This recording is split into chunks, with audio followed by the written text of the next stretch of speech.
So today,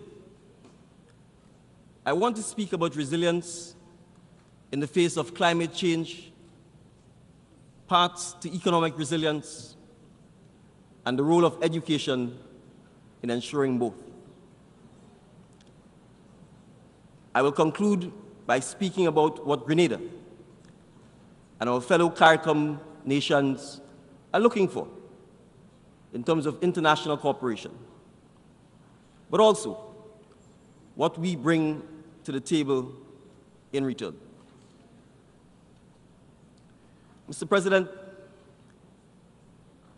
the notion of resilience is not just a policy goal for me. It is deeply personal.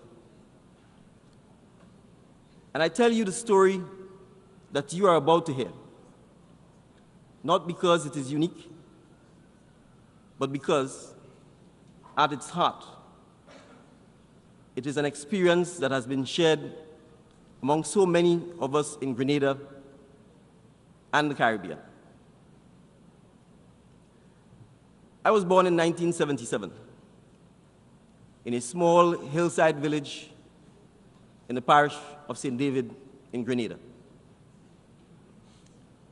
Most households, including my own, did not have running water or electricity. We would walk to the public standpipe to fetch water in buckets.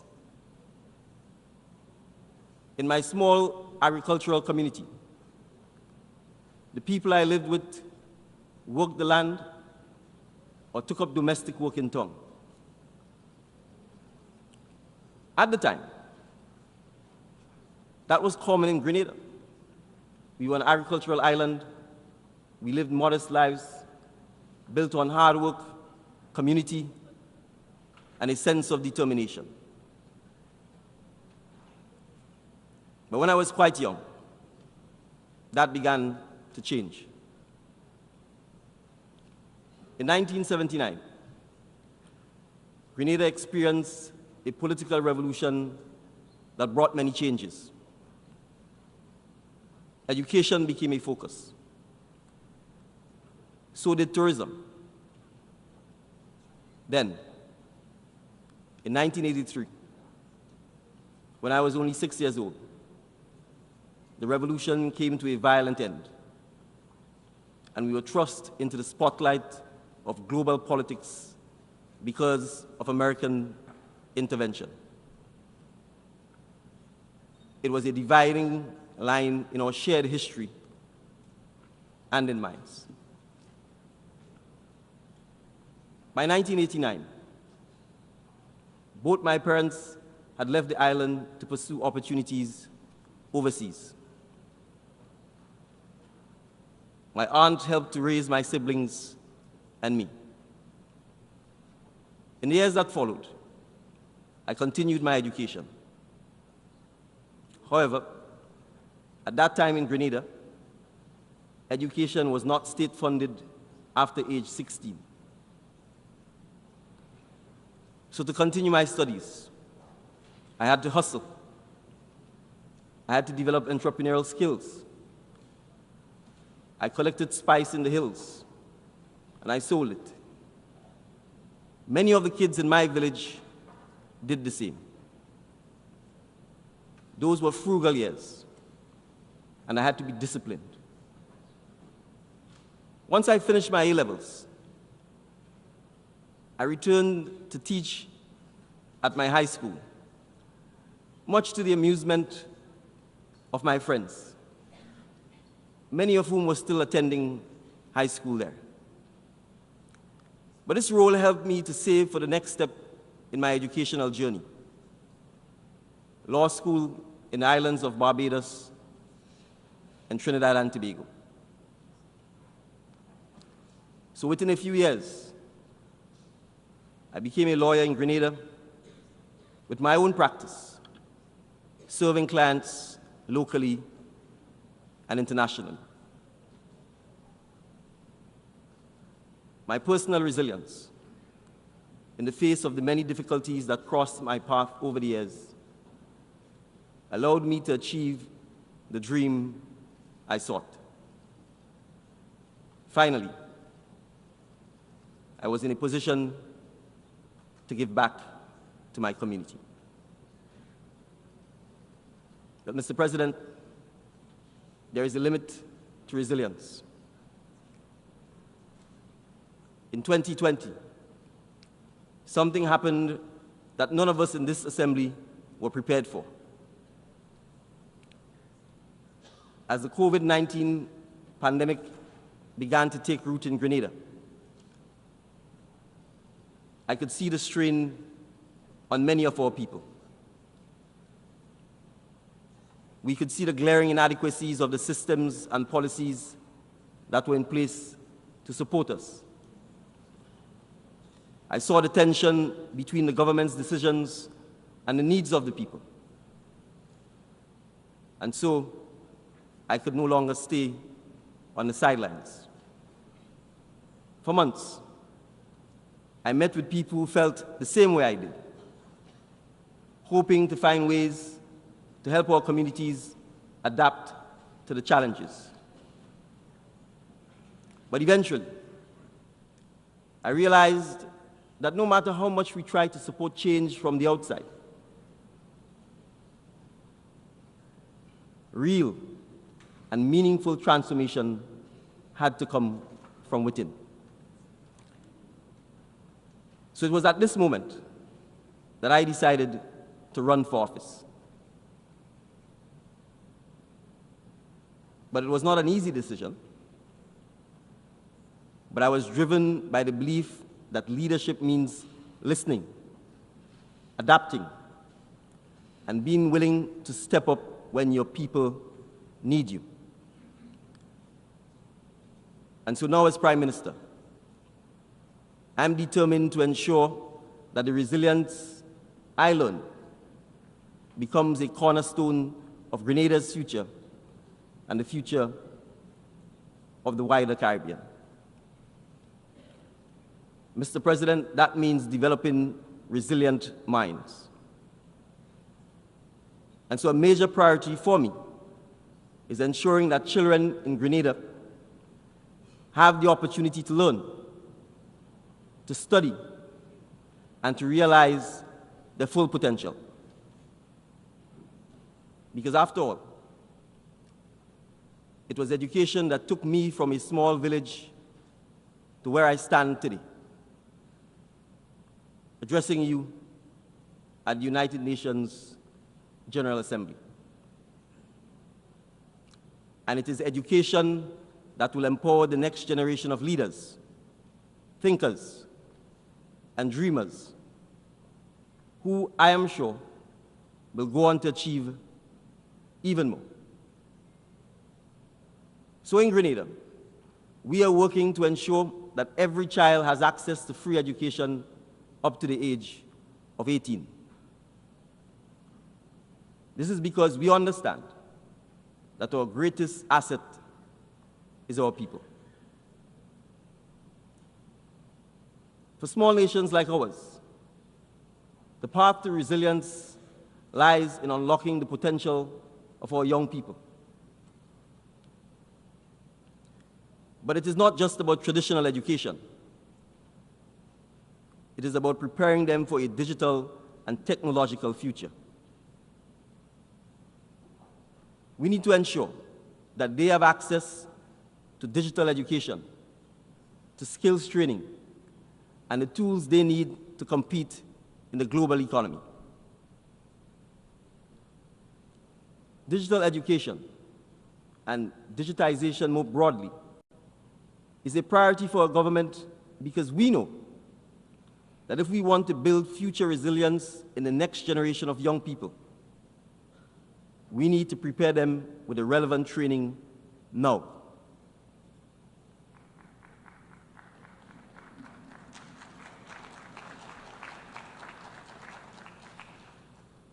So at a time where it is possible to work in any market in the world, from anywhere in the world, digitization means that young people in the Caribbean have just as much potential access to global opportunities as their peers in Europe or North America, and with the added benefit of year-round sunshine. So digitization for Grenadians represents the democratization of opportunity. And this is where international cooperation is crucial. By bridging the digital divide, we can empower our young people to create solutions that will help not only Grenada, but the entire world move forward into a stronger, more sustainable, and more resilient future. We have become experts at resilience in the Caribbean because that is the Caribbean's reality. In Grenada, our resilience has been continually tested. One of our most challenging moments in recent history came in 2004, when Hurricane Ivan devastated the island, leaving destruction in its wake and forcing us to rebuild from the ground up. Less than 1 year later, we were struck by Hurricane Emily. And so we borrowed heavily. And while we were thankful that we were able to do so, the financial toll has been immense. For many years after, we struggled under the weight of that debt. Mr. President, only 3 months ago, that resilience was again tested when the islands of Carriacou and Petite Martinique, which form part of the tri-island state of Grenada, were hit by Hurricane Beryl, causing unimaginable destruction. And so again, this round of rebuilding will take months, if not years. The lesson that we and the wider Caribbean community continue to take to heart is that we understand that we cannot continue to rebuild after every storm without seeking sustainable solutions. So with international partnership, we develop innovative financial tools, like the Caribbean Catastrophe Risk Insurance Facility, which allows us to receive financial payouts and recover more swiftly from natural disasters. We also introduced a hurricane relief clause in our financial agreements, enabling us to suspend debt payments in times of crisis, giving us the resources we need to focus on recovery. These efforts reflect more than just economic policy. They show that small island nations like Grenada can develop sophisticated solutions to the challenges we face. However, we also understand that we cannot do it alone. We need partnerships with the international community. Partnerships that will help us access both the financial tools and the technology needed to adapt to this new reality. Grenada, like many other small island developing states, is baffled by the continued debate in some spaces about whether climate change exists. But we do not have the luxury of skepticism.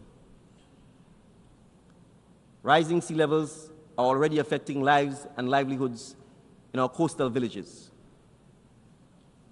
And warming seas continue to spawn stronger and more frequent storms. Hurricane Beryl was the earliest Category 5 hurricane on record in the Atlantic. And so the message that we in the Caribbean have for those who are looking to adapt to climate change, our message is simple. learn from us. If there is an upside from the many storms that we have endured over the years, it is the lessons that we were able to take away from the various disasters. We have lived through the destructive power of hurricanes, which can erase decades of progress in just a few minutes. But we've also seen that when communities are prepared, we can save lives and we can save livelihoods. There is much more we can do. There is much more we must do. As a region, we have a clear vision and a plan to harness technology, ranging from drones that assess storm damage to early warning systems that enhance our preparedness. But we cannot fund these projects alone. While nations like Grenada are doing our part, we need the international community to step up and support our efforts. We are asking for more than just financial aid. We are looking for partnerships where we can work together on climate adaptation. Because we believe the resilience we are building today, through technology, through innovation, through partnerships, can serve as a model for others. My friends, we are a living lab on the front lines of global climatic challenge. Let us help you. To paraphrase a famous tourism slogan, what happens in Grenada does not just stay in Grenada. The lessons we are learning can help nations facing their own climate crises, from wildfires in Canada to flooding in Europe. Join us in testing ideas and technologies that can make a difference beyond Grenada. So in concluding, Mr. President, friends, colleagues,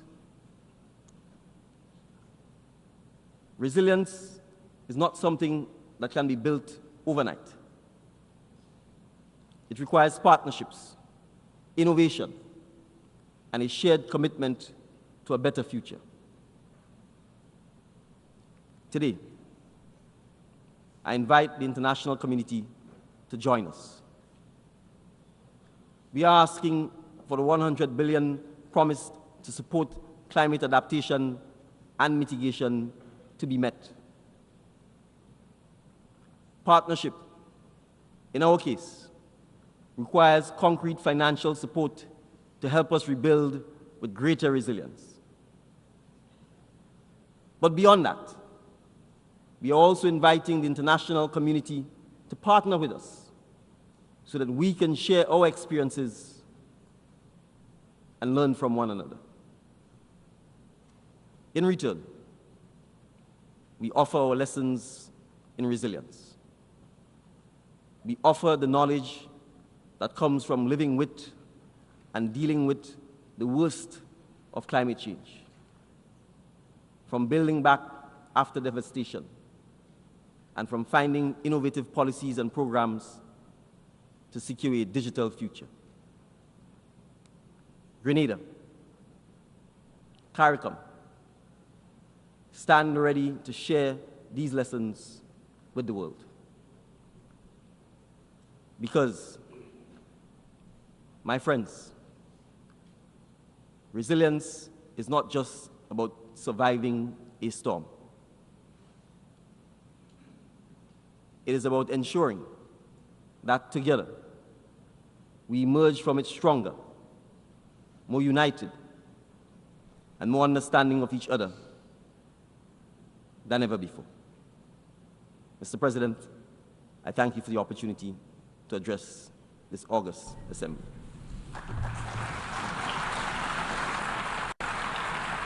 On behalf of the Assembly, I wish to thank the Prime Minister and Minister for Infrastructure and Physical Development, Public Utilities, Civil Aviation and Transportation, and Minister for National Security, Home Affairs, Public Administration, Information and Disaster Management of Grenada.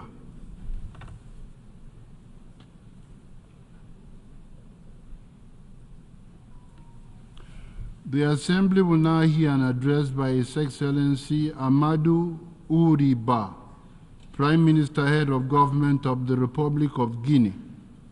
I request protocol to escort His Excellency and invite him to address the Assembly.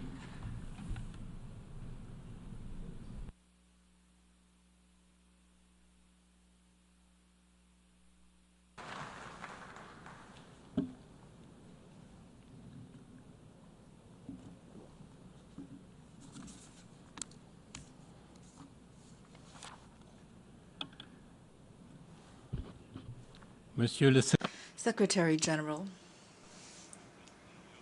President Young, distinguished heads of state and government, distinguished delegates, I'm standing before you today on behalf of His Excellency, the General of the Armed Forces, Mamadi Doumbouya, President of the Republic of Guinea, with the honor and responsibility of representing a nation that is engaged in a historic transformation. We are here to reaffirm our determination to redefine our future, a future built on peace, justice, and dignity for all.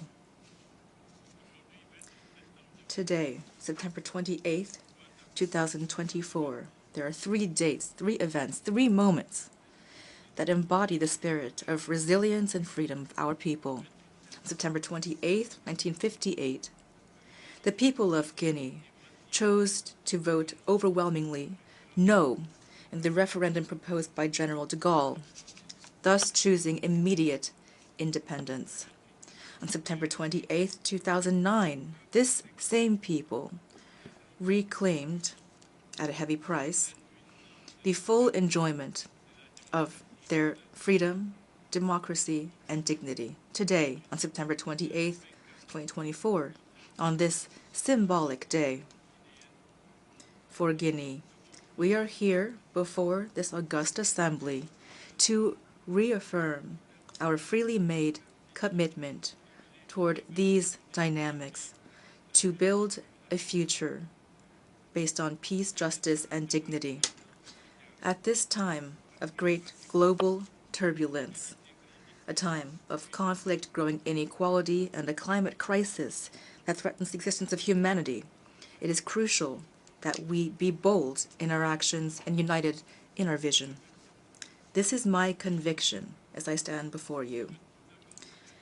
At the outset, I commend the United Nations, this unique space for dialogue and cooperation, where all nations, large and small, can meet on an equal footing to build a better world. Our faith in this institution is a profound one, for it reflects our common values, that is, peace, sustainable development, and respect for human rights. We know that the challenges we are facing today are great ones, but we also know that the spirit of solidarity and cooperation that have guided this organization since its creation is more crucial than ever. Distinguished President, ladies and gentlemen, today, the Republic of Guinea has begun an ambitious process of a profound transformation of its state, led by the National Committee for Reconciliation and Development and by the President of the Republic, His Excellency General of the Armed Forces, Mamadi Doumbouya. We have chosen to turn the page on instability, to write a new history, a new story, that of a resilient nation that is reinventing itself to provide its people with a life full of dignity, freedom, and prosperity. Guinea aspires to become a model of resilience and renewal in Africa, thus proving that in the face of adversity, a positive transformation is possible. The most striking example of our commitment to justice and to combating impunity is The historic trial regarding the events of September 28, 2009. For the first time in the history of our nation, the perpetrators of this tragedy have been brought before a national court. This was a pivotal turning point in our battle against impunity.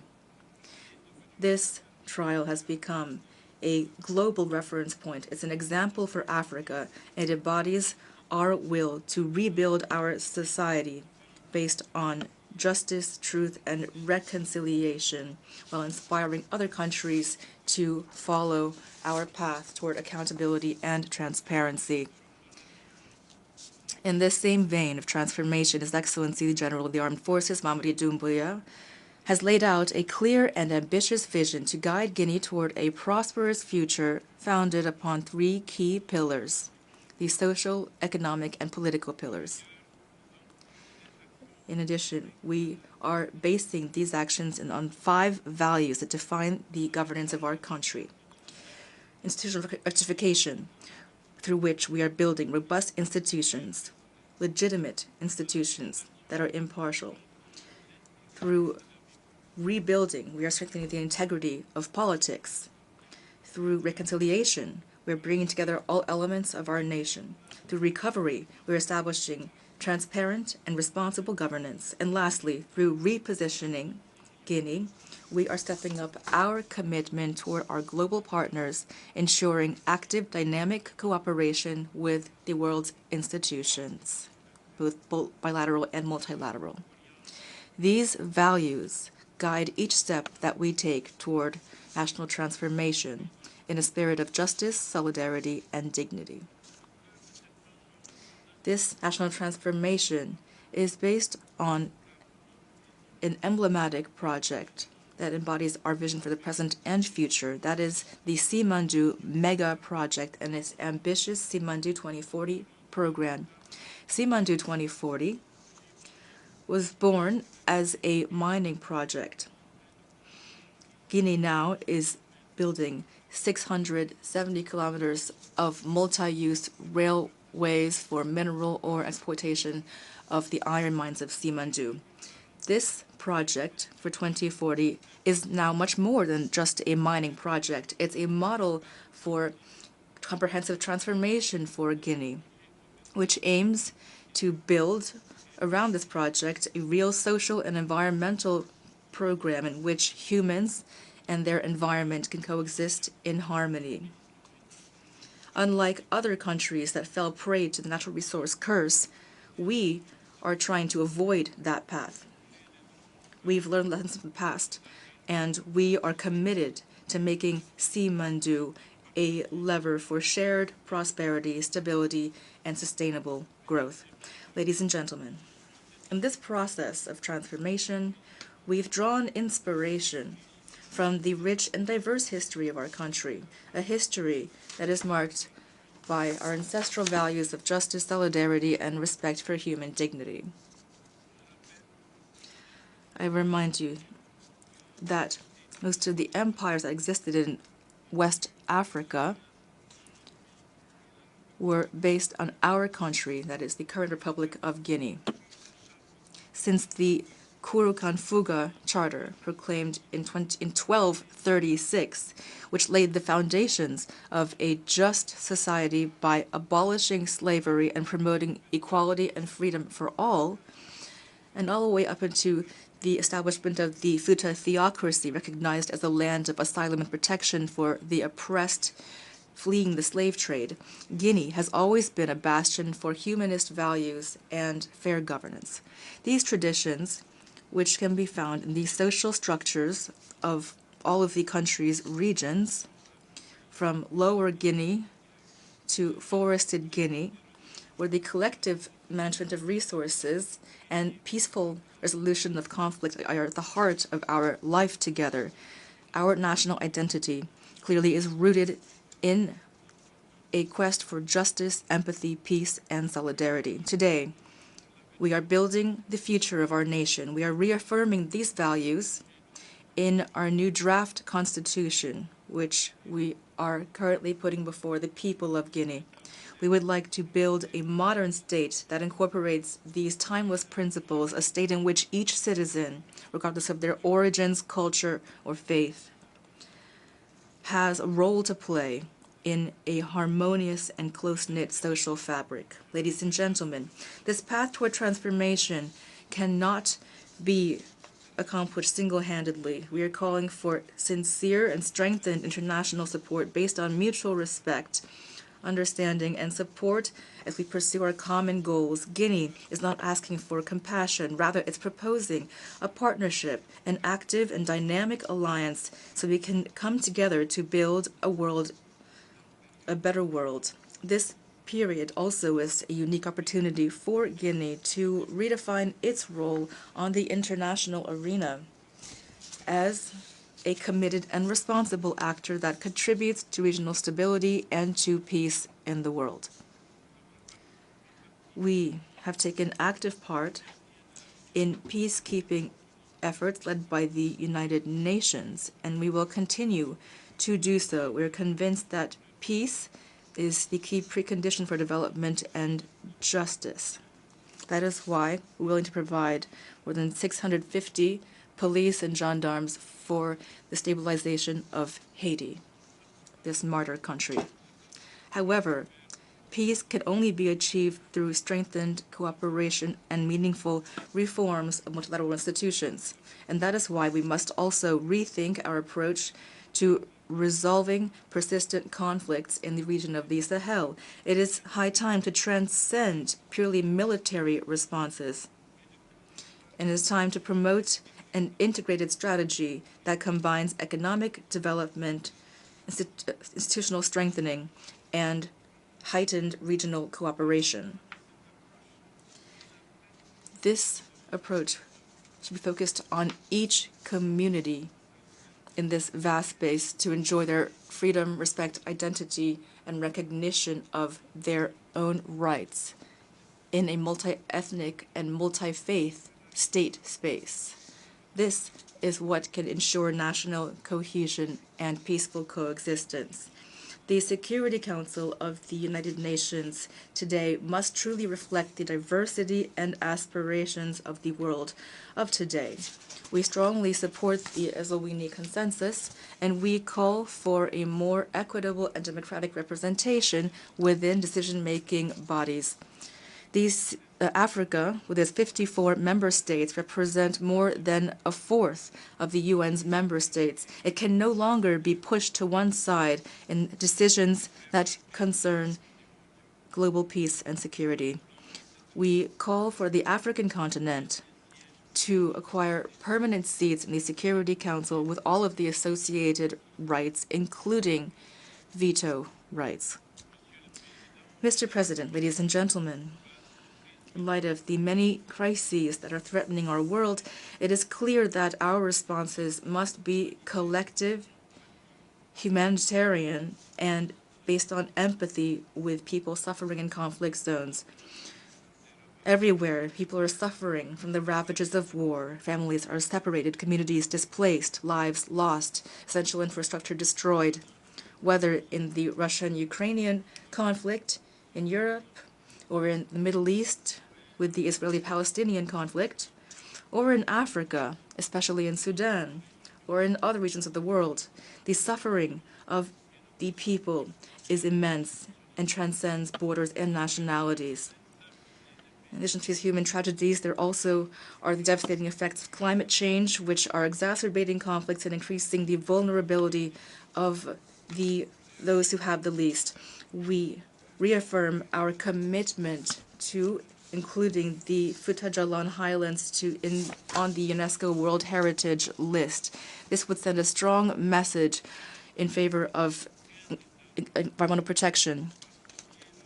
And in doing so, we are striving for a paradigm change in regional governance in West Africa. The future of our nation will be based on our ability to invest in our young people as well, because youth are the greatest asset of our country. By providing young people with opportunities and the means to achieve their full potential, we can effectively combat the evils that drive them toward clandestine immigration. Immigration is in no way a solution. Rather, it is draining our country of its human resources, which are so precious. In addition, technological and digital advances must serve the interests of all. Therefore, we are advocating universal access to technological innovations while ensuring that ethics remain at the heart of their use, as said by François Rabelais. Science without conscience is the ruin of the soul. Ladies and gentlemen, today we are calling for the nations to come together around a common vision, that of a world that places humans at the heart of every thought and action. Together we can overcome the most difficult challenges. We can quell tensions and embrace a lasting peace. The world is waiting for us to do this. The United Nations was born to promote international peace and security, and it must act while there is still time to silence weapons and bombing. As for Guinea, as a sovereign and determined nation, will forge its own destiny, and it stands firmly on the international scene with a clear and independent vision. 1 year ago, at this very podium, our head of state, General Mamadi Doumbouya, declared clearly our commitment to the interests of Africa with entire sovereignty, without being influenced by contradictory interests coming from outside the continent. Today, this principle continues to guide our actions.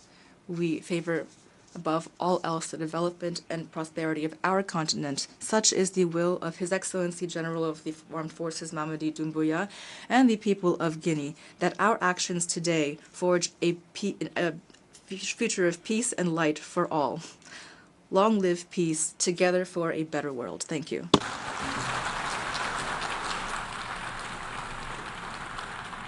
On behalf of the Assembly, I wish to thank the Prime Minister, Head of Government of the Republic of Guinea.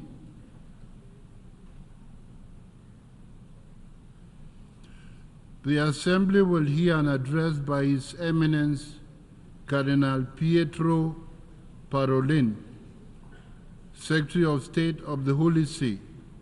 I request protocol to escort His Eminence and invite him to address the Assembly.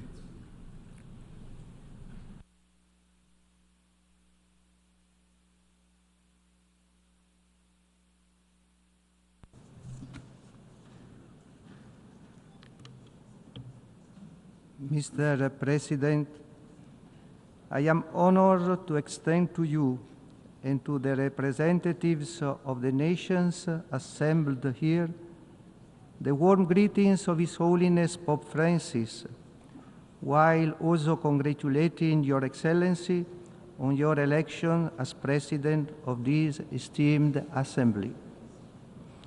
Mr. President, the Holy See is deeply concerned that we are witnessing a worrying increase in the number of conflicts worldwide and the severity of their violence. These conflicts are responsible for a significant loss of innocent life and a vast amount of destruction. 75 years after the ratification of the Geneva Conventions, humanitarian law is still being undermined and increasingly being violated. The targeting of places of worship, educational institutions, medical facilities, and other civil infrastructure is a prevalent phenomenon. The Holy See calls for the strict observance of international humanitarian law in all armed conflicts. The situation becomes more complex when one considers the destabilizing role often played by violent non-state actors in many of the crises around the globe. It is imperative that these groups seek a constructive engagement with states, renounce violence and acts of terrorism, and enter into legality. Peace is only possible if it is wanted. The pursuit of peace is a collective responsibility. It is imperative to move beyond rhetoric and the tendency to ascribe blame. However, the reality is that there is no genuine commitment to achieving peace. In times of conflict, there is often a tendency to prioritize military victory over the pursuit of peace. It is incumbent upon diplomacy to demonstrate unwavering dedication to pursuing every avenue for negotiation to establish enduring peace. To pursue peace, however, it is not enough simply to eliminate the instruments of war. Its root causes must be eradicated. Foremost among these is anger, a scourge that continues to afflict entire areas of our world, while others are marked by massive waste of food. Nevertheless, the prevailing tendency has been to maintain the growth in military expenditure, while striving to fulfill the commitments made on sustainable development. Pope Francis appeals to rich countries to acknowledge the gravity of so many of their past decisions and determined to forgive the debts of countries that will never be able to repay them. It is easy to become complacent and resigned in the face of the constant stream of new forms of poverty. However, this dramatic situation can be encountered all around us, not only in certain parts of the world. This is the case, for example, of the modern phenomenon of homelessness. Poverty has a particularly detrimental impact on women, often trapping them in a vicious cycle of unfortunate circumstances, resulting in isolation and abandonment before they are forced to make desperate and unwelcome decisions. Pope Francis says, the path to peace calls for respect for life, for every human life, starting with the life of the unborn child in the mother's womb, which cannot be suppressed or turned into an objective of trafficking. The practice of so-called surrogate motherhood represents a grave violation of the dignity of both the woman and the child, based on the exploitation of situation of the mother's material needs.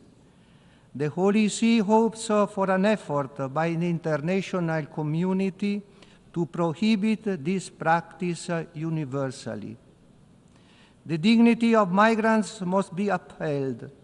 People seeking refuge must be not rejected, but welcomed with respect and a sense of humanity. Another affront to human dignity is trafficking human beings. This illegal and above all dehumanizing practice must be stopped and the traffickers brought to justice. Closely related to the dignity of human life is the care of our common home. The effects of climate change are borne by the poorest countries, who contribute the least to it, but are those who carry the greatest burden of its effects. Opportunities and risks are also given by the rise of new technologies, particularly artificial intelligence. There is a need to ensure and safeguard a space for proper human control over choices made by artificial intelligence. In light of the tragedy that is armed conflict, it is urgent to reconsider the development and use of devices like the so-called lethal autonomous weapons, and ultimately ban their use. No machine should ever choose to take the life of a human being. There is a necessity for the establishment of a binding ethical and regulatory framework to be negotiated both within the non-military and military domains. The Holy See is convinced that a world free from nuclear weapons is both necessary and possible. The goal of a world free of nuclear weapons can only be achieved through discussions based on mutual trust. It is evident that the adherence to and respect for international disarmament agreements and international law should not be perceived as a form of weakness. The Holy See renews its call for a total and complete disarmament. Unfortunately, as Pope Francis says, we are witnessing a third world war fought piecemeal. In the midst of the ongoing tragedy of the Russian war in Ukraine, we are faced with a situation that calls for urgent action to prevent further escalation and to create a path towards a just and peaceful resolution. While diplomatic efforts are crucial, it is evident that military engagement continues to prevail. It is therefore essential to find ways to encourage gestures of goodwill and spaces for direct dialogue between the parties involved. The Holy See continues to be worried about the ongoing stability in the Middle East, particularly following the terrorist attack of 7 October 2023 in Israel by Hamas and other armed Palestinian groups. However, the military response by Israel, considering the high number of civilian casualties, raises many questions about its proportionality. The Holy See calls for an immediate ceasefire in Gaza, the West Bank, as well as the release of Israeli hostages in Gaza, and urges humanitarian assistance to the Palestinian population. The Holy See reaffirmed that the only viable solution is a two-state solution with Jerusalem having a special status. The Holy See expresses serious concern regarding the situation in Jerusalem, where several discriminations and harassments are taking place, hindering the peaceful coexistence for Christians, Jews, and Muslims. It condemns all anti-Christian acts perpetrated months ago by a minority of Jewish individuals and calls on the authorities to continue confronting this ideological deviation firmly and clearly. The current situation in Lebanon represents a significant cause for concern for the Holy See. The ongoing intensification of the conflict between Hezbollah and the Israeli military is putting at high risk the whole region. The Holy See demands that all parties adhere to the principles of international humanitarian law and halt the escalation and enter into a ceasefire without delay. Furthermore, the Holy See highlights the humanitarian crisis in Syria and urges the international community to do more in supporting the Syrian people who feel hopeless about their future. The ongoing armed conflict in Sudan has resulted in an unprecedented humanitarian crisis, with displaced persons, particularly women and children, succumbing to starvation and malnutrition. The Holy See urges the international community to promote peace negotiations and provide the population with vital humanitarian aid. The Holy See calls for more humanitarian support in the Cabo Delgado province in Mozambique, affected by armed conflict for 7 years now, with almost 905,000 internally displaced persons who are facing alarming levels of suffering, insecurity, and poverty. The situation in the eastern part of the Democratic Republic of Congo is deteriorating rapidly, leading to a disturbing increase in the humanitarian crisis. The withdrawal of the MONUSCO by the end of the year is likely to create a security vacuum. It is crucial to continue supporting diplomatic efforts to find an appropriate and sustainable solution to the ongoing conflict. The Holy See follows with great preoccupation the social political situation in South Sudan, aggravated by the humanitarian crisis, the recent floods, and the conflict. It calls on the international community to show solidarity with the population and urges all the country's leaders to place the well-being of the people at the center of their political agenda. The spread of jihadist threats in the Gulf of Guinea is causing concern for the security of not just the Sahel, but all of West Africa. Christians are being targeted, while climate change and armed attacks are worsening the food crisis and causing children to drop out of school. Immediate and long-term action is needed to prevent a loss of education and stability in the region. The Holy See is following the dramatic situation in Haiti with apprehension and hopes that the steps that are being taken with the support of the international community to establish democratic order and stop the violence will lead to peace and reconciliation in the country. The dramatic situation and the dire need for humanitarian aid in Myanmar, which has been exacerbated by an increase in armed conflict in recent months and made worse by severe flooding, are also a source of deep concern. The Holy See calls on all parties to seek a durable, peaceful solution to the situation and to ensure access for humanitarian aid to all affected communities without prejudice. The Holy See follows with great attention to what is happening in Nicaragua.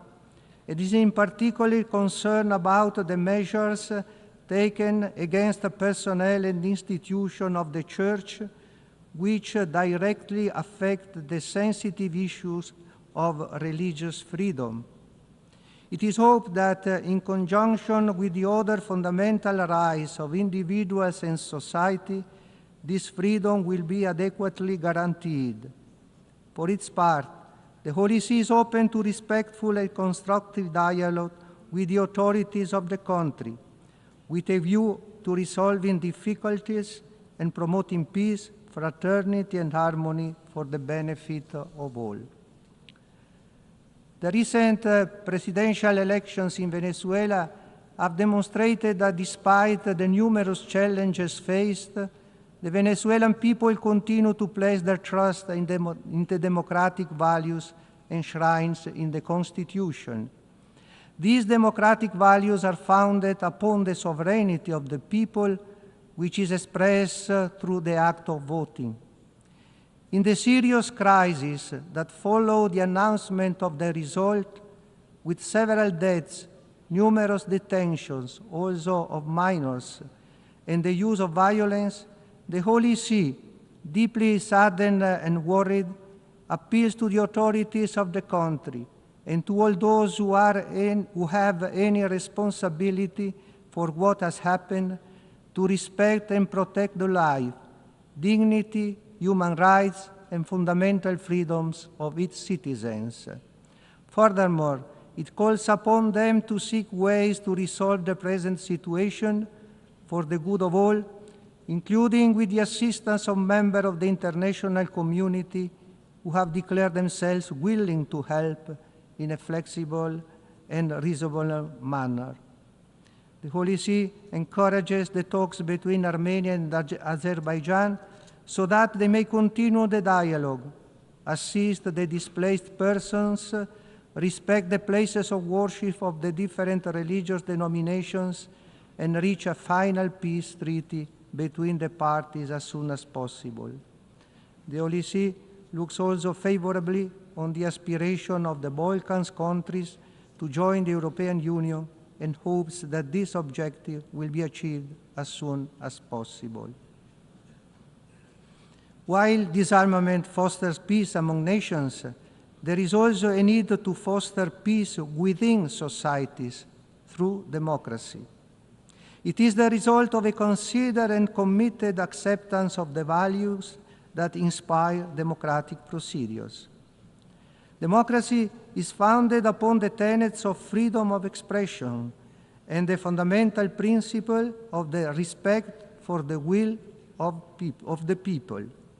This implies that changes in the orders of power can occur.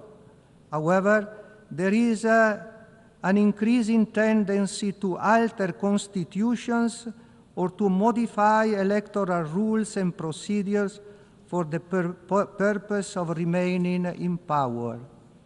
Democracy entails respect for the established rules and the recognition of the expressed will of the people.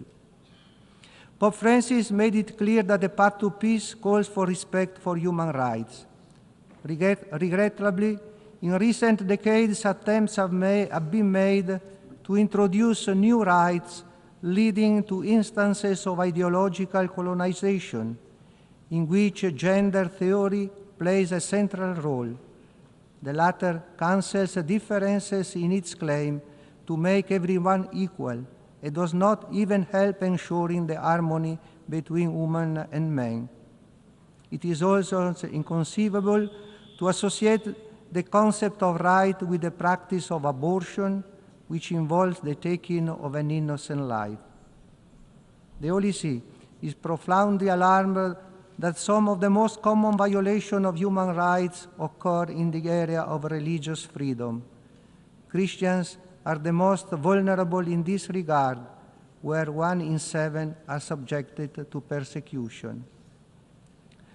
Mr. President, there is a need to recover the roots, the spirit, and the values that gave rise to this organization, while at the same time taking into account the changed context. The first and most necessary reform needed is the return to a sincere and open dialogue. It is evident that without dialogue and an open exchange of perspectives, even when there is disagreement, consensus and agreement cannot be reached. The Holy See, as it has done in these last 6 decades of presence at the UN, continues to support the work of the organization, making its voice heard in defense of the poor, of those in vulnerable situations, supporting every peace process and initiative. Thank you, Mr. President.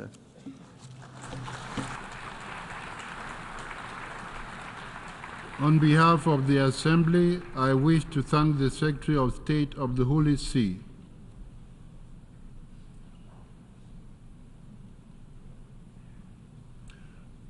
I now give the floor to His Excellency Wang Yi, Special Representative of President Xi Jinping, member of the Political Bureau of the CPC Central Committee, and Minister for Foreign Affairs of China.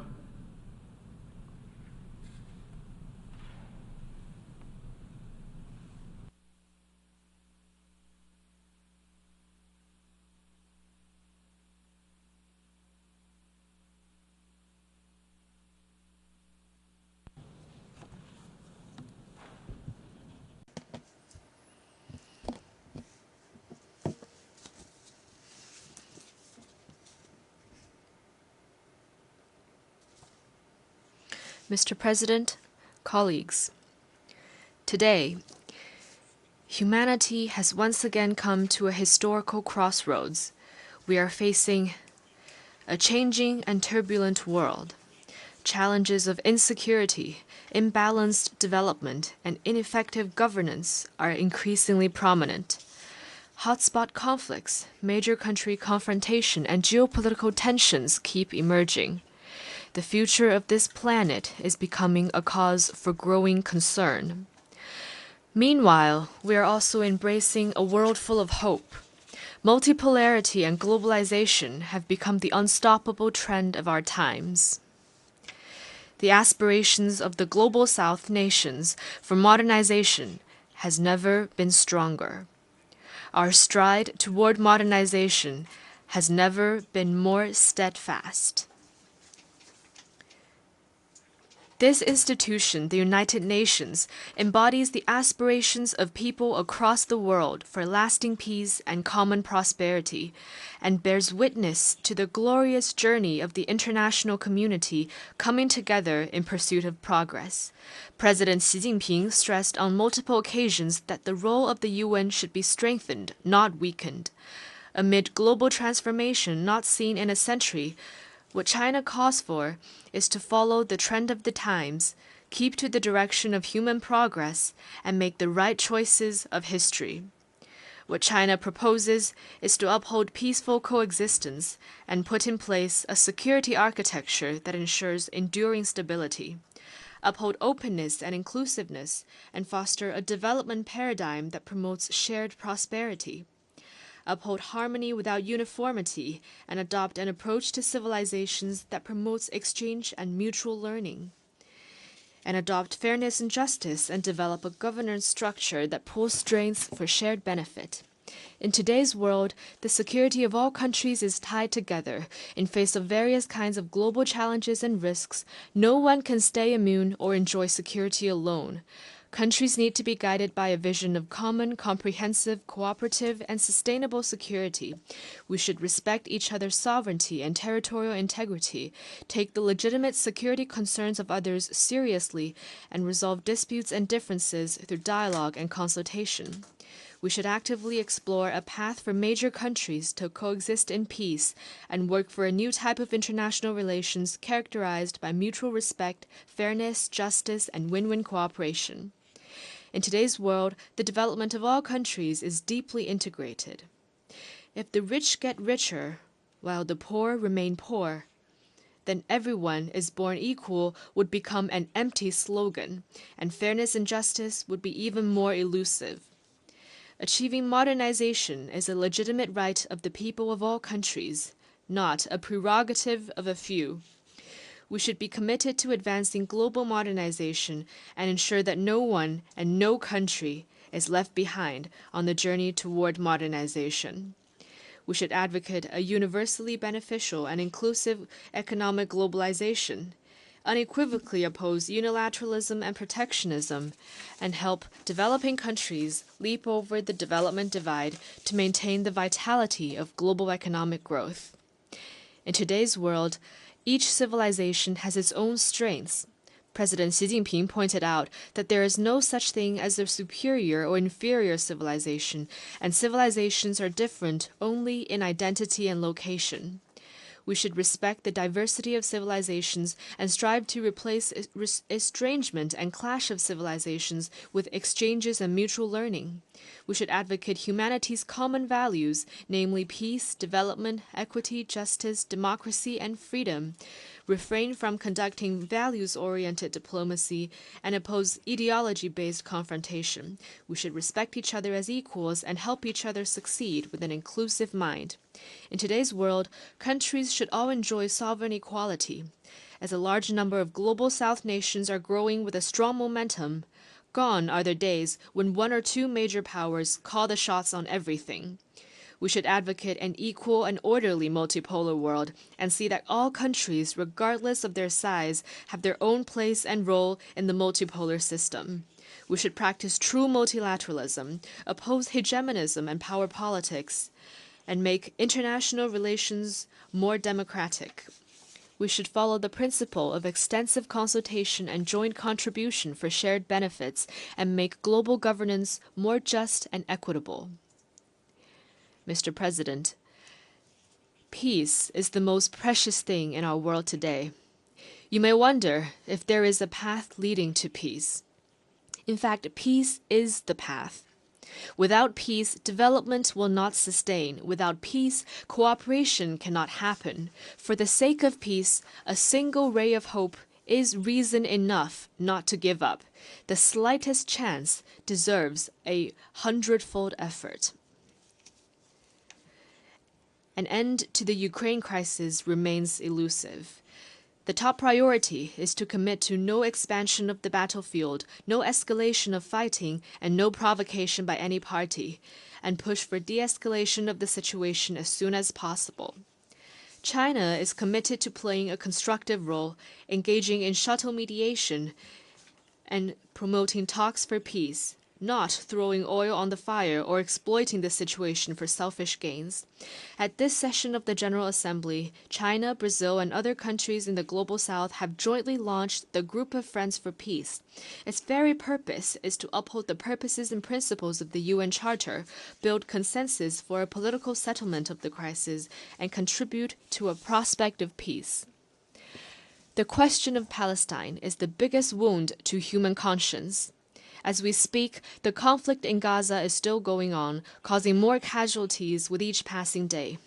Fighting has started in Lebanon again, but might cannot replace justice. Palestine's long-held aspiration to establish an independent state should not be shunned anymore, and the historical injustice suffered by the Palestinian people should not be ignored anymore. There must not be any delay in reaching a comprehensive ceasefire, and the fundamental way out lies in the two-state solution. China has always been a staunch supporter of the just cause of the Palestinian people to regain their legitimate national rights and a staunch supporter of Palestine's full UN membership. We have recently helped to bring about breakthroughs in intra-Palestine reconciliation and will continue to work in concert with like-minded countries for a comprehensive and just settlement of the question of Palestine and durable peace and stability in the Middle East. The issue of Afghanistan concerns regional peace and security. It is important to help the country exercise prudent governance, fight terrorism effectively, improve people's life, and reinvigorate the economy to create a better life or future for the people of Afghanistan. The Korean Peninsula should not experience war again. The important thing is to make persistent efforts for de-escalation, commit to seeking solutions through dialogue and consultation, realize a transition from the armistice to a peace mechanism, and safeguard peace and stability on the peninsula. China is deeply aware that Asia needs stability and development and opposes division and conflict.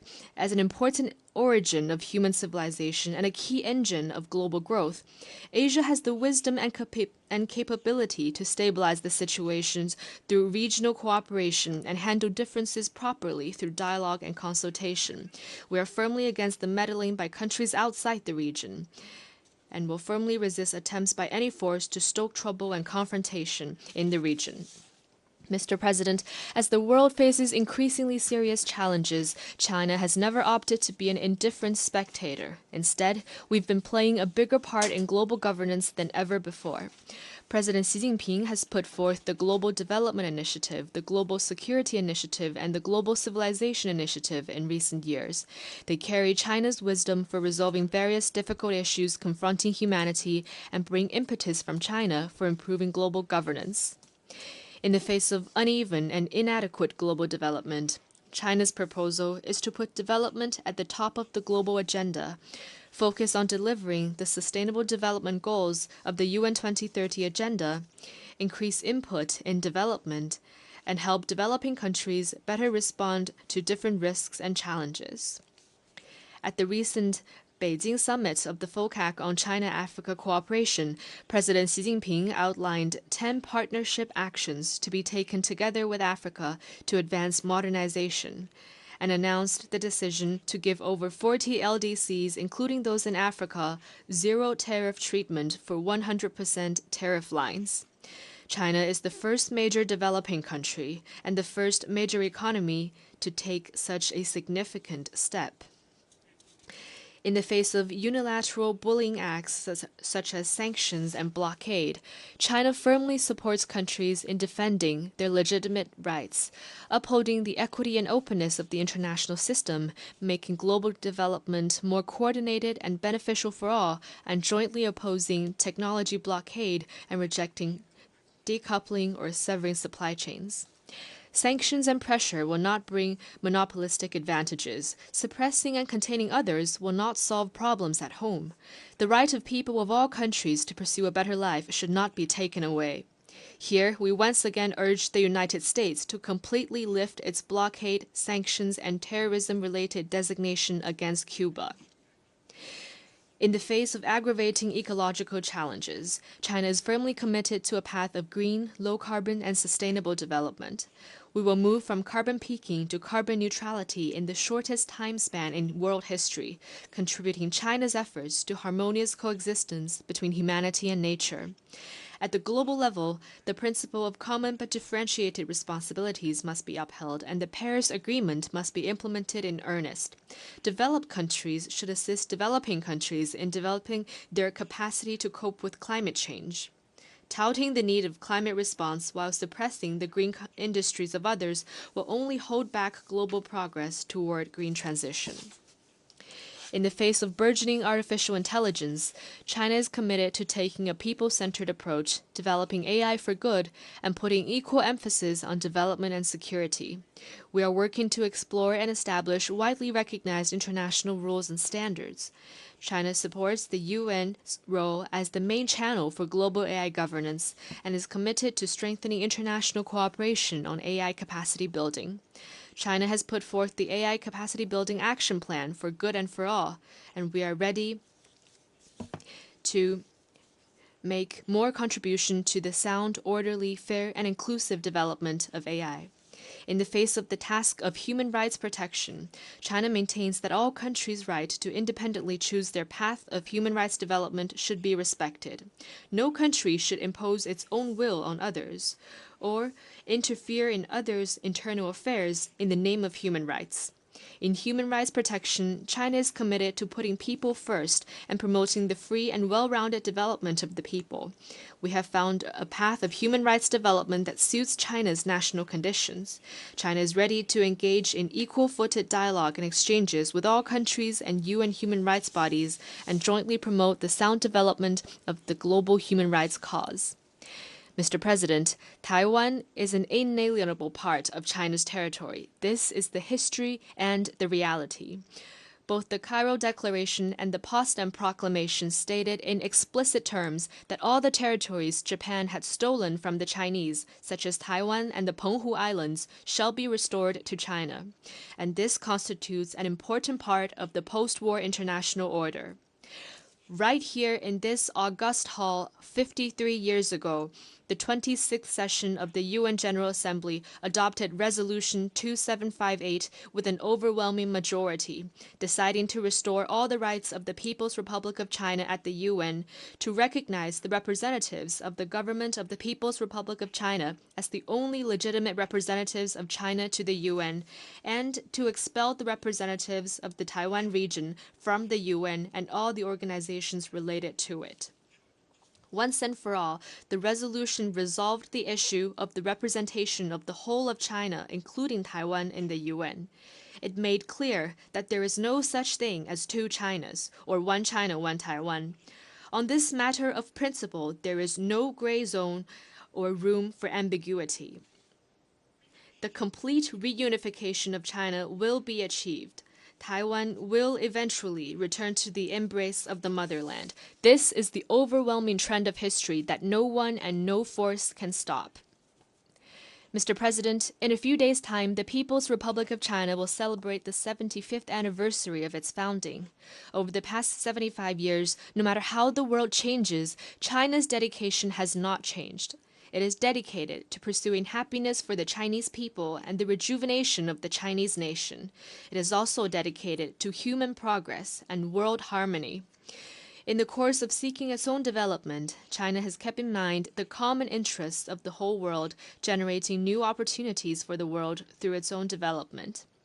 Not long ago, the third plenum of the 20th CPC Central Committee made an important decision on further deepening reform comprehensively to advance Chinese modernization.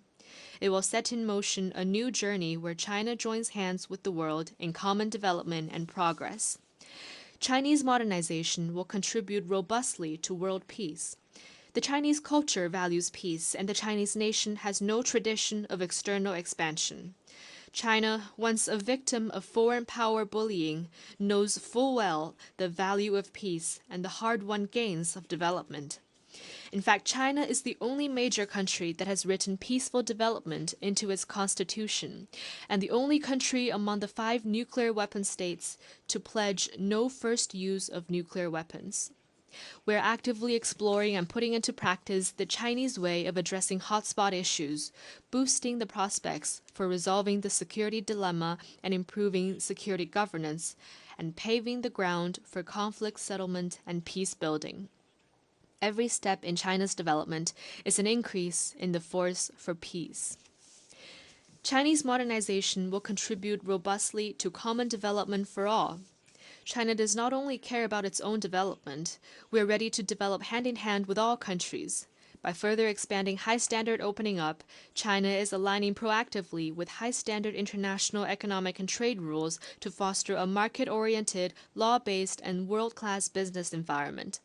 China has realized full mutual visa exemption with many countries and is expanding its unilateral visa waiver program to facilitate two-way personnel flows. China is vigorously promoting high-quality Belt and Road cooperation, a concrete step to support the 2030 Agenda for Sustainable Development. China will also speed up the implementation of the 8 measures in support of Global South cooperation and the series of initiatives supporting Africa's peace and development, in order to help countries in the Global South stride toward modernization. Chinese modernization will contribute robustly to improving global governance. China has been an abiding supporter of the UN's continued reform and development to bring about a modernized UN 2.0. The international financial system needs to be more fit for the times, and global governance should be more balanced and effective. China will continue to fulfill its international obligations, provide financial support, and send our best minds to the United Nations. The UN system needs to respond to the legitimate calls of developing countries and increase the representation and voice of those in the Global South. Chinese modernization will contribute robustly to the advancement of human civilization. Chinese modernization is rooted in China, but has also drawn on the achievements of other civilizations. It has created a new form of human advancement and provided a new choice to other countries in exploring modernization paths. China advocates that different civilizations respect and learn from each other to jointly advance the cause of human civilization. China has proposed the setting up of an international day for dialogue among civilizations. We call for more people-to-people exchanges and cooperation across the world to promote understanding and amity among people around the world. Mr. President, next year will mark the 80th anniversary of the victory of the World Anti-Fascist War and the founding of this very organization. China stands ready to work with all countries to renew the founding purposes and mission of the UN, reaffirm our steadfast commitment to the UN Charter, advocate and practice true multilateralism, build a community with a shared future for mankind, and jointly usher in a better world. Thank you.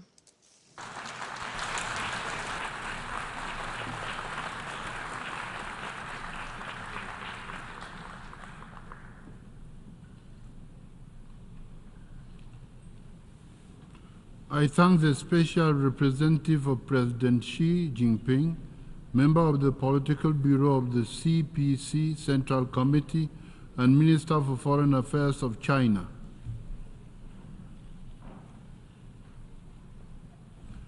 I now give the floor to His Excellency Murat Netlu, Deputy Prime Minister and Minister of Foreign Affairs of Kazakhstan.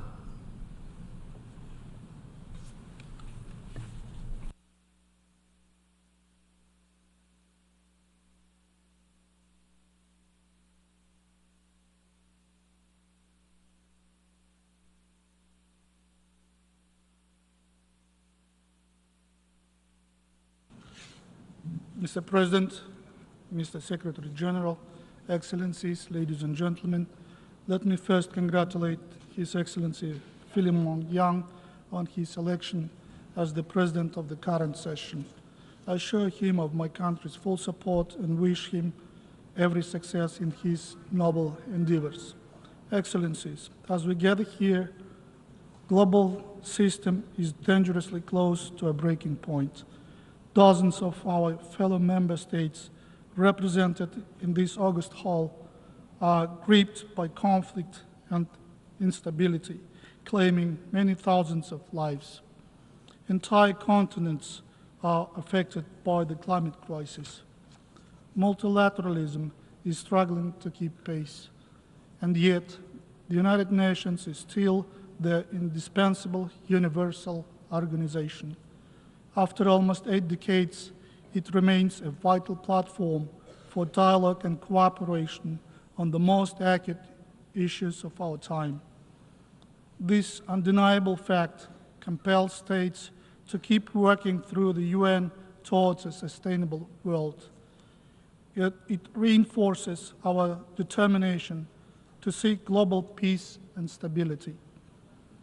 And this green podium, this hall, remind us that no nation, no matter how powerful, can tackle global problems alone.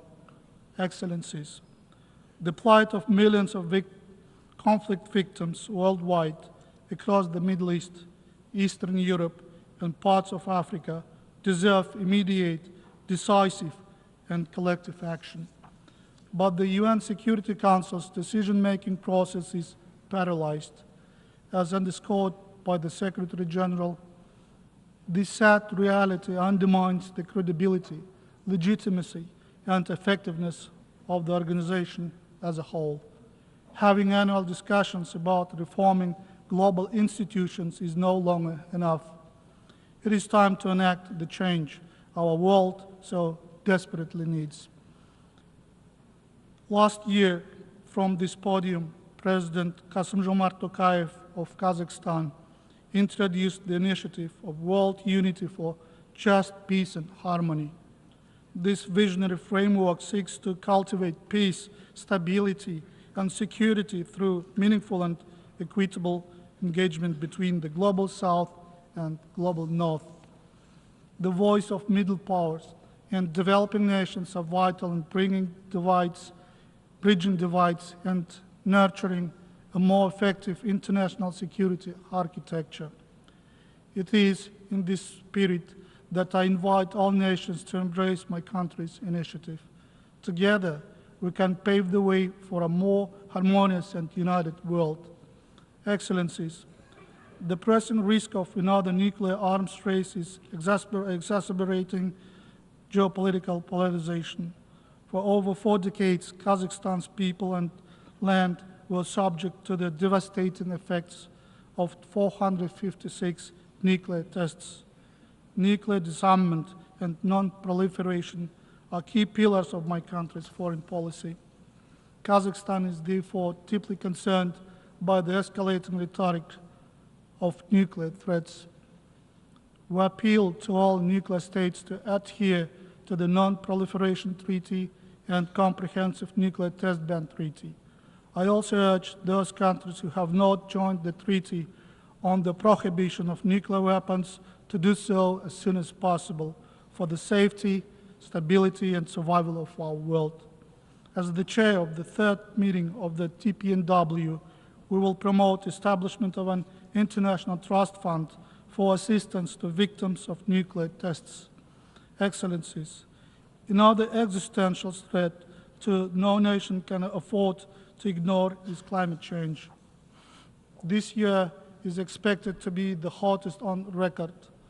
Droughts, floods, and other weather calamities continue to cost lives and damage economies around the globe. We therefore call again on G20 countries and multilateral development banks to share the burden by providing green technologies and concessional financing to low and middle-income countries in line with the Paris Agreement. Our region stands on the front line of global warming, despite accounting for only 1% of global emissions. Central Asia will face an above-average 2.5-degree increase in temperatures by 2050. This sober reality has deepened our commitment to addressing climate change. That is why my country will host the Regional Climate Summit in 2026, aimed at further enhancing cooperation among UN members on climate resilience and green transition. One of the consequences of climate change is water scarcity, across the world. It undermines food, energy, ecological systems on every continent. 1 in 4 people today lacks access to safe drinking water. And if this trend continues, by 2050, more than 5 billion could suffer water shortages. In Central Asia, by that time, water deficiency will affect 25 to 30% of the population. Meeting this challenge requires both serious political will and resources, including scientific and economic ones. As the current chair of the International Fund for Saving the Aral Sea, Kazakhstan is working with regional partners on a long-term and sustainable cooperation mechanism for the effective use of water and energy resources in Central Asia. Our approach takes into account the interests of all stakeholders in irrigation, hydropower, and environmental protection. Excellencies, the largest landlocked country, Kazakhstan, actively promotes the interests of all LLDC countries in addressing the multifaceted challenges our group faces. Despite significant strides, we are still far from implementing the Vienna Programme of Action.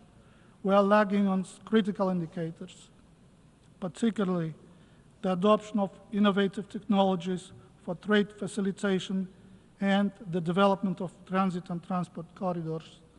These challenges magnify the vulnerability of LLDC's choke of investments, diminish trade, and escalate the debt burden.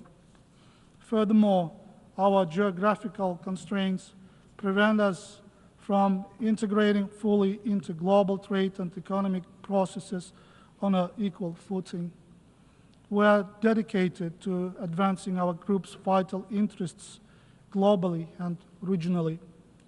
My country is already a bridge for 80% of overland transit cargo traffic between Asia and Europe. Kazakhstan is committed to strengthening synergies between the Belt and Road Project, the Global Gateway Initiative, and the North-South and Trans-Caspian International Transport Road corridors. Together, we have the unique potential to transform our landlocked status into land-linked connectivity.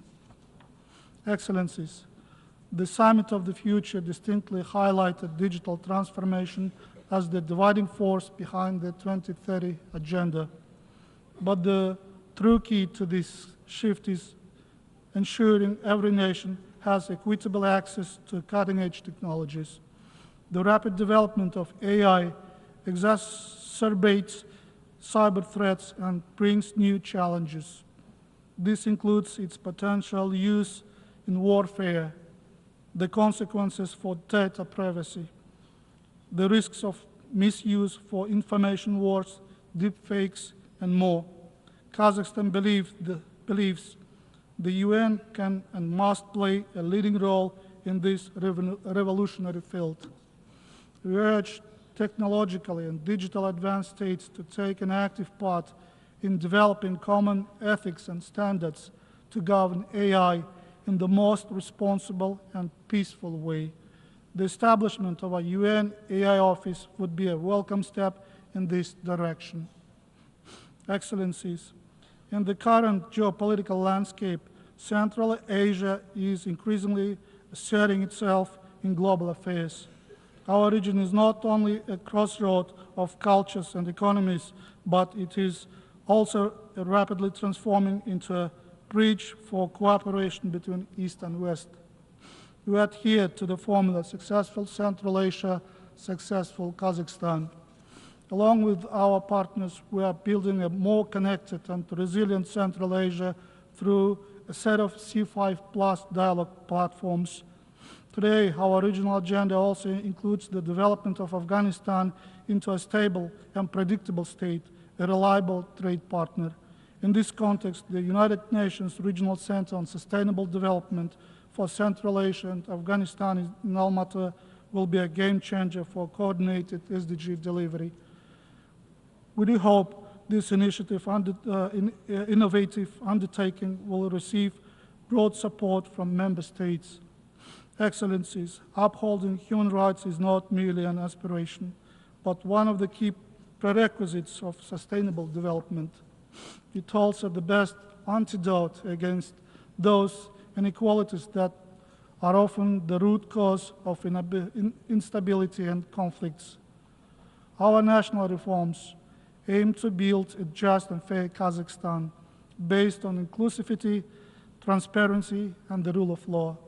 My country has abolished the death penalty, instituted a zero-tolerance policy against torture, and strengthened national preventive mechanisms. To reinforce our commitment to the values of life and humanity, Kazakhstan, along with our Central Asian neighbors and Mongolia, is spearheading the initiative to become the first region entirely free of the death penalty. Safeguarding women's rights and ensuring children's safety are top priorities of my President and government. We are advancing the UN Human Rights Council agenda by proposing impactful resolutions focused on child education, and combating domestic violence. Being one of the champions of repatriation of women and children from conflict zones in the Middle East, Kazakhstan will host an international conference in 2025 on best practices in the field of repatriation and reintegration. Through partnership with the UN volunteers, we are creating new opportunities for young people and actively promoting 2026 as the International Year of Volunteers for Sustainable Development. Excellencies, ladies and gentlemen, both at home and on the global stage, Kazakhstan and its people stand resolute in our commitment to build a peaceful, prosperous, and sustainable future. Central to this mission is our unwavering dedication to the 2030 Sustainable Development Agenda, embodying our shared aspiration for humanity.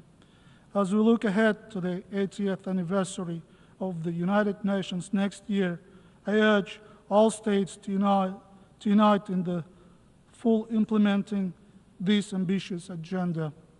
We have the chance to transform this upcoming historical milestone into a true celebration of shared achievements.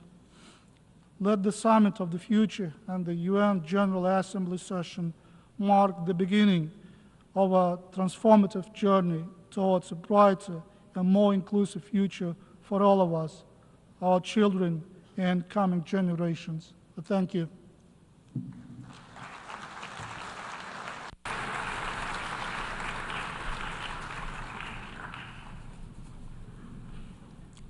I thank the Deputy Prime Minister and Minister of Foreign Affairs of Kazakhstan.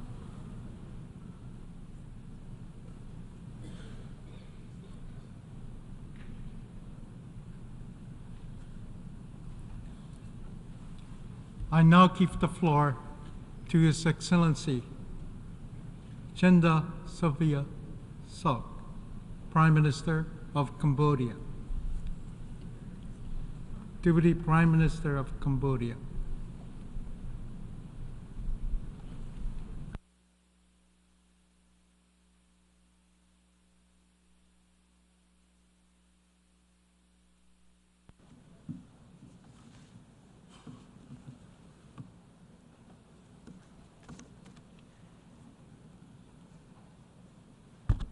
Mr. President, Excellencies, distinguished delegates. Your chosen theme, leaving no one behind, acting together for the advancement of peace, sustainable development, and human dignity for present and future generations, mirrors the prevailing aspiration of the international community despite intractable security threats and challenges, as well as uncertainty and continuously evolving geopolitical landscape. The current picture of the world is grim. Violent armed conflict in Ukraine, Gaza, Lebanon, Sudan, Myanmar, and many other parts of the world rage on despite efforts to de-escalate them. Worse, with intensifying geopolitical tensions, any misstep in various flashpoints may trigger a regional or even global war, potentially involving nuclear weapons. Military spending has surged across the world, draining resources that could be used to address multiplying non-traditional threats that no single country can effectively tackle alone, such as climate change, pandemics, food insecurity, technological disruption, transnational crime, and backsliding on SDGs. Mr. President, distinguished delegates, Cambodia cannot emphasize enough the urgency for all of us to act together to confront these daunting challenges. It is critical that the principle of the UN Charter and international law remain the backbone of the world order and global cooperation. The use of diplomacy and mediation must be prioritized to resolve conflict and prevent de-escalation. Cambodia believes that sustainable peace can be achieved only through meaningful dialogue based on mutual respect, genuine goodwill, tolerance, and a commitment to peaceful coexistence. Based on these core principles, Cambodia sees great merit in the new agenda for peace presented by the UN Secretary General and support the actions laid out in the Pact for the Future for promoting international peace and security. Also based on these principles, Cambodia hopes for a prompt end to the war between Russia and Ukraine through diplomacy and dialogue based on equal respect. We commend all effort to de-escalate the fighting and all initiatives that seek to end the war through peaceful means and that engage all sides to work together towards a lasting peace. On the Palestine-Israel conflict, Cambodia remains committed to its long-held support for a two-state solution in accordance with the relevant UN resolutions. We believe this plan is the only way Palestinian and Israeli can heal their prolonged antagonism and live side by side peacefully. Cambodia supports the establishment of the State of Palestine and Palestine's bid to become a full member of the United Nations. Cambodia condemns all acts of terrorism and calls for dialogue to stop the ongoing war and the ever-worsening humanitarian crisis in Gaza. We are deeply concerned over the prospect of an all-out region-wide war in the Middle East with the latest report on intensifying fighting in Lebanon. The current rapid escalation of war in this region must stop. Members of the international community must insist on all sides to work proactively to seek ways to defuse the very grave situation now. The crisis in Myanmar remains a serious concern to us. Cambodia, along with other ASEAN member states, is committed to the ASEAN 5-point consensus as the basis for peaceful and inclusive solutions. We stress the importance of fostering an environment conducive to dialogue and to ceasefire negotiations. We also emphasize the need for humanitarian relief and for Myanmar-owned and Myanmar-led political process aimed at a lasting peace and reconciliation. ASEAN, on the strength of its diversity, should continue to lead the effort to help Myanmar restore normalcy under Laos chairmanship. On the other hand, Cambodia welcomes the appointment of UN Secretary General on Myanmar and look forward to her working closely with the ASEAN Chair, own Special Envoy on Myanmar. A final point. Cambodia opposes unilateral coercive measures. They have a detrimental impact on ordinary citizens in targeted nations. Sanction and economic blockades disproportionately harm the most vulnerable and impede achievement of the Sustainable Development Goals. Mr. President, distinguished delegates, let me touch now on leaving no one behind. Given Cambodia's own dark past, we believe that peace is the key prerequisite for development, especially development that is sustainable and inclusive. Cambodia sees the attainment of sustainable development and human dignity for every individual as an absolute necessity. Cambodia's current long-term development strategy, called the Pentagonal Strategy, aims to build Cambodia into a vibrant and just society that thrives on lasting peace, political stability, good governance, and respect for the rule of law. With economic growth projected to reach 6% in 2024, Cambodia is on track to further reduce poverty to below 10% by 2028. It is also on track again to gain upper middle income status by 2030 and high income status by 2050. How do we get there? First, Cambodia will give top priority to building its human capital to meet the demand of the digital age. We will invest more on, first, quality education, science, and technology. Second, training and technical skill. Third, health and well-being. And fourth, food security and equal social protection with special attention to women, girls, and the marginalized. Second, we will deepen economic diversification by developing key sectors such as transportation and energy, and we will promote new drivers for economic growth and job creation. The construction of the Funan Techu Canal, inaugurated last month, will connect our capital Phnom Penh to the Gulf of Thailand. It will be a game changer for sustainable growth in Cambodia and for improving the livelihood of our people. Third, to enhance efficiency, inclusion, and access to public services, Cambodia will accelerate the development of e-government and of a digital economy and society.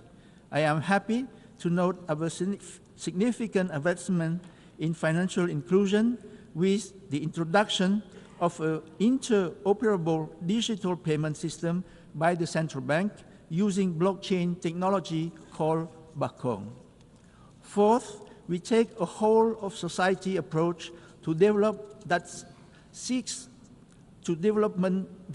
to enhance resilience, sustainability, and inclusion by promoting gender equality, a green and circular economy, and environmental protection.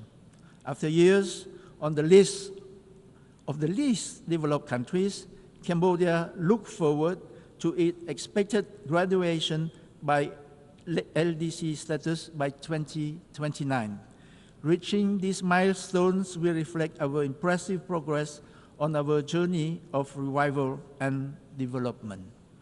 Mr. President, distinguished delegates, Cambodia values multilateralism, the rule-based international order, the principle enshrined in the UN Charter and international law. These are indispensable for consensus building and mobilizing concerted actions.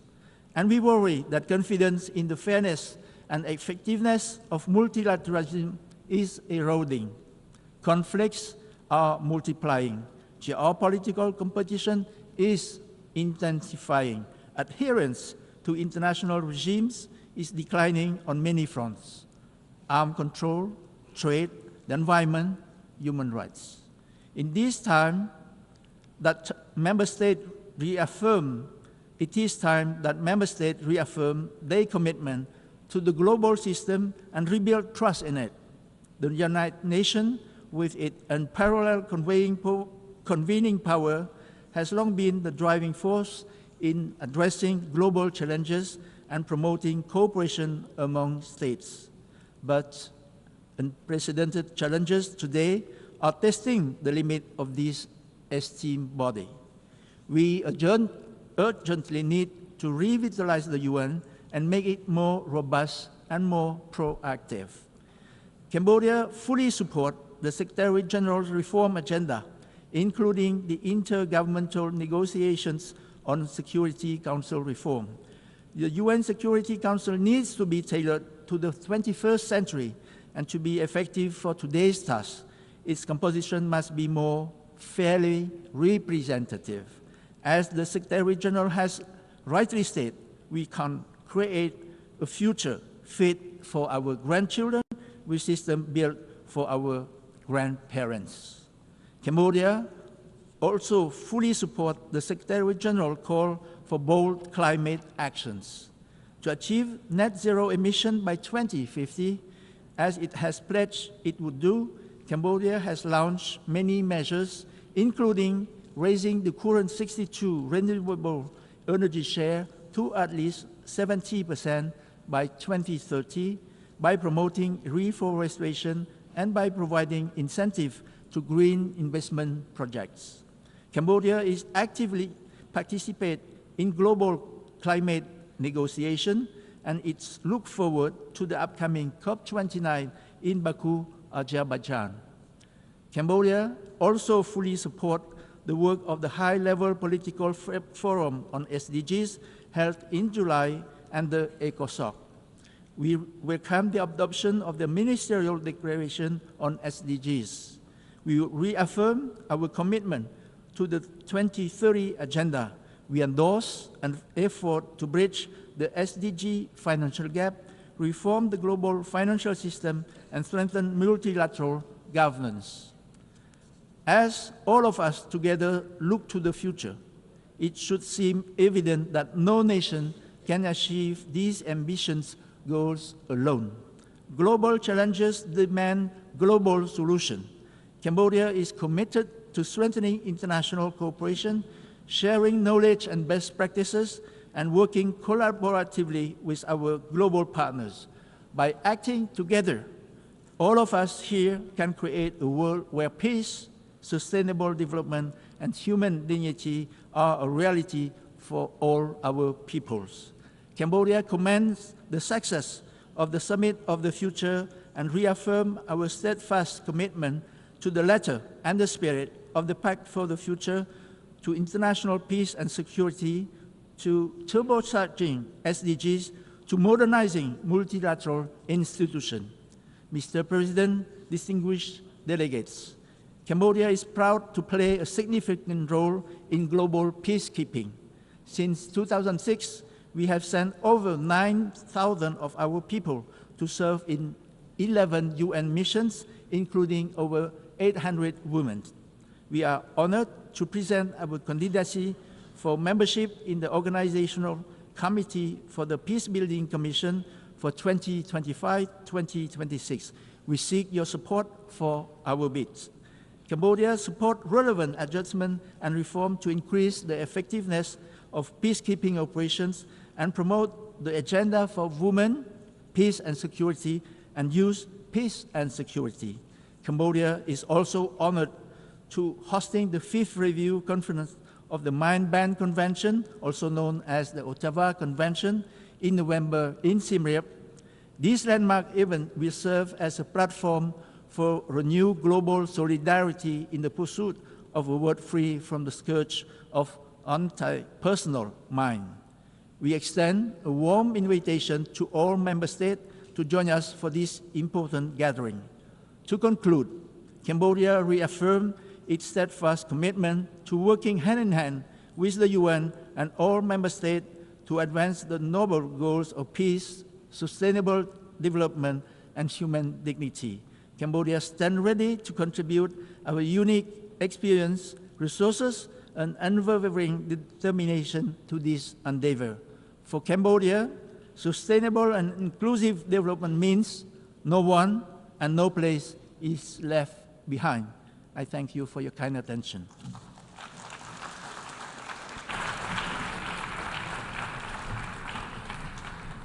I thank the Deputy Prime Minister of Cambodia.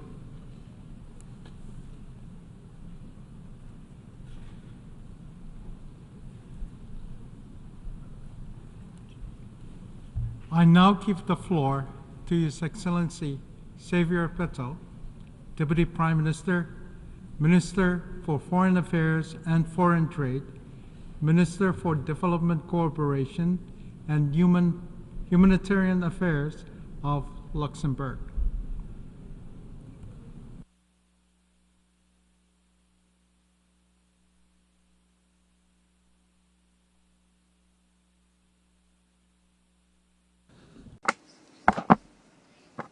Colleagues, it's an honor to be in front of you again, for being able to speak about the situation and how we see the world. I listened to a lot of speeches, and when I listened to the main theme of the topic we had last week and the beginning of the week, No One Behind, I have to tell you that we are in a special situation. How should you explain to someone in Palestine, in Lebanon, in Kiev, in so many different places around the world, that we want to leave no one behind? That's just because of war. How would you explain to some of the countries now that after some national elections, the development and the aid for those more poor countries are cut by saying no one behind? How do you want to say to people waiting outside, demonstrating outside, that we came here together to find solutions about all the troubles that we have nowadays? I can tell you that for them, we are just discussing, but not acting. We are like a very barking dog without teeth, barking all the time, but leaving so many people behind. That's just a not so optimistic introduction, but this is the case how it is today, when I see that for the moment 60 conflicts are existing and about 50 conflicts could start tomorrow. So in total we have about 115 conflicts potentially or existing already. And they go from Congo to Yemen, from Sudan to Myanmar, from Syria to Venezuela, from Haiti to Libya, from Armenia to Azerbaijan could happen tomorrow. So you see, the whole world is, in fact, if you look geographically, in conflict. You have these big conflicts we speak a lot about, but you have also all these little conflicts who are not on our agenda every day, but where people suffer that much also. I have next week a meeting of the French-speaking countries, and as I want to be welcomed, excuse me that I will continue also in French. When I speak of the major conflicts that exist, let me begin with Ukraine. This week we had President Zelensky here, and a lot of you have been to Kyiv. You've been there to support Ukrainian colleagues. And I remember the discussions that we've had here, and I see a couple of colleagues from the Russian Federation here. That's good. It's something new. Very often they leave the room. I'd like to ask them today why there is this war. Why this war? I remember at the beginning of this conflict, a lot of you felt that this wasn't my role, but I tried to dialogue with President Putin and also have a dialogue with President Zelensky. And I remember the arguments that were put forward. I won't tell you details of my discussion with President Putin, but asking why Russia has attacked Ukraine.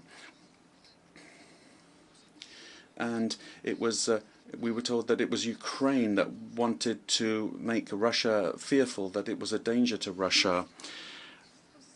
Beginning a war is easy.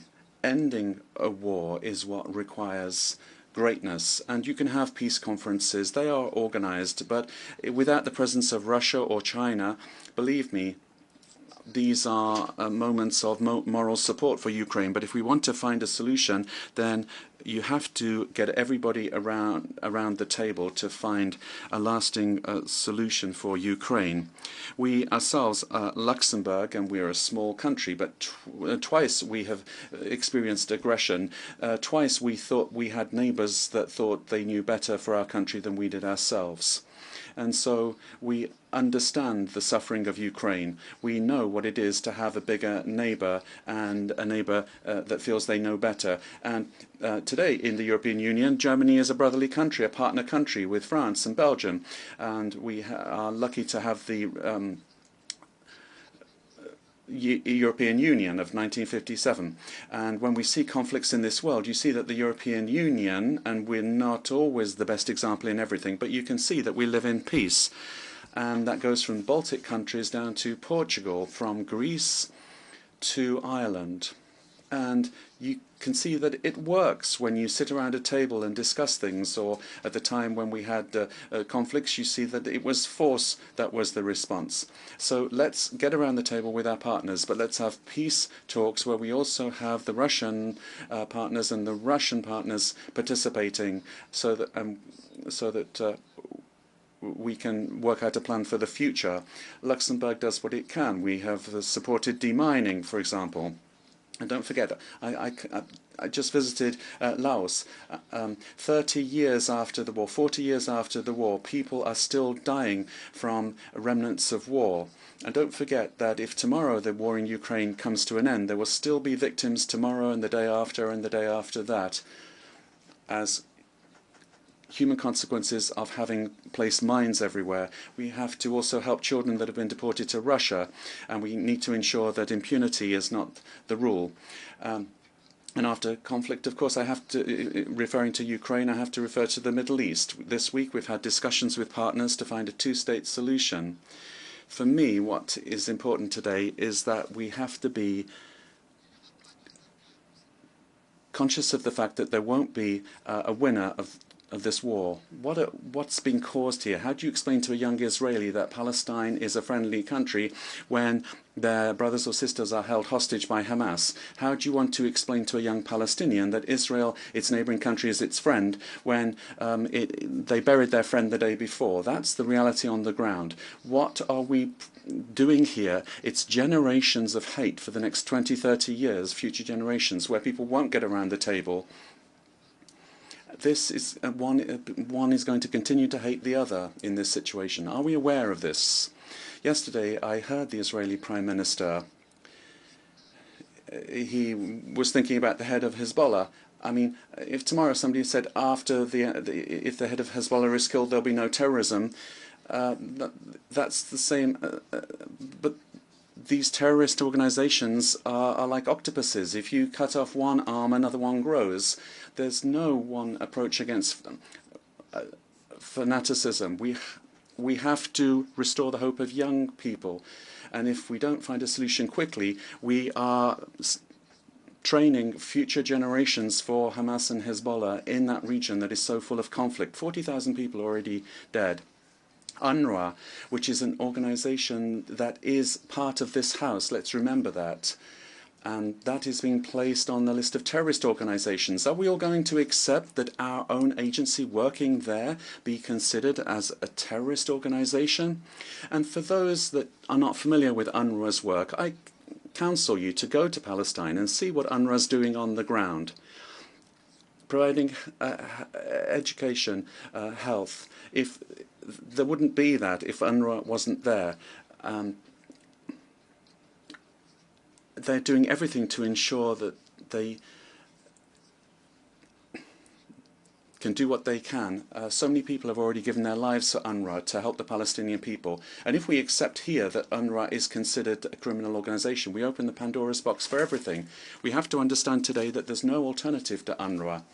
And no one is saying, well, I can replace UNRWA. I can deal with Palestine tomorrow, whatever happens. So I really do urgently call upon Israel to stop placing an agency of this house on a terrorist list, and we are not reacting to it. That means we're accomplices in accepting everything. Now, I understand that Israel has the right to self-defense, but there are limits as well, and it's important to be balanced.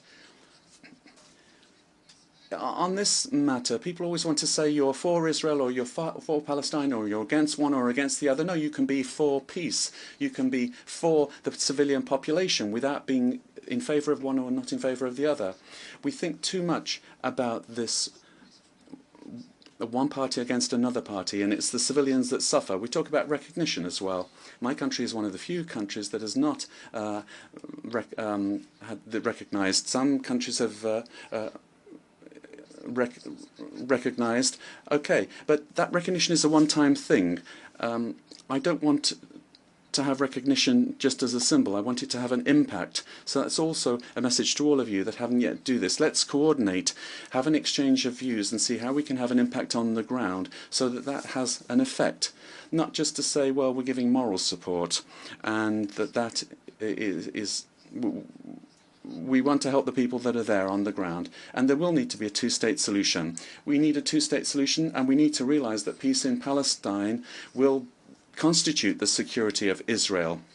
And without peace in Palestine, there will never be any guaranteed peace for Israel. They go hand in hand. And I'd like to have this coordination between countries, and if there is no coordination, then we need to think about possibly opening up a diplomatic representation in Israel and in Palestine that we haven't yet done as the Grand Duchy of Luxembourg, to stress that we want to have two states that we recognize. And when I think of the vote that was held here a little while ago, do you agree with the interpretation of the ICJ? We asked for an opinion, let's not forget that. And then, do we decide afterwards whether we want to respect that opinion? You don't wait for a judge to give a ruling and then say whether you agree with it or not. No, you request an opinion of a judge, and then you request the opinion of that international organization, or it may as well not be there in the first place. So the Sahel, another difficult area where some years ago we were discussing with partners. Now we've seen coups and instability in Africa. People who are becoming refugees because they're afraid that they might be mistreated by the coup leaders that took power overnight. What's important for me, I'm a foreign affairs minister, but I'm also a minister for cooperation. And we've spoken about the Pact for the Future, we've spoken about this investment, and I remember as former Prime Minister the Millennium Goals, the MDGs. Now we have the Sustainable Development Goals, and particularly this year's 75th anniversary of the Geneva Conventions, and we speak about these things, but we forget as well. As new Minister for Cooperation, I have established new criteria. I, for example, have asked countries with which we've signed an agreement that I don't want to dictate things. For a long time, Europe thought it knew what was best for Africans. No, Africans have to make their own choices, but it's important to support them as well through cooperation policies. And then you can have partnerships, you can have exchanges and collaborations. What I ask of those countries, however, is not the minerals, it's not about the economic recovery, and I'm not asking them to change their legislation. All I'm asking is that they don't backslide, that they don't go backwards. So, in other words, the rights that exist for everybody already are respected, be that the rights of women. When I think of a country that's a member here where women don't have the right anymore to be educated, do we accept that? No, and I won't shut up about that. I don't accept it. Where religions can't be followed in a country, no, I don't accept that. And when we ask that the rights of minorities and gender minorities are respected as it exists today and there be no backsliding, I will say something if that's not the case. This week I was at a meeting with a head of state, African head of state, and I wanted to work with them, and I spoke about these three conditions. This the importance of respecting them. And that head of state told me with regard to sexual minorities that if their population feel that homosexuality is a crime, then they will criminalize it. To be a head of state, Mr. President, is not always to do what the majority wants. It's also to defend the minorities in a country. You can't always follow what some people want against others, to be done against others. In a country of diversity is what makes the wealth of a country. And if tomorrow rights that exist now are withdrawn, that means that I can't have a serene dialogue with that country if they go in that direction. And I regret that very much. And I'm not asking anybody to change their rules on abortion or religion, or to have marriage for everyone, or give rights today that don't exist. But don't backtrack. These are things that we've seen in Europe and elsewhere in the world. So don't make that mistake of going back to a previous world. and the Pact for the Future. And we've got SDG 16, rule of law and justice. I'd like to thank I'm grateful for the discussion that we've had here talking about the rule of law.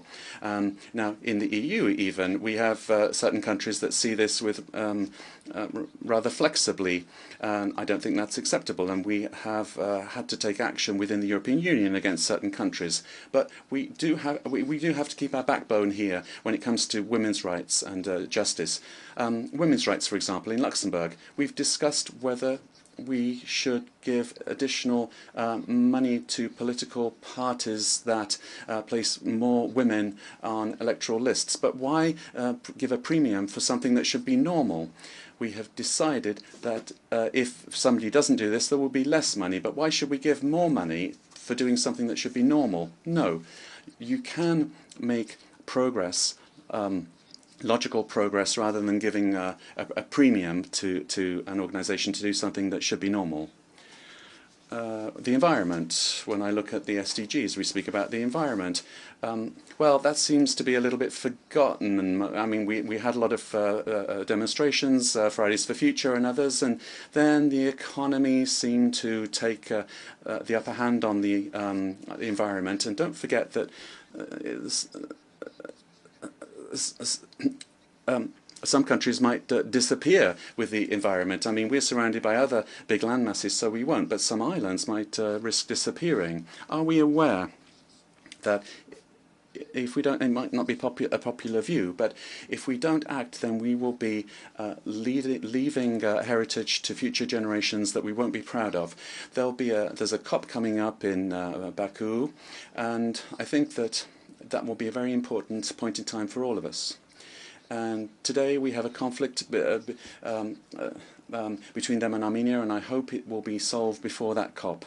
Let's do that. Let's commit ourselves to peace in Azerbaijan. Let's show that we can be proud to come to Baku, that we can be proud to have results where everyone will be happy to have gone without having in the back of their minds, is there a risk that tomorrow there might be a conflict between Azerbaijan and Armenia? So let's deal with that. That's really all I can recommend. Then, with regard to this dog that barks but never dies, yes, in Europe we have rules like we do in the UN that date back to the Second World War, the leftovers of the Second World War, with the 5 permanent members and Africa not represented. And in 2024, now we're asking ourselves, well, how can we have a Security Council talking about the world without Africa being represented? That's the first thing. And now we're being told, well, it would be good to have this and that country as a permanent member. I'm not opposed to that, but it's not by enlarging the circle of the privilege that we will become more efficient. If we want to be more effective, we have to ask ourselves the question whether it's normal that a permanent member, through a veto, is able to block a process. No, it's not. I think you have to think about this.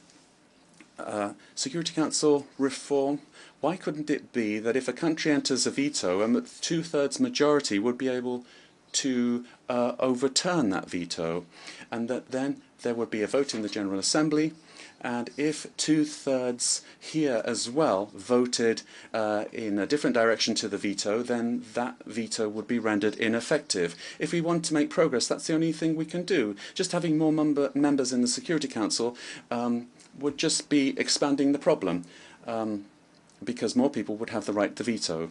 So I conclude here, Mr. President, by saying that being a permanent member of this House is not a privilege, it's a responsibility. And if you look at the time that this was created, it was done by countries that were there to guarantee power. They were the major powers that were there because they were the guarantors of peace. Whereas today, some of them are more troublemakers than anything else, and they prevent us finding peaceful solutions, but which are in everyone's interest. My dream, Mr. President, is to come here one day and address you, being convinced that we can say that in this world, and I said this 3 or 4 years ago in my speech, that in this world irrespective of where we are and the colour that we might have, the religion that we might follow, our gender, our sexual orientation, how much money my parents had, I have the same chances, the same rights, but also the same obligations. And then I would be proud to be part of an international community. I thank you. I thank the Deputy Prime Minister, Minister for Foreign Affairs and Foreign Trade, Minister for Development Cooperation and Humanitarian Affairs of Luxembourg.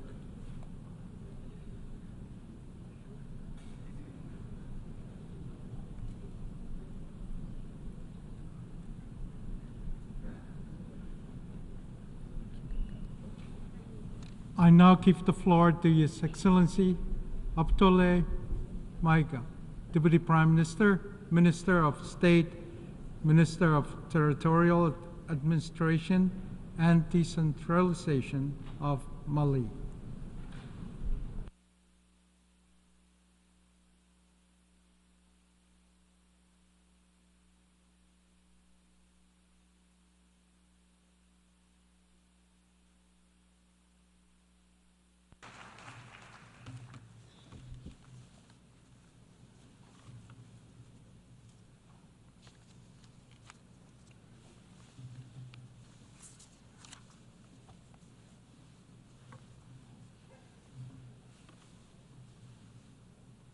Monsieur le Président de l'Assemblée. Distinguished President of the General Assembly, distinguished heads of state and government, Secretary General of the United Nations, ladies and gentlemen, at the outset, I'd like to convey the warm greetings of His Excellency Colonel Assimi Goïta, President of the Transition, Head of State of Mali, and those of the government and people of Mali.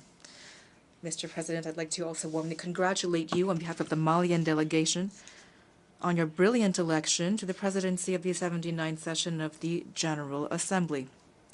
Your beautiful country, Cameroon, an African country that is our brother and friend, enjoys excellent relations with my country. You can count on the full support of Mali as you fulfill your mandate successfully.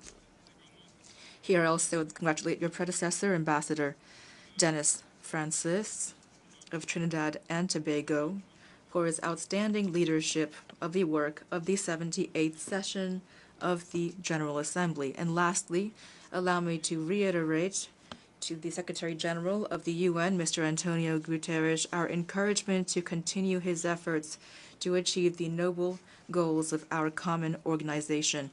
Mr. President, on June 26, 1945, by signing the UN Charter in San Francisco, the peoples of the world pledged resolutely, I quote, to protect future generations from the scourge of war, which twice in one human lifetime inflicted unthinkable suffering upon humanity, end quote. Today, we have the opportunity to discuss the following theme: leaving no one behind, acting together to promote peace, sustainable development, and human dignity for our present and future generations. The choice of this theme, 79 years after the signing of the UN Charter, is it a simple coincidence or the outcome of a certain mindset? We don't know. However, we must note, unfortunately, that the question of preserving generations is still a keenly relevant one. Not only future generations, but also our own generation. Is this a failure of the UN? It is certain that an objective assessment with realistic recommendations regarding our collective system would be key for our future. Mr. President, Mali commends the relevance of this theme, which is one of pressing importance. It is true that tensions and wars currently underway continue to jeopardize international peace and security, development, and the fundamental rights of populations. This comment comes from a country that since 2012 has been experiencing a multifaceted and complex crisis that has led to the loss of more than half its territory and caused many innocent victims through an incestuous and opportunistic association of terrorist groups and armed groups. Mr. President, the drama in Mali dates back to the allegiance between the Salafist group for call and combat of al-Qaeda to the GSPC, Algerian GSPC on September 11, 2006, exacerbated by the intervention of NATO in Libya in 2011, a reckless intervention. The destabilization of this country, this brotherly country, has exacerbated insecurity in our country through terrorism, all kinds of trafficking, laundering of capital, and community conflicts manipulated by terrorists and their foreign state sponsors, as well as the violent actions of certain individuals.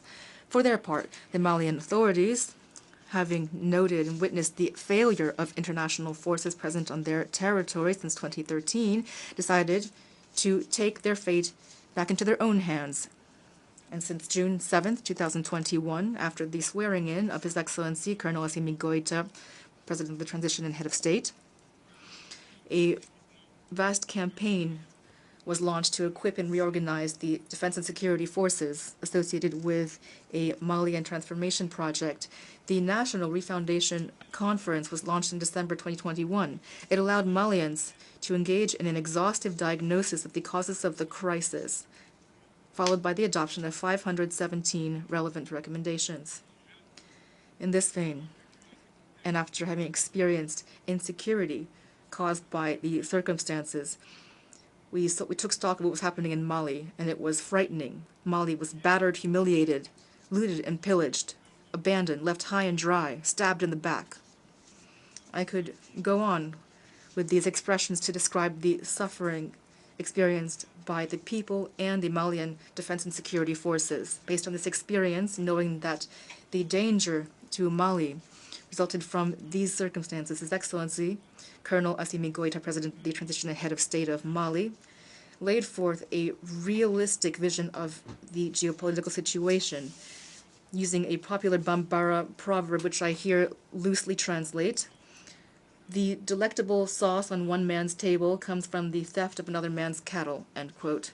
Thomas Hobbes, describing the state of nature in a similar manner, stated that man is the wolf of man. Thanks to this proverb, these proverbs about gastronomic and hunting references, the head of state described the ruthless reality of international relations, and especially the role of Africa, the looting of the raw commodities of which serve the development of others and not Africans, for the most part. In addition to this vision, the head of state instructed or called on Malians, as part of the refoundation, to become themselves again. The head of state, on April 23, 2024, launched the National Program for Education on Values, which aims at a return to our origins, without which it would be difficult to imagine a bright future for our country in its legitimate quest for sovereignty. This call to become ourselves again has to do with the question of who we are. The immediate response to this question was provided by the slogan of Mali: one people, a great family and cosmopolitan nation, one goal to amplify diversity in unity, united for a common good, one faith, the faith that God has given us as a resource to bring about prosperity. To better define what it means to be Malian, Professor Ibrahim Ndiaye, expert within the Committee on the Implementation of the National Program for Education on Values, stated that Malians are characterized on one hand by 5 cardinal values: humanity, empathy, the obligation to transmit human values to future generations, the sense of honor, accepting differences and otherness on the social, human, and cultural fronts. And on the other hand, 5 inviolable principles that have to do with the country itself. That is, an indivisible, inalienable Mali, a Mali that's not for sale, a Mali that's no one's property, an imperishable Mali. Mr. President, by being themselves, Malians have forged a third path. They are not becoming predators, lawless barbarians that seek to rustle other people's cattle, but also not to become eternally powerless victims of predation. The middle path promoted by Mali consists of carrying out our own development, taking a more virtuous path, ensuring the respect of our sovereignty while respecting those of others, that of others, rejecting outside control, and refusing to interfere in others' internal affairs, remaining open to all partnerships based on a win-win relationship. It's also important to note that these principles and values characterize Mutatis Mutandis, the brotherly peoples of Burkina Faso and Niger.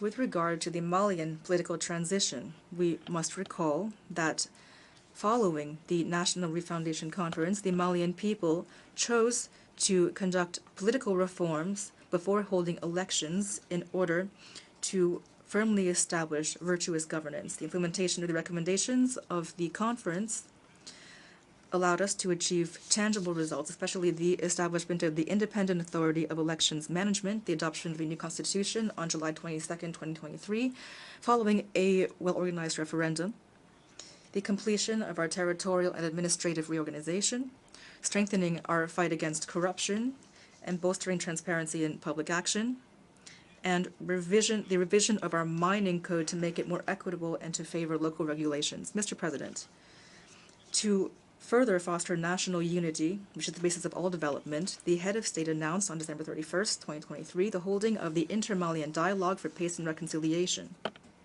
to, quote, eliminate the root causes of community and intercommunity conflict with the ultimate goal of reconciling these communities. Based on a participatory and inclusive approach, the Inter-Malian Dialogue took place in 3 stages on the communal, regional, and national levels, allowing Malians, both within the country and abroad, to engage in transparent exchanges to find Malian solutions for prevention, management, and resolution of conflicts. Unlike the agreement on peace and reconciliation that resulted from the Algiers process, which certain parties, signatories to which have actually turned toward terrorism, which has become a pretext for certain states to interfere in our internal affairs, the Inter-Malian Dialogue allowed Malians to air the dirty laundry within their families without external interference.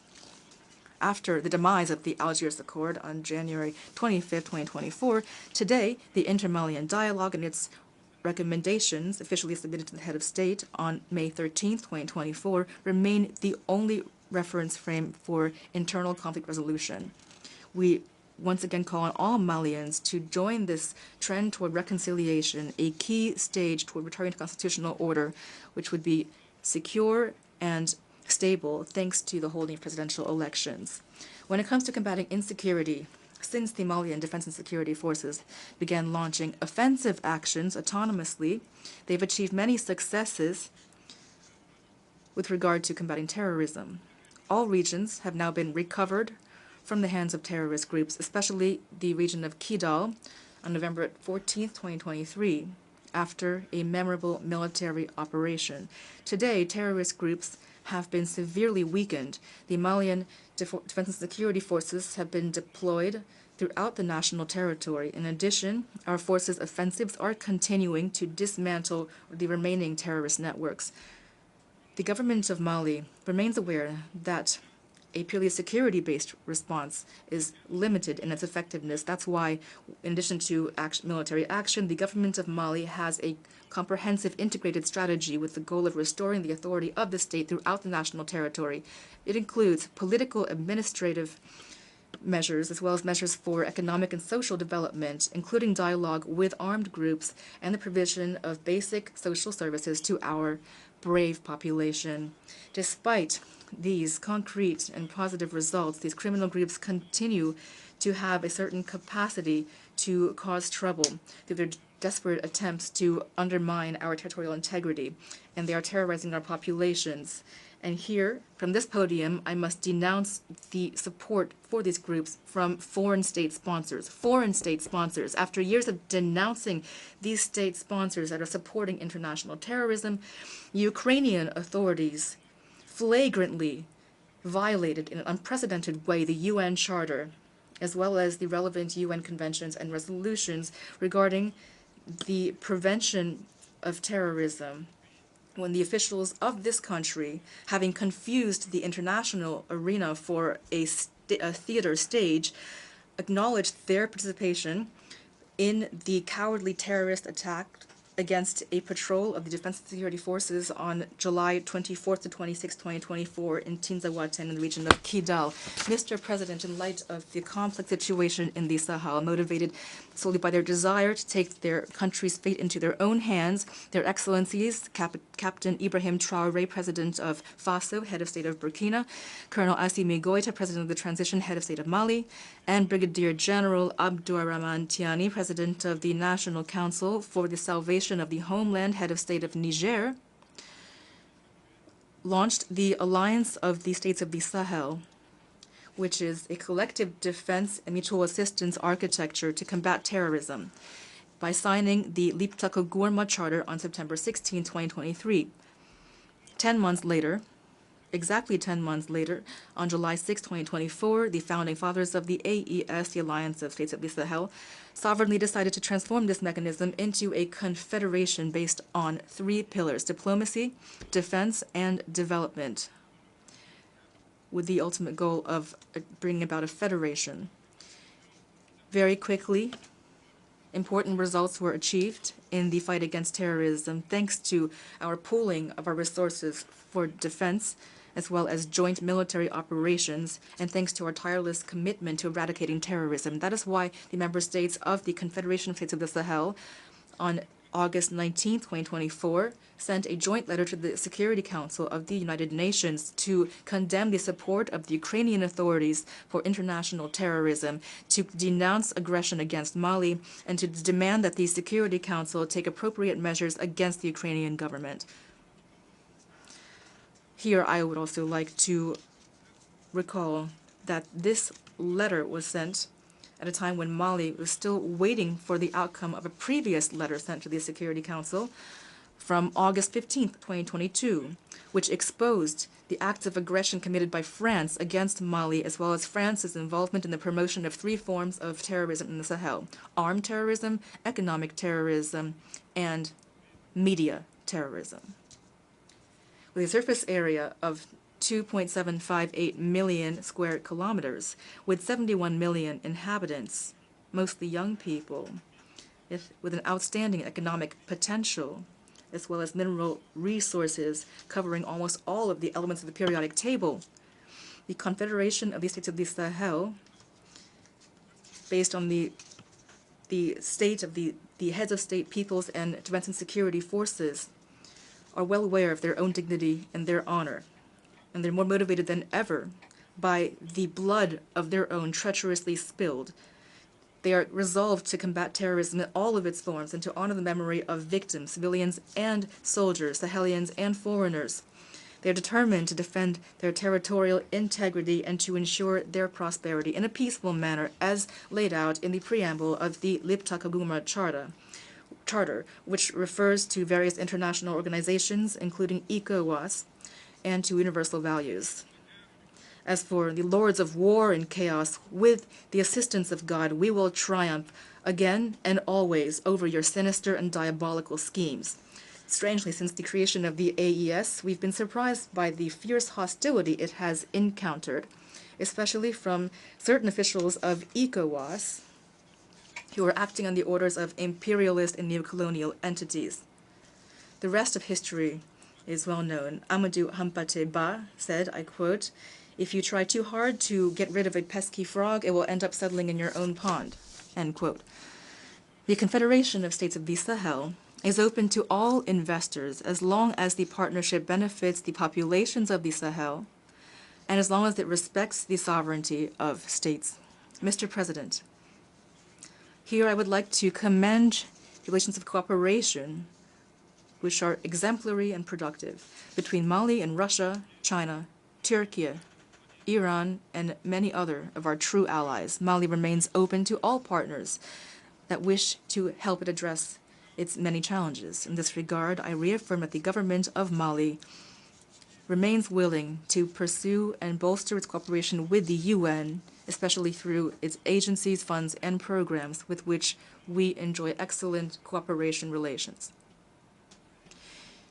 Here as well, we would like to commend and recognize the wisdom of His Excellency, the President Abdelmajid Tebboune, President of the Republic, the Democratic People's Republic of Algeria. On August 29, 2024, during a visit to the south of Algeria, you had said that Libya, Niger, and Mali were brotherly nations which you supported and would never harm. The Malian people were not surprised by these remarks, which eloquently demonstrated your Pan-Africanism, like that of your celebrated predecessors, including late President Abdel Aziz Bouteflika, affectuously nicknamed Abdelkader Mali. After his establishment in Gao and the commitment made by Malian authorities through the following actions: offering Malian territory as a rear base for the Mujahideen, thus opening up a southern front, taking part in armed battles against the French colonizers, deploying Malian combatants alongside Mujahideen on the Algerian territory to defend the freedom and dignity of Algerians, defending the Algerian cause and all diplomatic institutions until they recovered their independence. However, it is our duty to call to your noble attention the incongruous remarks made by two of your colleagues, which go against your wish to promote harmonious relations with your neighbors, including Mali. On July 31st, 2024, the Algerian Minister of Foreign Affairs declared that the Malian crisis did not need a military solution. He said this is a conflict between brothers. The solution must be political. With regard to the Algiers Accord, he stated that it was beneficial to Mali and had protected the sovereignty and territorial integrity of Mali. Deviating from this accord, therefore, would have a negative impact on all of its achievements, he said.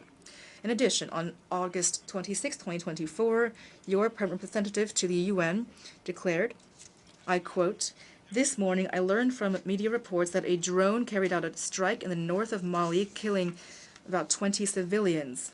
Those who were operating this drone can be held accountable to no one."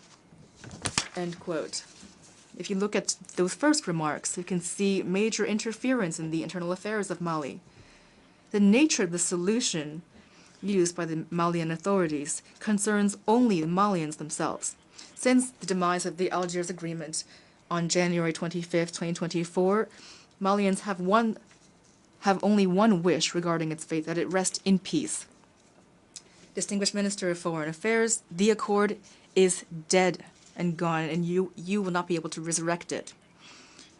Here I would like to reiterate that no one loves Mali more than Malians. I also remind you that Mali and its people are not just spectators in the face of attacks and adversity. For every bullet fired against us, we will reciprocate.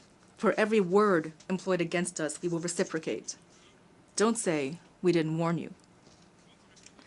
As for the Algerian PR, in addition to providing room and board, I'm sure associated with delicious dishes like shakshuka and shorba for fugitive terrorists and renegades, his role as go-between is in no way assisting the promotion of neighborly relations.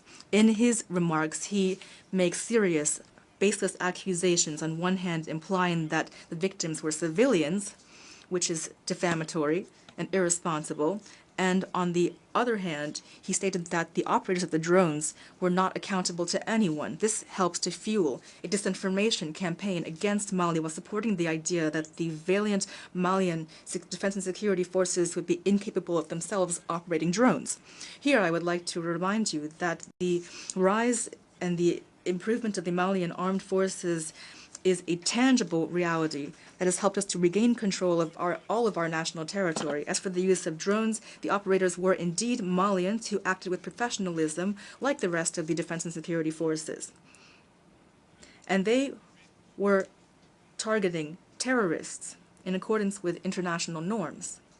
I remind you that several years ago, those who promoted the instrumentalization of human rights were determined to tarnish the counterterrorism performance of the National Algerian Army, highlighted the subversive question of who is killing whom. And today, we are very disturbed that the Algerian PR himself is the one weaponizing human rights against the Malian army. Mali calls for these two mad diplomats to stop meddling in history. Clearly, they have no idea about the history between the brotherly people of Algeria and of Mali, and the contributions of Mali to the war of liberation in Algeria. They also are ignorant of geography because they wrongly consider Mali to be a wilaya, that is, an Algerian province. Mr. President, Mali, I repeat, calls on these two wayward diplomats to cease to interfere in this history. They clearly know nothing about the history between Mali and Algeria, and they wrongly consider Mali to be a wilaya, that is, an Algerian province. I'll repeat once more, Mali calls on these two wayward diplomats to cease to interfere in a history they don't understand. They clearly are ignorant about the history between the peoples of Mali and Nigeria, the extraordinary contribution of Mali to the war of liberation in Algeria, and they are also ignorant of geography because they wrongly consider Mali to be a wilaya or an Algerian province. Mr. President, with regard to the regional international situation, Mali continues to closely follow developments in Africa and the rest of the world. We are deeply concerned by the violence in the Middle East, especially occupied Palestinian territory. The Malian people reaffirm the support for the brotherly Palestinian people in their legitimate battle for self-determination. The government of Mali reaffirms its support for the two-state solution, for Israel and Palestine living side by side in peace and security within secure, internationally recognized borders. We condemn without reserve the indiscriminate use of force by the Israeli army against the Palestinians. On the humanitarian front, Mali is concerned by the situation, the dire plight of millions of refugees and IDPs throughout the world due to armed conflict, natural disasters, and climate change. Here I'm thinking in particular of my countrymen who are refugees in neighboring countries that I thank for their hospitality and generosity. I assure them that the government of Mali will spare no effort to continue to assist them and to pave the way for a dignified return of these refugees, a safe and dignified return to their homes. There are many challenges to international peace and security, and these call for a reform of the UN architecture. In the same vein, Mali continues to advocate a reform of global political, economic, and financial governance to create optimal and just conditions for the development of our countries. In light of this, Mali continues to call for a reform of international financial institutions such as the World Bank and the IMF. Similarly, we welcome alternative and credible models such as BRICS. Climate change constitutes a real threat for current and future generations. We must have the courage to leave behind dogmatism and narrow, self-serving interests with regard to this issue. The time has come to effectively implement the decisions of our summits and of our COPs. The countries that caused climate change must shoulder their full responsibility, including by supporting the efforts of countries of the South to engage in eco-friendly development.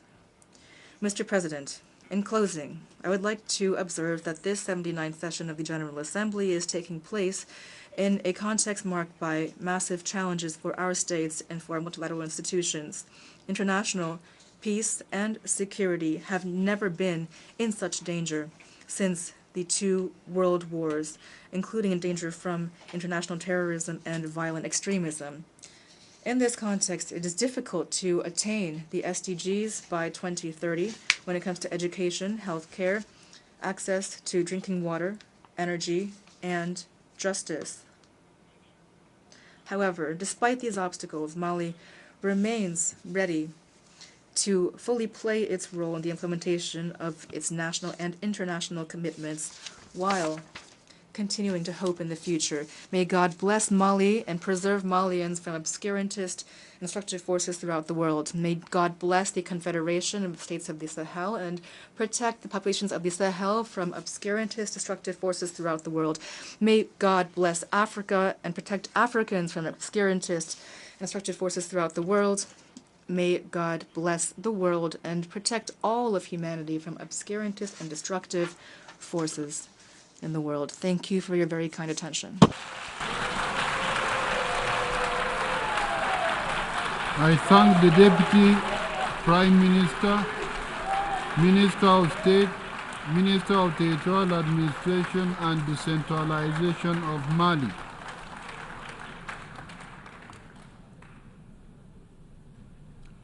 I now give the floor to Her Excellency Retno Lestari Priansari Marsudi, Minister for Foreign Affairs of Indonesia.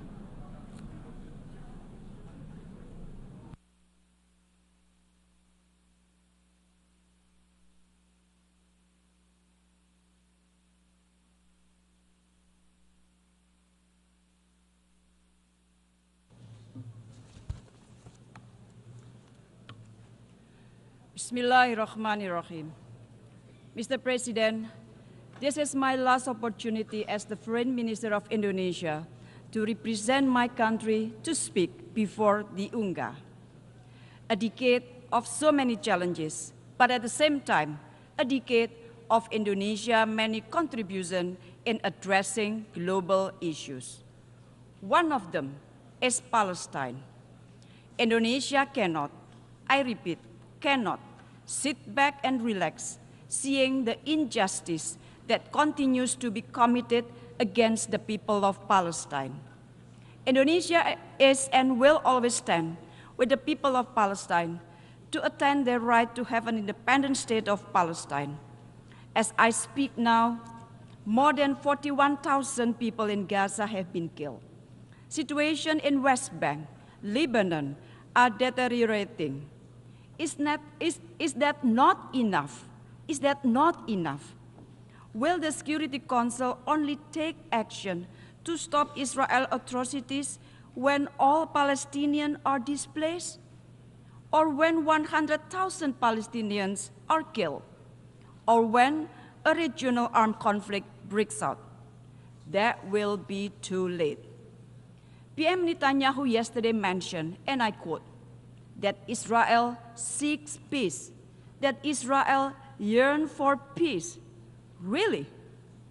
How are we supposed to believe that statement?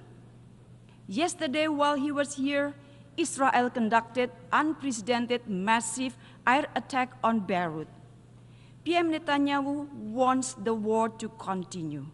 We must stop that. I repeat, we must stop that.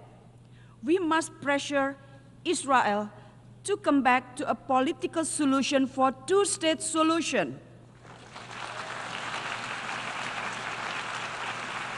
Mr. President, the overwhelming majority of the UN members strongly support the two-state solution, and this is the right time to walk the talk.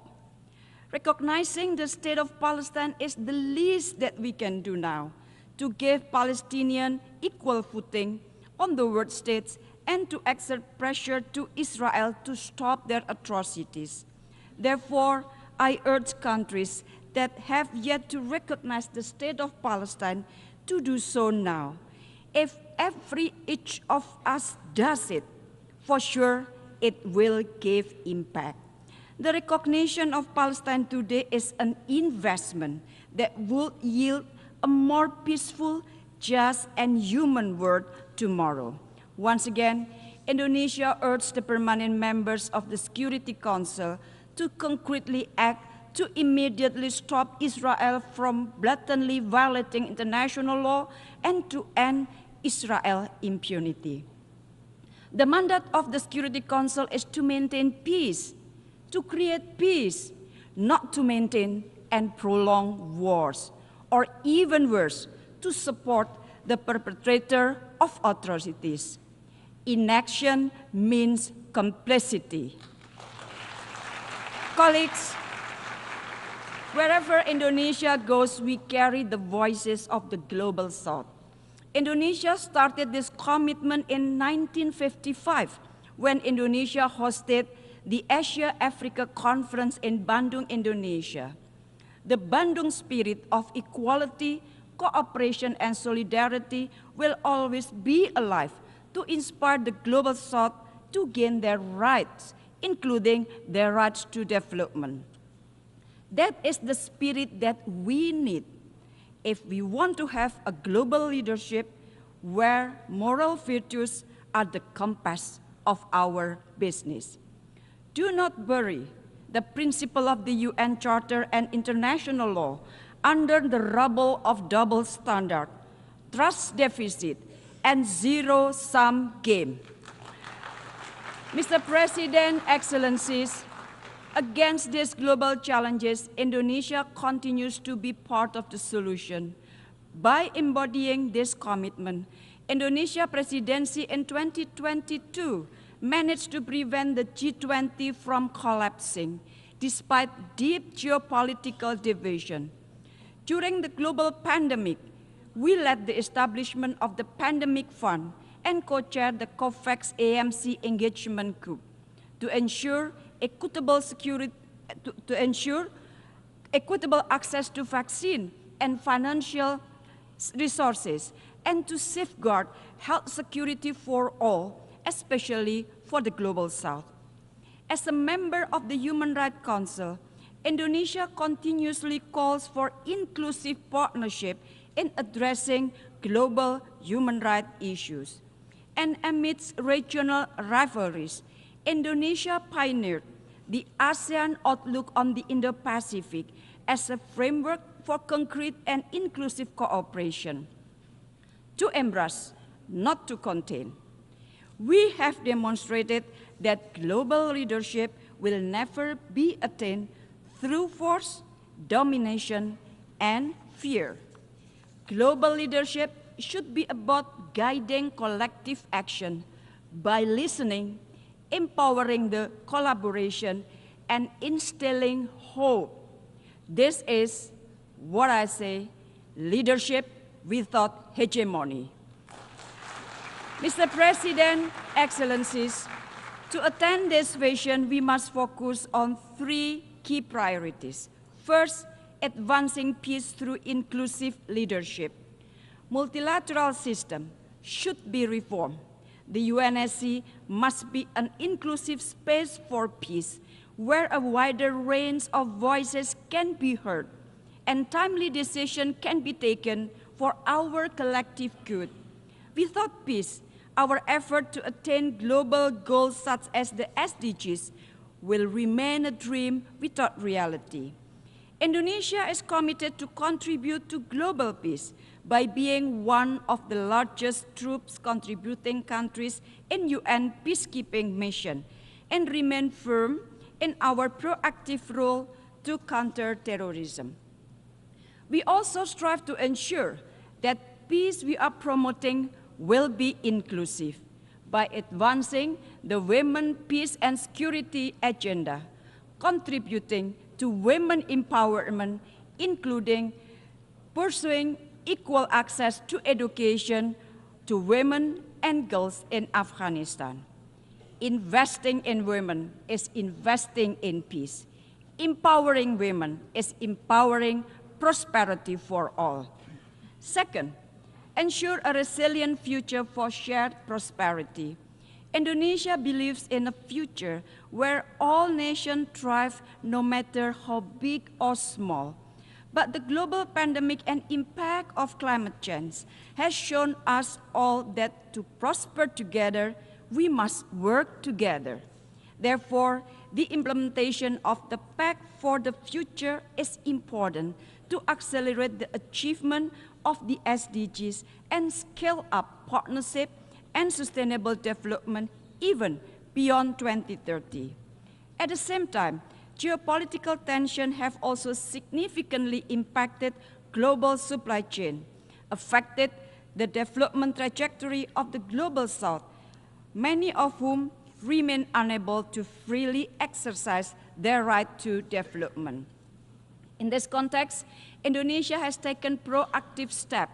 Earlier this month, Indonesia held the second Indonesia-Africa Forum to enhance cooperation in international supply chains and connectivity and build collaboration in preparing for the future challenges.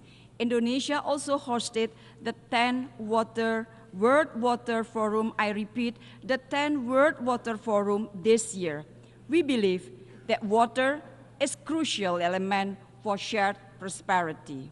And third, building bridges to foster global collaboration. Colleagues, a winner takes all and take it or leave it mentality should no longer exist when collaboration is the only antidote in addressing the global challenges of today. For Indonesia, a world where the only option is us versus them will only result in the word of us or them. Global solidarity and collective responsibility is the essence of the Bandung spirit, and this spirit guided us through our G20 presidency in 2022, chairmanship of ASEAN in 2023, and continuous effort to voice the aspiration of the global South. Indonesia envisioned a world where nations collaborate together to address shared challenges, uphold international law, and protect human rights and dignity of all people. In Southeast Asia, ASEAN with 650 million people has proven that diversity can coexist with stability, peace, and prosperity. Indonesia also continues to work with ASEAN to restore peace and stability in Myanmar through implementation of the ASEAN 5-point of consensus and to enable the safe and dignified return of the Rohingya people. Beyond ASEAN, we also continue to deepen our engagement to the Pacific region to become part and parcel of an inclusive and peaceful Indo-Pacific architecture based on the principle of solidarity, equality, and mutual respect. Mr. President, colleagues, peace, justice, and humanity will always be at the core of Indonesia's foreign policy. Indonesia understands that the global leadership is not something that inherited, nor does it fall from the sky. It must be earned through our collective efforts. Rest assured that Indonesia's commitment toward common peace, common prosperity, common security will be carried out forward across Indonesia's successive administration. It is in this spirit that I'm proud to announce Indonesia's candidature for a non-permanent seat of the United Nations Security Council for 2029-2030.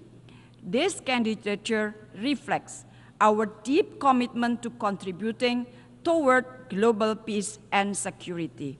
So, colleagues, let us work together to build a legacy of peace for our future generation. I thank you very, very much.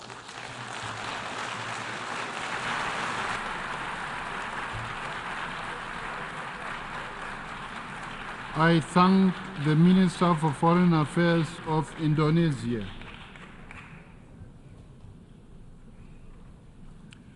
I now give the floor to His Excellency Sergei Lavrov, Minister of Foreign Affairs of the Russian Federation.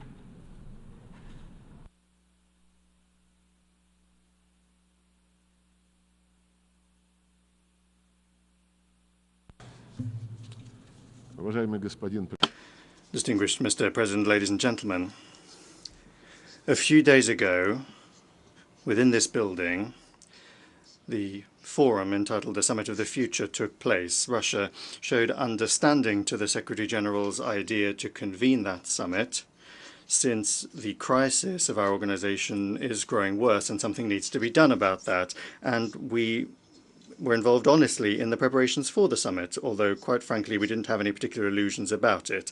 In the contemporary history of the UN, there have been many ambitious events that concluded with loud declarations that were quickly forgotten about. For example, in 2000, the Millennium Summit declared the task of freeing peoples from the scourge of war.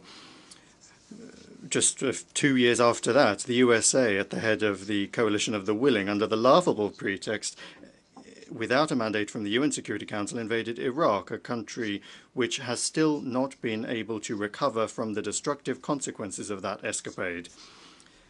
In 2005, the UN World Summit declared a commitment to establishing a just peace in accordance with the principles and purposes of the UN Charter.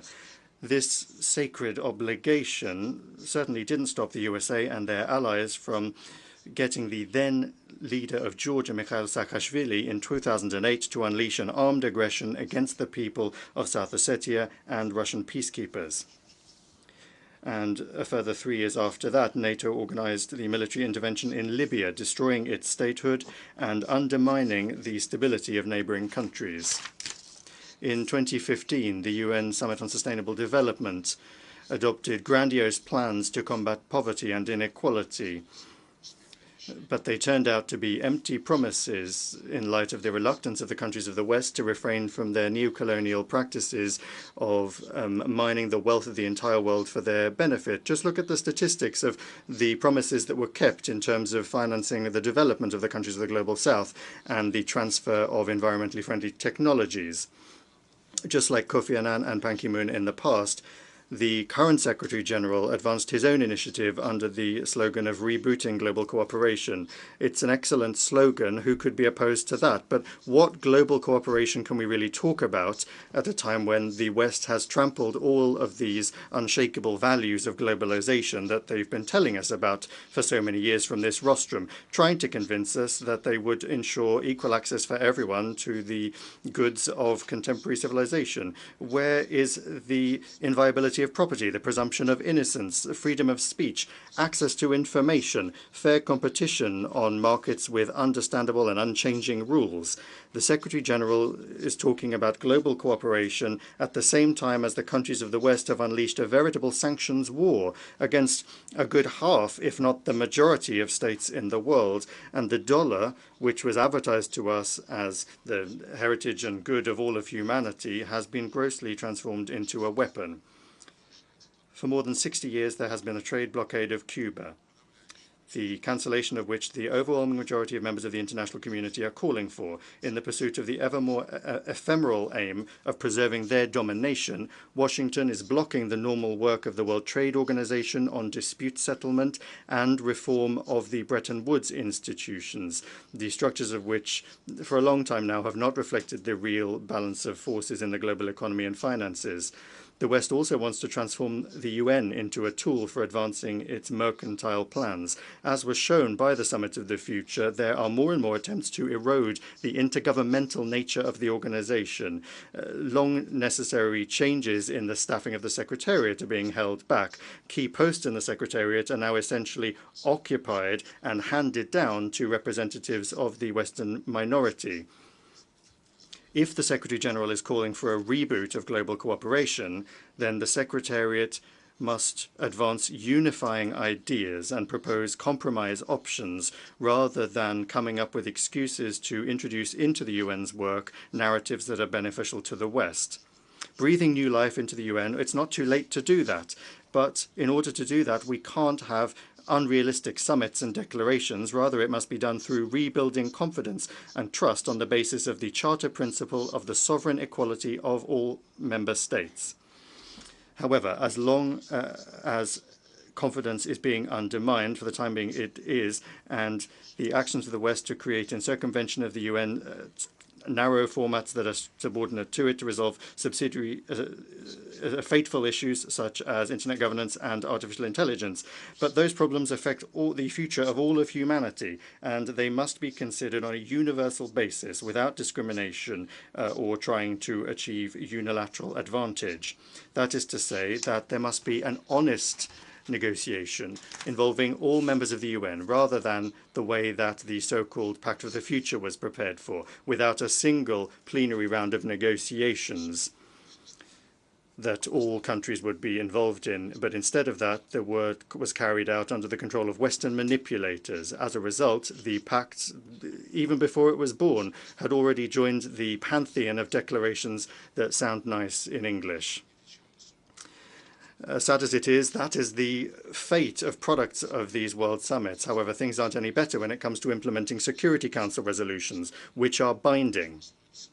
The sabotage of decisions on the Kosovo settlement and the Dayton agreements on Bosnia and Herzegovina says a great deal, but the most glaring example continues to be spinning out over almost 80 years the consensus resolutions on the creation of an independent Palestinian state coexisting in peace and security with Israel. There can be no justification for acts of terrorism, which Israelis fell victim to on the 7th of October last year, but everyone who still has a sense of compassion is outraged by the fact that the October tragedy is being used for the mass collective punishment of the Palestinians in the form of an unprecedented humanitarian catastrophe. The killing of Palestinian civilians with American weapons must immediately be ended. It is important to ensure the delivery of humanitarian aid to the enclave, the reconstruction of infrastructure, and most importantly, it is important to guarantee the realization of the legitimate right of the Palestinians to self-determination and to allow them, not in words, but in deeds, as they say, on the ground, to create a contiguous and viable state within the 1967 borders with its capital in East Jerusalem. Another glaring example of terrorist methods as a means of achieving political aims is the inhumane attack on Lebanon that transformed civilian technology into a lethal weapon. There must be an immediate investigation into this crime, but already we cannot remain silent in the face of the many publications in the media, including in Europe and here in the United States, that indicate to varying degrees the involvement and at the very least awareness of Washington when it comes to the preparation of that terrorist attack. And we understand that the Americans always deny everything, and they do everything they can to hush up any facts that come to light, as they did in response to the irrefutable evidence of their implication in the terrorist attack on the Nord Stream gas pipeline. Those gas pipelines, incidentally, were a marvelous symbol of that selfsame global cooperation that our Secretary General dreams of. But as a result of their destruction, the competitiveness of the European Union in the global economy has been undermined for long years to the benefit of the United States. It is on the West's conscience as well that the truth about those who organized many other heinous crimes has been put on a back burner, including the bloody provocation in the Kiev suburb of Bucha and the series of poisonings of citizens of Russia in Britain and Germany. The UN Secretariat cannot remain separate from efforts to establish the truth in situations that directly impact global security, and in doing so is obliged to strictly observe Article 100 of the UN Charter, to act impartially and to avoid the temptation to play into the hands of individual states, particularly those that are actively calling not for cooperation, but to divide the world into the flowering garden and the jungle, or to those sitting around the table of democracy and those that are on the menu. We mustn't forget also about the service record of those that demand that their rules be implemented by the rest of the world. The invasion of Afghanistan and the inglorious 20-year presence there of the infamous coalition was accompanied by the formation of Al-Qaeda. A direct result of the aggression against Iraq was the creation of ISIL. Unleashing the war in Syria gave rise to Jabhat al-Nusra, which is now Hayat Tahrir al-Sham, and the destruction of Libya opened the floodgates for the permeation of terrorism into the Sahara-Sahel region and for the flow of millions of illegal migrants to Europe. We call upon all of those that are thinking about the future of their peoples and countries to be very wary of any new escapades by those who invented these rules. We are particularly concerned by the now almost commonplace practice of political killings, as once again took place yesterday in Beirut. The tragic and unacceptable turn of events in the Arab-Israeli conflict in Yemen, in the Red Sea Basin, in the Gulf of Aden, Sudan, and other hotspots in Africa reflects an indisputable fact. Security can either be equal and indivisible for all, or it won't be for anyone. An understanding of what would seem to be a simple truth in the context of European security is something that Russia for years has been trying to impart to Washington, London, and Brussels, who are obsessed with their complexes of their own exceptionalism and impunity. Although they initially promised not to expand NATO, and in 1999 and in 2010 they signed in official documents of OSCE summits an obligation to not ensure their security at the expense of others. In fact, the North Atlantic Alliance for 3 decades has been carrying out the geopolitical and military expansion of NATO into Europe. It is trying to take root in the South Caucasus and Central Asia, creating direct threats to the security of our country. And now the same is happening in the Asia-Pacific region, where NATO infrastructure is creeping in and to contain or deter China and Russia. Narrow military political blocs are being created that undermine the inclusive security architecture under the ASEAN umbrella. And the West is not only not remembering about the global cooperation that our Secretary General is such a fan of, but openly in their doctrine documents, they are harshly accusing Russia, China, Belarus, the Democratic People's Republic of Korea, and Iran of creating threats to their domination. In respect of Russia, they have declared the aim of dealing it a strategic defeat, almost just like London and Washington planned in May 1945, with the development, even before the end of the Second World War, of an operation entitled Operation Unthinkable to destroy the USSR. Back then, this was kept top secret, but the current Anglo-Saxon strategists are not hiding their ideas. For now, they do, it's true, hope to defeat Russia using the illegitimate neo-Nazi Kiev regime, but they're already preparing Europe for it to also throw itself into this suicidal escapade. I'm not going to talk here about the senselessness and the danger of the very idea of trying to fight to victory with a nuclear power, which is what Russia is. Equally senseless are the Western backers of Kiev swearing that there is no alternative to negotiations based on the infamous peace formula. They are defending this doomed ultimatum by shamelessly invoking the UN Charter, demanding the territorial integrity of Ukraine be ensured. And I would like to recall, in particular, I'd like to remind the colleagues in the Secretariat that the Charter isn't just about territorial integrity. Charter 1 of the Charter declares the obligation to respect the principles of the equality and self-determination of peoples, and that served as the international legal basis for the process of decolonization, which incidentally still needs to be completed, however much the French, the British, and other former colonial countries may resist. In 1970, the General Assembly unanimously decided in its declaration that everyone must observe the territorial integrity of those states whose governments respect the right of peoples to self-determination, and on that basis provide the entire population living on that territory. And I underscore that this was a unanimous decision of the UN General Assembly following long years of difficult discussions. There's no need to prove that Ukrainian neo-Nazis, having seized power in Kiev as a result of the US and Allies-supported bloody coup d'etat in February 2014, didn't and are not still representing the Russian population of Crimea, Donbass, and Novorossiya. The Western leaders, doing anything they can to talk about human rights, are in a very telling way staying silent about these rights when it comes to the racist actions of their clients in Kiev. In the light of this forgetfulness, I'll remind you about another requirement, again in Article 1 of the UN Charter, the requirement to respect the rights and fundamental freedoms of any person regardless of race, sex, language, and religion. The rights of Russians and those that feel that they are part of Russian culture following the coup d'etat in Kiev have methodically been exterminated. The Russian language in Ukraine is banned by law in all areas, in education, the media, art, culture, and even in day-to-day life.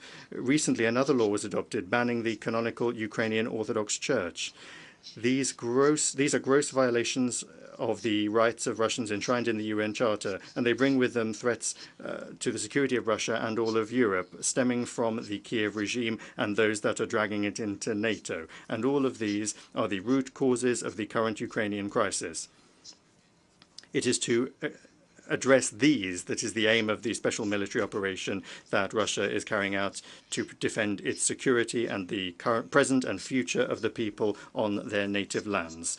We value the sincere aim of a number of our partners to advance, out of the best interests, mediation initiatives. We value their constructive results focus, unlike the hopeless Zelensky peace formula. We call upon our friends in their further efforts to take into account in full the facts that I have mentioned about the real reasons of this situation, the real causes of this situation. Unless they are addressed,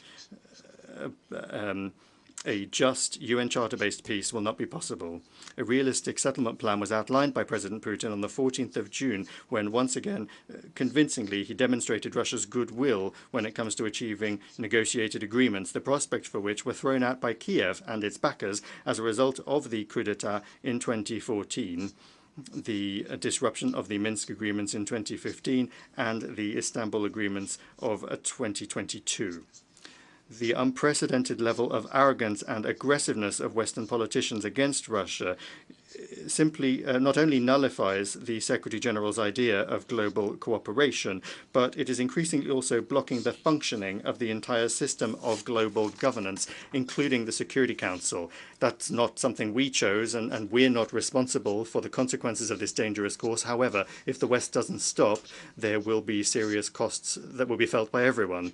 It is clear to the global majority that confrontation and hegemony will not resolve any global problem. They will only artificially hold back the objective process of the formation of a multipolar world order that will be based on the equal rights of large and small nations, that will respect the values of human identity, the equality of men and women, and the rights of peoples to determine their own fate. And incidentally, all of these are also quotes from the UN Charter, just like the principle of non-interference in the internal affairs of sovereign states as well. A confirmation of which, to the shame of the members of our organization, was blocked by the US and their satellites at that very same summit of the future when the pact was adopted. Speaking on the 18th of September before the participants in the 4th Eurasian Women's Forum in St. Petersburg, President Putin underscored the need for a pooling of efforts in the name of sustainable development and general universal, equal, and indivisible security. Addressing the most complex problems facing all of humanity is something we can only do together, taking into account one another's interests. The West must realize this and refrain from its neo-colonial ideas. The Global South and the East are more loudly speaking about their rights and their fully fledged participation in decision-making processes on the whole range of the international agenda, which is becoming particularly relevant in a situation in which the West is steadily destroying the model of globalization that they themselves created. The role of interstate associations in Asia, Africa, and Latin America is growing stronger, including the Shanghai Cooperation Organization, the African Union, the Community of Latin American and Caribbean Countries, the League of Arab States, the Eurasian Economic Union, the Association of Southeast Asian Nations, and others. The contacts between those regional integration structures are being established among themselves and also with the global association, the BRICS, which is creating opportunities for harmonizing approaches and agreeing on mechanisms for mutually beneficial cooperation and development that are not under the control of any negative external influence or diktats. All of these objective processes need to be taken into account in the work of the G20 as well, where the G7 is no longer able to pick the tune. We need to take a new look at ways of ensuring security in various regions, learning lessons from the sad experience of the functioning of the NATO-centric models, or the models, the so-called model of Euro-Atlantic security that the West has used to serve their own expansionist ideas.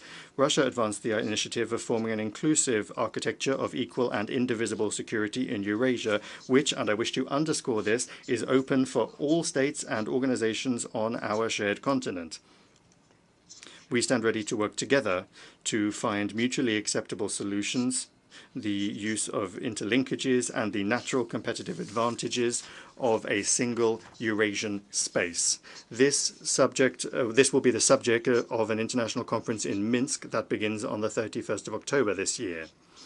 We are not stepping away from dialogue with the West. In July, upon the proposal of Russia, there was an open debate in the Security Council on the subject of building a more just, more sustainable world order. We believe it is important to begin the discussion that has begun in the UN as well as in other platforms a fairer world order undoubtedly requires the expansion of the representation of the Global South in the UN Security Council. We support our position in favor of the candidacies of Brazil and India, while at the same time taking a positive decision on the well-known initiatives of the African Union. However, of course, we cannot even talk about any additional seats for Western countries who are already excessively overrepresented within the Security Council. Distinguished ladies and gentlemen, May next year we will mark the 80th anniversary of the victory in the Second World War, during which the genocidal policy of the Third Reich killed tens of millions of people, including 27 million citizens of all of the peoples of the Soviet Union. These crimes do not have a statute of limitations, nor is any moral justification for those who are trying to whitewash Nazi executioners, collaborators, and their current adherents, be it in Ukraine, the Baltics, Canada, or in any other countries. Today, the world is facing extremely serious challenges that require a joining of forces rather than confrontation and a thirst for global domination. Russia will always stand on the side of collective work, on the side of truth and law, peace and cooperation, in the interests of giving rebirth to those ideals that were enshrined by the Founding Fathers. That is the aim of the Group of Friends in Defense of the UN Charter that was created upon the initiative of Venezuela. Its purposes and principles remain fully relevant. The most important thing is to make sure that absolutely everyone is guided by those principles, not selectively choosing from a menu, but rather in their entirety and as they are interlinked, including the principle of the sovereign equality of states. Then, working in favor of forming an honest balance of legitimate national interests, the legitimate national interests of all countries, we will be able to give life to the purpose of the UN that is enshrined in the Charter, to be a center for harmonizing the actions of nations. Thank you. I thank the Minister for Foreign Affairs of the Russian Federation.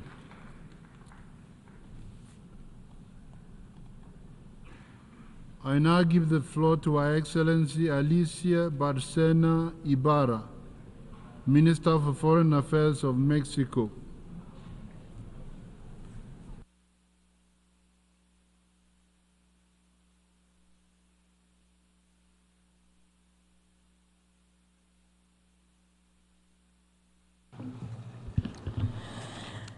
Mr. President, Señor Presidente. President, distinguished delegates, I would like to convey to you the greetings of our President, Andrés Manuel López Obrador. And I'm honored to come back to this General Assembly, where it was my home for many years, to address you now as representative of Mexico.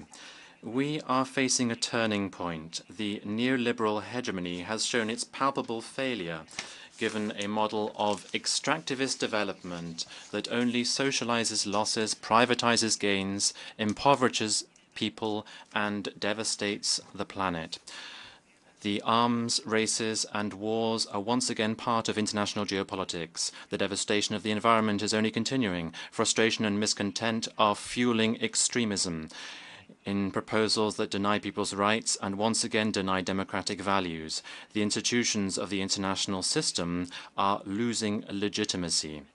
This is what the Secretary General Antonio Guterres was referring to in his address when he spoke about a purgatory of polarity and instability, which are symptoms of civilization crises and stages of transition in which the old has not yet died and the new has not yet been born. The similarities between the current times and the interwar period in the last century is increasingly evident.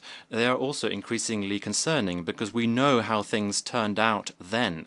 Terrible years in which the global production became a conveyor belt for war, where humanity once just became one more good. However, history also teaches us that in these crises, with bravery and courage, it is possible to change the destructive path of destiny. In the interwar period last century, Mexico's foreign policy wrote an exceptional chapter showing humanism, solidarity, and respect for international law, which are characteristic of us. Mexico gave itself the task of upholding the value of the League of Nations, justice, self-determination, integrity, independence, and equality between its members. With these flags, we categorically condemned the arms race, the invasions of Manchuria, Austria, and Ethiopia, and the progress, the advance of fascism in Europe. And after the Second World War, Mexico led the declaration of Latin America and Caribbean as being an area free, a zone free of nuclear weapons. Today, like then, Mexico is trying to build emancipatory alternatives. This is part of our Mexican humanism, which is the result of our millennium-old history and compass in our project for national transformation, building a fair, equal, and fraternal society, a moral economy that guarantees the equal distribution of income and respect for the environment. This is a revolution of consciences, which has made it possible for us to change the increasingly precarious living conditions that our people had suffered before, during, and now things are different under the administration of Andrés Manuel López Obrador. Now, more than 9.5 million Mexicans have been brought out of poverty in 5 years, and the Gini coefficient has reached a historic low. The minimum wage has gone up by 135%, which has dispelled the inflationary myths that of those who wish to maintain the status quo. We've also got rid of tax breaks, strengthening the public coffers and putting an end to corruption and tax evasion and avoidance. All of this has been done against a backdrop of responsible public finances, which has made Mexico a destination for investment. We've also taken unprecedented measures at the constitutional level to recognize the rights of indigenous peoples, to guarantee the equality and political participation of women, and also to leave a clear legacy of social achievements in our constitution, so that nobody can deprive future generations of these things. These premises are also reflected in our foreign policy, because Mexico is a country of migrants, and we are no strangers to any stage of the migratory cycle. In line with our experience, we have rolled out the Mexican model for human mobility. This is a proposal that aims to manage migration comprehensively in a holistic way to deal with its structural causes and with hemispheric cooperation. The model has 5 pillars: empowering Mexican communities abroad and advocating the United States to adopt ways for them to be fully regularized. Secondly, to beef up and broaden cooperation for development in communities of origin and return. 3, to address the political factors and economic sanctions that prevent hamper development and lead to irregular migration. 4th, to bring about safe, orderly, and regular ways of people to move to get work. We have said it loud and clear. Migration is not a problem, it is a phenomenon. It's not a crime, and migrants are not criminals. The problem is the factors that lead people to leave their homes and the dangers that they're facing when they don't find legal ways to migrate and practices that criminalize them. From this rostrum, we rightly recognize the contributions of more than 37 million Mexicans who live in the United States. They are very able workers who provide $324 billion per year to this country's GDP, and they are critical for the economy of both countries. We have been able to change the narrative and conversation with the United States to focus on the structural causes. We have also convened leaders of the countries of origin in the region in Palenque with strategic agreements that have been able to reduce clashes on the border between Mexico and the United States by 66%. We also said loud and clear that development and stability will not be the norm of the international system unless we guarantee the rights and inclusion of women. As the first country in the Global South to adopt a feminist foreign policy, we hosted the 3rd Ministerial Conference on Feminist Foreign Policies, and in the declaration, the conference recognized a range of commitments that are reflected in the Pact of the Future. But just this week, only 9 women heads of state and government actually spoke at this rostrum. Only 9 out of 133 countries. The world cannot make headway without half of its population. Never again anything about us without us, because the future will be feminist or it will not. As Nicholas Stern said, climate change is the greatest market failure of all time, and it is also the greatest global challenge that we have. The only way to mitigate it is to take collective and simultaneous measures. These require financing, and they require that countries fulfill shared, common but differentiated responsibilities. We reiterate our commitment to the Paris Agreement, the implementation of the Kunming-Montreal framework, and the Biodiversity Convention, and the synergies between the 3 Rio Conventions. We need to restore the integrity of our ecosystems as providers of essential goods and services for the economy and for social well-being, and also for climate stability. We have taken part in the consultative processes of the International Tribunal on the Law of the Sea, ITLOS, the Inter-American Court on Human Rights, and the International Court of Justice on states' responsibility vis-à-vis climate change. We will continue to work to achieve the ratification of the agreement on the conservation of marine biodiversity in areas beyond national jurisdiction, and to maintain the moratorium on mining extraction on the seabed. The security context in the world, friends, is changing enormously.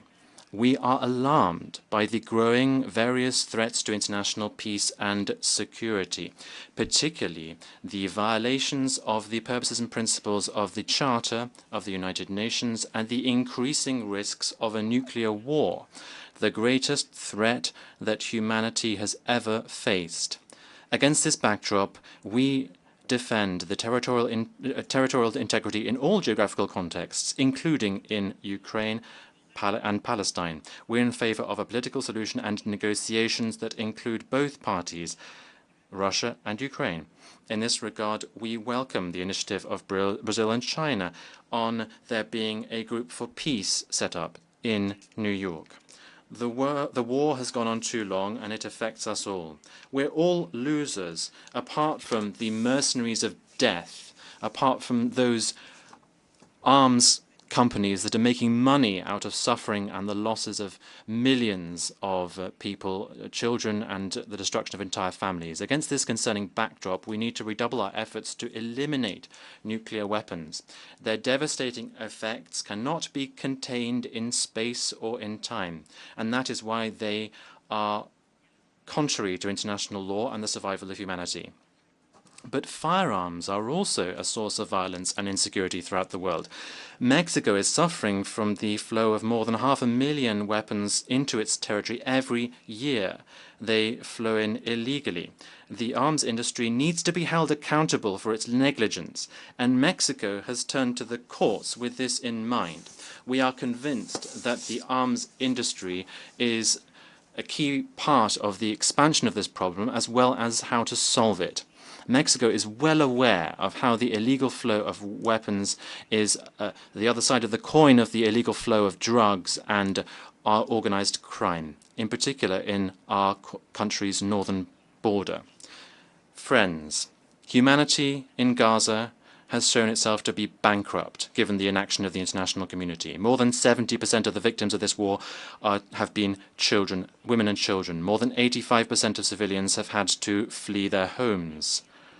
Most of the people there lack access to food, water, and electricity. That is why we requested to intervene in the case brought by South Africa before the ICJ on the implementation of the International Convention on the application of the Convention on Genocide. And together with Chile, we referred the situation in Palestine to the ICC, and we also sent an amicus brief to the court to highlight the court's jurisdiction. We reject the false dilemma between the sterile violence of terrorism and the disproportionate punishment wrought by governments who are blinded by the double standard. To make the two-state solution a reality, the United Nations resolutions need to be adhered to, as well as the ruling of the ICJ on practices in the occupied Palestinian territory. The institutions and rules underpinning our international system are the last line before barbarism. That is why we categorically condemn the flagrant violations by the current Ecuadorian government of the most basic standards of international coexistence and the principles of the United Nations Charter, with their violent, illegal break-in of our embassy in Quito on the night of the 5th of April, the attack on our diplomats, and the illegal abduction of one person to whom Mexico had given political asylum, who remains a prisoner and who is seriously ill. We reiterate our thanks to the international community for the widespread condemnation of this fact. We cannot forget it or normalize it. Dear friends, we know one thing, which is that the United Nations Security Council needs urgent reform. Mexico proposes eliminating the veto entirely, and until that is not achieved, at least limiting the veto to in cases of genocide, crimes against humanity, and war crimes. Our region, Latin America and the Caribbean, is one of our priorities because the progress of any of our countries means the progress of all. Defending dialogue, stability, democracy, and in so doing, we proposed the peaceful settlement of disputes, and we have been guarantors in the peace process between the government of Colombia and the ELN. And we have hosted 2 cycles of negotiations. We've also hosted talks between the government of Venezuela, the Democratic Unitary Platform, and the United States. Following principles of solidarity, self-determination, and the well-being of people, we will continue to be involved in supporting Haiti in rebuilding its stability and security. We reiterate our condemnation of the economic embargo imposed on Cuba for more than 6 decades. This violates international law, and we believe that Cuba must immediately be taken off the United States list of countries alleged to be sponsors of terrorism. Mexico, honoring its tradition of asylum throughout our history, offers political asylum to people who are threatened with for their lives and freedom. We provide refuge to tens of thousands of asylum applicants and additional protection as a country that opens its doors to those who need it. Dear friends, on the 1st of October, we will inaugurate the administration of the first female president in 200 years of our country, Dr. Claudia Sheinbaum. With her leadership, the humanist government will indeed. Thank you very much. The first woman. With her leadership, the humanist government will deepen efforts to combat poverty and inequality, will focus on well-being in the shared prosperity, because the equality for women has now arrived, and protecting the environment and respecting our national heritage. We have to work together. Our foreign policy will continue to deploy our highest values, focusing on our roots and our struggles. We offered hope in the face of fear, solidarity in the face of hatred, and humanism in the face of devastation. Ours is a world that offers a backdrop that is somewhat dispiriting. Citizens around the world are finding little that gives rise to optimism. Every day we see on our screens scenes of cruelty and the almost arithmetic, mechanical reporting of how many people have died. Many people are looking at the United Nations now, at this House, and legitimately looking, given the intelligence that you can see in these rooms, looking for us to be in line with our promise and to ensure that dialogue and diplomacy can prevail.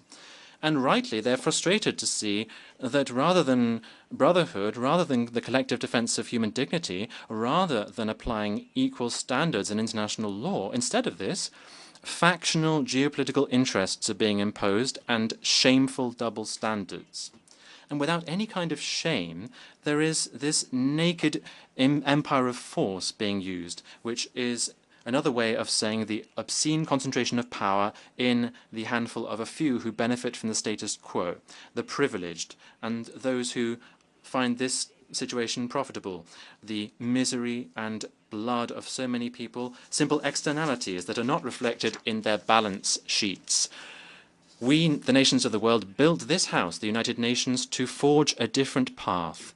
And today we say that in spite of all of its shortcomings, it is this civilizational work that deserves our commitment and, if necessary, reasonable alternatives. These are the foundations that the human family laid down after the 2 world wars, the tool that we had to use.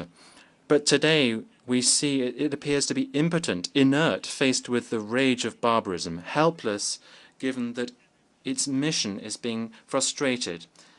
We need to sow new seeds of hope, changing governance and architecture, because almost decades on, the world, its challenges and its physiognomy can no longer be recognized in a mirror that obstinately reflects the world of 1945.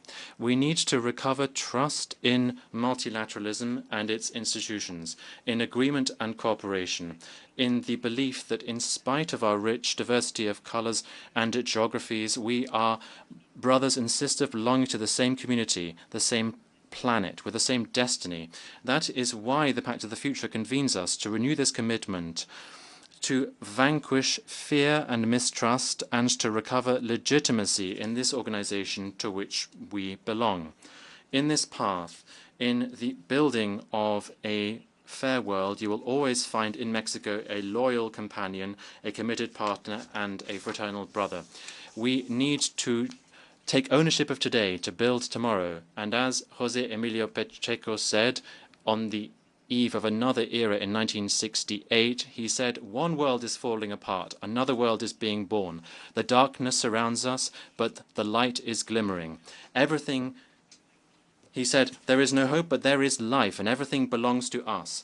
And I would also like to quote Eduardo Galeano, who said, "What if we start to exercise the never-before-proclaimed right to dream? What if we are delirious for a while at the beginning of this millennium, forcing ourselves to look away from the infamy to dream another world, a world where justice and freedom, Siamese sisters condemned to live separately, will once again sit side by side, one where we'll be compatriots and compatriots of all of those who are determined to seek justice, wherever they may have been born, and wherever they may live, or when they may have lived, without any regard being given at all to the borders of the map or time." Thank you. I thank the Minister for Foreign Affairs of Mexico.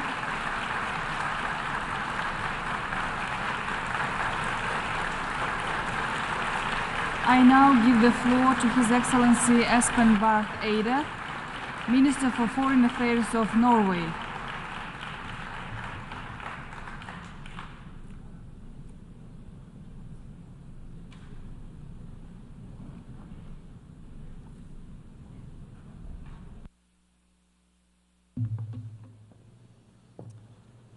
President, Excellencies, ladies and gentlemen, our United Nations was born as the Second World War ended, shattered by the experiences of 2 devastating wars with their unspeakable atrocities. Wise people came together to write the United Nations Charter and to establish the United Nations Organization. The Charter codifies the key principles of international law, including the prohibition of the use of force, but in self-defense or upon the authority of the Security Council.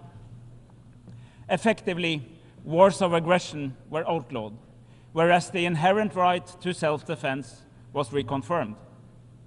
In the Charter, and flowing from it in the years to come, we also established the other key principles that codify international humanitarian law, as well as international human rights law.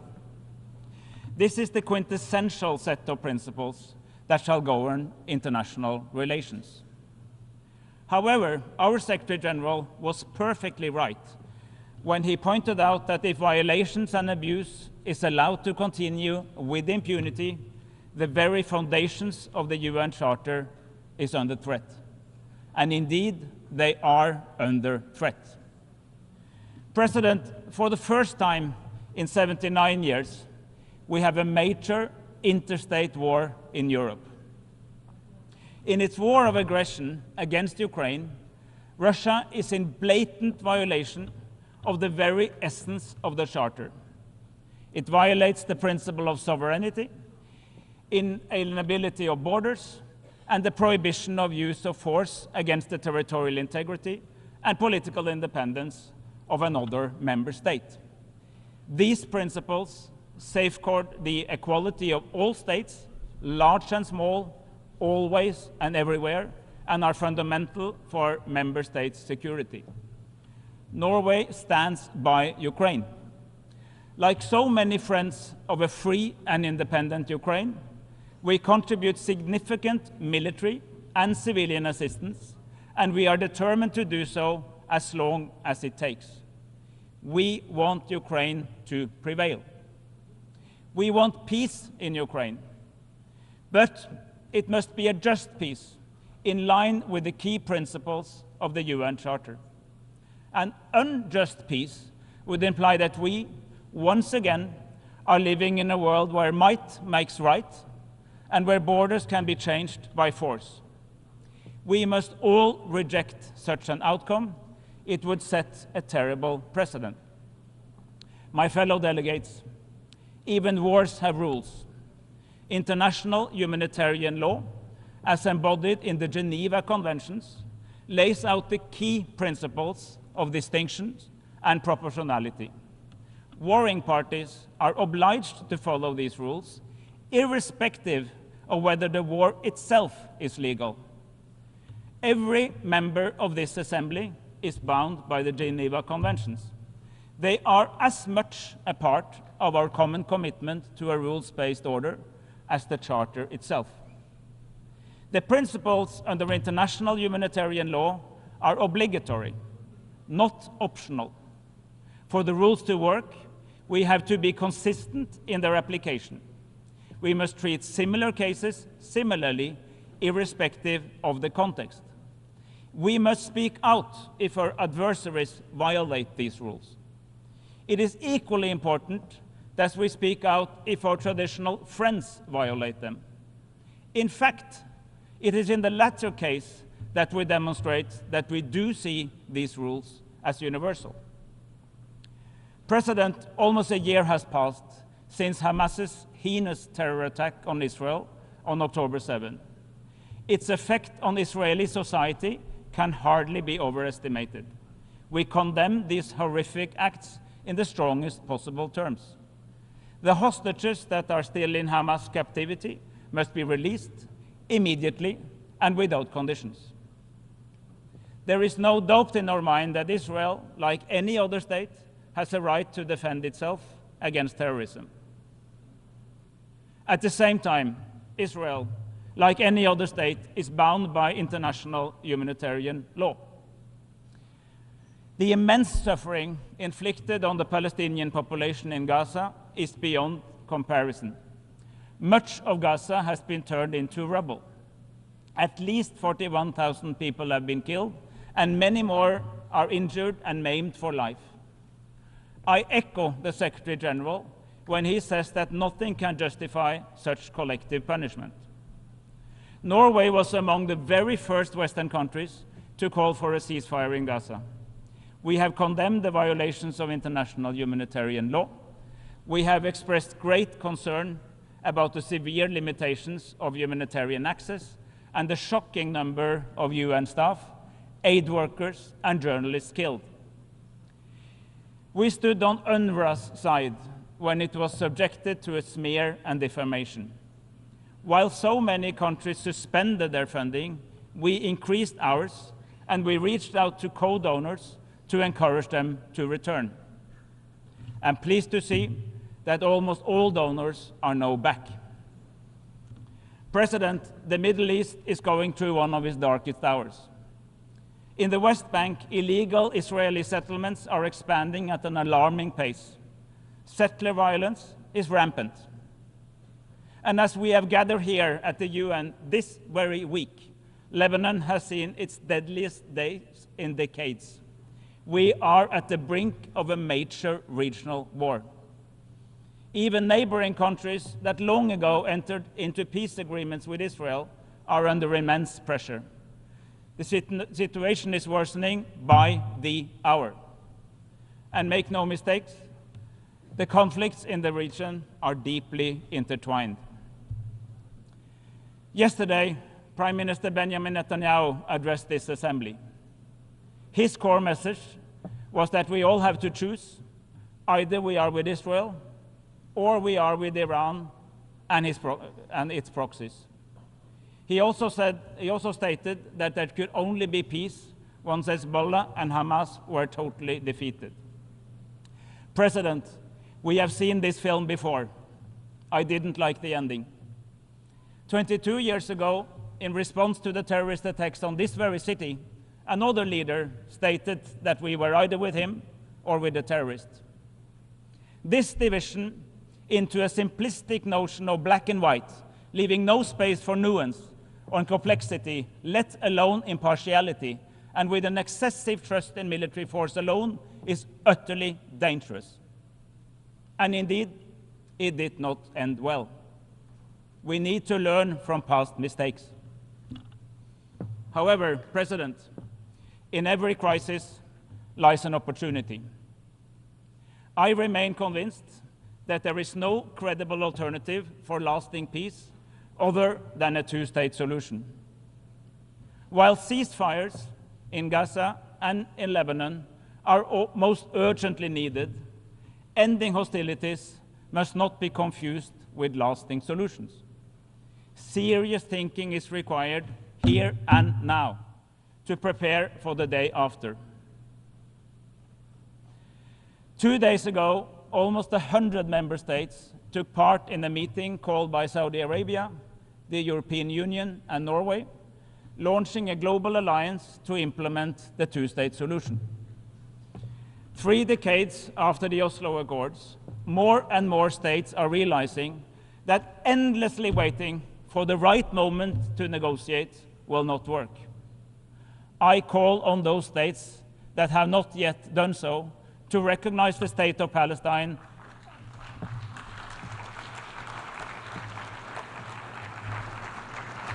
and to allow it to become a full member of this organization.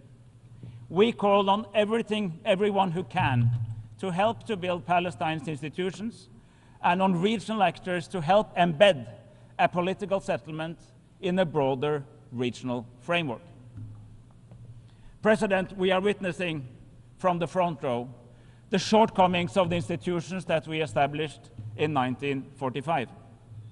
The adoption of the Pact for the Future is a major success for this United Nations. With this, we have resolved to update our institutions and our practices across the 3 pillars of peace and security, development, and human rights. We also opened our conversation about the critically important issue of how to make artificial intelligence a force for good. President, Norway supports a reform of the Security Council that makes it both more representative and more efficient. Both permanent and elected seats should be added, and the historical injustice to Africa should be mended.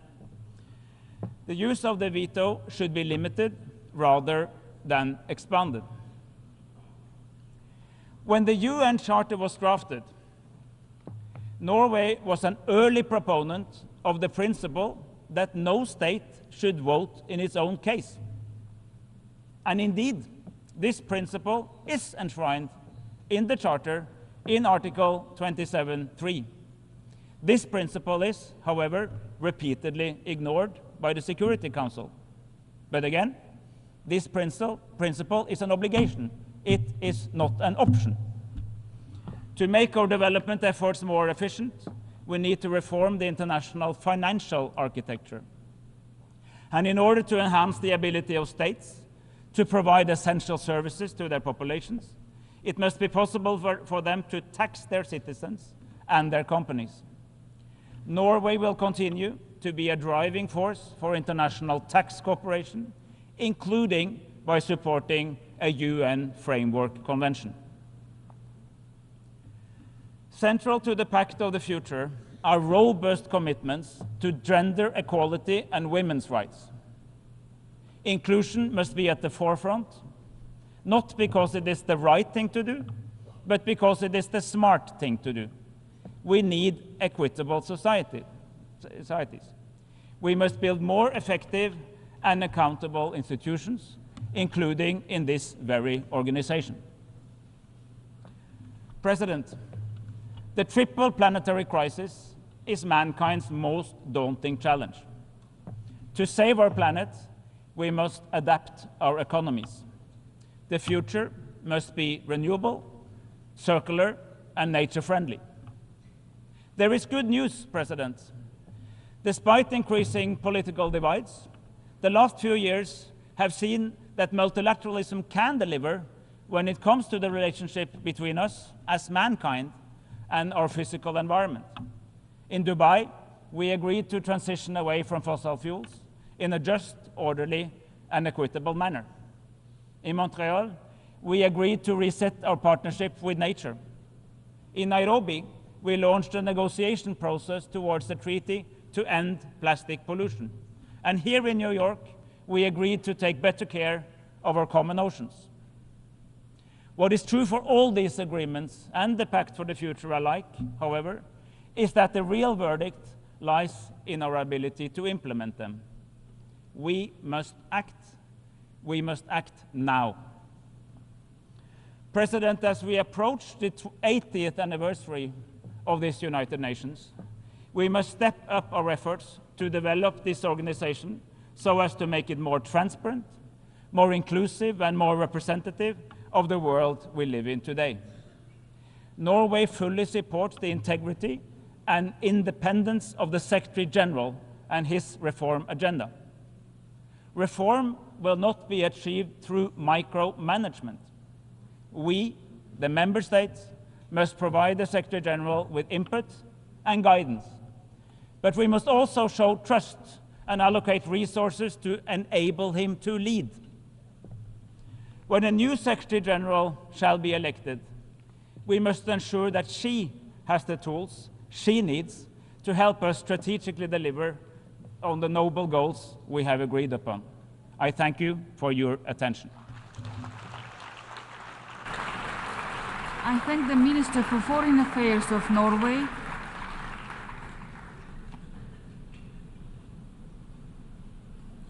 I now give the floor to His Excellency Subrahmanyam Jaishankar, Minister for External Affairs of India.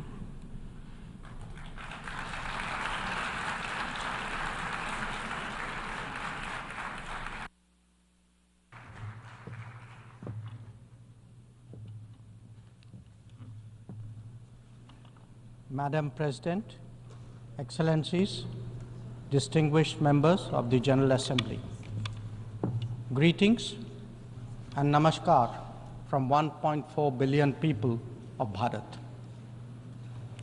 I congratulate the President of the General Assembly, His Excellency Mr. Philemon Yang, and strongly support the 79th UN General Assembly's theme of leaving no one behind. Madam President, we are gathered here at a difficult time. The world is yet to recover from the ravages of the COVID pandemic. A war in Ukraine is well into its third year. The conflict in Gaza is acquiring wider ramifications. Across the global south, development plans have gone off rails and SDG targets are receding. But there is more. Unfair trade practices threaten jobs, just as unviable projects raise debt levels. Any connectivity that flouts sovereignty and territorial integrity acquires strategic connotations, especially when it is not a shared endeavor. Technology advancements, which have long been a source of hope, are now equally a factor of anxiety.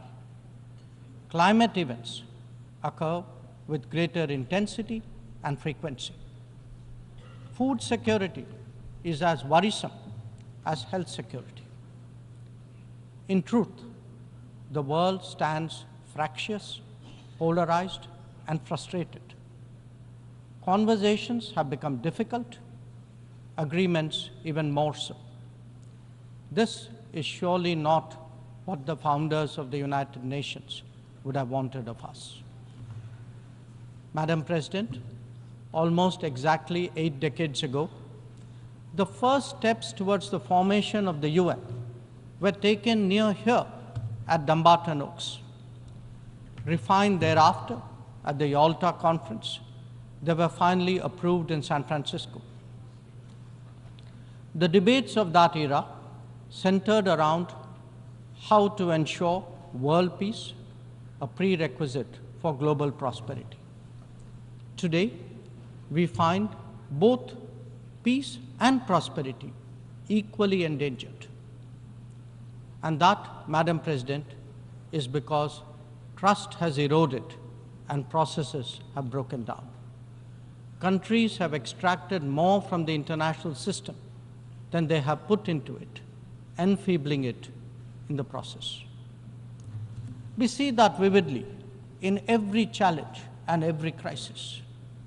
Reforming multilateralism is therefore an imperative.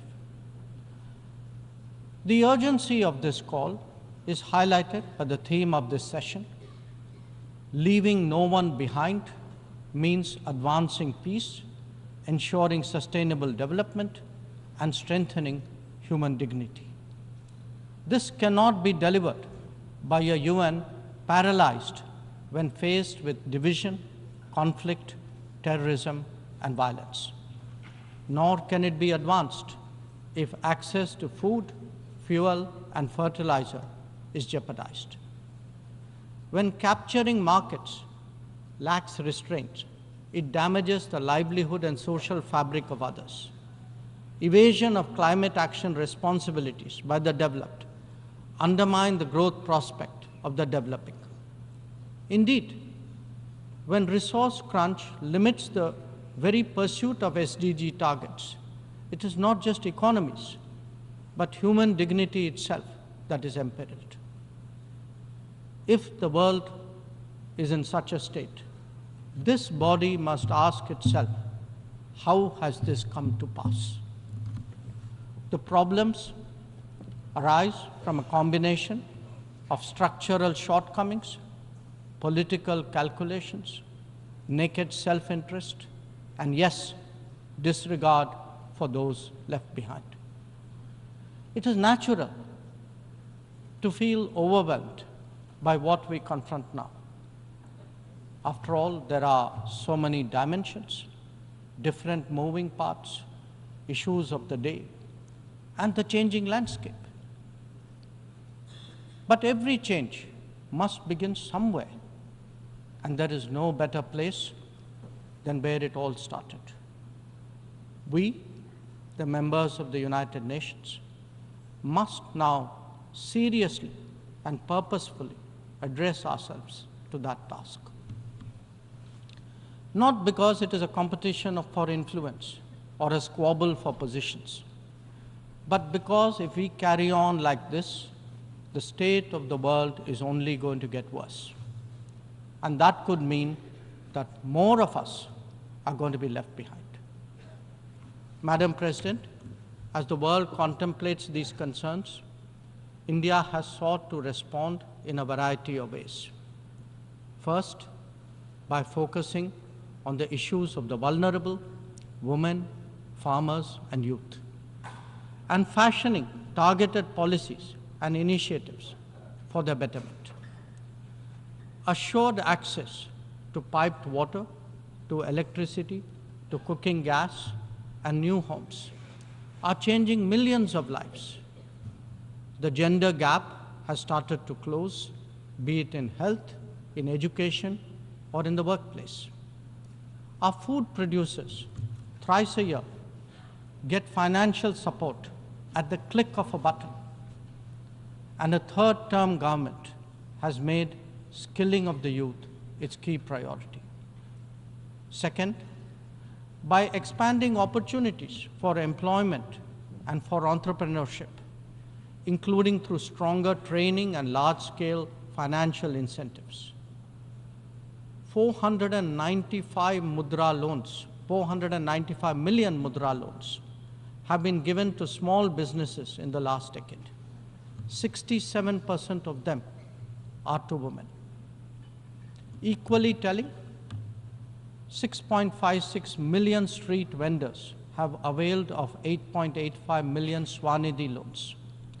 This is just in the last 4 years. 45% of the beneficiaries are again women. Third, by creating templates that are replicable elsewhere. It could be digital delivery or enhancing the quality of governance and public services, as indeed making medicines and health facilities accessible and affordable. A digital public infrastructure and a people's pharmacy are today examples of what India can readily offer to the world. It is also an alternative vision where technology is used to empower, not to dominate. Fourth, by encouraging the Global South to voice its shared concerns and come together. To that end, we have convened 3 Global South summits, the most recent in August of 2024. And fifth, by contributing to the well-being of the global commons and responding to the pressing needs of those in distress.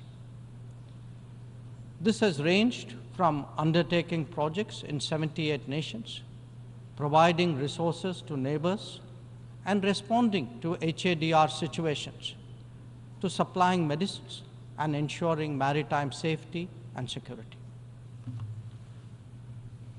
Madam President, given the scale of transformation underway in India, each of these dimensions underline that the world's problems can indeed be tackled, and that by working together, we can surely create a larger lifting tide.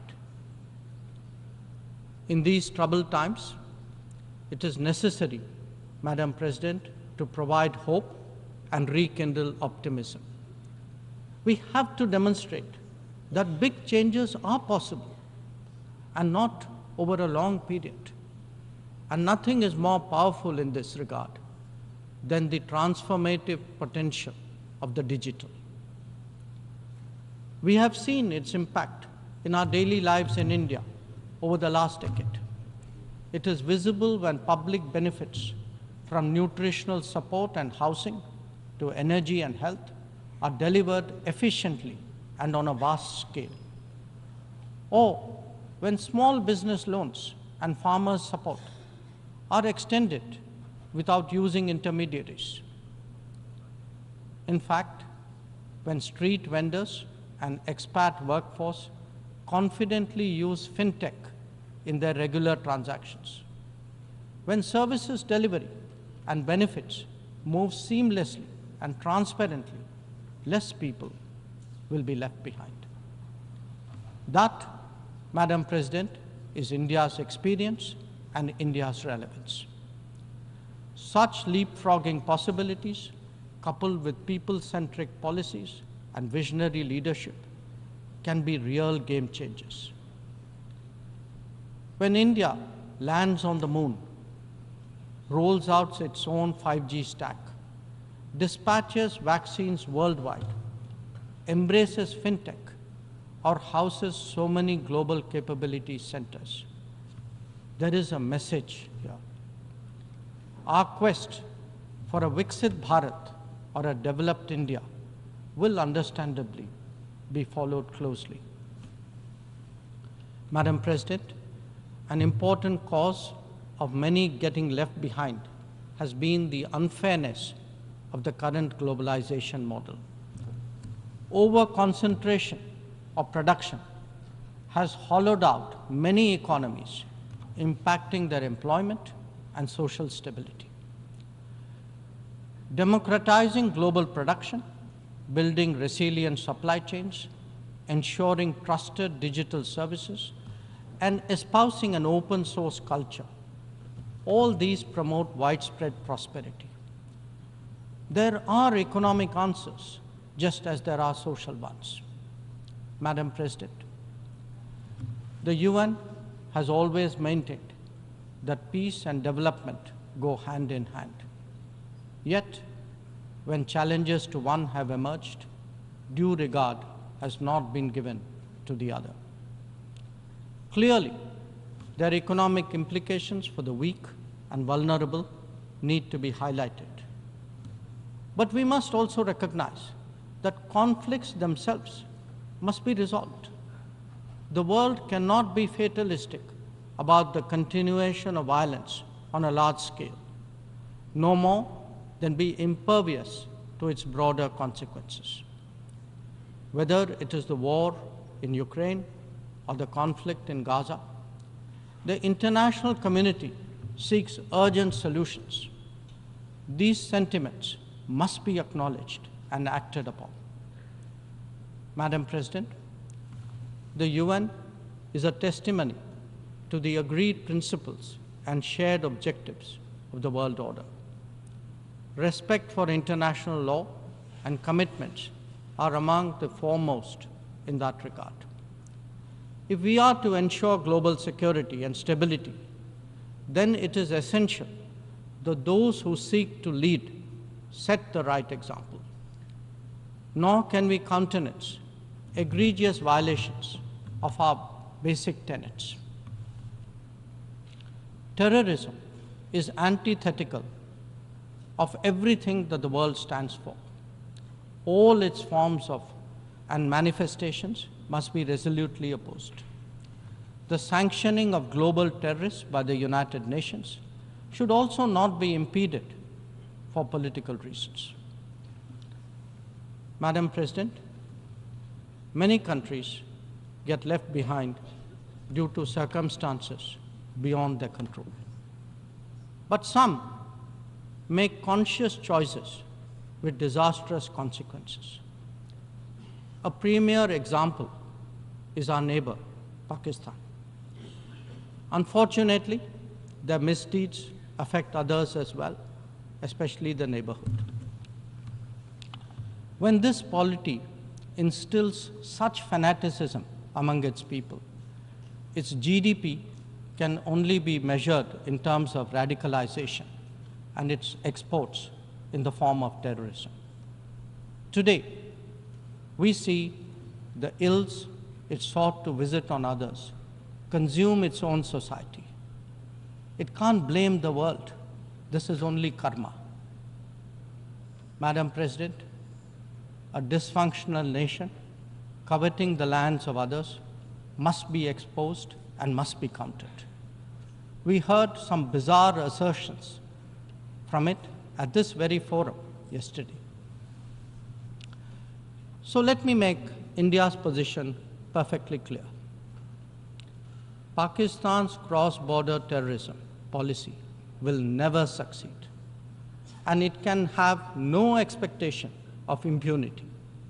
On the contrary, actions will certainly have consequences.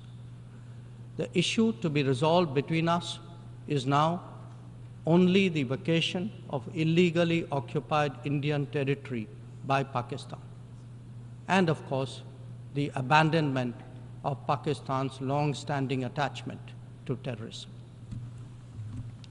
Madam President, the global order is inherently pluralistic and diverse. The UN began with 51 members. We are now 193. The world has changed profoundly, and so have its concerns and its opportunities.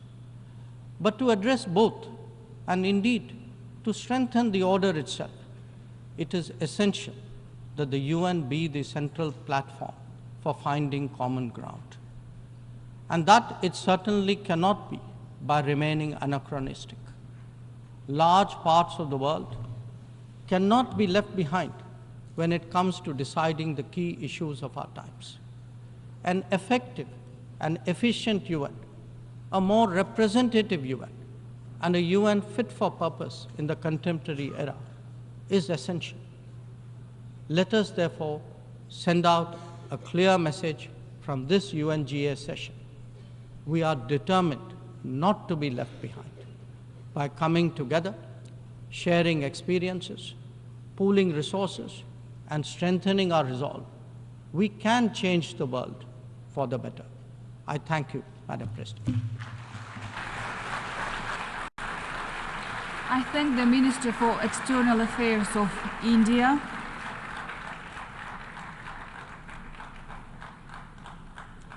I now give the floor to His Excellency Vivian Balakrishnan, Minister for Foreign Affairs of Singapore.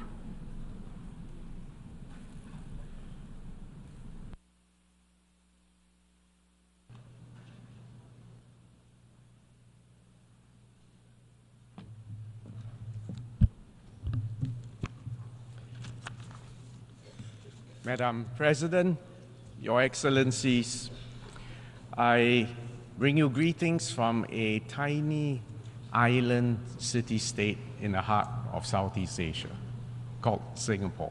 I think we must be one of the smallest who now qualifies as a member of the United Nations for the past 59 years. I would like to congratulate His Excellency Philemon Yang on assuming the presidency of the 79th session of the General Assembly, and I also commend His Excellency Dennis Francis for his stellar leadership during the 78th session. The world is in an acutely dangerous phase, and civilians in multiple trouble spots are paying a horrendous price. The risk of miscalculation and escalation have sharply increased, most notably in the Middle East, Ukraine, and Sudan. The loss of so many innocent lives is heartbreaking, and the lack of trust amongst the major powers and the resulting deficit of global leadership makes it very difficult to find effective, peaceful solutions to all these ongoing conflicts. We are approaching the 80th anniversary of the founding of the United Nations, and we must double down on our commitment to a rules-based multilateral system on almost every issue confronting the world, from peace and security to climate change, from the ocean to outer space, from poverty to food insecurity. A reformed United Nations is absolutely essential for global solutions. The UN remains the only neutral and universal platform for dialogue and cooperation amongst all nations. And the Summit of the Future was a very significant milestone for the UN and our multilateral system. The adoption of the Pact for the Future offers the hope that nations can reach agreement given wise leadership and political will. And the Pact begins the journey to transform our multilateral system and to maintain the salience of the United Nations. We must accelerate the implementation of the Sustainable Development Goals, reinvigorate international cooperation, and transform global governance. And that's why Singapore has always been a staunch supporter of the Summit of the Future. And we stand ready to work with our friends to implement the Pact. I would like to highlight 3 points. First, we must return to the basics by reinforcing the foundational role of the United Nations in maintaining international peace and security. That is the raison d'etre for the UN. We must restore respect for the rule of law and the UN Charter. This has underpinned global peace and security for the last 80 years. We cannot allow recent violations of international law to become normalized. The ongoing war in Ukraine exemplifies a flagrant violation of international law and the UN Charter. The invasion of one country by another under the pretext of historical errors and grievances cannot be justified by any means. Article 2 of the UN Charter is categorical. All members shall refrain from the threat or the use of force against territorial integrity. And it's also worth recalling that that's why the preamble of Security Council Resolution 242, passed in 1967, also contains or refers to the, quote, inadmissibility of the acquisition of territory by war, unquote. If we allow the notion that might is right to prevail, the world will become a very dangerous place, especially for small states. And that's why Singapore and other small states have to consistently stand for compliance with, by all member states, with international law and the UN Charter. We, as a small state, have no interest in taking sides or getting embroiled in great power rivalry. We do not want to become an arena for proxy wars. We simply aim to defend our sovereignty, to exercise our autonomy, and to chart our own futures. Our people deserve that. And that's why small states like Singapore have always been ardent advocates for international law and the UN Charter. For small states, multilateralism and international law is not an option. It is, in fact, an existential necessity. Last week, Singapore, in collaboration with the International Peace Institute, launched a report on small states and transforming global governance. The report that was prepared by the IPI and the Rajaratnam School of International Studies in Singapore highlights the priorities and the perspectives of small states. We hope that this report will catalyze further discussions on strengthening and transforming the UN and the multilateral system. Excellencies, the work to strengthen international law and the existing international legal frameworks is an ongoing exercise, and Singapore will continue to strongly support the work of the International Court of Justice, which is paramount for upholding the rule of law and protecting the interests of all countries and especially small states. The UN Convention on the Law of the Sea, UNCLOS, is absolutely crucial, and especially for an island city-state like Singapore, totally dependent on trade. In fact, our trade volume is 3 times our GDP. UNCLOS sets out the legal framework within which all activities in the oceans and seas must be carried out. Freedom of navigation and overflight is a universal right. It is not merely an optional privilege granted by the grace of whoever claims the seas. UNCLOS also provides an essential foundation for coordinating our efforts on issues such as sea level rise, plastic pollution, the loss of biodiversity, and ocean acidification. As we celebrate the 30th anniversary of the entry into force of UNCLOS this year, we call on all countries that have not yet done so to ratify UNCLOS, and to do so as soon as possible. We also need to develop new instruments to strengthen international legal frameworks. The consensus adoption of the BBNJ agreement in June last year was a crucial step in strengthening the UNCLOS framework concerning the conservation and the sustainable use of the oceans and its resources. I'm pleased to announce that Singapore ratified the BBNJ agreement earlier this week. The UN plays a critical role in formulating new rules, norms, and principles governing the global commons.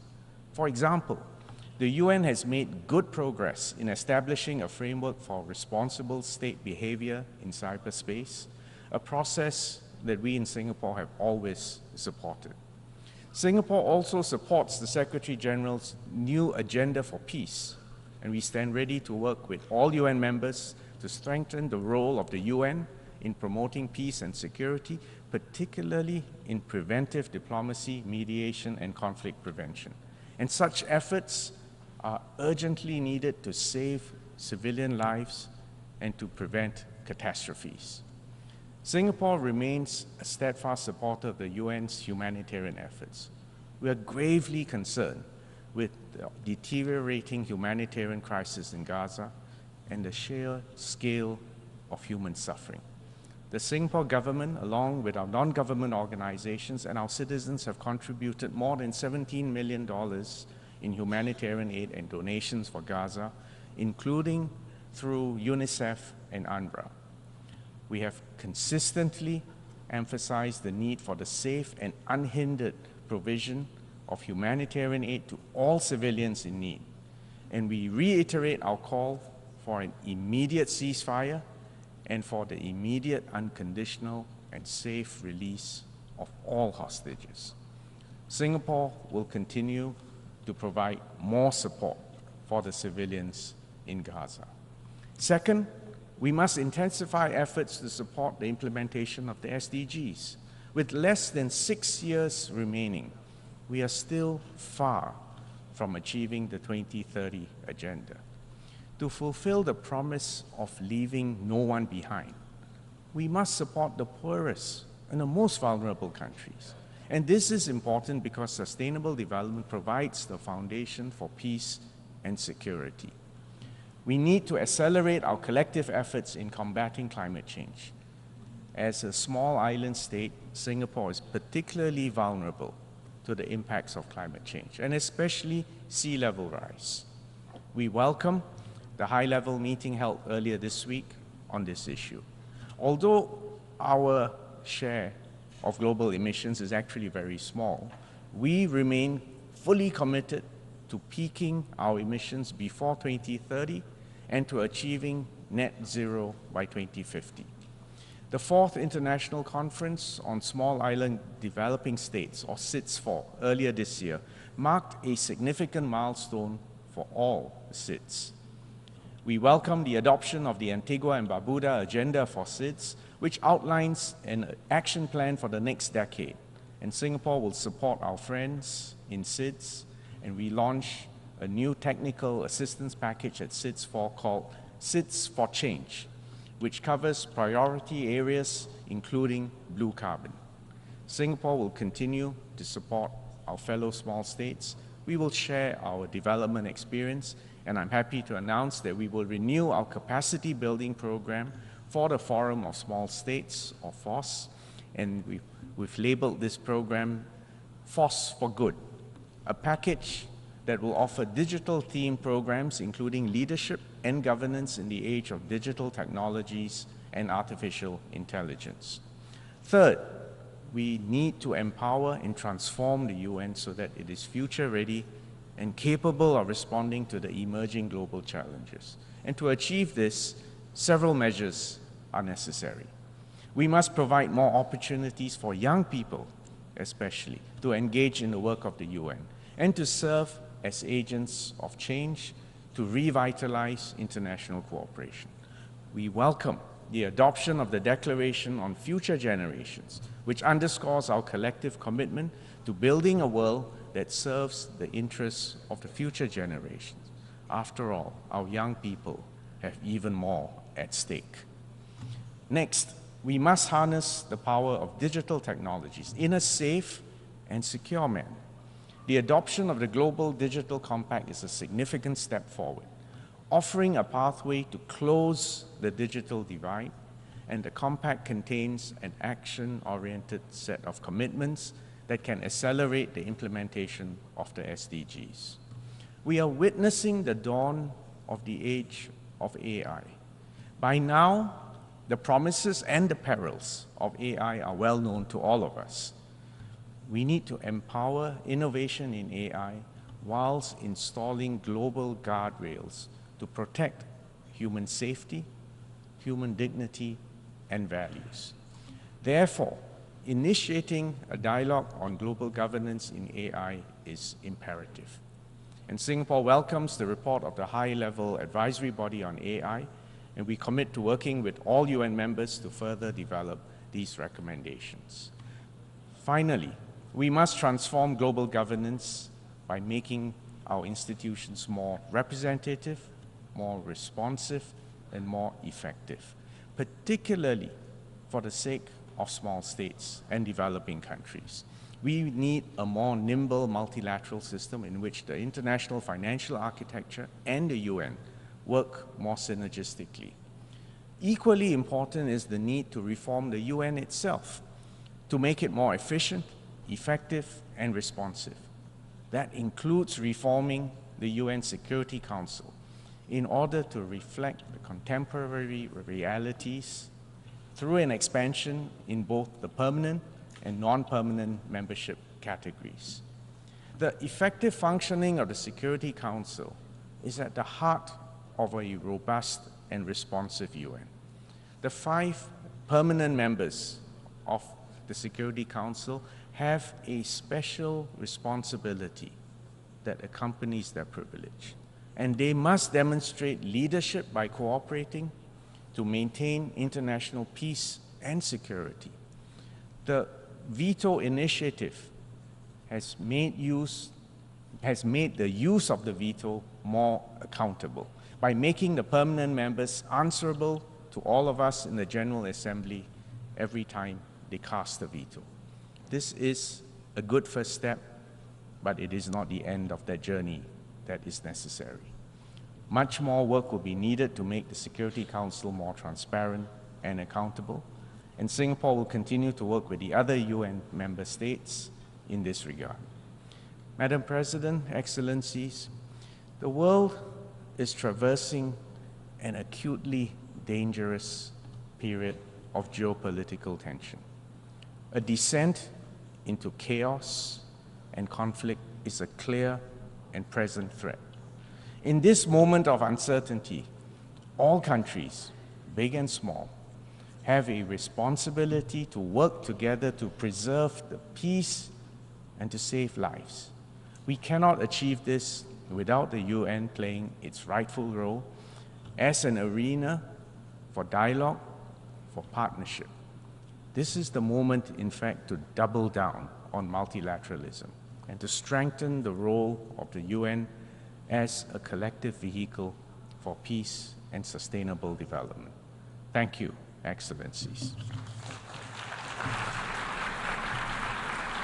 I thank the Minister for Foreign Affairs of Singapore.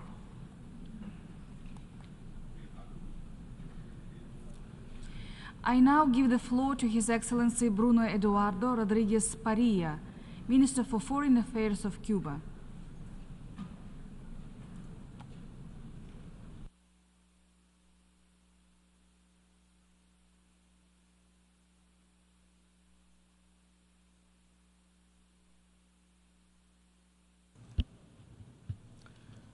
Señor Presidente.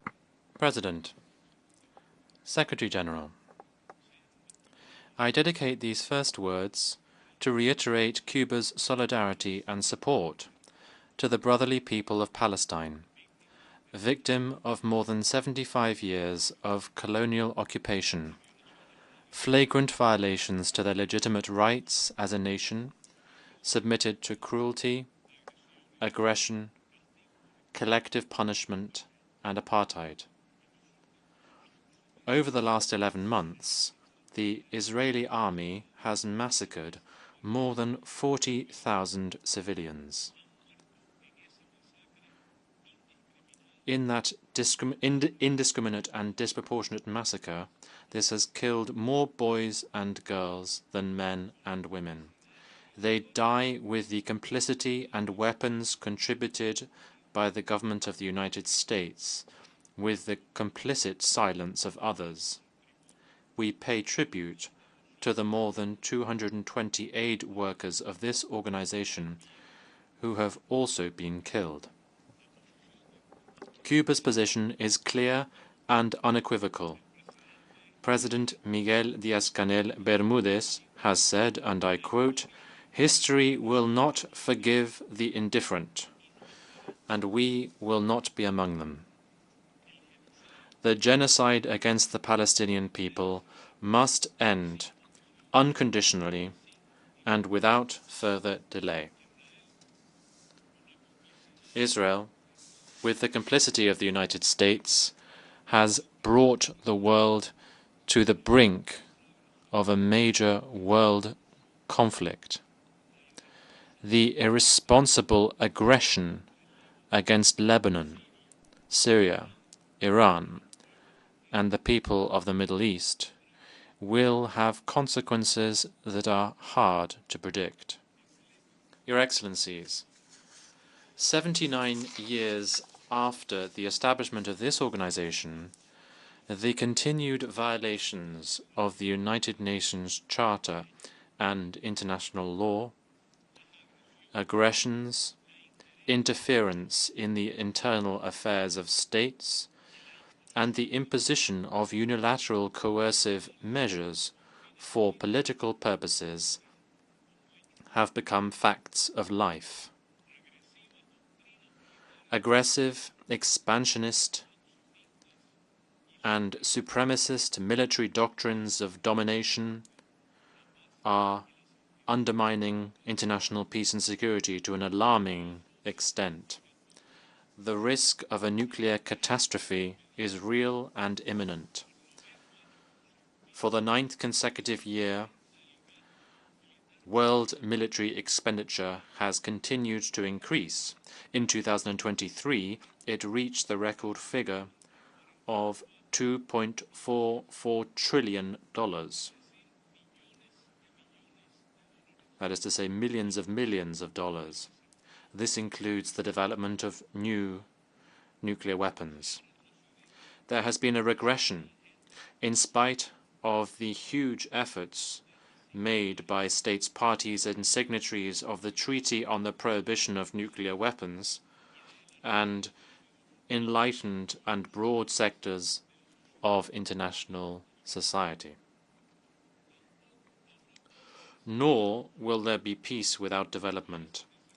Developed countries, which inhabit the very same planet, blindly refuse to invest even minimally in its own prosperity and security. They fail to comply with their always insufficient promises on official assistance for development. The selfish figure boastfully promised in 2023 and quickly forgotten represents less than 0.37% of their national incomes. The aspiration of achieving the Sustainable Development Goals has vanished. According to Forbes, just in the last 4 years alone, the collective wealth of the 5 richest people in the world has grown, while 5 billion people continue to live in poverty. The 1% richest in the world accumulate almost twice as much wealth as the rest of the global population. We're talking about 5 billionaires who, in this period, saw their wealth increase by some 423 billion euros, while the global population has got poorer. According to Oxfam, the 1%, the richest 1%, have accumulated almost double as much wealth as the rest of the world population. With a tax on the wealth of billionaires, 2 billion people could be brought out of poverty. We are talking about structural crises, which are determined by the imperialist system and the international order imposed on us. None of these problems will be solved by undermining the intergovernmental nature of the United Nations, as some aim to, or by weakening its essential role in the promotion of sustainable development for all. Climate change is advancing inexorably. Climate change is an unquestionable fact. In July 2024, scientists announced that the planet had endured 13 straight months of record-high temperatures. If the irrational and unsustainable production and consumption patterns of capitalism are not changed in an urgent and significant way, it will be impossible to limit the global average temperature increase by 1.5 degrees Celsius in comparison with pre-industrial levels. Responsibilities should be shared by all, but not all should bear the same responsibilities, nor is it fair for this to be so. However, a step in the correct direction could be taken at the COP29, which will be held in Azerbaijan, and we could adopt a new collective financing goal. The countries of the North will have a new possibility to begin closing the climate finance gap and pay their financing debts. We, the countries of the South, will have to design a sufficient goal that responds to our own needs with guarantees for development and social justice, despite the huge obstacles and challenges that we face. The solution will have inevitably to include writing off foreign debt, which has already been paid several times over. A fair democratic international order ensuring peace and balance in the world. The exercise of the right to development by all states on an equal footing based on sovereign equality. Strengthening the participation and representation of developing countries in decision-making and policy-making processes in the world. An order that guarantees the general good and prosperity of all peoples, in harmony with nature and the sustainable management of natural resources, to ensure the exercise of all human rights for all people. We need a new civilized coexistence among nations, in which solidarity, international cooperation, integration, and the peaceful settlement of disputes prevail. This has to be an alternative to the philosophy of dispossession, war, the use or threat of use of force, aggression, occupation, domination, and the cultural, political, financial, technological, and military hegemony, or any other manifestation threatening the peace, independence, and sovereignty of states. An international order without unilateral blockades or sanctions, based on multilateralism, fully abiding by the United Nations Charter and international law. Madam President, the government of the United States has clearly continued to engage in the pernicious and unrealizable attempt to determine and control Cuba's destiny. It is an old ambition, anchored in the Monroe Doctrine, which defines the imperialist and hegemonic nature of the United States policy towards Cuba and the region of our America. The economic, commercial, and financial embargo is also a political, technological, and communication blockade. It has been conceived as one of its main weapons of aggression to destroy the Cuban economy. It aims to seek to cut off the country's financial revenues, to bring about the collapse of the economy, and to create a situation of political and social instability. The damage it causes is visible and undeniable. It has an impact on the daily life of all Cubans.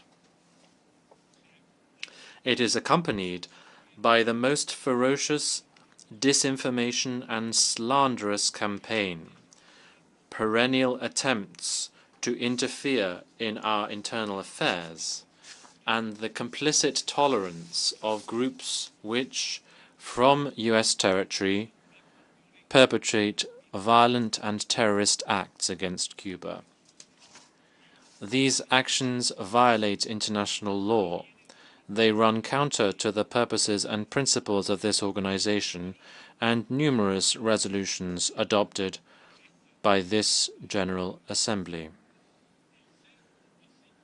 The siege so conceived has been reinforced with Cuba's inclusion in the U.S. State Department's arbitrary, shameful list of countries that allegedly sponsor terrorism. It is a fraudulent designation, void of any international authority or mandate. However, by virtue of this, reprisals of an extraterritorial character, exceeding the sovereign jurisdiction of the United States, are taken against Cuba and are manifested in and against any country. In May of this year, the U.S. State Department itself recognized that Cuba was fully cooperative with the United States with the international anti-terror efforts. This mere recognition of a universally established truth has not led to a relaxation of the unilateral coercive measures, but it does make the presence of Cuba on that illegitimate list to be ever more consistent, confusing, and unjustifiable. Soon, there will be new presidential elections in the United States. This is a matter that only is up to the United States citizens. It's only incumbent on the U.S. people, despite the nefarious and historical habit of the government of the United States to interfere in the elections and internal affairs of almost all member states of the United Nations, even its allies. History has taught us that, no matter the results of these elections, the anti-Cuban sectors and politicians who have turned the attacks against Cuba into a profitable business will continue to be vocal and influential. They are the ones who have learnt to manipulate the U.S. political system to pursue a particularly narrow and hostile agenda, which is the interest of a well-defined elite sector. They do not in any way represent the will of the majority of the people of the United States, nor that of the Cubans who live here. Whatever the results of these elections, Cuba will continue to defend its sovereign right to independence and to build socialism the way we Cubans decide, without any foreign interference.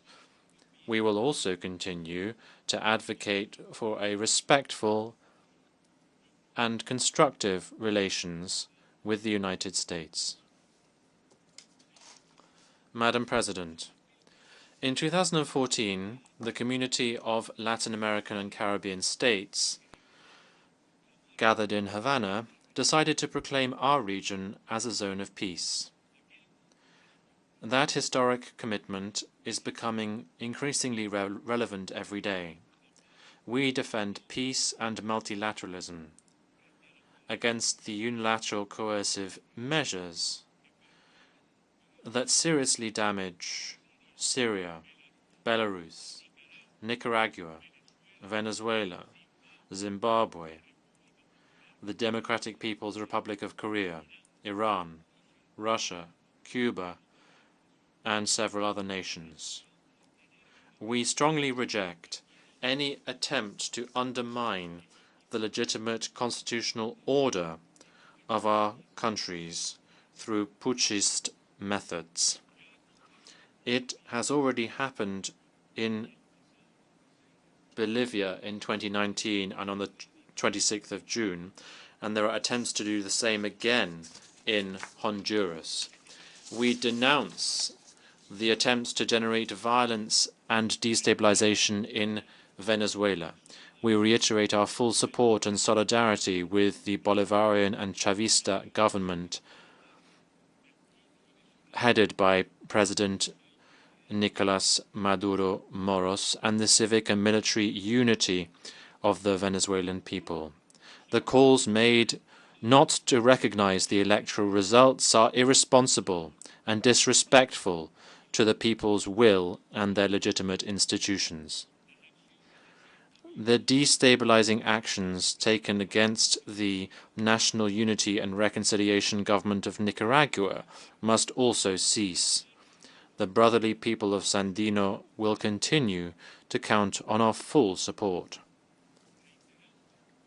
We reiterate our support to Puerto Rico's legitimate right to self-determination and independence. The international community has a historic debt to Haiti. Haiti carried out the first independence revolution against slavery in this continent. We welcome the efforts made by the Caribbean community to find a sustainable solution to the tragic situation in Haiti, with respect for the independence and sovereignty of that sister nation. We support Argentina's legitimate right to sovereignty over the Malvinas, South Georgia and South Sandwich Islands and the surrounding maritime areas.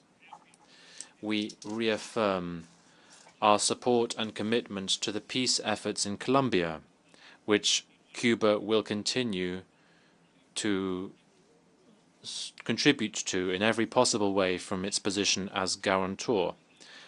Africa, the cradle of humanity, will always be able to rely on Cuba's support in its efforts to move towards the goal of development. We reaffirm our unwavering solidarity with the Sahrawi people and their self-determination. Cuba strongly rejects the measures aimed at harming the territorial integrity and sovereignty of the People's Republic of China. We condemn the interference in its internal affairs, and we reiterate our unswerving support to the One China principle, as was decided by this General Assembly in its historic resolution 2758, which recognized the People's Republic as the one and legitimate representative of the Chinese people. We are in favor of a serious, constructive, and realistic diplomatic solution by peaceful means to the current war in Ukraine. And this must be in line with international law, guaranteeing the security and sovereignty of all. In this context, Cuba supports the joint proposal presented by Brazil and China to find a political solution to that crisis. Madam President, distinguished delegates, let us join together our efforts to achieve effective multilateral institutions which are able to respond to the interests of the people, of the humble, the poor, the needy, and the exploited. They are the overwhelming majority, based on just equality, the exercise of human rights by all human beings, and respect for the sovereign rights of every nation. Thank you very much. I thank the Minister of Foreign Affairs of Cuba. I now give the floor to His Excellency Enrique Austria Manalo, Secretary for Foreign Affairs of the Philippines.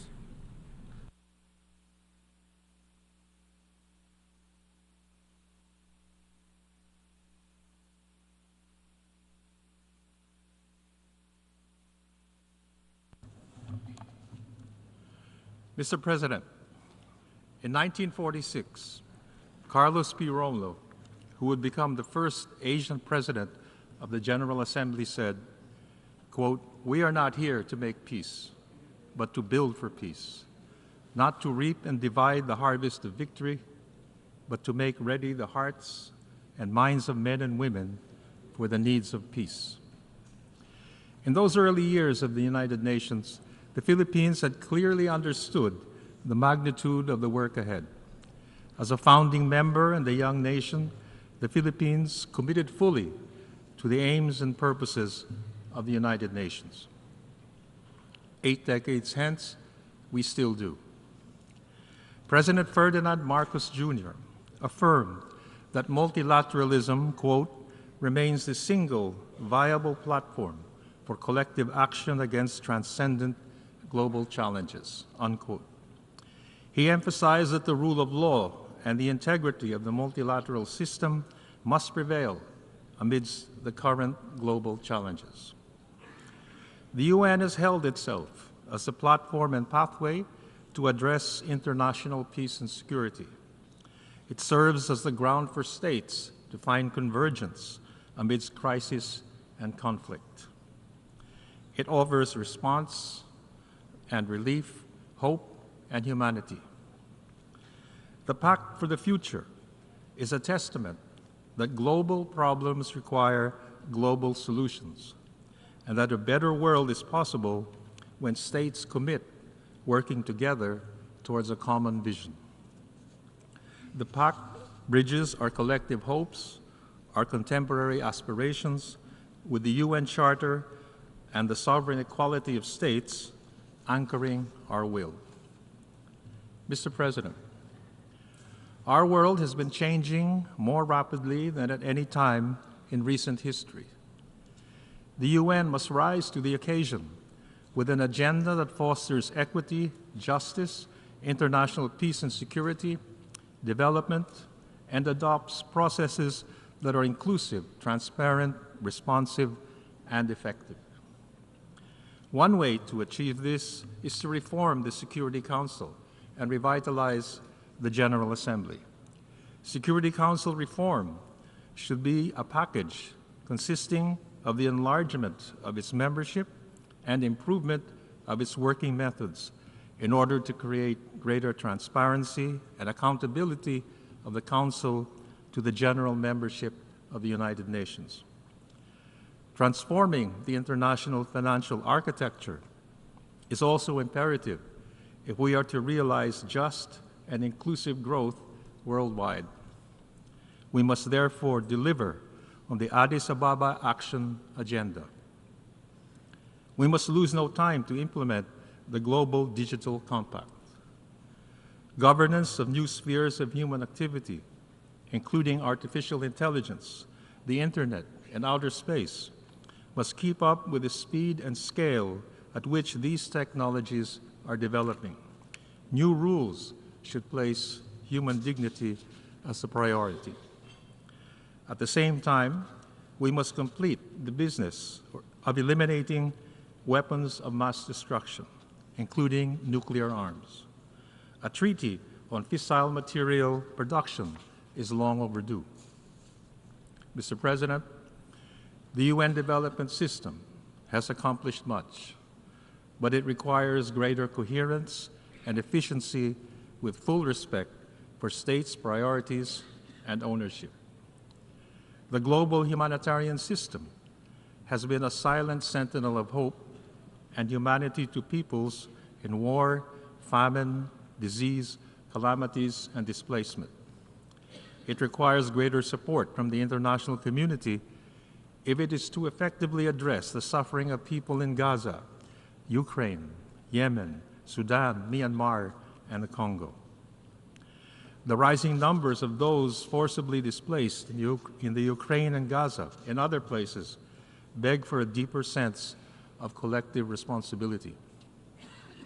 Within our means, the Philippines supports agile response systems to humanitarian emergencies through the Central Emergency Response Fund, the UN Relief and Works Agency, and the World Health Organization Contingency Fund for Emergencies. The Philippines has steadfastly contributed to UN peacekeeping operations over the past 6 decades. Since 1963, we have deployed over 14,000 troops in 21 UN peacekeeping and special political missions. We should bolster the Peacebuilding Fund and support UN Security Council resolutions to safeguard education and protect cultural heritage from terrorism and armed conflict. We echo the call of the 2024 Africa Counterterrorism Summit in Abuja for country-led and country-owned solutions for a peaceful and secure African continent. And we are honored to be part of this. Mr. President, climate change has affected communities across the world in the most profound and often tragic ways.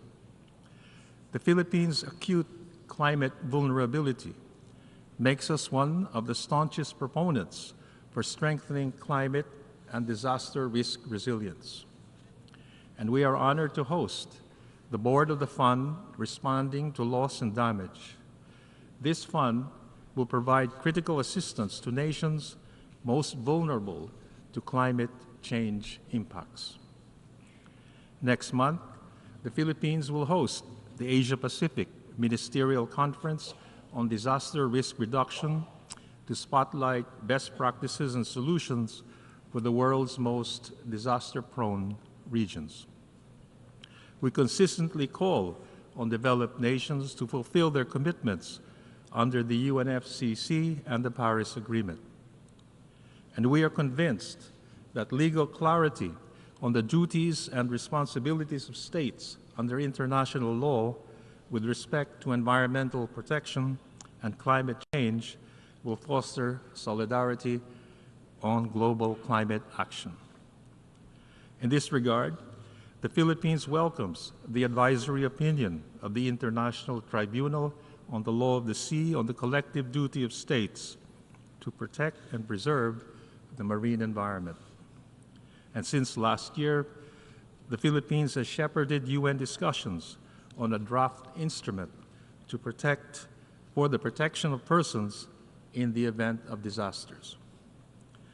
The 20th anniversary of the Indian Ocean tsunami this year reminds us again that the rising scale and frequency of disasters demand such an instrument. Mr. President, no one must be left behind. We must fulfill the 2030 Agenda for Sustainable Development. The Philippines' governance agenda aims to achieve a single-digit poverty rate by 2028.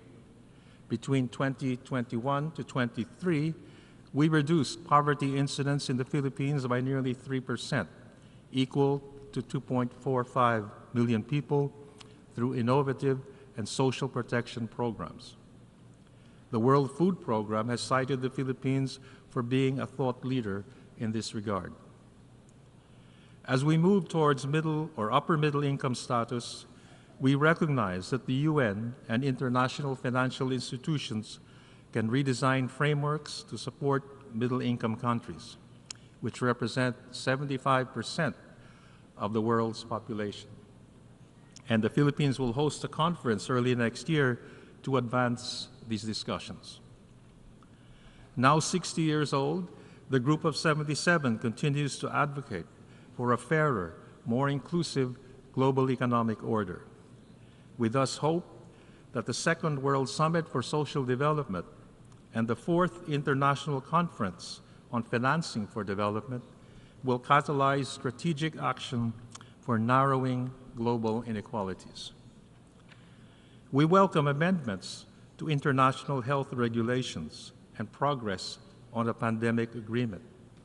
The Philippines leads the Group of Equity to promote developing country priorities in the negotiations on this agreement. We also lead discussions in the World Health Organization on a sustainable global health workforce as the world braces for a shortfall of about 10 million medical professionals by 2030.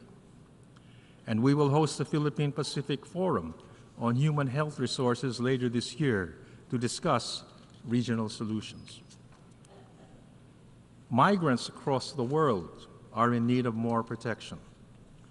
Together with health workers, seafarers were the unsung heroes during the COVID-19 and the post-pandemic recovery. The Human Rights Council adopted in July the Philippine-led resolution recognizing the human rights of seafarers. International and intergenerational solidarity make our societies more humane and empowering. And we welcome the Declaration on Future Generations, and we support a binding convention on the rights of older persons. Effectively building peace means fostering inclusive societies which harness the full capacities of persons and communities. Our work in the Bangsamoro Autonomous Region in Muslim Mindanao offers Filipino best practices for people-focused peace building. This inspires the Philippines' leadership in amplifying the role of women and youth in peace processes. Next month, the Philippines will convene the International Conference on Women, Peace, and Security ahead of the 25th anniversary of UN Security Council Resolution 1325 in 2025. Our recent chairship of the Commission on Status of Women convinces us that despite progress made, much remains to be done to achieve true gender equality. Mr. President, multilateralism is underwritten by a rules-based order, governed by international law, and informed by the principles of equity and justice that safeguards the rights of all states. If multilateralism is to thrive, all states must adhere to the rule of law. Times of flux and crises offer opportunities for reinforcing a rules-based international order. The International Court of Justice, as a principal organ of the United Nations, together with other international judicial and legal bodies, advances the rule of law. They uphold the primacy of resolving international disputes by peaceful means and not by the threat or use of force. The growing volume and variety of cases brought before the ICJ and the Permanent Court of Arbitration signify the global trust and confidence in their role in the peaceful dispute resolution area. And member states must invest fully in these institutions. The use of force and threat of use of force to resolve disputes has no place in our world. The 1982 UN Convention on the Law of the Sea and the binding 2016 Arbitral Award on the South China Sea constitute the foundation of our policy in the South China Sea. The award declares that claims exceeding entitlements beyond the limits of UNCLOS have no legal basis. Despite irresponsible and dangerous actions against our legitimate activities within our own waters and exclusive economic zone, the Philippines remains committed to diplomacy and other peaceful means to settle disputes. We will abide by the UN Charter and the Manila Declaration on the peaceful resolution of disputes in asserting our sovereignty, our sovereign rights, and jurisdiction in the South China Sea. We do not accept narratives depicting the South China Sea as a theater of major power rivalry, because they all ignore what is an essential truth. All states in this region have a right to determine their own destiny and secure their own future. This is what the UN Charter is about. The future of the Asia-Pacific is being shaped not by one or two powers, but by all states therein. As such, ASEAN centrality stands as a vanguard of the regional architecture based on the sovereign equality of states jointly building a peaceful, rules-based, and people-centered community. Approaching 60 years, ASEAN exemplifies the agency of states working together in fashioning multilateral approaches and solutions to present-day challenges. Mr. President, the Philippines stands alongside the pathfinders and bridge builders of nations. We offer constructive solutions across the spectrum of the work of the United Nations, from human rights, health, and humanitarian action to development, disarmament, and disaster and climate risk reduction, from peacemaking to peacemaking and peace building. As the first Asian republic and the founding member of the United Nations, our diplomacy has consistently pursued peace, the sovereign equality of states, the rights and dignity of all persons. The Philippines is a trusted partner, innovative pathfinder, and committed peacemaker. We bring experience, depth, and steadfastness in working with the international community to address common global challenges. We thus count on your support for our bid for a non-permanent seat in the UN Security Council for the term 2027 to 28. Mr. President, almost 80 years since General Romulo's call, the mission of the United Nations remains perfectly clear: to keep building for peace. Thank you. I thank the Secretary for Foreign Affairs of the Philippines. Now I give the floor to His Excellency Luca Beccari, Minister of Foreign Affairs, Political Affairs, International Economic Cooperation, and Digital Transition of San Marino.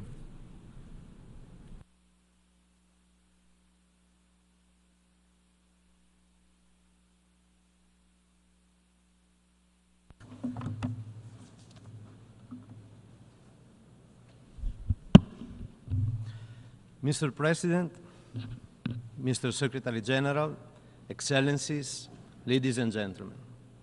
On behalf of the Government of the Republic of San Marino, I would like to congratulate His Excellencies, Mr. Philemon Yang, on his election as President of the 79th section of the United Nations General Assembly and to wish him a fruitful work. The Republic of San Marino supports the priorities of your program and ensure you, Mr. President, full cooperation in all works of the General Assembly. I would also like to extend my special thanks to Secretary General Antonio Guterres for his energy and determination in leading the United Nations in this difficult and challenging time. Mr. President, the coming years will be crucial not only for the future, but for the future of our generation to come. The young generation have the right to live in peace and security and in harmony with nature. We should not forget that the world, especially the young generation, is watching us. Regrettably, we are facing an increasing number of crises and unprecedented number of armed conflicts around the world. Furthermore, the implementation of the 2030 Agenda has been slowed down by international context of uncertainty, a combined planetary crisis of climate change, pollution, biodiversity loss, aggravated by shocks of war, destabilization, and increased fragility. The impact of multiple crises is felt most severely by the poorest and most vulnerable, those increasing poverty and inequalities within and between countries. Achieving sustainable development is a big part of the challenges we face, and the 2030 Agenda remains our collective roadmap to addressing them. The Summit of the Future is an opportunity to accelerate the implementation of the 2030 Agenda, including delivery on the SDG Summit commitment, and renew our commitment to leave no one behind. Through our renewed commitment, the Pact for the Future can rebuild trust in multilateralism and in our ability to jointly address global challenges. In this regard, we appreciate that the Pact for the Future adequately reflects ambitious action in all three important global cooperation in order to leave no one behind and in order to build a cyberspace that reflects global standards for peace and security, human rights, and sustainable development. Mr. President, San Marino sees an urgent need to strengthen our collective support for a rule-based international system rooted in the United Nations. We unequivocally support this institution's foundational basics, which include the purpose of principle of the UN Charter, as well as the Universal Declaration of Human Rights and existing obligation under international human rights law. In this time of widespread violation, it is crucial to recommit to the UN Charter and its values in order to maintain international peace and security, taking effective collective measures for the prevention of conflict and for the suppression of acts of aggression. We support the recommendation of the Secretary General new Agenda for Peace and welcome the new intensified effort on conflict prevention. The recognition of the interdependence of peace and security, sustainable development, and human rights is fundamental if we want to achieve credible results. We support the request for the Secretary General to continue to develop new model of peace operation and the recognition of the role of the regional organization in enforcing of maintaining peace. Mr. President, we are facing challenging time with an unprecedented level of violence, mass atrocity, and displacement. San Marino is deeply concerned about the number and the scale of armed conflict across the globe, which cause immense suffering to millions of civilians. The unprecedented rise in global military expenditure is alarming too. We are also very concerned about the upsetting increase of dangerous nuclear rhetoric and by the specter of nuclear escalation. The Republic of San Marino firmly condemns any use of threat of use of nuclear weapons, considered such threat irresponsible and injustifiable. Any use of nuclear weapon would have catastrophic and unspeakable consequences for humanity. Unfortunately, today, due to increasing tension, due to deterioration of disarmament architecture, to the use of new emergency technology, including artificial intelligence, and due to the possibility of cyber attack, the risk of nuclear weapon use, either deliberately or by accident, is higher than in any time since the Cold War. We commend the Secretary General of this organization for having emphasized the need to eliminate nuclear weapons as a necessary action in the new agenda for peace. San Marino reaffirmed its commitment for a world free of nuclear weapons and attached great importance to the historic Treaty on the Prohibition of Nuclear Weapons, whose ratifications are constantly increasing. Mr. President, the war of aggression against Ukraine brought dramatic consequences for the civilian population, including civilian death, the destruction of vital infrastructure, and massive displacement. We reiterate our resolute condemnation of the Russian Federation aggression against Ukraine and reaffirm our unwavering support for Ukraine's political independence, sovereignty, and territorial integrity within its internationally recognized borders. In the true spirit of multilateral and international cooperation, San Marino took part to the Summit on Peace in Ukraine held in Switzerland last June. We support all the international effort aiming to achieve a comprehensive, just, and lasting peace for Ukraine based on the UN Charter and international law. Mr. President, the Republic of San Marino has firmly and repeatedly condemned the horrific terrorist attack of October 7. San Marino called for an immediate and unconditional release of all hostages, condemns the torture and sexual violence perpetrated against them, and recognizes Israel's right to defend itself within humanitarian and international law. At the same time, we cannot remain silent in front of the death of more than 40,000 civilians, most of them children and women. More than 90,000 Palestinians have been reported injured, while the majority of houses and hospitals have been damaged, raided, or emptied.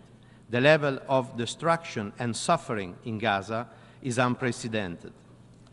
The civilian suffering, the civilian death toll, and the ongoing captivity of hostages are heartbreaking and unacceptable.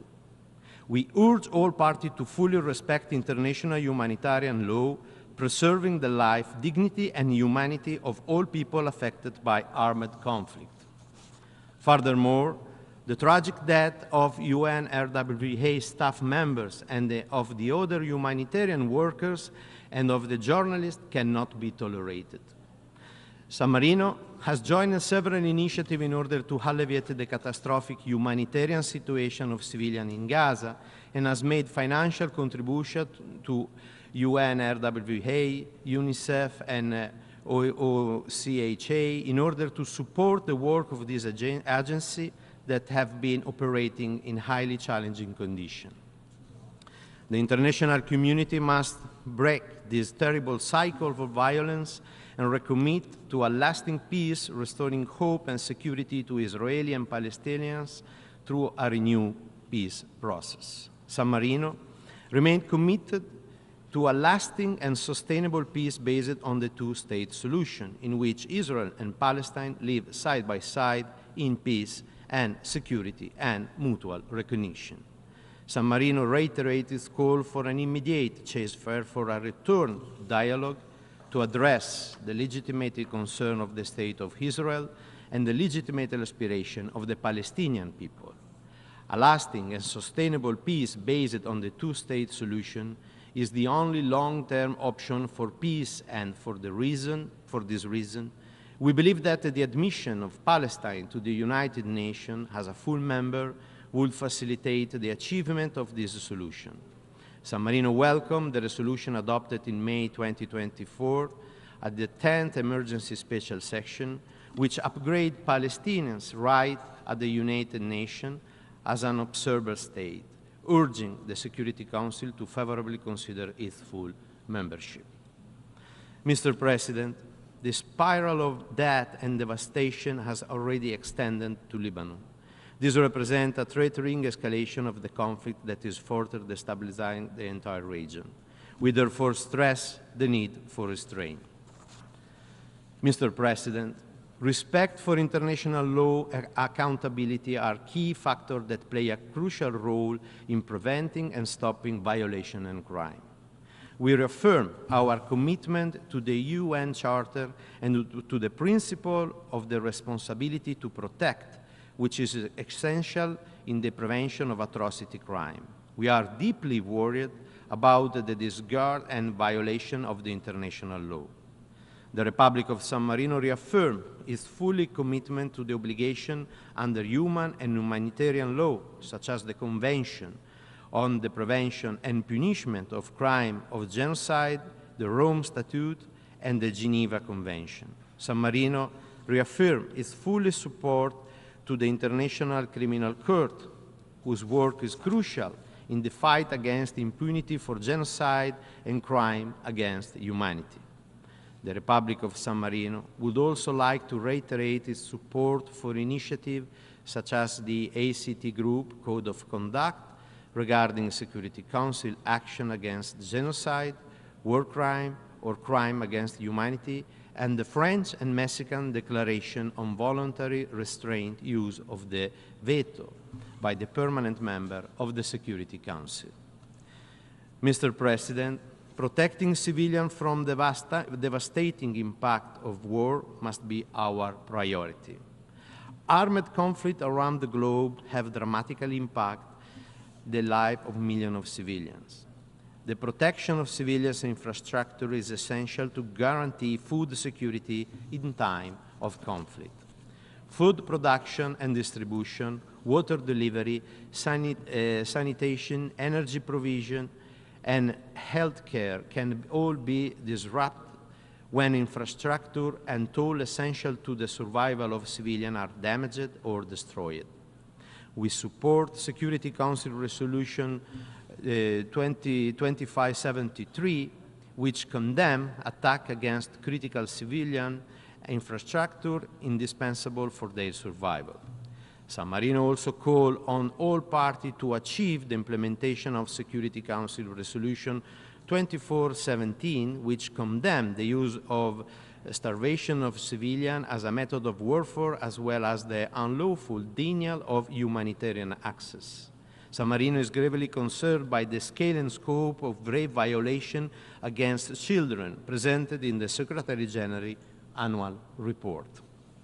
San Marino supports the work of the Special Representative for Children and Armed Conflict and her office, UNICEF, the Department of Peace Operations, and all child protection actors from the UN civil society. Armed conflict continues to devastate children's lives and to compromise their fundamental rights. We are witnessing an increase in attacks on schools and hospitals. This is unacceptable. To strengthen the protection of children in armed conflict, we call all parties to armed conflict to fully comply with their obligation under international humanitarian, human rights, and refugee law, and with international norms and standards for the protection of children. Moreover, we call for full accountability for all grave violations through national and international justice mechanisms, such as the International Criminal Court. We also call all member states to ratify the optional protocol to the Convention on the Right of the Child on the involvement of children in armed conflict. We also encourage all parties to support other important tools, such as the Paris Principle and Commitment and the Vancouver Principle. Mr. President, San Marino believes it is essential to strengthen the global response to the climate emergency.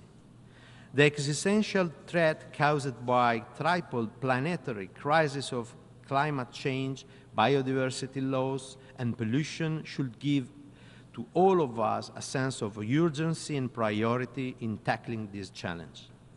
We support the commitment taken at COP28 last December, which include the imperative of transitioning away from fossil fuel in energy system in a just, orderly, and equitable manner, tripling renewable energy capacity globally and doubling energy efficiency by 2030 in line with 1.5-degree pathways.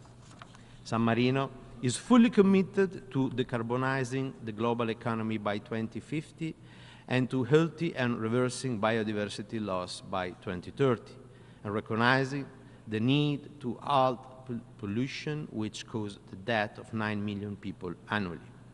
Moreover, we also need to tackle the water crisis, a growing global threat that will inevitably intensify in the coming 50 years, with devastating consequences on sustainable development, the environment, and regional peace and stability. Mr. President, the increasing evident interrelationship among global challenges highlight the need for member states today more than ever to work together to overcome difficulties.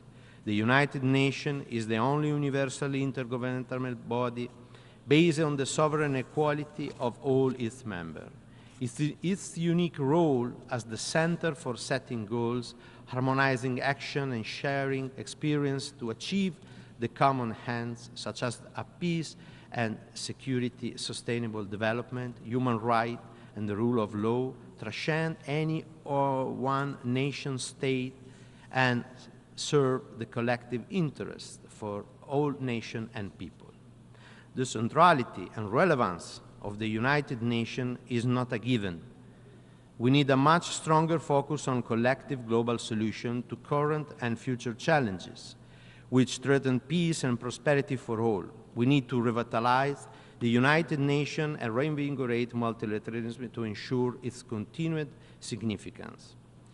To this end, it is essential to rebuild trust in the potential of the organization, in its leadership, and most of all, trust between its members and all the stakeholders.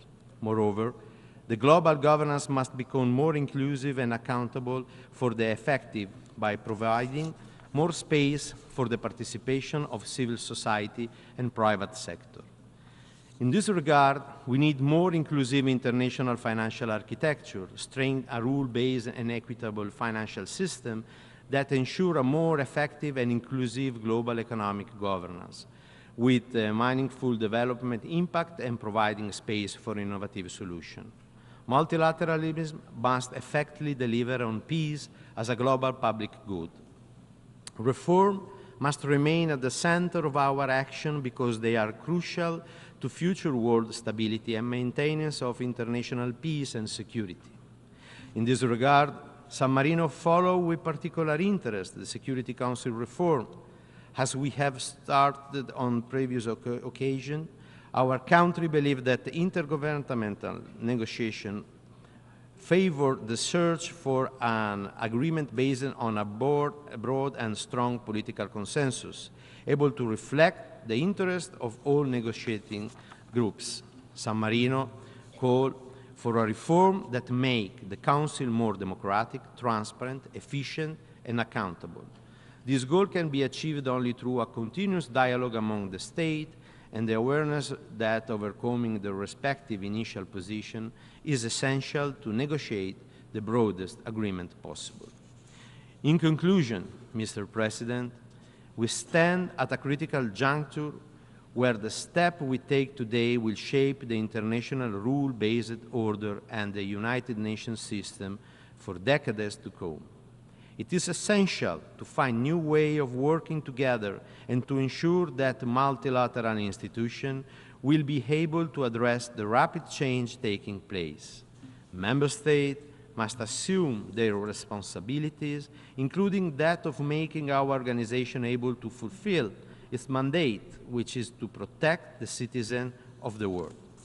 San Marino is a state with a strong identity thanks to its century-old history of peace and freedom. Our state is small, but proud to bring its contribution to the United Nations community. Thank you for your attention.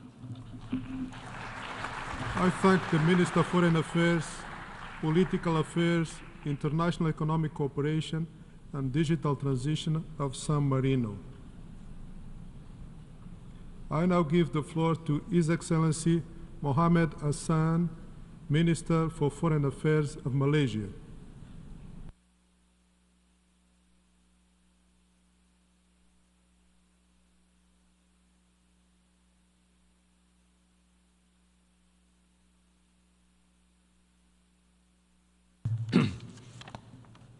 Bismillahirrahmanirrahim.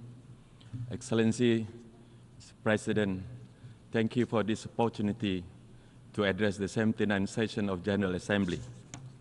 Representing Malaysia, I stand before you today, Mr. President, reiterating our commitment to peace in line with the values enshrined in our esteemed charter. 79 years it has been since the founding of the United Nations. From the dust, the Second World War, we emerged, many of us as new nation states, with a shared goal to build a safer world. Yet, for many of us, it is not a safer world than it was 79 years ago. For many, it has only become a deadlier world. It has become a world in which war can be waged remotely and with impunity, a world in which a drone strike can fatally interrupt a lesson at school, a surgery in a hospital, or a convoy delivery humanitarian aid. We have lost, Mr. President, we have lost again these practices, yet our call for peace are repeatedly ignored and vetoed away. In other words, it is a world in which the mighty continue to silence the meek with far greater weapons than before. Nowhere does this ring truer, of course, than in Gaza. We stand at a critical juncture in world history on the failure of global governance to address the genocide of Palestinians. And it has echoed across the world on the abysmal response by world leaders to end these horrendous crimes.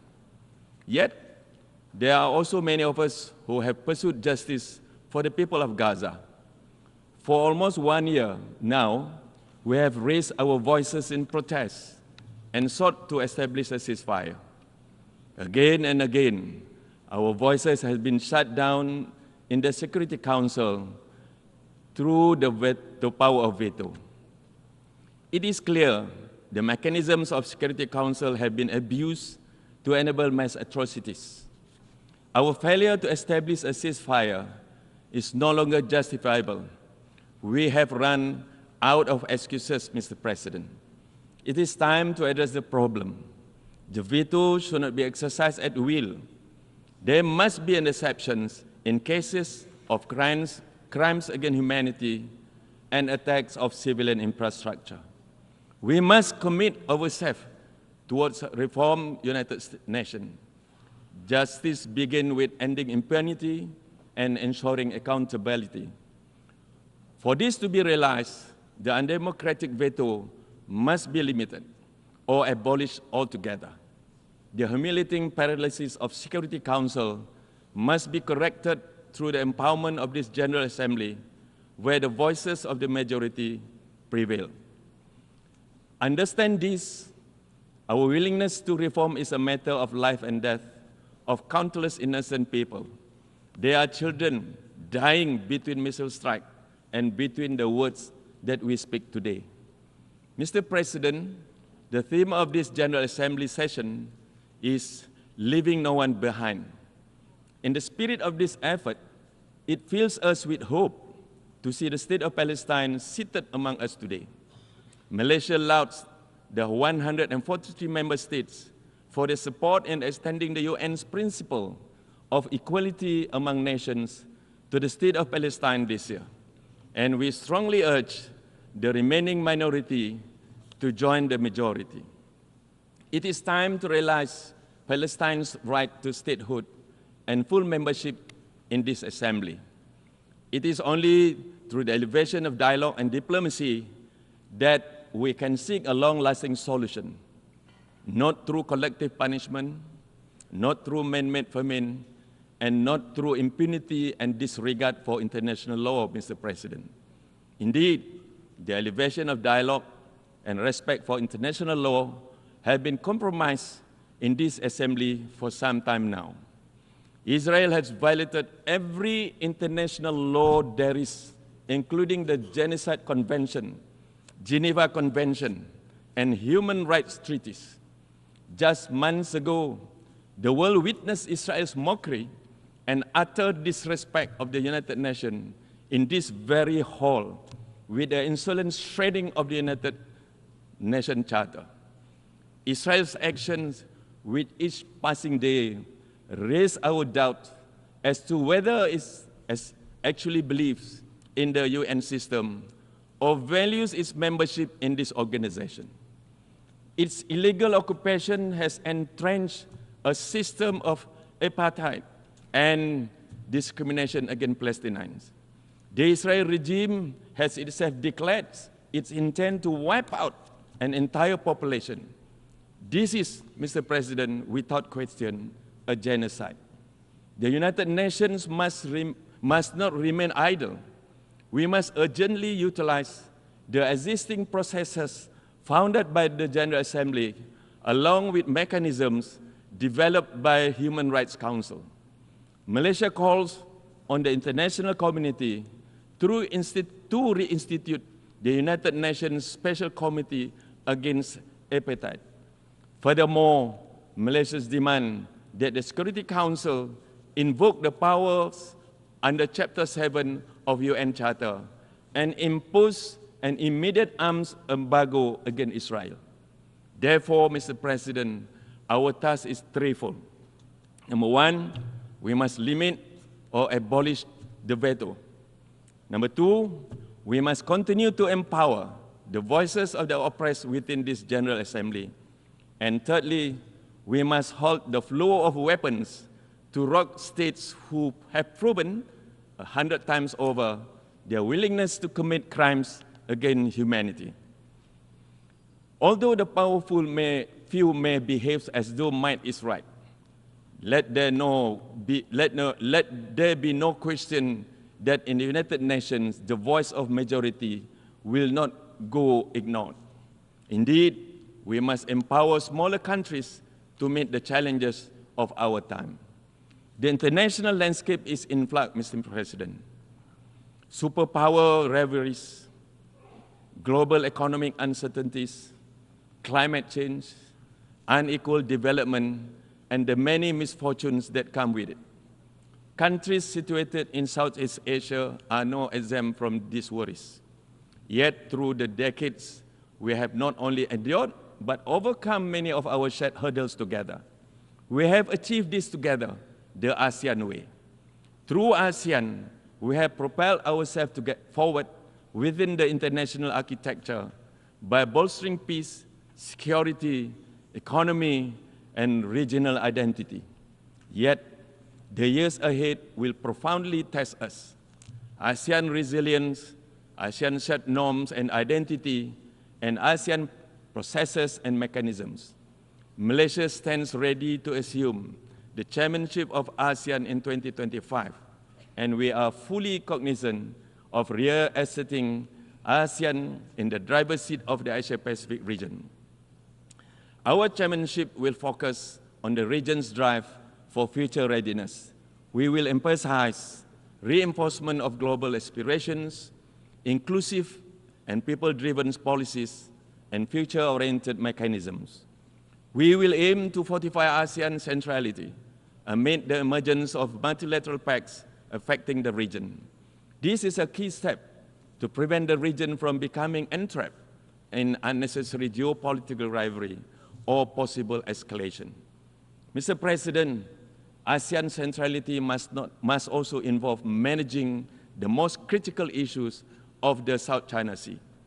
This body of water, rich in resources and carrying the vital shipping line, has become a flashpoint of rising geopolitical tensions.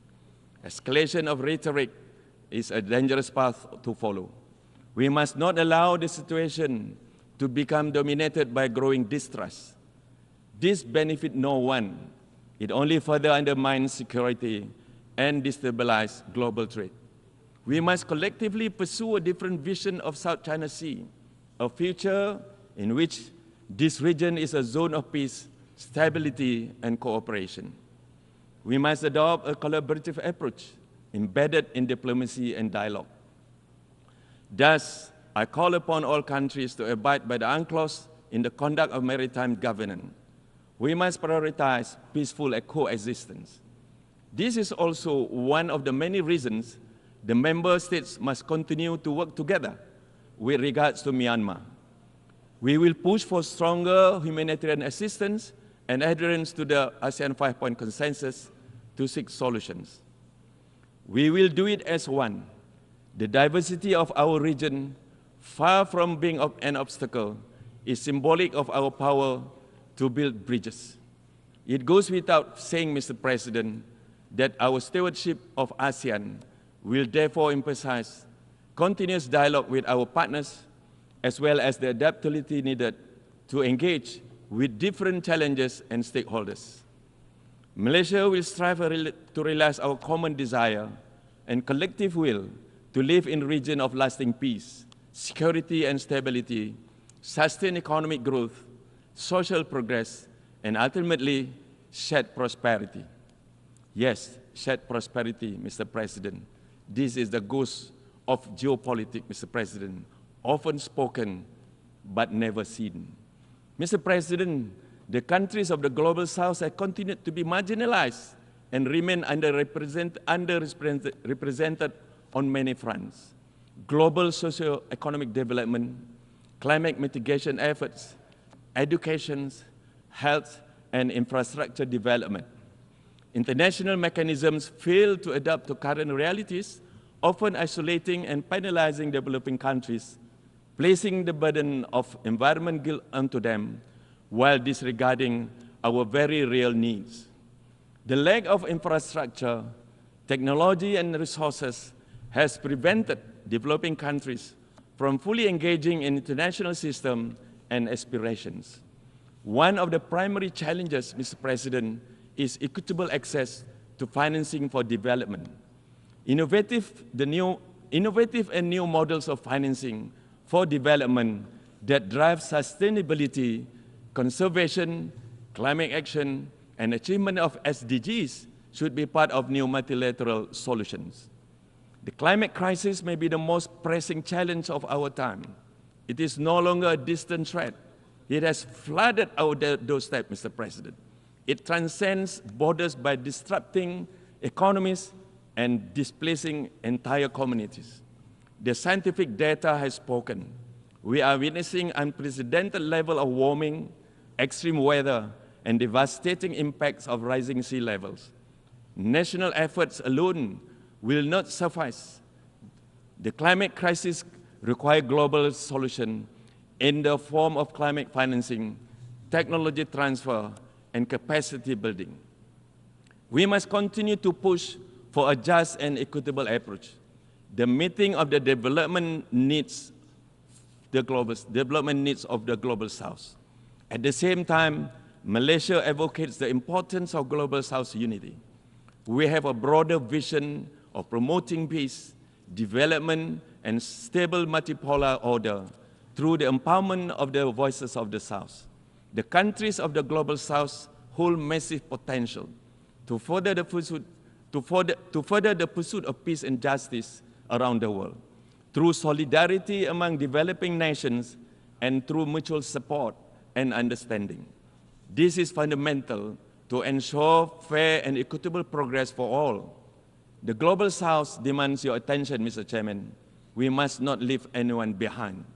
Unfortunately, global trends are pointing at the opposite direction.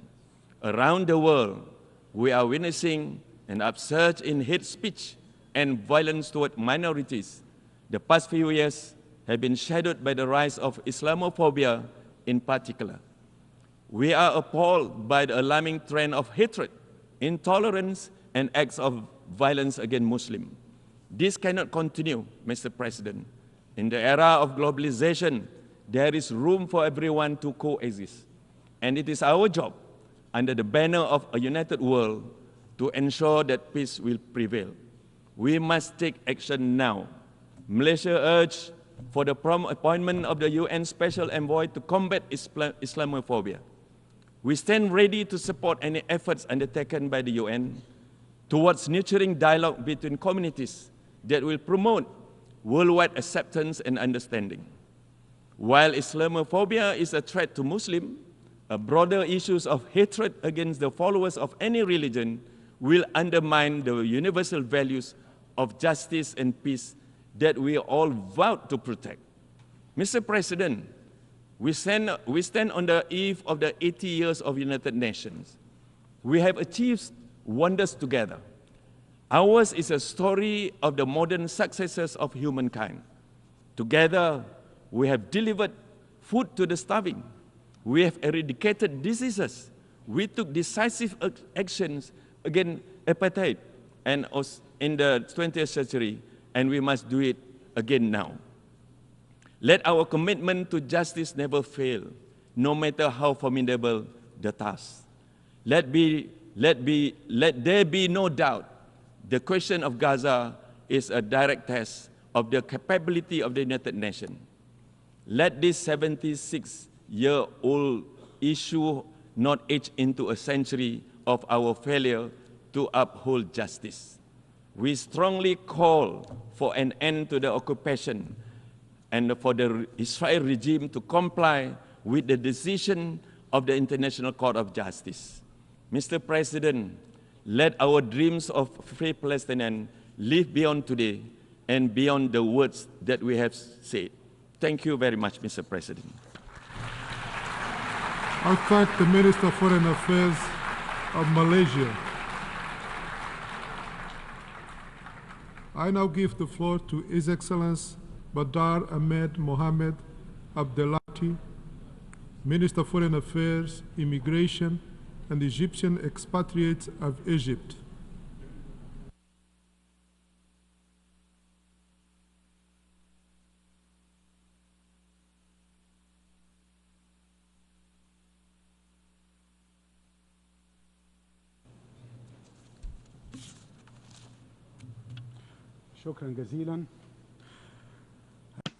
Thank you very much. Ladies and gentlemen, heads of delegations, President of the United Nations General Assembly, Mr. Philemon Yang, Mr. Antonio Guterres, United Nations Secretary General. I speak to you from this rostrum at a critical time, at a time of a complex crisis underway in the Middle East and stretching out beyond. Egypt is a country rooted in history, but also a forward-looking country. We've gone through many wars, we've faced many challenges. As a result, justice and peace are our lodestars as we seek to build a region and a world that's rooted in dignity, freedom, and justice. I'll be speaking on behalf of one of the founding members of the United Nations. You're all well aware of the role we played in the establishment of the United Nations, in the establishment of consensus, and the UN's establishment in Africa and Arab states and developing countries. We're very much in favor of preserving an effective multilateral system and stable international relations underpinned by respect for international law and expansion of peace and cooperation. Thus, we believe it is necessary to ring alarm bells at this specific moment, given that the international system, established roughly 8 decades ago, is currently showing its structural shortcomings, threatening its very existence, and this owing to ineffectiveness, inequality, and growing recourse to double standards. Young people the world over are asking legitimate questions about the usefulness of the international multilateral system and what it yields for today's world in terms of peace and security. Is it helping to eradicate poverty and hunger? Is the system protecting us against climate change? Is it helping to build knowledge? Is it helping us to adapt to technological changes? We're seeing occupation, terrorism, killing and destruction. Is this being prevented? Is the system unified? Is it transparent? In order to answer these questions, which are very legitimate, and they were addressed, in fact, during the preparations for the Summit of the Future.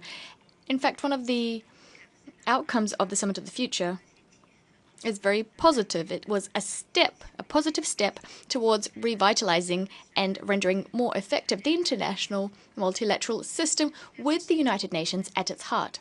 If I may, I'd like to sketch out our vision for restoring trust and credibility and combating double standards. A vision which can help us to renew our multilateral system and bolster its capacity for building a brighter future for our people. It's underpinned by 5 key principles. First of all, we must recognize that there is no alternative to the multilateral system. Global challenges are interdependent. They know no borders. They go beyond the capacity of any one state or any group of states to address them. Thus, it's necessary to recognize that the integrity of the United Nations, underpinned by its legitimacy and its very existence, all of this is at stake. Israel's brutal aggression against Gaza, underway for almost a year now, as well as the current attack on the West Bank, are shameful. They place shame on the international community and its institutions, which are unable to do the bare minimum to put an end to this aggression. The international community took months to start asking for an end to this brutal aggression. We staunchly condemn the Israeli escalation. It's dangerous and it knows no limits. It is pushing the region to the brink of the abyss. We categorically reject and strongly condemn Israel's current aggression vis-à-vis Lebanon. This is a flagrant violation of Lebanon's sovereignty, its territorial integrity, its unity, and its political independence. Our overarching priority, as things stand, is to put an end to the bloodshed. Immediately, without any conditions, and permanently. We're strongly opposed to any attempts to resolve the Palestinian issue through forced displacement or population transfer. We attach particular importance to the unconditional and immediate delivery of medical and humanitarian assistance to civilians who are not bearing weapons in Gaza. Egypt has undertaken substantive mediation efforts together with our friends Qatar and the United States. Unfortunately, these efforts were thwarted by Israel over the course of several months. We'd like to reiterate that the establishment of an independent Palestinian state based on 4th June 1967 borders with East Jerusalem as its capital is the only way to achieve a comprehensive and just solution, restoring stability to the region and to the entire world. Because this issue is of utmost importance. It lies at the very heart of the conflict in the region. I cannot but commend the Secretary General for his very courageous stance, which shows that he's shouldering his responsibility. I'd also like to extend our gratitude to all UN leaders and UN agencies, specifically UNRWA. We extend our condolences to the families of those martyred UNRWA personnel who fell during their duties and others who fell owing to the Israeli occupation. We want to put an end to the war machine, to put an end to the destruction, which is in violation of international law. Next, we need effective participation, not a fig leaf of participation. Participation is not a gift. It's not a gift given to other states. It's the very foundation, the prerequisite for an effective response that the international community can mount to successive crises plaguing the international system, so as to ensure that common ownership is taken of international decisions. Furthermore, we cannot accept that Africa and Arab states to date, have no permanent representative on the Security Council, nor enjoy the related prerogatives. We endorse the said declaration and the Eswatini Consensus to repair the historical injustice done to the African continent.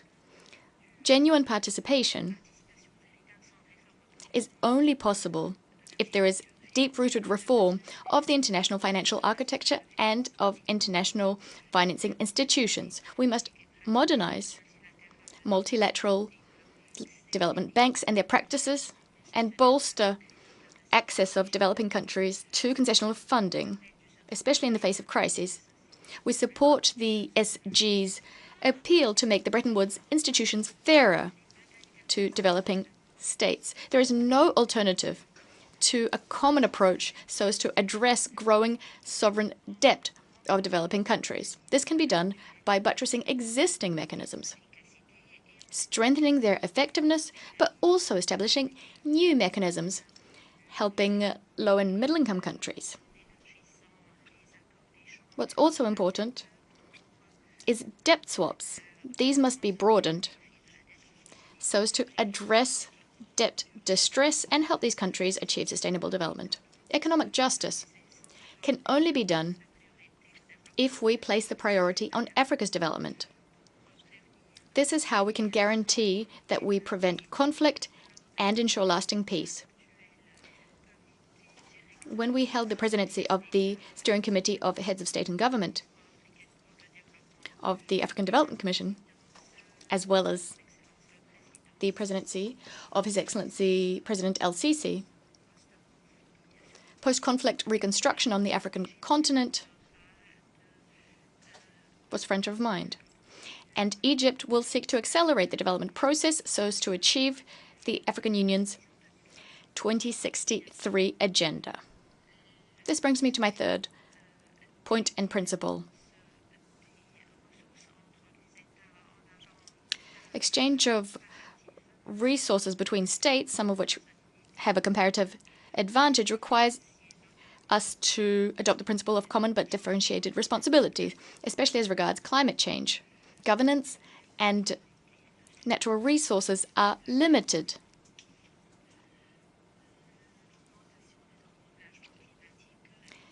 Mounting climate challenges is clearly linked to, and our ability to solve it is clearly linked to the types and amounts of financial assistance that's provided, as well as the technologies that are made available for climate challenges to be tackled at the national level. National ownership of climate projects is a guarantee that we align domestic priorities with the Sustainable Development Goals, with due regard for the environmental, economic, and social dimensions, ensuring that the transformation, the green transition, is equitable and does not scupper our efforts to eradicate poverty. This was our priority at COP27 in Sharm el-Sheikh. Our compass, our North Star, as we seek to achieve effective and practical solutions, is the agreement on the loss and damage mechanism, which aims to help developing countries which are hardest hit by climate change. Fourth,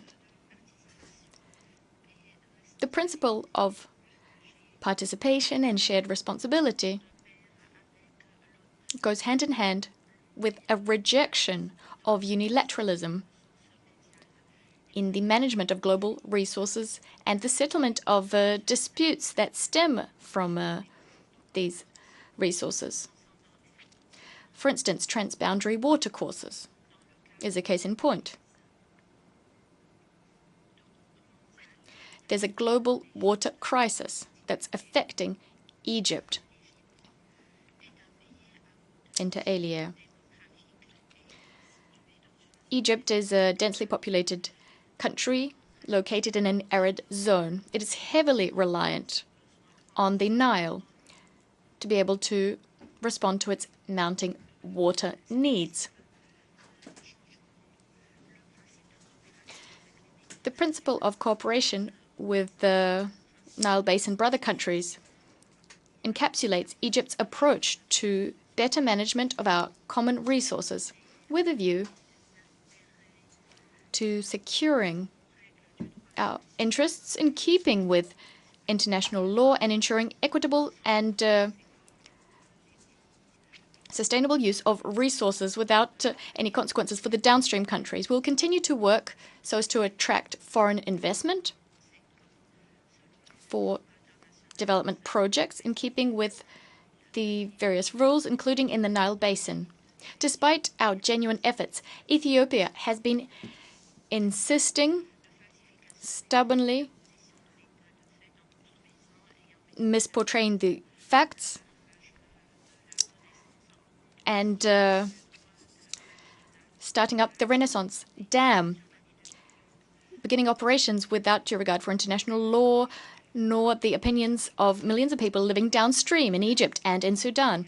Following 13 years of vain negotiations, Ethiopia took a unilateral decision in blatant violation of international law, specifically the 2015 Declaration of Principles, the Security Council presidential statement issued in 2021. Well, in fact, in December 2023, negotiations came to a standstill. Egypt will continue to monitor the commissioning of this dam, the filling of this dam. We will be following this very closely. We will keep the Charter in mind and will take all necessary measures so as to secure the interests of our people and our very existence. Egypt will not tolerate any existential threats. Those who do not recognize this are mistaken. Moving on. The world needs the United Nations to address emerging challenges, such as challenges in the digital sphere, cybercrime, cybersecurity, artificial intelligence. These new challenges shouldn't detract from our key purposes, that is collective security. This is absolutely vital. This is the very raison d'etre of the organization, the maintenance of international peace and security. The collective security system, including the disarmament and non-proliferation system, has been weakened.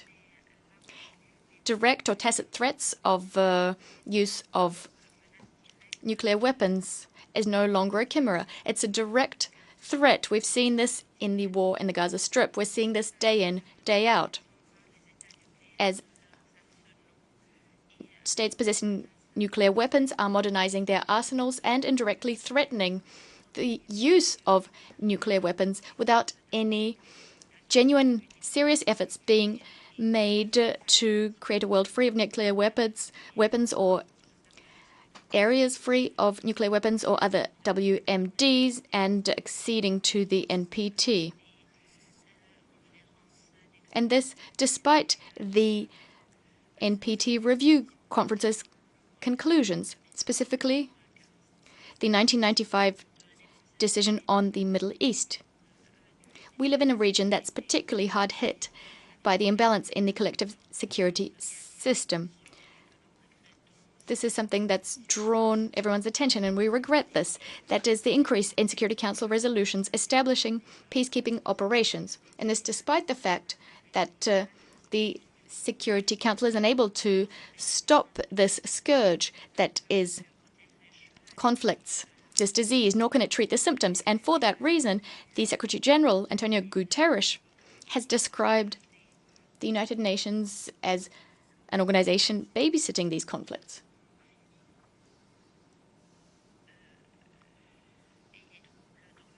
Speaking of conflicts and upheavals in neighboring countries, as well as throughout the North Mediterranean, all the way through to the Horn of Africa in the south, we're particularly committed to strengthening the UN's role so as to address the root causes of conflicts.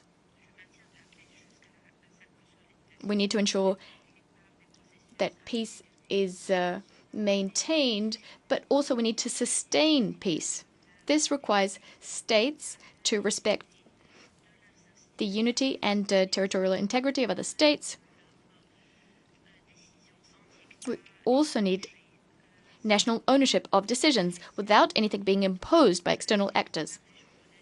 This applies to all crises in the region. Sudan, Somalia, Libya, the way to resolve crises is to strengthen state institutions through comprehensive political processes so as to fill these political and security vacuums, which are being exploited by certain political and confessional forces, by regional and international parties who want to extend their influence at the expense of people and states in the region. Egypt would like to reiterate the importance of supporting an overarching political process so as to address the crisis in Sudan with due respect for the sovereignty, unity, and territorial integrity of that country, Sudan. We must also preserve its institutions, its national state bodies. We support the political settlement in Libya with national ownership thereof. The transition should proceed with parliamentary and presidential elections held concurrently and as swiftly as possible.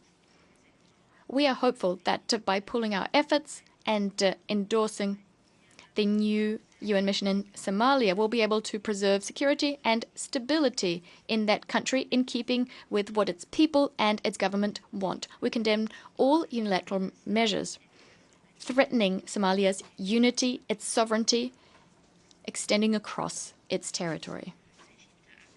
Egypt attaches particular importance to capacity building in our brother nations across Africa, together with the United Nations, through the International Conflict Settlement Center, as well as the Egyptian Partnership Agency that works on development.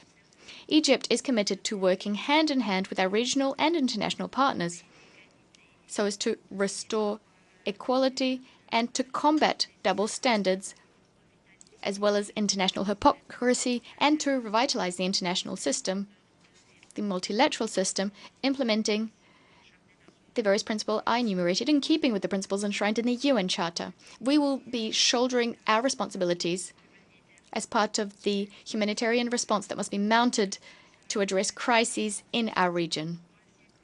We're the third country in terms of refugee applications in 2023. Under the leadership of our President El-Sisi, we've been bearing the brunt of the burden, supporting our brothers from other Arab states and African states. Over 10 million refugees are currently being hosted in Egypt. However, there are certain limits which cannot be exceeded because of the burden this implies. The international community is therefore duty-bound to fill the funding gap and to mobilize the requisite resources so as to address the issue of humanitarian operations and meet the needs of refugees fleeing conflict in various countries. Despite international crises and challenges coming one after the other and the ongoing rise in the number of migrants, Egypt will continue its efforts so as to bolster its human capital. We will do this through a national dialogue. We are prioritizing human rights and democracy. And we're not doing this to please external players. We are doing this to fulfill the aspirations of our people, young people, as well as women, so as to achieve gender parity as well. We've just adopted the first national action plan on women, peace and security. We will be implementing our national strategy on human rights. Furthermore, we'll continue working to maintain peace and security in our region and the world over, inspired by the values of the Egyptian civilization, a majestic, long-standing civilization. Our young people will take forward this vision. They're the ones who will craft the future and preserve human lives without any discrimination on the basis of race, gender, or otherwise. all within the international multilateral system. I thank you. I thank the Minister of Foreign Affairs, Immigration and Egyptian expatriates of Egypt. We have heard the last speaker in the general debate for this meeting. The 16th plenary meeting to continue with the general debate will be held immediately following the adjournment of this meeting. The meeting is adjourned.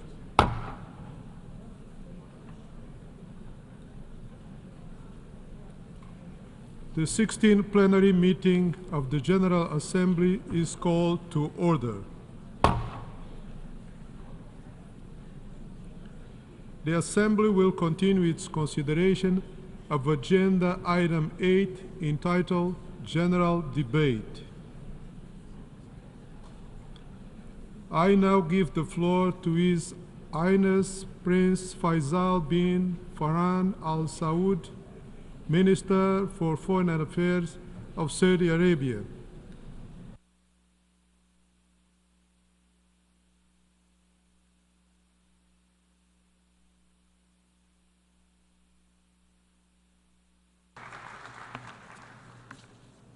Bismillah ar-Rahman ar-Rahim. In the name of God, the Merciful, the Compassionate. President of the United Nations General Assembly, ladies and gentlemen, may the peace of God and the blessing of God be upon you. Please allow me to congratulate, first of all, His Excellency Mr. Philemon Yang upon his election to head up the 79th session of the UN General Assembly. We also congratulate Mr. Dennis Francis for the efforts that he made during the previous session. I also wish to seize this opportunity to thank the United Nations Secretary General, Mr. Antonio Guterres, for the tireless efforts that he's making in order to achieve the goals and aspirations of the UN Charter. President, the Kingdom of Saudi Arabia, since we participated in the creation of this organisation, has been striving to make efforts to make the promises of the UN Charter an absolute reality, establishing the respect for international law, achieving international peace and security, and supporting channels for international multilateral actions in many different areas. In this regard, the Kingdom participated in the drafting of the Pact for the Future that was agreed on by the leaders of the world this week. We believe that this pact and the Summit for the Future in general is an opportunity to renew our collective principles, to strengthen cooperation, to achieve peace and security and sustainable development for future generations. In the Kingdom of Saudi Arabia, we are seeking to strengthen the role of international financial institutions to ensure an economic recovery. President, the world is seeing a high pace of crises, and unfortunately we are just looking at managing these crises rather than finding concrete solutions. This is a situation of laxism in international efforts and also a situation of selectivity in the application of international law and international humanitarian law, which has led to an exacerbation of violence and conflicts and is threatening the principles of the UN Charter and undermining common actions to find peaceful solutions that will enable us to spare the lives of civilians and to put an end to fighting and ensure peace and international and regional development. In this context of tensions between countries, we wish to warn against political polarisation. We need to open up dialogue and strengthen dialogue and cooperation between states, enabling us to strengthen international peace and security. In this regard, we categorically reject all crimes perpetrated by Israel against the kindred Palestinian people. The most recent crimes committed against civilians, defenceless civilians, is just one chapter in the story of suffering by this brother people who have been suffering for decades now. These barbaric Israeli practices that started last year has cost the lives of tens of thousands of Palestinian civilians, in particular women and children. We are seeing bombing, murder and destruction. This is a real humanitarian catastrophe, and it is continuing to get worse. It is necessary to halt this aggression. For this reason, the Kingdom of Saudi Arabia hosted the joint Arab Israeli summit in November 2023. We saw the participation of heads of state and government, of member countries of the Arab League and the Organization for Islamic Cooperation. We worked to adopt resolutions and decisions that reflect the will of Arab and Muslim people and to stop the bloodshed, to ensure unhindered humanitarian access, and to realise the legitimate demands of the Palestinian people, in particular the creation of an independent state. The Ministerial Committee tasked by this summit to engage in visits has called upon the international community to put an end to Israeli aggression and protect civilians. That's why we welcome the adoption by the General Assembly on the 10th of May 2024 of a resolution that states that the State of Palestine fulfills all the conditions to become a fully fledged member state of our organisation, and we welcome the decision of Norway, Spain, Ireland, Slovenia and Armenia, who have recognised the brother country of Palestine. We call upon other states to bilaterally recognise the State of Palestine and to act together in order to recognise the State of Palestine as an independent state. That's why we announced with our partners and ministerial committees with Norway and the European Union, we have announced the creation of a coalition to promote the two-state solution. We call upon all states to join us in this initiative. Mr. President, we have provided more than $5 billion American dollars in aid to the kindred Palestinian people since the bombing of the Gaza Strip with the King Salman project. We have committed to even more, several millions of dollars in humanitarian aid, and we are working with many different international and UN humanitarian aid agencies to bring in humanitarian projects to the tune of $106 billion. We are also working with UNRWA to provide services, to provide food, medications, and meet other needs of the brother Palestinian people. The support provided by the Kingdom to UNRWA has gone above $1 billion. We welcome the advisory opinion of the International Court of Justice regarding Israeli practices in occupied Palestinian territories that has confirmed the illegal nature of Israeli presence in occupied Palestinian territories for now 75 years. It's essential to find a fair solution to the Palestinian crisis based on resolutions of international equality and enabling the Palestinian people to establish an independent state with pre-1967 borders with East Jerusalem as its capital. The prevalence of impunity, the lack of respect of legal obligations is encouraging Israel to continue its escalation. This escalation will have no positive impact on any party at all. It also risks having negative repercussions for the entire region. That's why we reaffirm the fact that it is necessary to preserve the stability of Lebanon and to respect its sovereignty in line with international law and in line with relevant UN Security Council resolutions.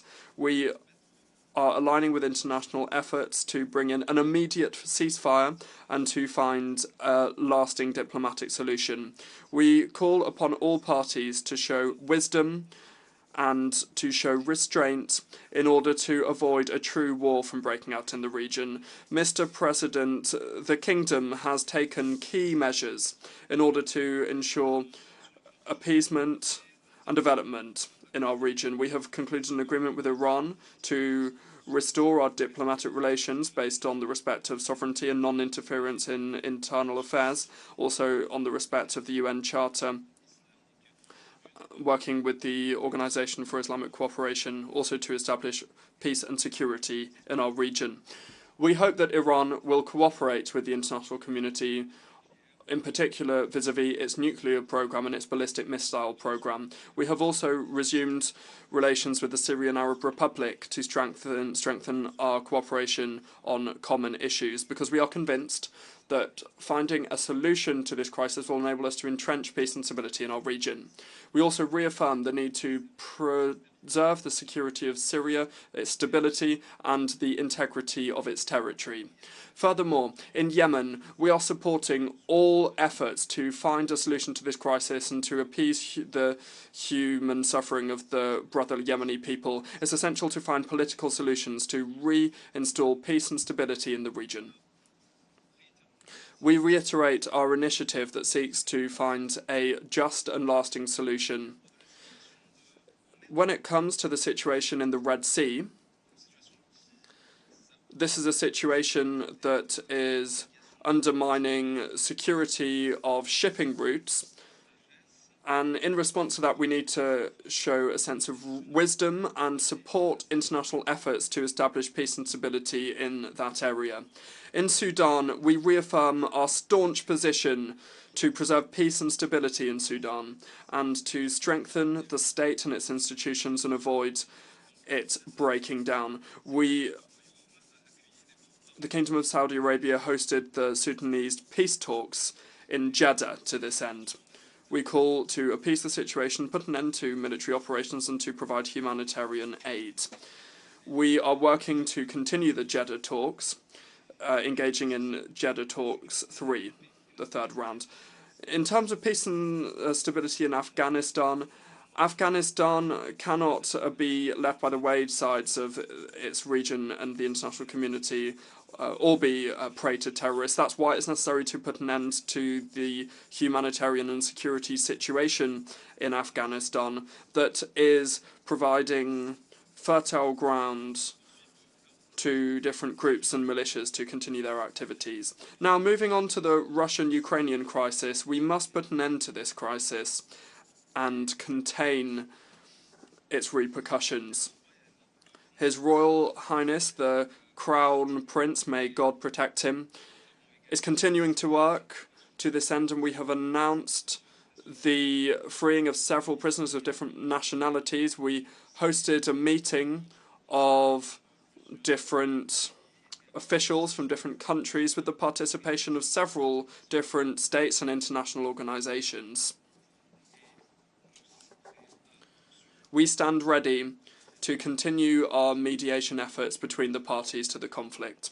President, drawing on our Vision 2030, we aspire to fulfill the needs of future generations, to empower women and youth, and to build bridges with the world. Through our development approach, we aspire to achieve global development, focusing on people, preserving their rights, their dignity, and allowing them to achieve their aspirations. Mr. President, on the energy front, we are working to achieve energy security and to guarantee access to energy at reasonable prices and to mitigate the effects of climate change. We seek to ensure stability in international markets, the international oil markets, and to guarantee access to this energy and guarantee security in the supply chains in order to ensure a prosperous international economy. We are also fighting against climate change, in particular by adopting a holistic approach to the energy transition.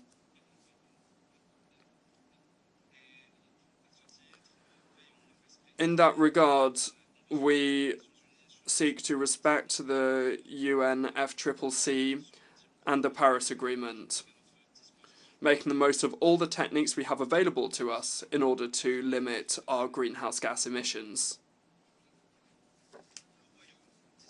The Kingdom of Saudi Arabia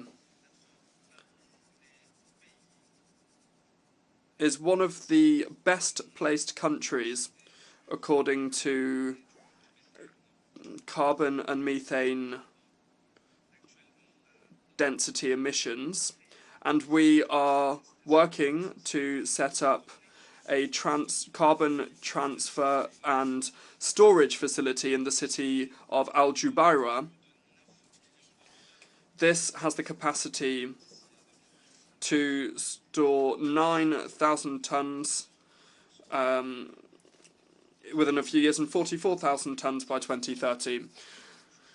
We are working with the international community, Mr. President, to fight climate change, and that's why in the summit between Saudi Arabia and Africa, we announced participation of $50 billion to support these efforts.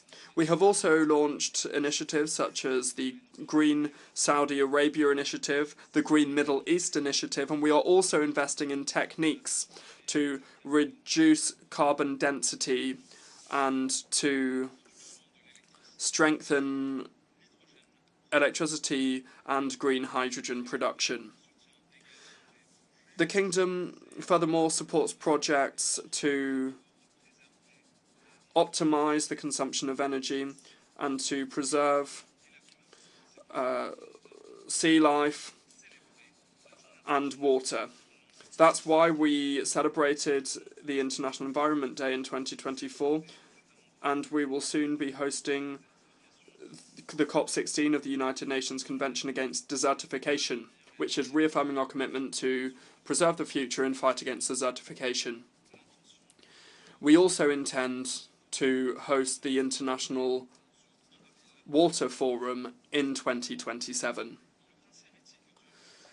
The Crown Prince, may God protect him, announced the creation of an international organisation for water resources last September to fight against the challenges we face when it comes to water resources. Mr. President, the Kingdom of Saudi Arabia is working to create a world free of nuclear weapons. For this reason, we call upon all states to preserve the non-proliferation regime while protecting the rights of states to use nuclear energy for peaceful purposes. We support efforts being made to fight against terrorism, and it's necessary to bolster our joint actions by continuing cooperation with our international partners in order to fight against this threat. It's necessary to make more effort to fight against the campaigns being launched by terrorist groups. It's further necessary to continue our work to fight against the financing of terrorism. Mr. President, the Kingdom of Saudi Arabia was chosen to host the 2030 Global Exposition. This exposition is allowing us to focus on the Sustainable Development Goals. This is an event that is an opportunity to find political solutions when it comes to sustainability and also to honour our commitments to developing countries. By way of conclusion, we hope that the efforts being made will enable us to establish a common principle with mutual respect to build a better future for the whole of humanity, and may the peace and blessing of God be upon you. For Foreign Affairs of Saudi Arabia,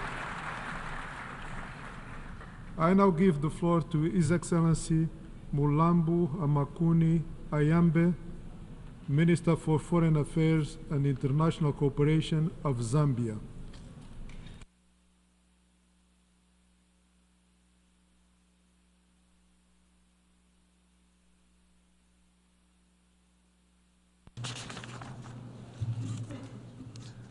Your Excellency, Philemon Yang, President of the 79th session of the United Nations General Assembly, the Secretary General of the United Nations, Antonio Guterres, distinguished heads of state and government, honorable ministers, heads of intergovernmental organizations, excellencies, ladies and gentlemen.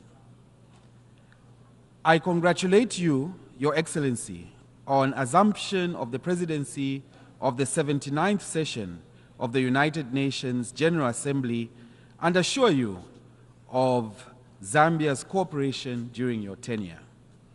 We extend Zambia's sincere gratitude to His Excellency, Mr. Dennis Francis, for the exemplary work exhibited during the 78th session.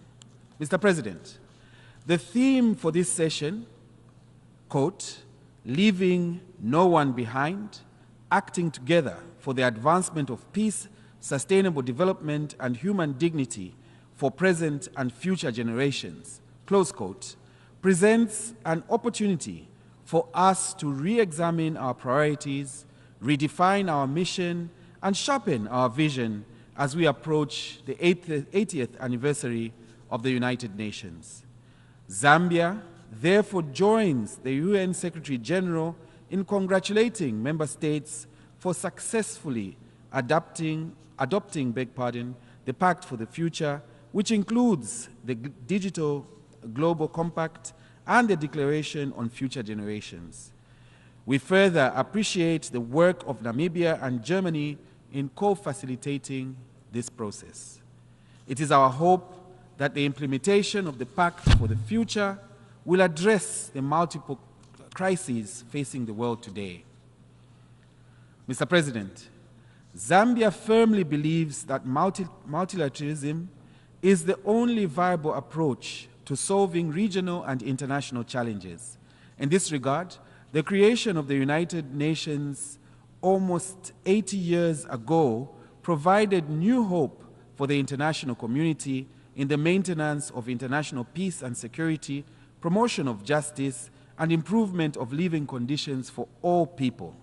However, this ideal is rapidly slipping away as global peace is increasingly threatened by the growing and sustained geopolitical tensions. As member states that share the ideals upon which the United Nations was founded, we must resolve to correct this course and uphold the principles enshrined in the UN Charter. The impact of conflict in some parts of the world has been felt across Africa through disruption, soaring prices of key commodities such as energy and other inputs of trade and production, resulting in increased cost of living. Zambia, like many other developing countries which are predominantly import dependent, has not been spared. It is therefore crucial that we address the root causes and structural drivers of conflict and promote peace-building efforts. We call for all warring parties to exercise restraint and flexibility for the sake of millions of civilians who are casualties of war and conflict. This call is particularly relevant for the raging conflict in the Sudan, the Middle East, and Ukraine. Mr. President, at regional level, Zambia held the chairmanship of the Southern Africa Development Community, SADC, organ on politics, defense, and security cooperation for the period August 2023 to August 2024, and therefore played a crucial role in the region in that capacity. Overall, the security and political situation in the region remains stable.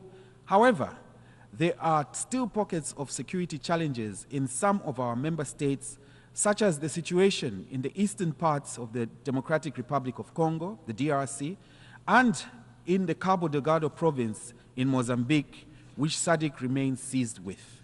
We implore the international community to support the various peace-building efforts in the DRC. We further call for support to the government of Mozambique in order to ensure that the exit of the SADC mission in Mozambique does not result in reversal of the gains made by that mission. Furthermore, Zambia recognizes the efforts of His Excellency Mr. João Manuel Lourenço, President of the Republic of Angola, as the African Union mediator in the facilitation of the Rwanda process aimed at restoring peace and security in the Eastern DRC, as well as the Nairobi process that equally aims at fostering peace in that country. Mr. President, climate change and extreme weather conditions threaten the very existence and balance of the world as we know it. It is clear that efforts to raise the standard of living for the world's poor are being adversely affected by the effects of climate change. For instance, this year, Zambia experienced the worst drought in recent times. This led the government to declare the drought as a national disaster and emergency to save the lives and safeguard livelihoods. We take this opportunity to thank our bilateral and multilateral partners who graciously responded to the clarion call to support Zambia's drought response strategy.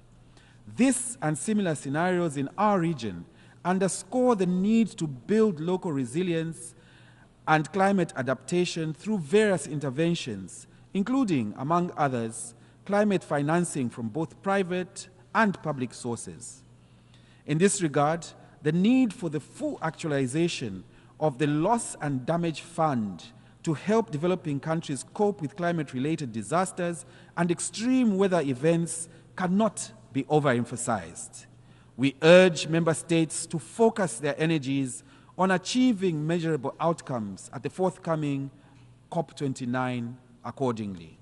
Mr. President, it is becoming increasingly apparent that the SDGs may not be met by 2030, as only 17% of the SDG targets are on track, while the remaining 83% are either stagnated or regressing. Therefore, Zambia joins calls for massive investment and scaled-up action in order to close the financing gap, which is currently estimated to be around 4 trillion United States of America dollars. Failure to close this gap will adversely impact future generations. In the same vein, we call on the international community to scale up financing for developing countries to achieve the SDGs, including honoring commitments to contribute at least 0.7% of gross national income towards official development assistance. Further, the heavy burden of debt in some developing countries presents another major hurdle to the attainment of the SDGs, especially in Africa. These countries face a high risk of debt distress. There is need, therefore, for an effective debt workout mechanism that supports payment suspension, longer lending terms, and lower interest rates.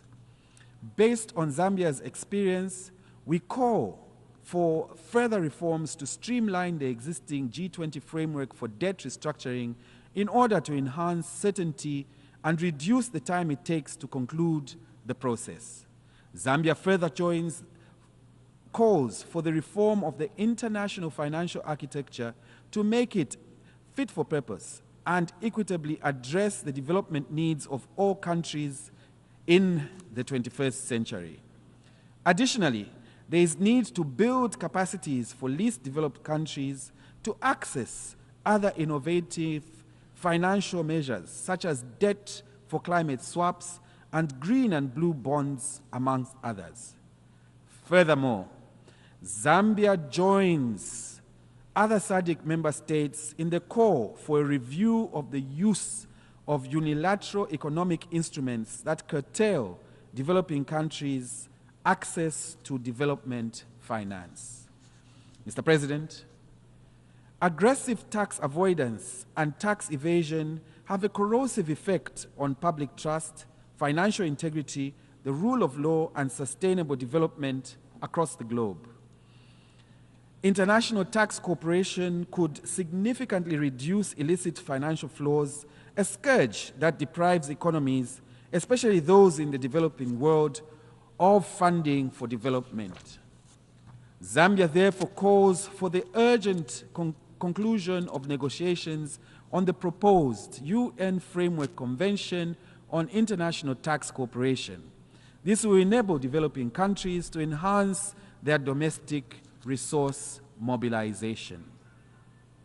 As co-facilitator of the negotiations of the outcome document for the 4th International Conference on Financing for Development in the coming months, we look forward to actively engaging with member states in the reform of the international financial architecture.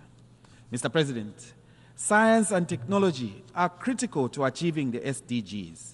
Developing countries' lack of access to technology has hindered the implementation of sustainable development practices, thus perpetuating the cycle of poverty and inequality. Hence, there is need to bridge the gap in digital technologies, including artificial intelligence, to promote efficiencies in health, climate, sustainable infrastructure, energy, agriculture, and other global development priorities. In this regard, we call for enhanced international cooperation to support developing countries to integrate technology through capacity building, technology transfer on mutually agreed terms, information exchange, and investment in research and development. Alongside the Pact for the Future, member states adopted a global digital compact. Zambia was honored to partner with Sweden in leading negotiations of this historical document. Mr. President, as part of its efforts to accelerate the attainment of the SDGs by 2030, Zambia has been implementing policies and programs aimed at creating a strong and resilient health system, reducing inequalities, eradicating poverty, and empowering women and girls. This is also consistent with the implementation of the International Conference on Population and Development Program of Action. Zambia welcomes the Declaration on Future Generations, which seeks to secure the well-being of future generations, in particular, their participation in decision-making. To reap the demographic dividend, Zambia continues to call for significant investments in the growing youth population, currently standing at 82% below the age of 35. Increased investments are needed in education, health, and empowerment of young people so that they can meaningfully contribute to the achievement of the SDGs. Mr. President, child and early forced marriage is a harmful practice that disproportionately affects girls, hindering their education, health, and overall well-being. In this regard, Zambia continues to make strides in the campaign to end child marriage by 2030 and safeguard the rights of girls by enacting relevant legislation to address this vice.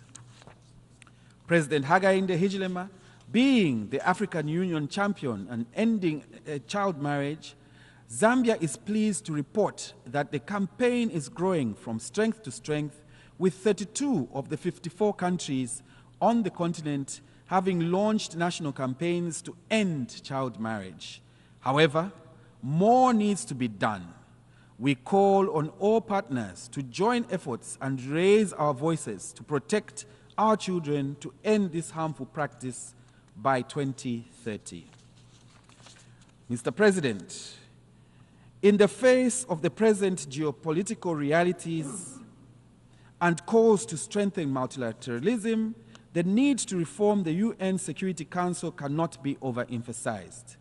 Reforms are necessary to make the Security Council better equipped and strengthened in its capacity to discharge its responsibilities of monitoring and safeguarding international peace and security.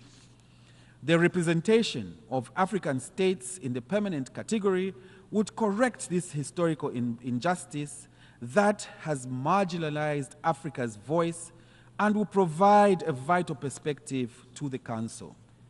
Time has come for the Security Council to be representative, democratic, and accountable to all member states, irrespective of status.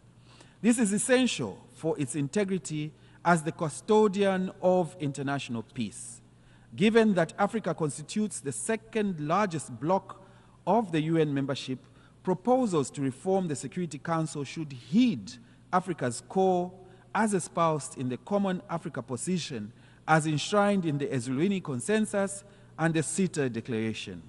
In this regard, we are pleased to note that the African Union Committee of 10, the C10, and the 5 permanent members, the P5, of the United Nations Security Council held a meeting during this session of the United Nations General Assembly. Such interactions should be encouraged in order to narrow the gap on the Security Council reforms. Finally, Mr. President, I wish to reaffirm that Zambia remains committed to strengthened multilateralism as a means of addressing the numerous global challenges affecting our people, including ending poverty and creating wealth in a sustainable manner. To this end, Mr. President, we should not remain indecisive and indifferent to this serious issue, nor should we forego this opportunity to make the world a better place for all humanity. In conclusion, I would like to reiterate the need for us to seriously consider the call for massive investment and scaled-up action if we are to make meaningful progress in achieving the SDGs, including implementation, of the Pact for the Future. I thank you, Mr. President.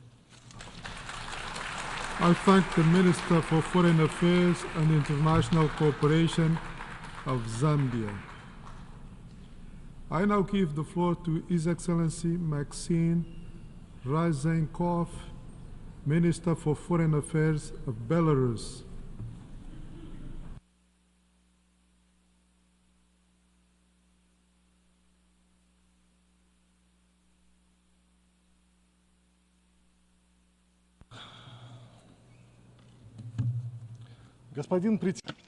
Mr. President, distinguished delegates, colleagues, for 79 years now, our countries have met in this chamber in order to speak their own truth, to exchange best practices, and to support important initiatives.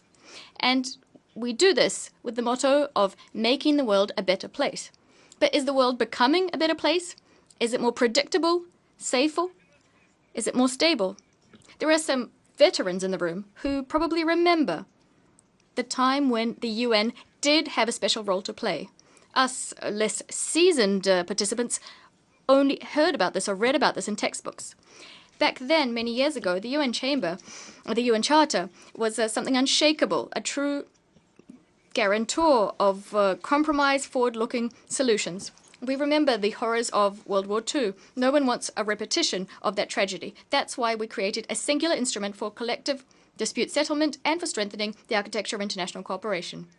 Indeed, history has shown us that the instrument we came up with is not perfect. Just like we're not perfect, but without a doubt, it's the best we have, and the best we had back then, the best we have now. Not all issues which were decided on equivocally were implemented, and blood continues to spill as a result. For instance, Palestine.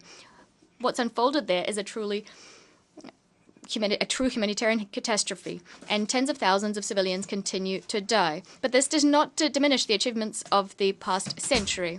We shattered the colonial system. Many people finally got the right to develop themselves. And new hubs, economic, industrial, and financial, appeared across all continents. Entire regions came out of the shadows of hunger and epidemics. The UN's peacekeeping activities helped to prevent bloody conflicts or to put an end to them. UN Blue could be seen everywhere where development problems were being resolved. But what's happening now? Why did we have to establish a group of friends in defense of the UN Charter? Why today are we compelled to defend this document, the Charter, which should be of overriding legal importance for all of us? Why can we not use the entire UN toolkit to put the world in order? The answer is patently obvious, because a number of countries do not abide by the norms enshrined in the Charter, nor do they want to, because for them, abiding by international law is equivalent to slowly being extinguished.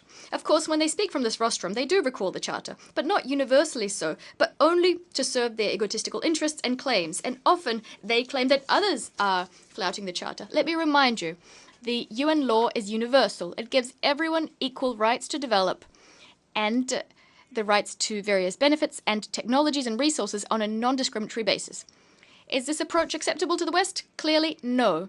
What they're interested in is maintaining their dominance and the prosperity of their elites. In order to achieve this, they're exploiting entire nations and the resources of others, holding the rest of the world back. They're employing that principle, which is as old as the world itself, divide and conquer.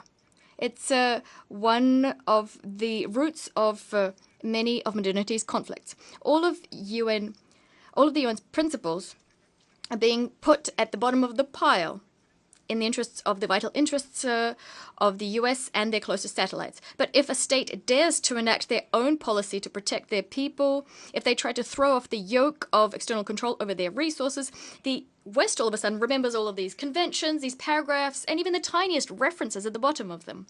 And what's most important, anyone who disagrees with the West will be subjected to illegal sanctions and pressure. This is what's behind all of the so-called color revolutions. They resulted in suffering and upheaval for ordinary people. That's the way of the West. That's their recipe for a new world. And this recipe is generously seasoned with NATO weapons. Just think about it. Today, roughly 40 countries with a population of 2.5 billion are under illegal, unilateral, restrictive measures imposed by the US and the EU. And many people have been living under such conditions for decades, whereas peace-loving Cuba has been in this situation for over half a century. This instrument is one that flagrantly violates entire sections of the UN Charter and international law. It scuppers sustainable development, undermines food and energy security, restricts access to world markets, and violates the right to the freedom of movement. It also has a boomerang effect on the countries who impose these measures.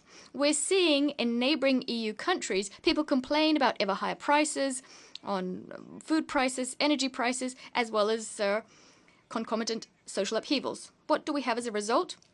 From the point of view of the collective West, and here I have some information taken from US sources, 72% of the world's people live in what the West calls autocracies. 20 years ago, this figure stood at 46%, again, according to their data. So has the West managed to force humanity to live according to their templates? Clearly, no. We see a clear trend.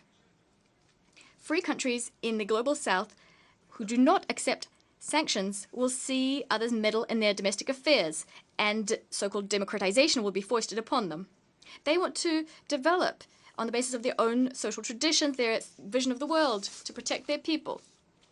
And today we have a global majority within which new ideas and new projects are springing up. They're strictly peaceful. They're in the interests of the entire global community, and they do not seek to restrict anyone's interests. The Chinese initiative, the Belt and Road Initiative, put forward by Xi Jinping, the initiative on global security and global civilization, the Russian and Belarusian initiative of Charter, of multipolarity and diversity in the 21st century, the Indian Voice of the Global South initiative, and many others. All of these projects are geared toward establishing a unified international community in which the fate of all of the people of our planet is united, not just the fate of the golden billion. The planet united in all of its diversity. It enriches all of us. This is the way forward. This is the way chosen for the president of Belarus, Alexander Lukashenko, for our people. It's underpinned by respect, trust, sincerity, reliance, and responsibility. And in fact, when a new package of illegal sanctions was imposed on Belarus, we responded with openness and transparency, unilaterally waiving visas for EU citizens. Thousands of Europeans have used this right coming to Belarus, and they were not disappointed. If we placed more trust in the UN, most peace-loving initiatives would be born and would grow within the organization, not outside it. At the same time, the world would not be threatened by fragmentation into political and economic blocs. A few words about the conflict potential of our planet. It might be somewhat unusual what I'm about to say. We're all used to third-rate series and YouTube videos.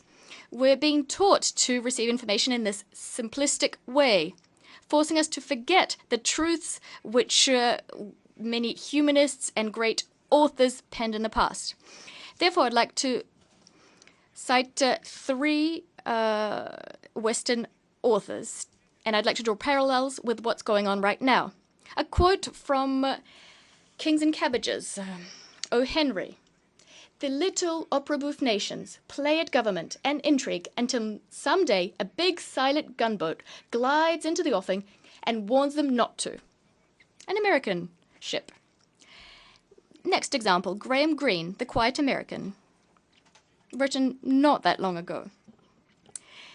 A CIA undercover operative working as a staffer at the US Embassy in Vietnam sought to enact terrorist acts so as to achieve a coup d'etat in that state, in Vietnam, and install a government loyal to the US. And last but not least, Kurt Vonnegut. Roughly 50 years ago, he wrote this, A Man Without a Country. He did not understand why the US and the UK, at the very end of World War II, when everything was already over, why they had to carpet bomb Dresden. razing it to the ground and burying in the rubble, under the rubble, roughly, in fact, several 100,000 people, children, women, and the elderly. We know why they did this, to make them fear the future. And this is very similar to what we're seeing these days, meddling provocations. However, we now see real American warships, and not just one, but many. This is why we need a strong and impartial universal international organization which can guarantee that a balance is struck in our world, in which no one country or group of countries can do as it sees fits, imposing its will on the UN to stoke its egotism at the expense of the global majority. A strong organization wouldn't allow transnational capital to benefit the collective West. It wouldn't allow for Ukraine to fight to the last Ukrainian. And if everyone, like Belarus today, understood what's actually happening in the conflict zone, what risks we're running, then we'd want to put an end to this bloody confrontation between these two brotherly nations. Long ago, Ukraine and Russia would be sitting around the negotiating table, not out in the battlefield. There are many timely initiatives, such as the Brazil-China peace plan, and yet without Russia's participation, they won't be successful. A new security architecture in our region is also impossible without Belarus's participation. NATO is bolstering military capabilities at our borders many times over. Tens of thousands of soldiers, thousands of units of military equipment, and we're seriously disquieted by the fact that these games might get out of control, resulting in the conflict spreading throughout the region and throughout the world, which would have catastrophic repercussions for us all. Europe has its share of nuclear weapons. Thus, escalating these tensions is a path straight to World War III. 10 years ago, in Minsk, fruitful agreements were penned so as to resolve the conflict in Ukraine. Today, we continue to propose our efforts as we understand Russians and Ukrainians best of all, and we're doing everything we can to achieve peace in long-suffering Ukraine. We're very much interested in this, more than anyone. And just for your general edification, since the start of the conflict, over 250,000 Ukrainians crossed the border into Belarus. Over the last few months, 12 to 15,000 a year have been entering Belarus. These are official figures. So we're seeing people running away from prosperous Europe. And in fact, these figures are much greater than the number of refugees who have gone to the EU across our border. Shameless efforts are being made to push migrants into Belarus. This is a dirty page in the Book of European Democracy. On our border with the EU, soldiers from certain EU countries are beating and torturing refugees from Asia, Africa, and the Middle East with impunities. Dozens have died. This has been reported by independent sources. Some have been buried without identification. In fact, the Council of Europe recently condemned such actions and criticized a new Polish law which broadens the legal scope for Polish soldiers using firearms against refugees. This is what so-called enlightened Europe is doing to welcome those fleeing the horrors which resulted from the policies of intervention of the collective West, intervention in the sovereign affairs of other countries. These actions are a flagrant violation of the 1951 Convention on the Status of Refugees. All of the facts have been recorded and will be sent to the relevant bodies for investigation, although these bodies should have started investigating them of their own accord long ago. That's why we're concerned. We're concerned by how we see the path towards strengthening the UN. First, the UN should throw off the diktat of a number of states who are doing as they see fit, feeling themselves to be exceptional. The UN is all of us. Secretariat staff should remember that when they become Secretariat staff, they should serve the interests of the organization as a whole, not of their fellow nationals. They should be objective, impartial, and independent. Second, the organization should support regional processes, because regionalism is a key reality in today's times. We constantly see regional integration bodies going from strength to strength, and this across the world. We're seeing the global majority, regional projects rising, BRICS, SCO, CIS, the Eurasian Economic Union, the African Union, ASEAN, many others. I talked about this earlier. The UN must align itself with these processes, helping them to interlock and develop. Third, last year, Western countries waged a dirty campaign to prevent Belarus being elected to serve on the Security Council. That's what we saw, that they fear our honest voice being represented on the Security Council. However, we'll continue speaking openly and directly about a whole host of global issues. We'll continue insisting that Security Council reform is enacted, that this reform is fair, because the voice of the Global South on the Security Council, it's our voice. This is why we believe what's necessary is Security Council reform by including developing countries in Asia, Africa, and Latin America. These countries are at the heart of global problems. They know better than anyone else how to resolve wars and conflicts in the developing world. Their weight in global affairs is much greater than it was 80 years ago as well. Fourth, the UN should adopt a principled stance regarding the unacceptability of unilateral measures. We should expect the organization to take serious and objective measures to assess the negative impact of sanctions on sustainable development. What's more is the UN's work to counter illicit sanctions should be systematic. A principled objective assessment of all instances of their use needs to be given. Fifth, we need to use the UN as a platform for effectively resolving growing transboundary threats. Belarus has always been in favor of a collective approach to these global problems, such as migration, pandemics, natural disasters, human trafficking, the list goes on. Outside this chamber, there is a counter, which shows how much is being spent on arms in real time. Trillions of dollars. And that's only the money that the UN knows about. We think the golden billion countries should use these trillions of dollars not to fuel yet more wars and conflicts, but to resolve vital problems.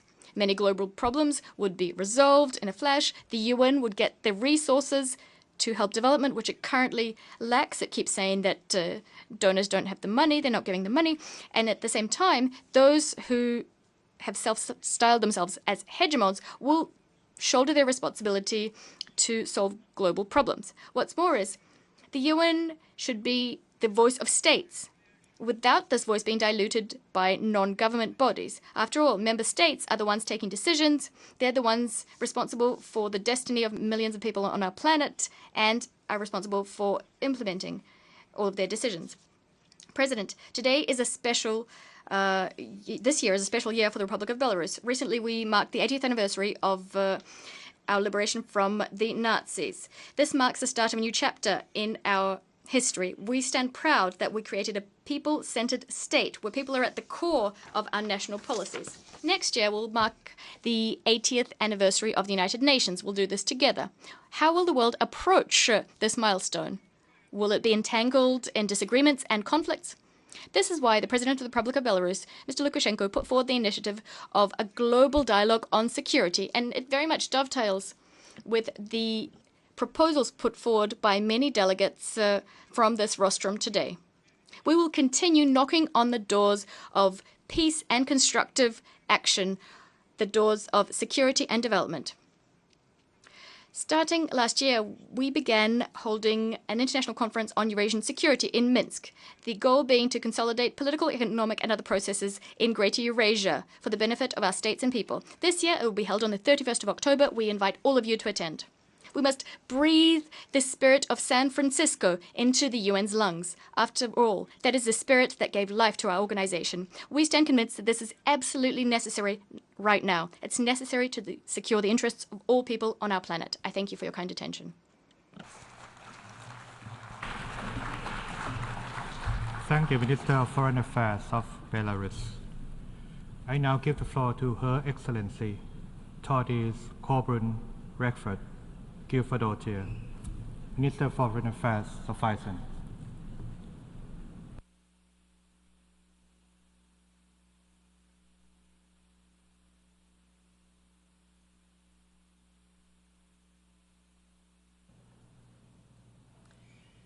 Mr. President, Excellencies, first I would like to once again thank all those whose daily work is dedicated to the United Nations and its ideals. All across the globe, people work in the name of the United Nations, wearing the colors and emblems of the UN, giving their effort to make our world a better place, often doing work that only the UN is capable of doing. And in these headquarters and other UN offices, hundreds of people show up every day to ensure that the nations of the world can count on this organization to be the forum where the biggest challenges facing humanity can be discussed, debated, and hopefully set on a path of resolution. Thank you. Mr. President, next year will mark the 80th anniversary of the United Nations. The UN emerged out of calamity holding the promise of a brighter future, a promise of peaceful settlements of disputes, universal human rights, and the opportunity for all to enjoy peace and prosperity. Despite setbacks, wrong turns, and many bad decisions, these past 80 years have indeed been the most peaceful and prosperous that humankind has experienced. For my own nation, 1944 also marked a new beginning, with Iceland becoming a republic. Iceland's status as an independent nation has been defended not primarily by weapons or alliances, but by a robust system of international law, mutually beneficial cooperation, and strong and universally respected international institutions. For us, it is paramount to safeguard this multilateral system. When the US was founded, it was a time of change and a time that demanded decisions. It was also, it seems to me, a time of creativity in the face of destruction, a time of determination despite despair, a time for hope to triumph over horror. By founding the United Nations, the leaders of the world's nations set a path guided by a shared vision for a peaceful and prosperous world, a faith in fundamental human rights and the equality of nations, large and small. But as Secretary General Antonio Guterres recently stated when speaking about the Summit for the Future, we cannot build a future fit for our grandchildren with systems built for our grandparents, or in the case of a person my age, a system created for my great-grandparents to build a future fit for my own generation and my children. Mr. President, these are also times of profound change. All around the world, technology is fundamentally changing how people experience reality. And to quote Mr. Guterres again, these technologies are being developed in a moral and legal vacuum, without governance or guardrails. This is no small thing, and it is not something that leaders and politicians can treat as trivial or unconnected to other policy issues. While elected representatives and leaders debate how to address challenges that we face, while we attempt to guide our societies towards a better future, there is an ongoing battle for people's attention, convictions, and beliefs being waged through increasingly addictive technologies, often self-guided by overwhelmingly powerful and completely unprincipled algorithms. And this battle will not necessarily be won by those who share a belief in peace and prosperity, or have faith in fundamental human rights and the equality of nations, large and small. As these staggering changes are taking place in our information environment, the world is facing the greatest number of armed conflicts since the World War II. And democratic institutions worldwide are facing a loss of trust. These developments are not happening in a vacuum. In her address accepting the Nobel Peace Prize in Oslo in 2021, Philippine journalist Maria Ressa pointed out that without facts, you cannot have truth. And without truth, you cannot have trust. Ressa continued, without trust, we have no shared reality, no democracy, and it becomes impossible to deal with our world's existential problems. Sadly, to an ever more obvious extent, this prospect of a lack of shared reality has now become fact. Malign actors are actively undermining social order across the globe. They are spreading suspicion and fear, fueling despair and rage. They may use technology, but their target is always the very essence of what we are as human beings.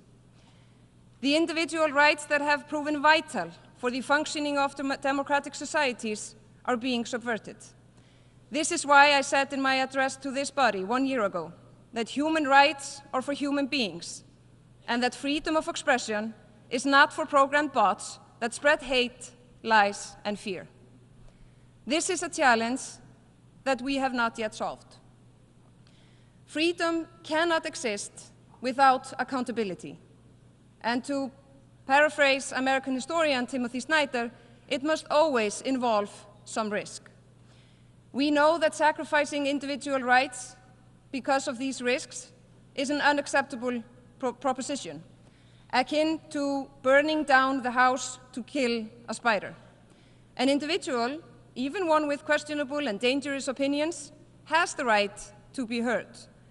In a true democracy, we accept these risks associated with freedom of speech, but we must be careful not to let our freedom be hijacked by those who evade accountability and take no risk. The current danger does not come from free individuals who advocate for their own misguided, crazy, or evil ideas, but vast networks of both paid and unpaid agents, made-up trolls hiding in the shadows, entirely unaccountable for their poisonous contribution to public discourse. This sort of speech is no more a manifestation of the freedom of expression than a forced gathering to salute a dictator is an example of freedom of assembly. Mr. President, these are issues that exemplify the urgent need for a strong multilateral system. However, this system cannot be left to provide answers to how to maintain itself. The real power lies with national governments and leaders across the world. All of us who are entrusted with positions of authority and influence in our own societies must shoulder our responsibility to maintain and strengthen a multilateral system based on the UN Charter. For this, we need more interaction, more humanity, and much more unscripted interactions at the highest level. Mr. President, Russia's full-scale aggression against Ukraine, Sudan's civil war, and the devastating conflicts in the Middle East all rage on while other longer-running conflicts grow protracted. One thing that all have in common is that innocent civilians bear the highest cost. By invading Ukraine and violently seizing its territory, the Russian Federation has committed a flagrant breach of the UN Charter and derogated from its primary obligations as a permanent member of the Security Council to uphold international peace and security. The Russian Federation repeated threats of using nuclear weapons are reckless and they are dangerous. In the case of the Russian Federation's actions, there should be no doubt who is in the right and who is in the wrong.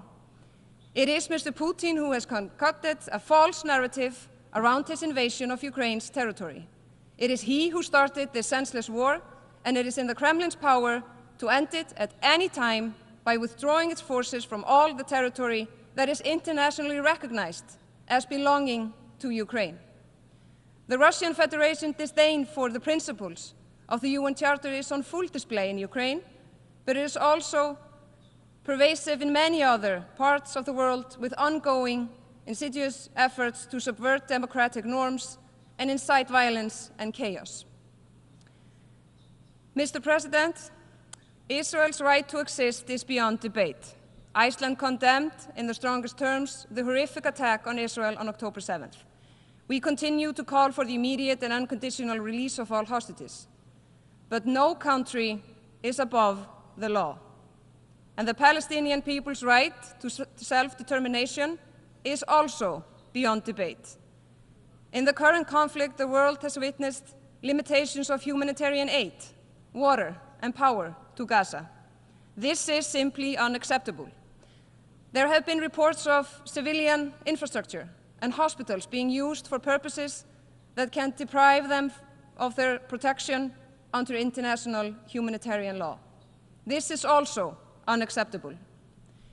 And we have witnessed unacceptable losses of civilian lives, children, aid, and healthcare workers, journalists, and UN staff.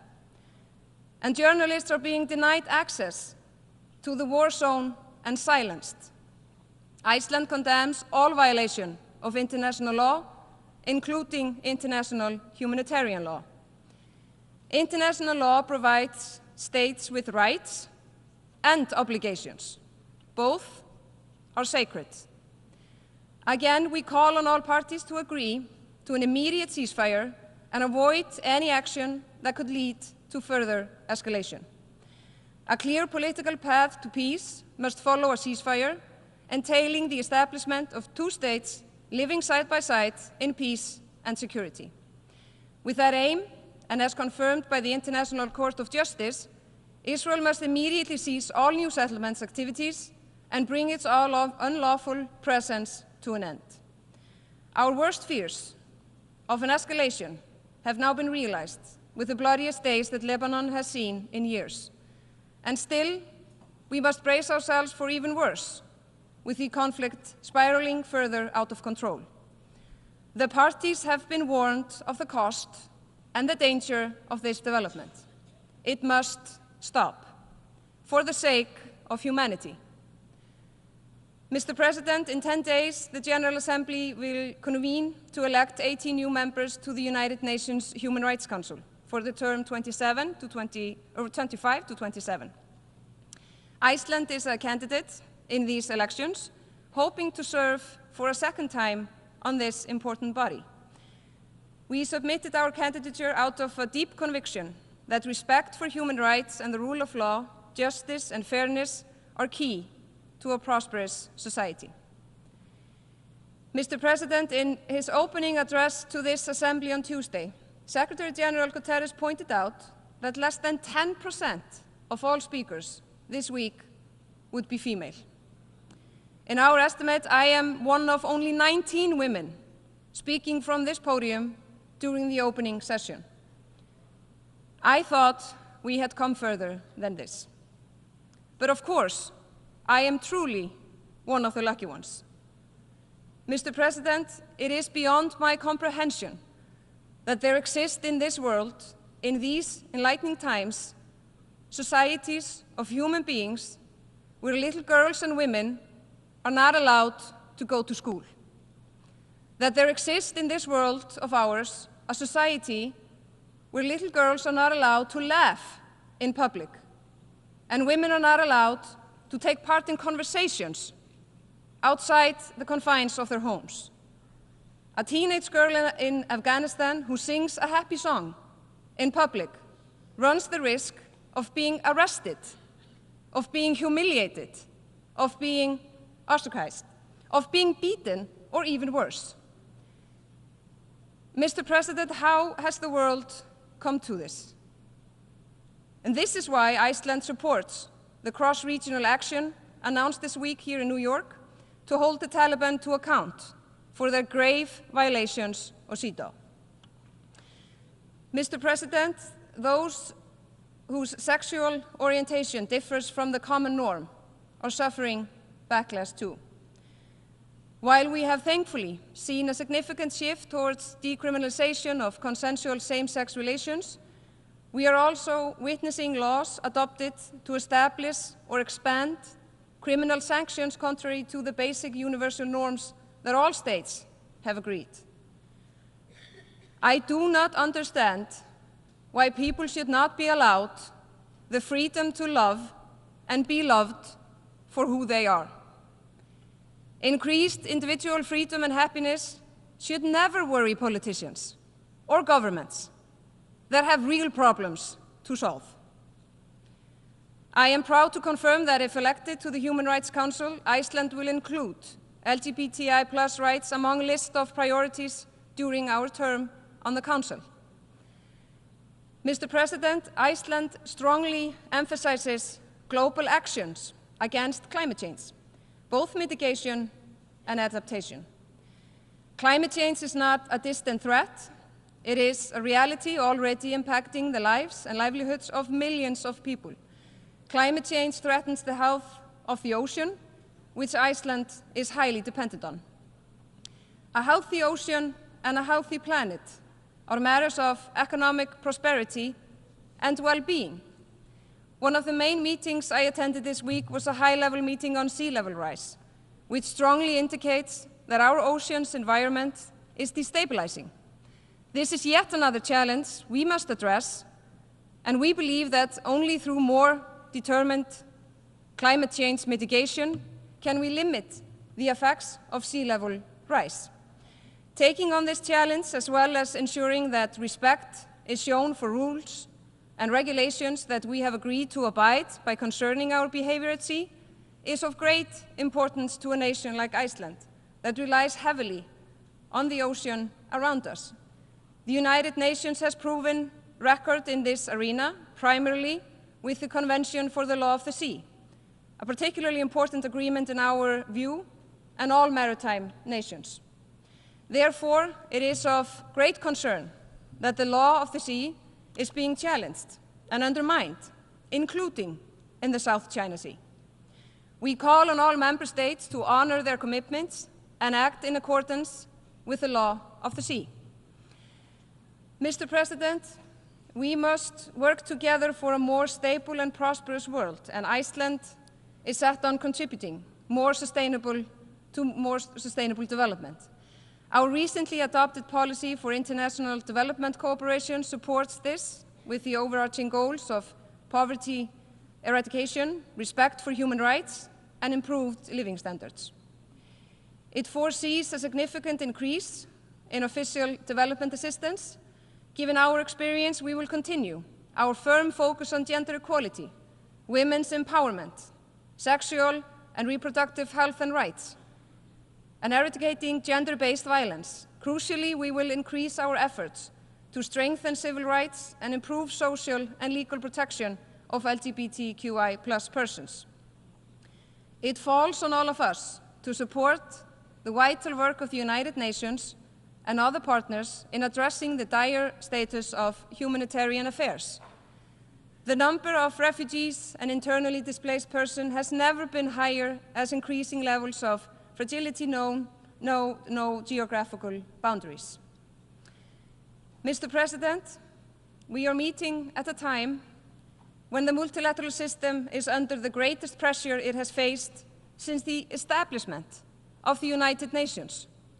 Meanwhile, it is abundantly clear that without multilateralism, without international cooperation, and without respect for international law, the downward spiral of crisis and conflict will only accelerate. The adoption of the Pact for the Future offers an encouraging sign, a collective recognition that it is only together that we can work for a better world, and that we need new tools in these times of change. The choice is namely ours. Either we take on the responsibility to guard the foundations of the multilateralism, the UN Charter, and international law, or we succumb to a world of might makes right, which surely will only lead us to disaster. So the choice is clear.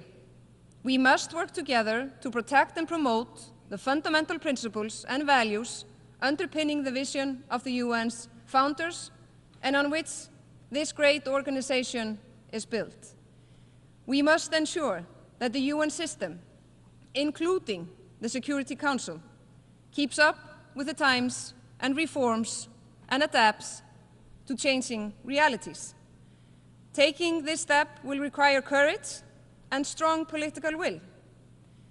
Mr. President, over and beyond, we must recognize that the world needs the United Nations more than ever before, and we cannot and must not fail to make our organization the best possible version of itself. The multilateral system deserves to be defended in the same spirit of creativity, under the same promise of hope, and with the same steadfast determination that guided the hands of those who brought this organization into existence almost 80 years ago. I thank you.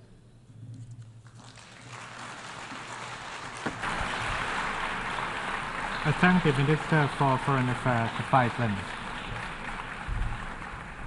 I now give the floor to His Excellency Syed Badr bin Ahmed bin Ahmad Al-Bisaidi, Foreign Minister of Oman.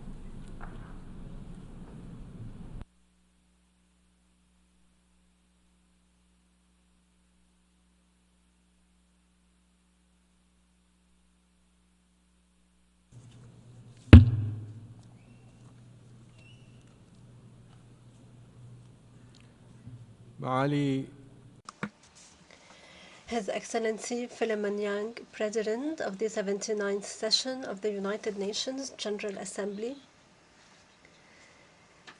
it's a pleasure to extend to you and your friendly country, the Republic of Cameroon, our sincere congratulations on your election as President of the 79th Session of the United Nations General Assembly. We also express our deep appreciation for the efforts made by your predecessor from the friendly nation of Trinidad and Tobago during his tenure.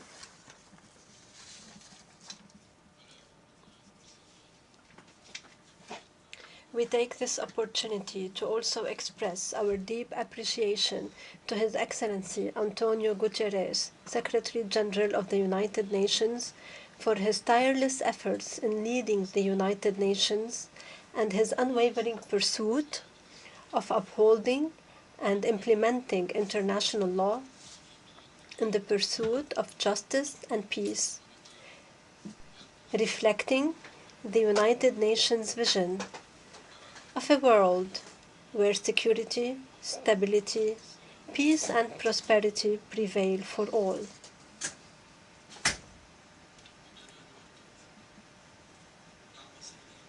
The Sultanate of Oman reaffirms its full support for your endeavors and those of the United Nations in promoting international peace and security. We express our strong commitment to the UN Charter, recognizing the importance of the United Nations in embodying the people's hopes and aspirations for development and a dignified and prosperous life. Mr. President, Oman's foreign policy is founded on a steadfast vision that embraces dialogue and tolerance as a means to address all challenges and issues. This vision aims to achieve peace and build relations based on mutual respect, positive cooperation, and harmony among nations. The leadership, government, and people of the Sultanate of Oman believe in the legitimate and peaceful means to resolve conflicts.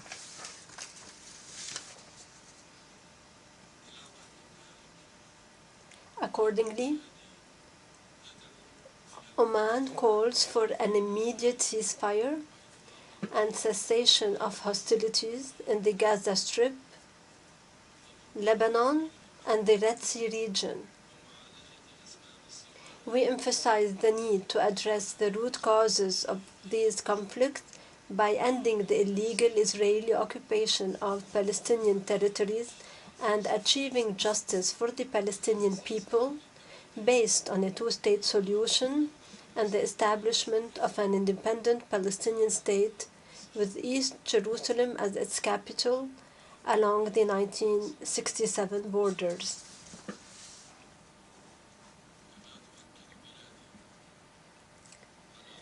Oman underlines the need to grant Palestine full membership in the United Nations and the genocidal policies carried out by the Israeli occupation forces against the Palestinian people and alleviate their humanitarian suffering.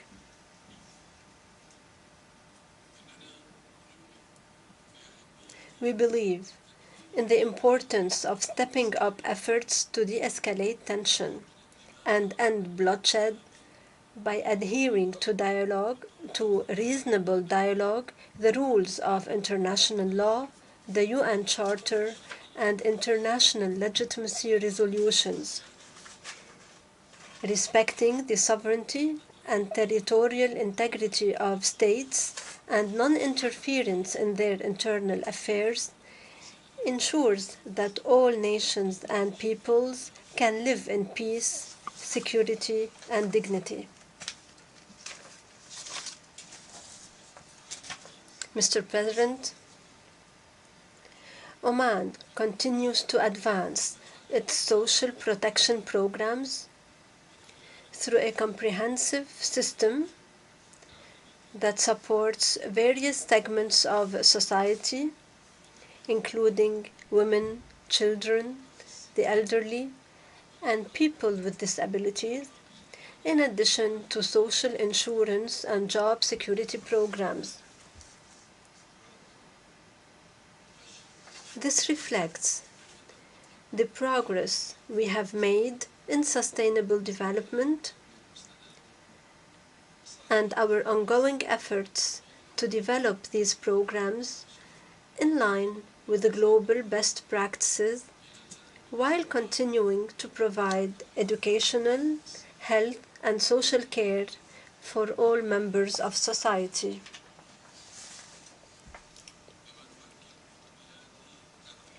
Our nation remains committed to supporting and empowering youth, whom we consider the cornerstone of the future and the key to sustainable development. We believe that young people are the driving force behind innovation, growth, and progress. We are dedicated to creating opportunities that enable them to apply their skills and contribute effectively to building a brighter future. Mr. President, Oman underscores the importance of promoting respect and peaceful coexistence among peoples.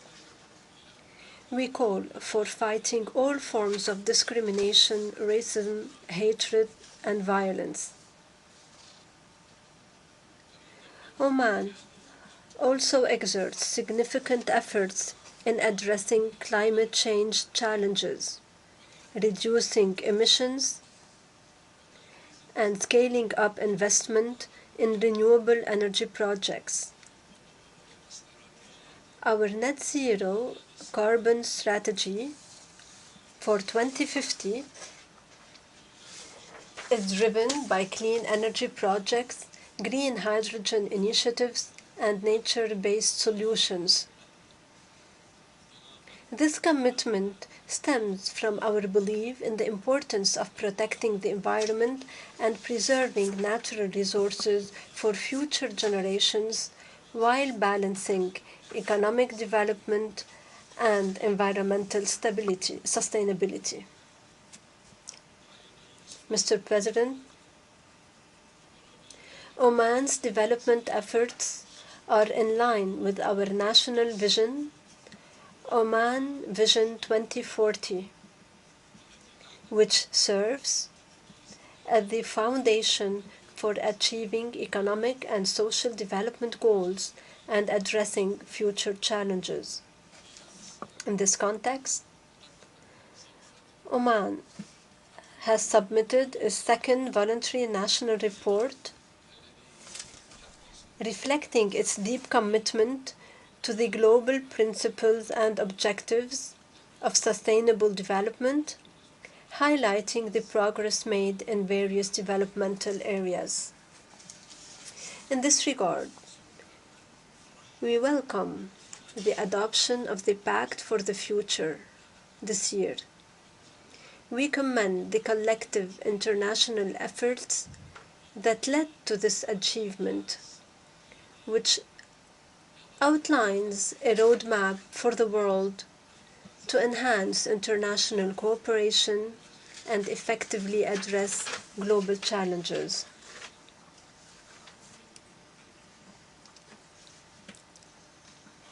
Therefore, we urge all member states to commit to implementing this pact, its vision and goals, through fruitful cooperation and knowledge exchange as a path towards achieving a better, safer, and more prosperous future for generations to come. Thank you for your attention. We sincerely hope that this session will be successful and fruitful. Peace, mercy, and blessings be upon you. I thank the Foreign Minister of Oman. I now give the floor to His Excellency Lars Løkke Rasmussen, Minister for Foreign Affairs of Denmark.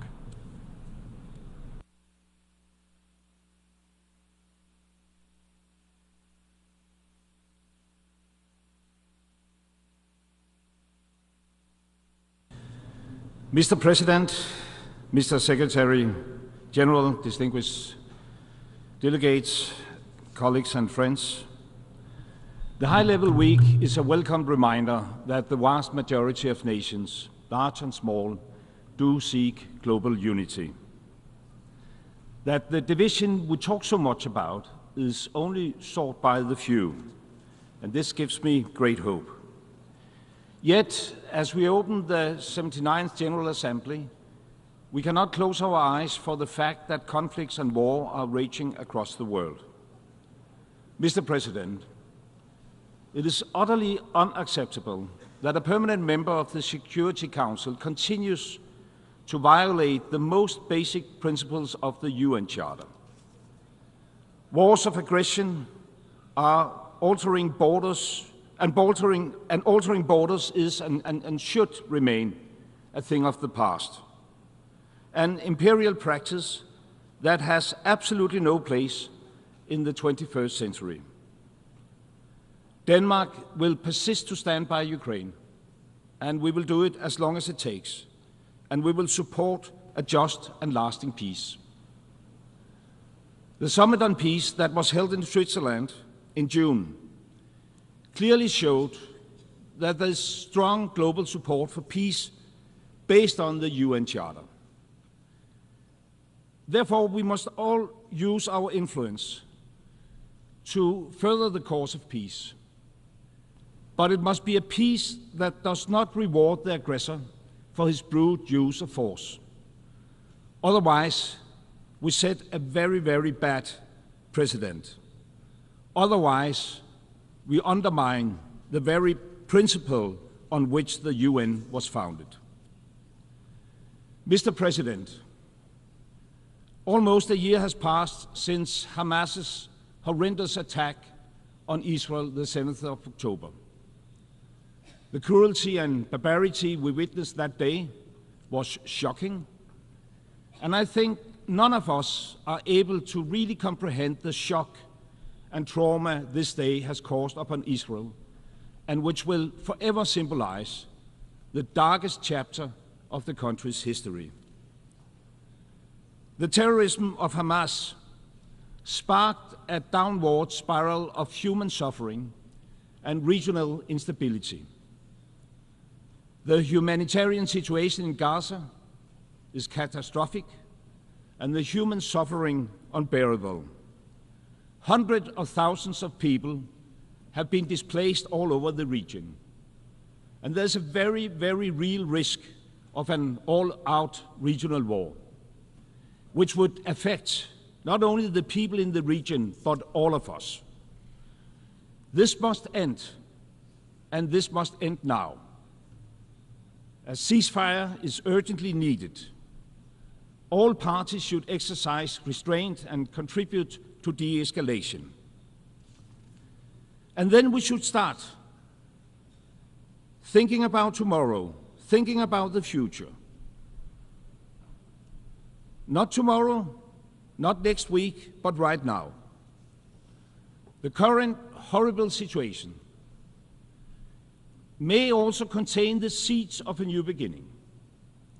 A new beginning leading to a just and lasting peace for all, unleashing the potentials of the whole region, allowing everybody to see a future for themselves and their children, breaking with the vicious circle of violence that has lasted much too long. Such a more promising future can only be based on the two-state solution. And we all need to work together to create the conditions for that two-state solution to materialize. By building the capacity of the Palestinian Authority to take on the role of legitimate and effective government in the future Palestinian state. By stabilizing the West Bank, and by already now start preparing for early recovery and reconstruction of Gaza. I call on all parties to make such a development possible, to the benefit of the people of Israel, to the benefit of the people in Palestine, and thereby to the benefit of the whole region and the world at large.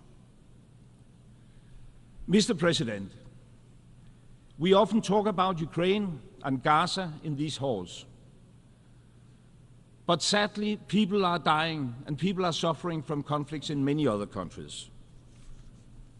I'm deeply concerned with the continued fighting in Sudan and the humanitarian consequences for the civilian population. More than 10 million people have been displaced. In Sudan, there is an urgent need for political dialogue and for putting a halt to the conflict. As there is in Yemen, in Haiti, Syria, Afghanistan, Myanmar, the Democratic Republic of Congo, the list tragically goes on and goes on. And in the wake of our collective inability to stop the wars, the respect for international law is slowly undermined. Mr. President, as a small country, Denmark is conscious that our safety and security depend on international rule of law. The respect for basic UN principles, sovereign equality, territorial integrity and political independence for all states, it's fundamental to international peace and security. And as we uphold these principles, the respect for human rights and international humanitarian law must be at the core. Denmark is a strong supporter of the international justice system and the work and independence of the ICC and the ICJ. The ICJ has an important role in the peaceful settlement of disputes, and the ICC is crucial for the global fight against impunity. Without respect for international law, we are looking at a world where might makes right and brute force rules. And this is very, very dangerous. Mr. President, I began by stating that the vast majority of nations, luckily, seek unity and international cooperation. Earlier this week, in the Pact for the Future, we all reaffirmed our commitment to the UN Charter.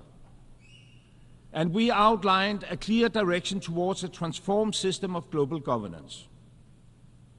The existing system has enabled nations to lift people out of poverty, millions of people, to eradicate diseases, and to advance better education for children around the globe. This is indeed big, big achievements. But after almost 80 years of service, that system is in need of a serious update. Mr. President, it is urgent to reform the international financial architecture. It needs to be more representative. It needs to be more effective. Denmark supports a stronger representation of African countries in the Bretton Woods institutions. We agree that global financial safety nets must support all countries, including the poorest when a major crisis hit. This should not be dependent on voluntary donors' contributions. We agree that all countries, on an equal basis, must be subject to independent, transparent, and accurate credit ratings. And we agree that we need to find sustainable solutions to the high levels of debt faced by many countries. Debt treatment through the common framework needs to be accelerated. All creditors and all lenders should act transparently, and concessional financing be made available. The multilateral development banks have mobilized billions already through reforms. But reforms need to deepen to move from billions to trillions. Looking forward towards the Financing for Development conference in Spain next year, the COP29 and beyond, reform tracks must be made tangible. Solutions should be developed not just for the future, but also for the present. So I wish to take this opportunity to praise Barbados for suggesting concrete actions to help fix some of the more systematic errors of the international financial architecture. We are happy to support the Bridgetown Initiative, and we are proud to work alongside Barbados on greening international financing. We encourage others, including the UN and the international financial institutions, to work together, to be bold, and to achieve the necessary progress on the reform of the international financial architecture. Mr. President, while we reform for a more just financial architecture, we need to sustain levels of development assistance to the poorest countries. So therefore, commitments made should be honored. Denmark remains a member of a club that is absolutely far too exclusive. The club of countries that meet the UN targets of providing 0.7% of our gross national income for official development assistance. It is a good club, but we have too few members, so we invite others to join. In April this year, African heads of state met in Nairobi to call for an ambitious replenishment of the World Bank's International Development Association's IDA. And we have decided to respond to that call. Denmark intends to increase our contribution to IDA with 40%. For the IDA 21 replenishment, we will contribute with $479 million. And we encourage all, whether it's current or new donors, whether they are big and small, to help us reach an ambitious replenishment. Mr. President, in June this year, Denmark was proudly elected to the UN Security Council for the term 25-26. I was personally present and voting here in this grand hall that day, and I wish to thank member states for the strong show of confidence and support. It will be an honor to serve on the Council. As we look forward to our membership, I cannot help but wish that the Council were in better shape, more accountable, more effective, more transparent, and above all, more inclusive and representative. The world needs a Security Council that reflects the world of today, that is able to respond to the security concerns of people all around the globe. To Denmark, it is evident that this calls for an expansion of the Council. We wish to see both more permanent and more elected members. And we wish to limit the use of the veto. Both aspects are long overdue. Mr. President, time is of the essence. The year 2030, that once seemed like a distant dot on the horizon is now only 6 years away. Yet, only 70% of the SDGs are on track to be realized. And we are far, far from on track to fulfill our climate targets. The accelerating climate crisis must be met with accelerating climate actions. We need more ambitious reductions. We need more support for climate change adaptation. And we need to speed up and we need to scale up climate financing. No country can solve these global challenges alone. But no country is too small or too big to contribute. Everyone is needed.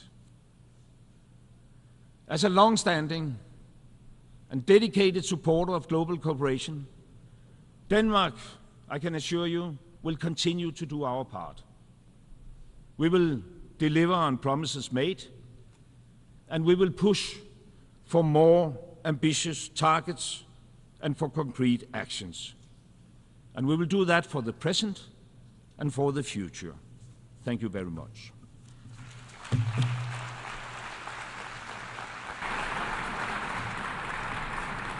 Thank the Minister for Foreign Affairs of Denmark.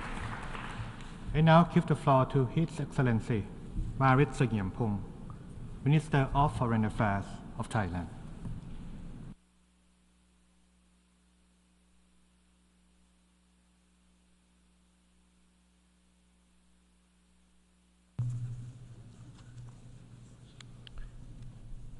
Mr. President, Excellencies, distinguished delegates, allow me to begin by congratulating His Excellency Mr. Philemon Yang on his elections to preside over the 79th sessions of the United Nations General Assembly. I am here today representing Thailand new government, led by Prime Minister Paetongtarn Shinawatra, to reiterate Thailand's determination to continue our people-centered, economic-oriented policies to achieve stability and sustainable development for our people. Mr. President, in an increasing fragmented and complex world, Thailand reaffirms our support for a rule-based multilateral system with the United Nations at its core. When the United Nations was founded 7 decades ago, we did not envision challenges from technological disruptions, pandemics, and climate crisis. In view of present reality, the United Nations must step up and respond to the evolving challenges of our time to remain relevant.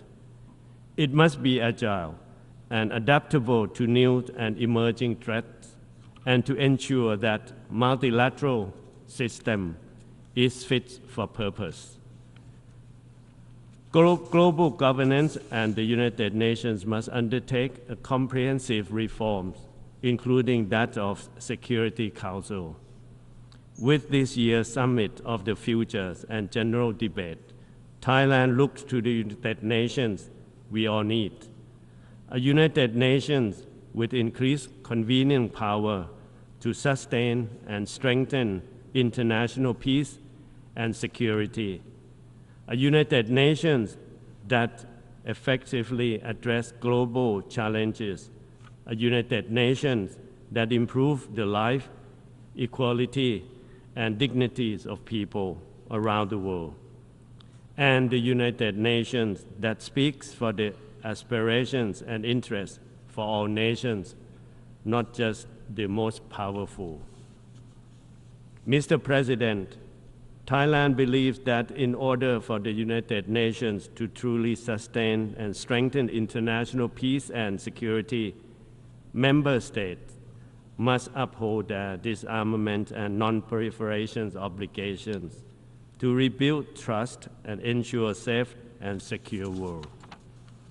Moreover, various flashpoints around the globe continue to challenge the credibility of the United Nations to resolve conflict. We are deeply concerned about increasing armed conflict in Ukraine and different parts of the world, as well as the escalations, violence, and worsening humanitarian situations in Gaza. These situations have far-reaching implications on any smallest nation. Therefore, it is incumbent upon us to find peaceful solutions that respect the United Nations charters and human rights. In our own neighborhood, Thailand faces challenges from the situations in Myanmar. As Thailand shares the longest land border with Myanmar, we are directly affected by the spillover effect of the situations in the country. We wish to see a peaceful and prosperous Myanmar, which will also bode well for peace and prosperity in the regions at large. We believe that the peaceful political solutions in Myanmar must be Myanmar-led, Myanmar-owned. This is why we are engaging with all sides, and we will continue to work closely with ASEAN and the international communities to facilitate dialogue among different parties to drive forward the 5-point consensus. As part of this effort, we are stepping up humanitarian assistance to the people of Myanmar through various channels, including the ASEAN Coordinating Center for Humanitarian Assistance on Disaster Management, and relevant United Nations organizations. Thailand will continue to support a peaceful and prosperous Myanmar, not just because it is a pragmatic approach, but it is the right way forward. Mr. President, sustainable peace, security, and development are closely linked, and to secure a sustainable future, we must accelerate attainment of the Sustainable Development Goal. On Thailand's part, we have been sharing our locally driven, people-centered development approach known as Sufficiency Economies Philosophy, or SEP, to advance implementations of the SDGs.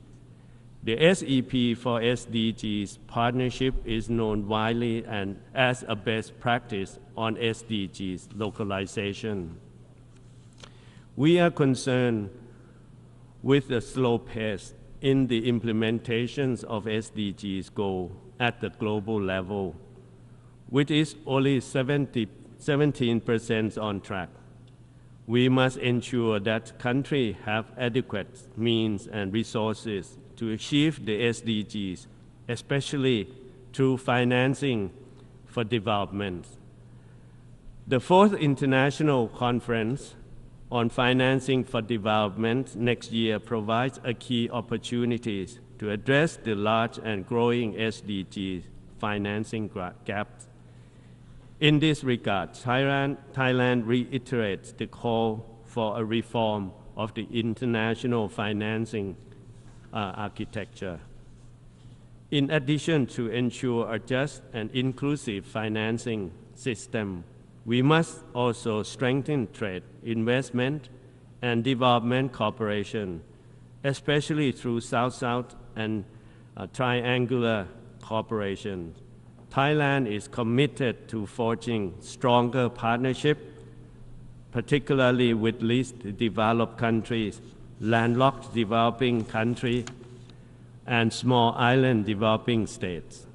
Moreover, Thailand's aspirations to become a member of BRICS and OECD is driven by our design to build bridges to promote North-South development cooperation, which is also critical in addressing urgent challenges such as climate change. Indeed, Thailand is among the top 10 countries most affected by climate change, Earlier this month, Thailand and many countries in Southeast Asia were faced with destructive floods caused by Typhoon Yanggi. We therefore advocate a balanced and equal emphasis on both mitigations and adaptations for climate action. To achieve concrete results, we must scale up climate finance. Thailand looks forward to the COP29 in Baku this November, where member states will commit to a new collective quantified goals grounded on the principle of common but differentiated responsibilities. At the same time, we hope to see the full operationalization of the loss and damage fund soon. Climate disaster have taught us that failure to address this matter will delay the achievement of the SDGs and have widespread impact on human rights and human security. For these reasons, the implementation of the Sendai framework for disaster risk reductions is crucial. Mr. President, the adoption of the Universal Declaration of Human Rights was an achievement that met the highest aspirations of the people. And today, amid risings of inequalities and vulnerability, Thailand believes that the United Nations must remain the bedrock of fundamental truth enshrined in declarations to protect the life and ensure the equalities and dignity for all. For Thailand, protecting and promoting human rights for all does not only mean guaranteeing basic human dignity, but it also aims at providing opportunity to advance social justice and equality. With our long-standing policies to protect all persons and groups, especially the most vulnerable, we have made concrete progress in ensuring equal rights for all those living in Thailand, regardless of their origins, belief, sex, or gender. Based on this commitment, Thailand is presenting our candidature to the Human Rights Council for the term 2025 to 2027.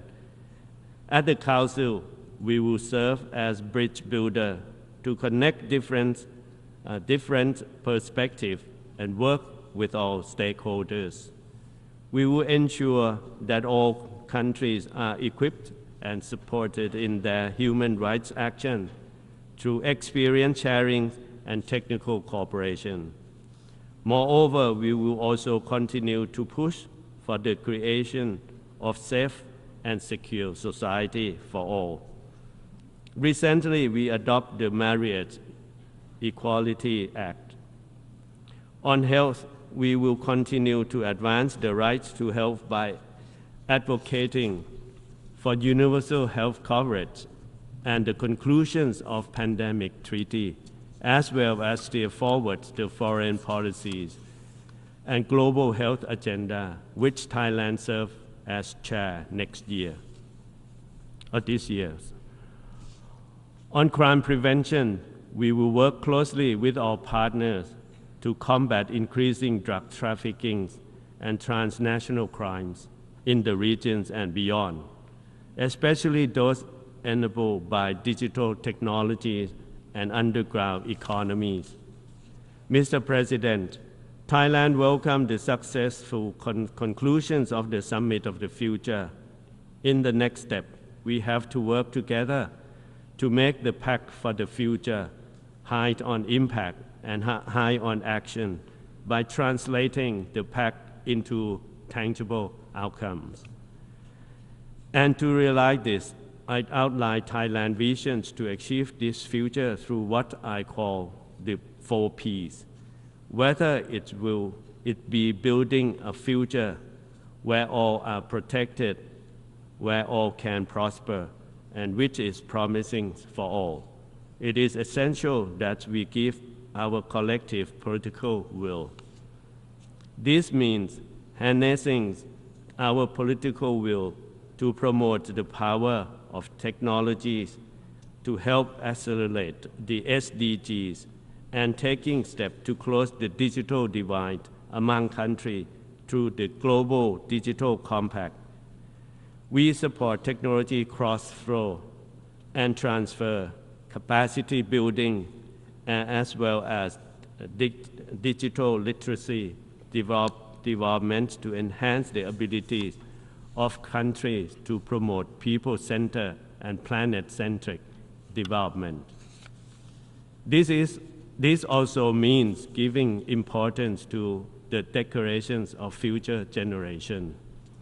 For our actions or inactions of today will determine a future for them. Everywhere, youth and future generations deserve to have big dreams and even bigger door of opportunities. Mr. President, 78 years ago, Thailand looked towards the United Nations as a guarantor of a more peaceful and prosperous future. And at present, Thailand carries onwards the same belief of the United Nations, that is, pioneers of the prevailing peace and drive our peacekeepers and aid workers to serve in remote regions of the globe. And in this very same spirit, Thailand pledges to continue to serve as a bridge builder, fostering dialogue and trust among nations. We may be nations with different and diverse culture and traditions, but we are united by our common humanity and aspirations for the future we want. And for that, we must together build the United Nations we need. I thank you very much, Mr. President.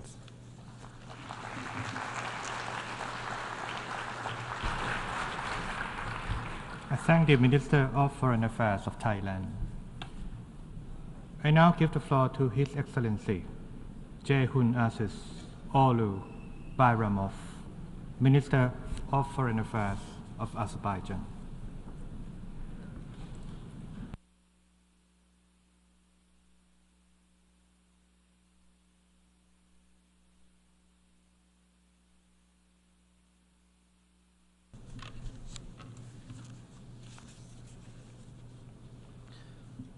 Mr. President, Mr. Secretary General, Excellencies, ladies and gentlemen, I congratulate His Excellency Mr. Philemon Yang on assuming the presidency of the 79th session of the General Assembly and thank the outgoing President, His Excellency Mr. Denis Francis, for his outstanding efforts in leading the previous session.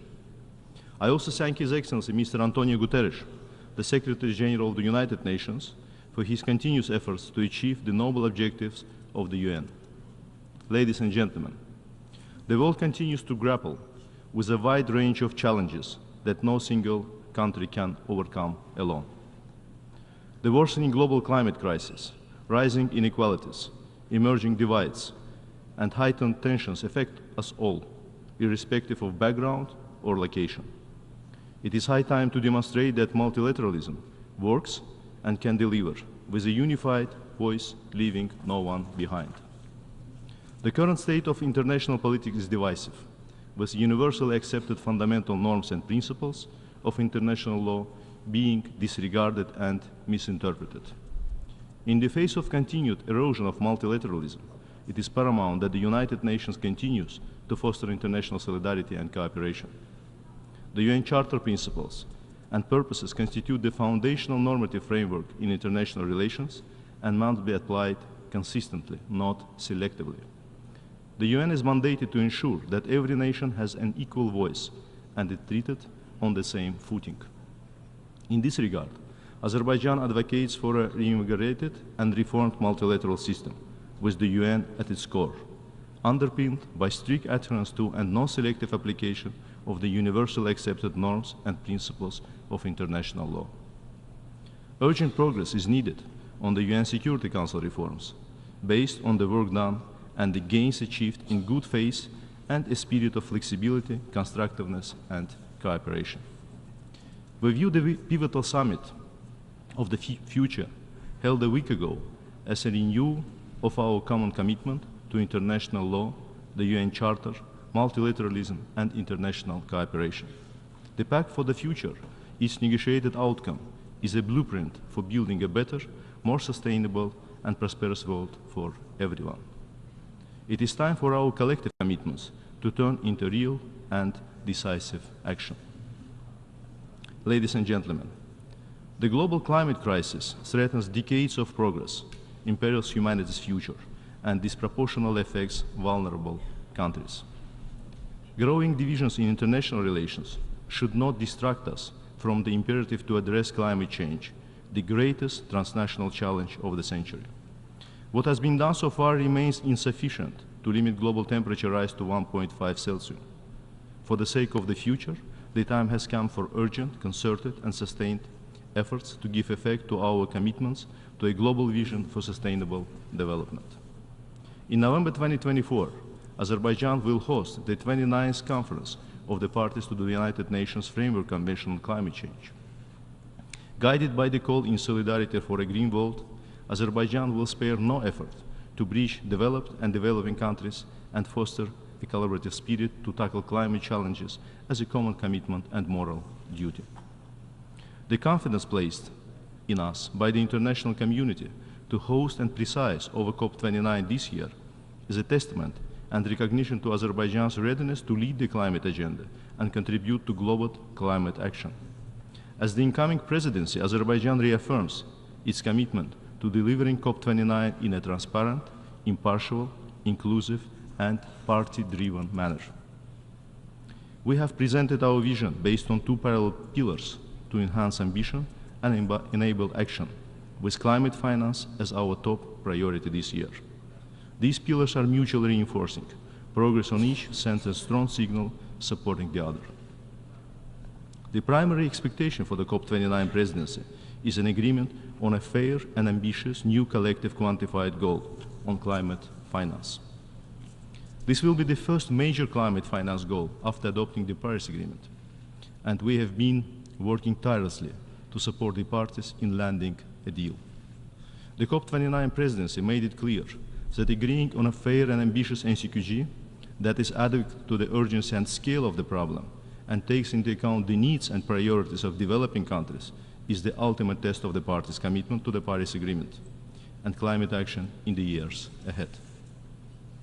We need to continue to work constructively on the NCQG and steer the process to a successful outcome at COP29. COP29 presidency also works with the parties to deliver an outcome on carbon market this year. Fully functioning carbon markets will be a significant step in implementing nationally determined contributions cost-effectively and bolstering ambition in mitigation. Moreover, we have put forward 14 initiatives covering topics such as the link between climate action and sustainable development goals, green energy zones and corridors, energy storage, harmony for climate resilience, agriculture, green hydrogen, methane reduction from organic waste, green digital action, and more. One of the initiatives on the COP29 action agenda includes the establishment of the Climate Finance Action Fund, an innovative source for climate finance to be voluntarily supported by fossil fuel producing countries and companies. COP29 will also be an opportunity to set differences aside and contribute to global peace and the climate agenda. Given the intersection of conflicts and the increasingly challenging climate crisis, Azerbaijan introduced a flagship COP29 Truth Initiative embedded in the joint solemn appeal announced a few days ago. More than thousands NGOs, faith leaders, and prominent personalities, as well as many parties, have already joined this appeal. We call on everyone to transcend political divergences, stand in unity, and respect the truth during the months of COP29.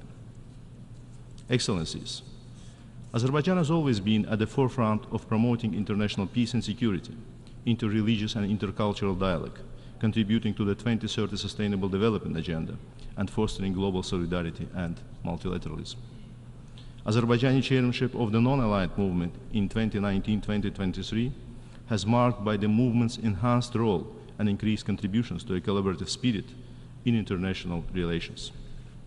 Under visionary leadership of the President of the Republic of Azerbaijan, His Excellency Mr. Ilham Aliyev, decisive steps were taken to enhance international solidarity and galvanize collective response to global challenges at a time of erosion of multilateralism. Guided by a noble call to leave no one behind, Azerbaijan continues to lend its support to developing countries in need.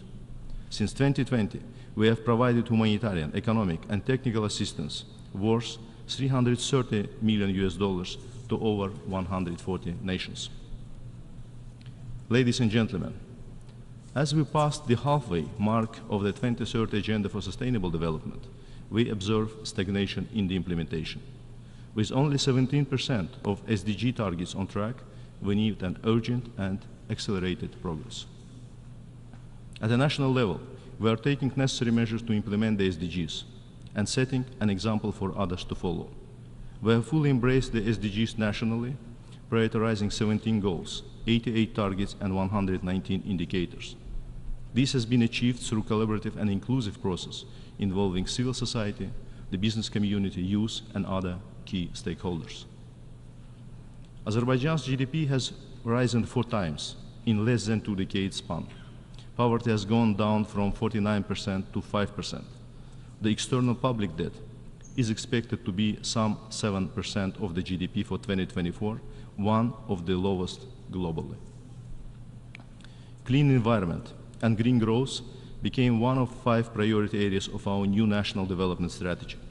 In line with this, Azerbaijan is looking into ways of further greenhouse gas emission reduction and working on its 1.5 Celsius aligned NDC.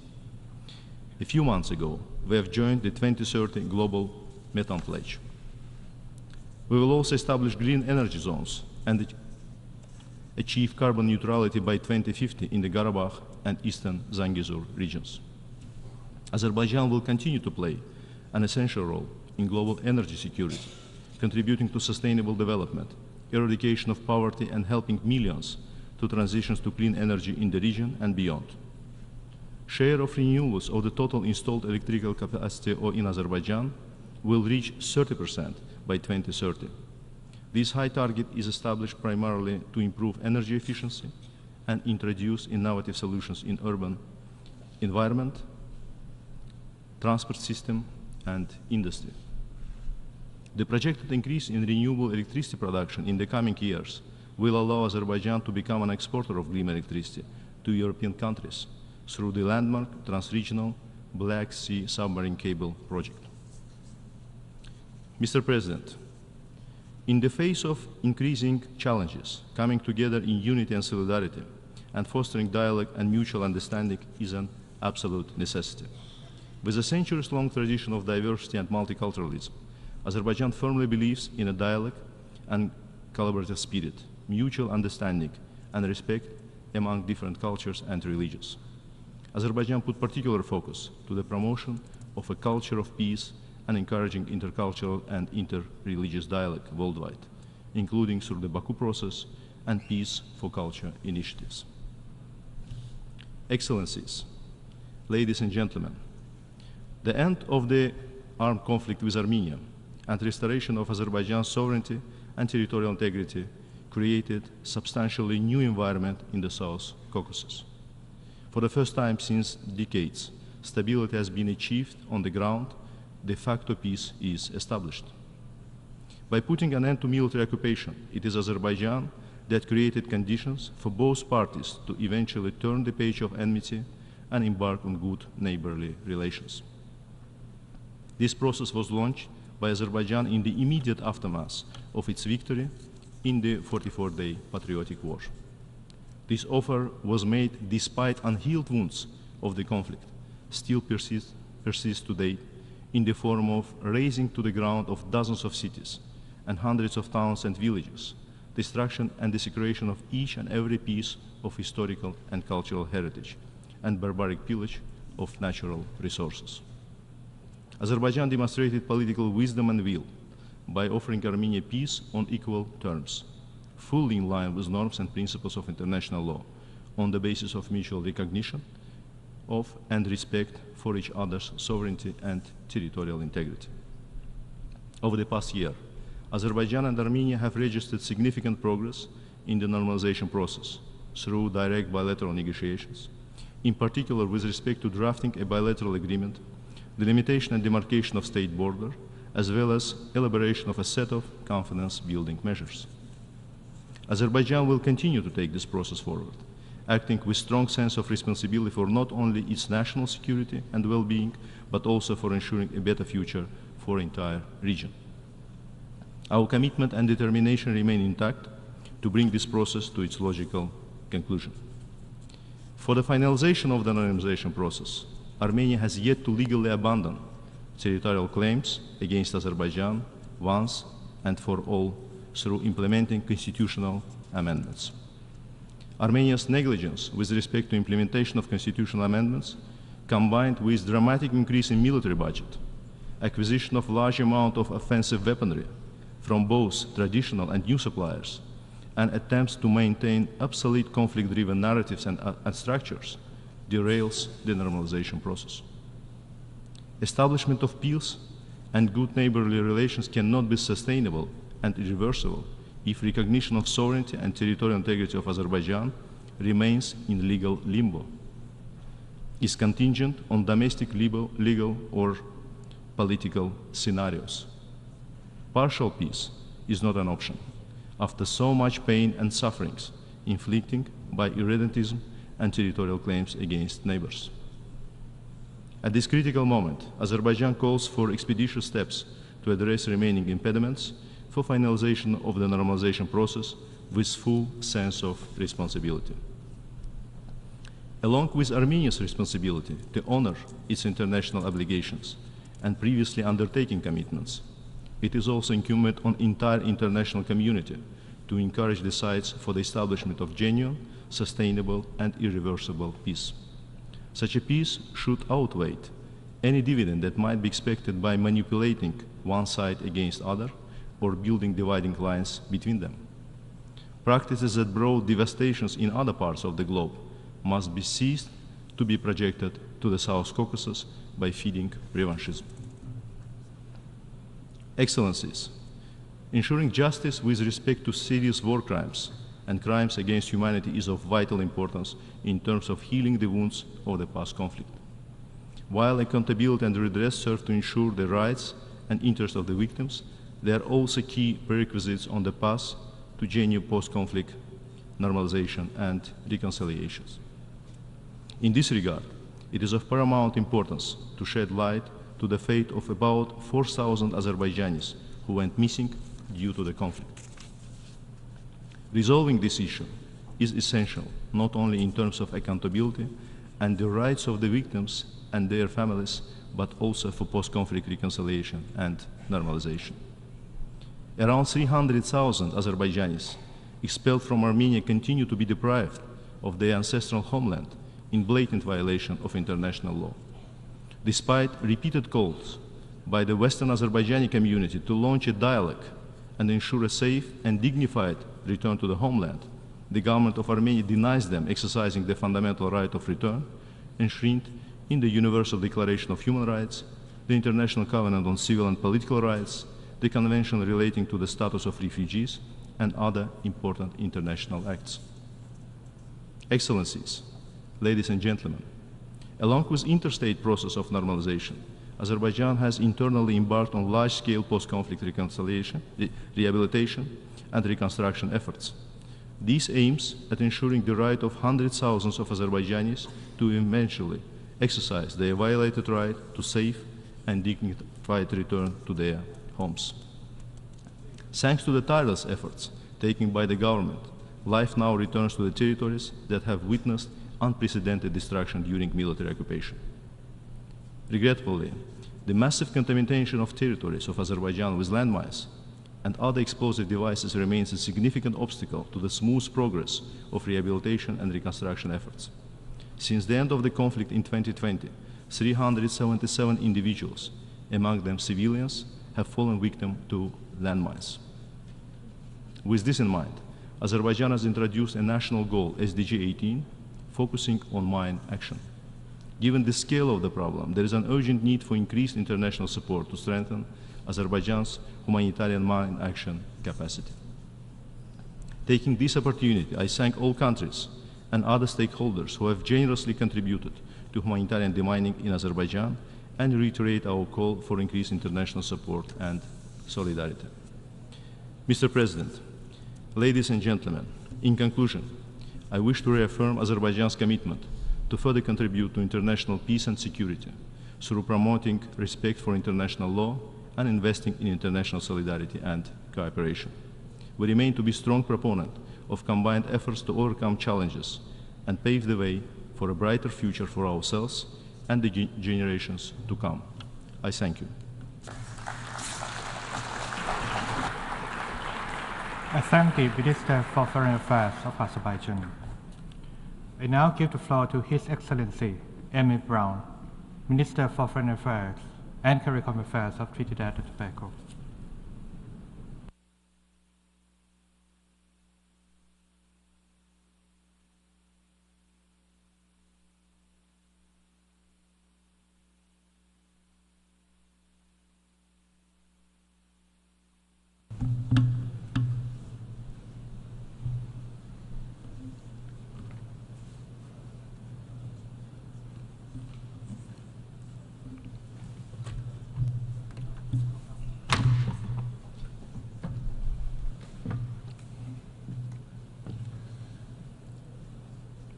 Mr. President, permit me to first extend to you congratulations on behalf of the government and people of the Republic of Trinidad and Tobago on your election as President of this session of the United Nations General Assembly. We are confident that you will be equal to the task, and I assure you of Trinidad and Tobago's full support and cooperation. Allow me to also extend, on behalf of the proud people and government of Trinidad and Tobago, our sincerest appreciation to your predecessor and our fellow countryman, His Excellency Dennis Francis, for his astute and exemplary leadership as President of the 78th session, which was underpinned by the principles of peace, prosperity, progress, and sustainability. Mr. President, I applaud you on your chosen theme for this 79th session, as our global community finds itself at an inflection point which will determine the fate of future generations. Our planet really should have been in better shape in the year 2024. But instead, we are deeply disturbed and dismayed by fresh divisions, the flouting of international law, gross violations of human rights, and the flourishing of illegal settlements and oppression, which threaten peace and security around the world. Further, the alarm bells on the climate crisis have long been sounded, and yet we race toward a point of no return. The dream of ending persistent inequality remains a challenge to the global community, and hard-earned progress on gender equality appears to have stagnated in some parts of the world. It is for these reasons, Mr. President, that Trinidad and Tobago welcomed the convening of the Summit of the Future and joined with the international community in the adoption of the Pact for the Future. The adoption of this pact represents a renewal of our commitment as member states to multilateralism as the best way forward. Mr. President, since the dawn of civilization, humankind has endeavored to become an improved version of itself in the pursuit of a better quality of life, human rights, equality, dignity, and prosperity. Our ingenuity as human beings has paved the way for some of the world's greatest inventions and advancements. Regrettably, in our quest to find the best version of ourselves, we have discovered some of the worst aspects of humanity. Our planet and its people have been subjected to misuse and abuse, the effects of which have placed the majority of the global population facing some version of a doomsday scenario. Now more than ever, we must summon a spirit of cooperation and collectively put our shoulders to the wheel for the benefit of all humanity. We used to say that our future depends on it, but now we have to say that our existence depends on it. It is very well established and accepted that there can be no sustainable development without peace. If we fail to find credible solutions to the global challenges, humanitarian crises, and conflicts around the world, the international community would have squandered its responsibility and would have perpetuated a vicious downward cycle of repression. One example is the Russia-Ukraine war, which is still ongoing almost 3 years after Russia's initial invasion, which we condemned, with profound implications to the world order. Mr. President, Trinidad and Tobago is deeply troubled by the escalation of conflict and tensions in the Middle East. We remain distressed by the ongoing war on Gaza and by the chilling flashpoints of expansion that are being deployed on a daily basis. Only someone absolutely bereft of humanity would think that it is lawful and just and even godly to respond to atrocities committed on one awful day of terror by in turn committing atrocities after atrocities. How else are we to describe the killing of over 200 UN staff members, the highest death toll in United Nations history, and the deaths of tens of thousands of civilians, including women and children? And this is not being done in secret.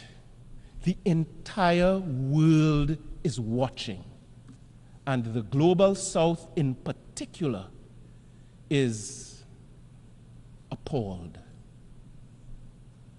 The question remains, if innocent civilians, including women, children, and United Nations staff, were being killed at this record rate in the developed world, how would the world's big powers have reacted?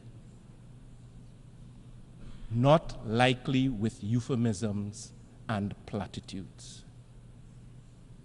The double standards and continued resourcing of these ongoing violations of international law send a chilling message to the Global South. And that message is this: there are some powerful people in this world who are of the view that a Palestinian child is less worthy of defense, protection, food, water, and life than another child.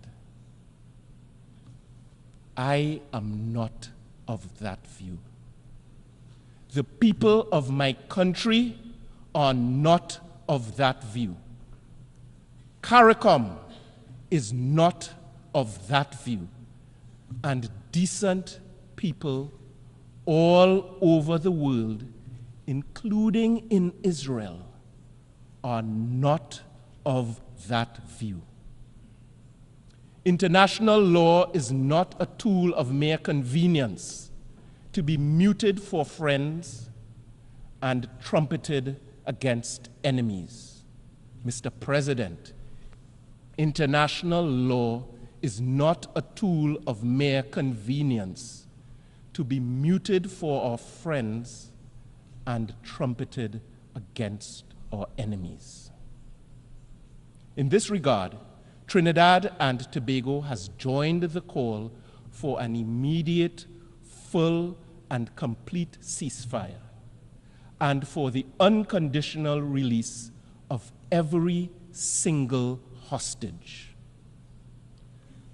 The truth is, there is no military solution to this conflict, as peace will only be achieved through negotiations in good faith and constructive dialogue among all concerned parties. Trinidad and Tobago has consistently expressed our support for a two-state solution where Israelis can live without the daily threat of terror and Palestinians can live without the daily weight of occupation, coexisting side by side as responsible members of the international community. We firmly believe that this is the only credible pathway to end this cycle of violence, culminating in the establishment of a sovereign and peaceful state of Palestine alongside a sovereign and peaceful state of Israel within secure borders. Rooted in this belief, Trinidad and Tobago took the decision to recognize the state of Palestine in our contribution to the two-state solution and in support of the legitimate aspirations of the Palestinian people for self-determination.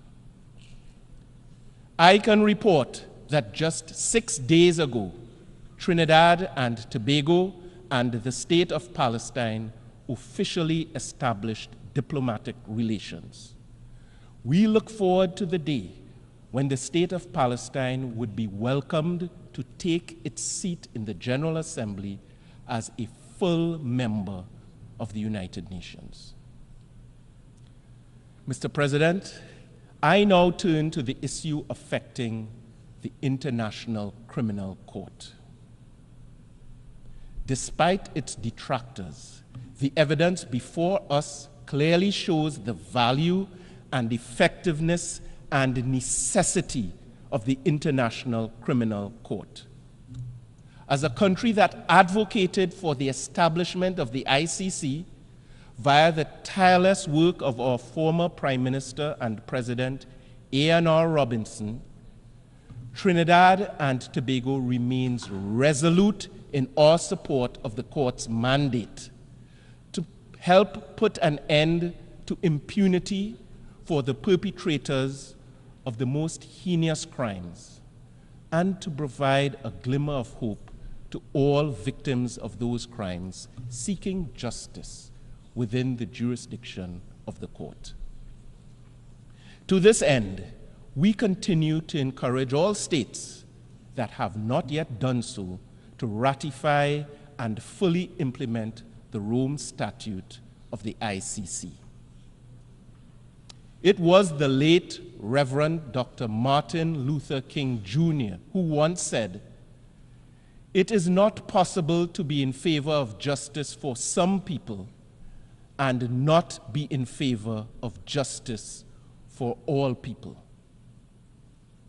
For this reason, Mr. President, Trinidad and Tobago condemns, rejects, and repudiates any and all attempts to impede, intimidate, or improperly influence the court and its very courageous officials. Mr. President, we are mindful that the illicit trafficking in small arms and light weapons in our own region poses an intolerable threat to national security and to the lives of our citizens. The proliferation of illegal arms and ammunition has contributed to unacceptable increases in the level of gun-related violence and fatalities in our small society and indeed across CARICOM. In addition to our own efforts domestically, we continue to work with regional and international partners to free our citizens from the horrific human cost associated with the easy access to small arms and light weapons and their vicious use against citizens and families. Following the hosting by Trinidad and Tobago of our first regional symposium on crime and violence as a public health safety issue in 2023, CARICOM heads met in Guyana earlier this year to further elaborate innovative strategies on this matter of grave regional concern. Trinidad and Tobago welcomes the renewed efforts of our partners, including the United States of America in particular, to work with us constructively to help solve this deadly challenge which respects no borders. Mr. President, we also remain deeply concerned by the humanitarian and security crisis affecting the nation of Haiti. Earlier this year, from this very rostrum, Professor Sir Hilary Beckles, chairman of the CARICOM Reparations Commission, stated, and I quote, "We are calling for justice for the people of Haiti, who should have been held aloft for being the first nation to end the evil of slavery. They should have been held aloft for being the most noble exemplars of freedom and the celebration of democratic possibilities in Western modernity. Instead, for their audacity of action, they were punished by the Western world and demonized rather than deified." End quote. We acknowledge that the path toward a stable and secure Haiti requires indigenous, Haitian-led, Haitian-owned solutions that are ably supported by the United Nations and the international community. In this regard, we welcome the news of the appointment of an interim Prime Minister and cabinet. We believe that these are important steps in confronting the political, security, and humanitarian challenges in Haiti. And I salute the role of CARICOM, its hard-working secretariat, and the eminent persons group in helping the Haitians to achieve some of this progress for themselves. Trinidad and Tobago also joins in commending the Kenyan government for its deployment and leadership of the multinational security support mission, and we extend our appreciation to all states that have contributed to that operation, including Jamaica, the Bahamas, and several others in our region. But an essential component for the success of this multinational security support mission is funding. In this regard, the government of the United States of America has led by example and has contributed the lion's share. and Canada has stepped up as well.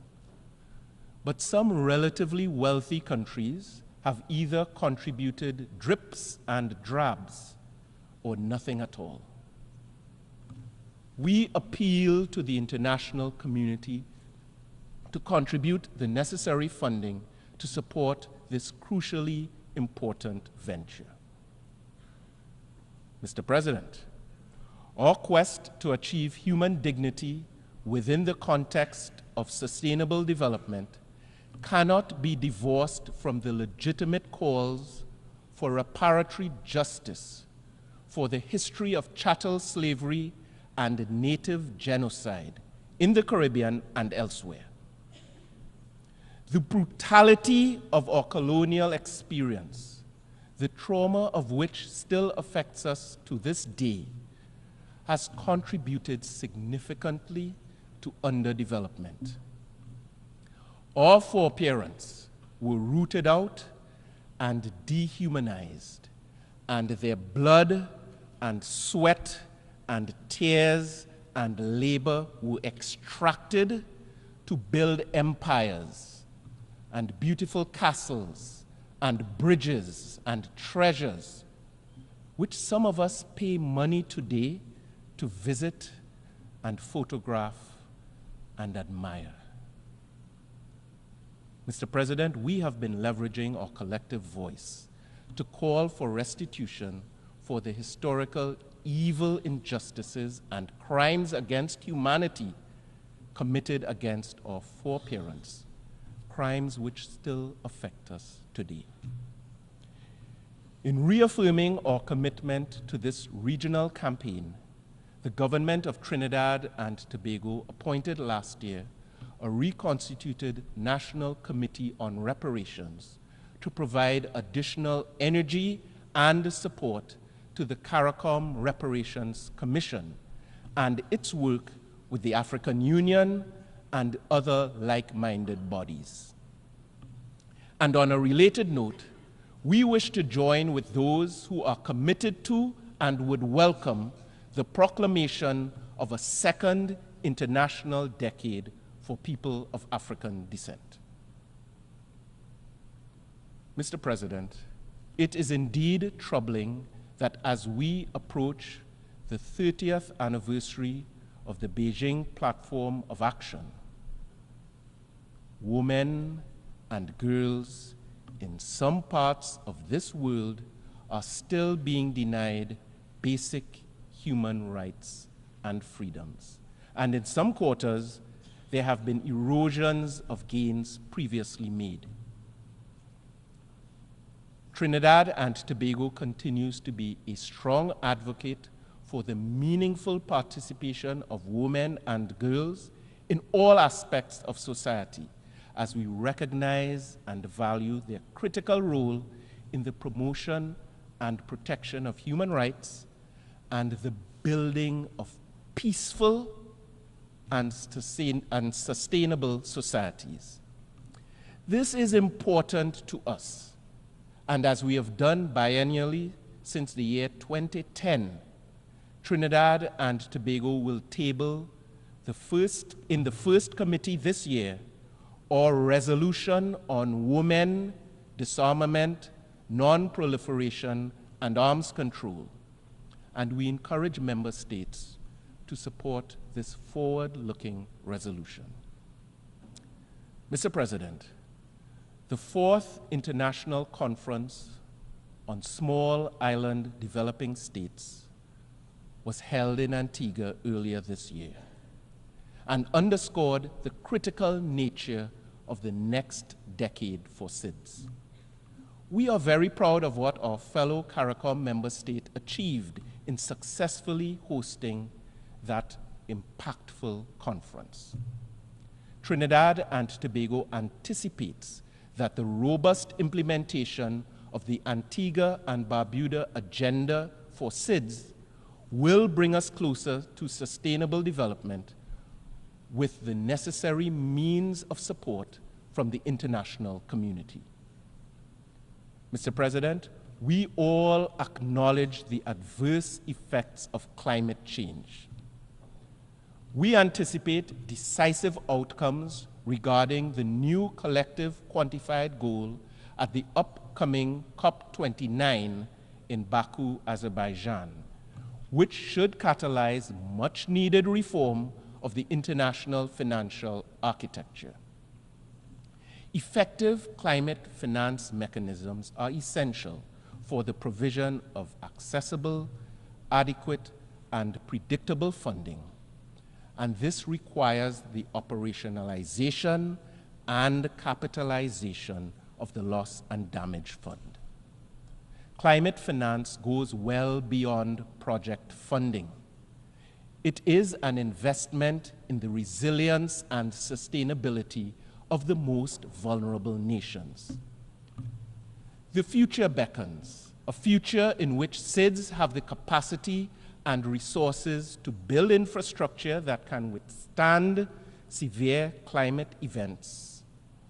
That future would enable a just transition to renewable energy sources and the full protection of our natural ecosystems. Mr. President, like many others, Trinidad and Tobago has long called for the application of new multidimensional parameters for decision-making on access to financing. In this regard, we welcome the recent adoption by the General Assembly of the resolution on the Multidimensional Vulnerability Index. We encourage the international community and the relevant financial and development institutions to utilize the MVI as it takes into account the realities that undermine sustainable development. Mr. President, Trinidad and Tobago stands in full solidarity with the people of Cuba who have been subjected to an unjust embargo for more than 6 decades. This embargo severely undermines Cuba's prospects for attaining economic stability, growth, and sustainable development. Whatever the objectives may have been 60 years ago, these measures have clearly not achieved any desirable results, only the pain and suffering of ordinary Cuban people. The collective punishment of an entire citizenry through unilateral coercive measures is not only unconscionable, but also inconsistent with international law and the Charter of the United Nations. Trinidad and Tobago therefore renews its call for the unconditional lifting of the economic, commercial, and financial embargo against Cuba.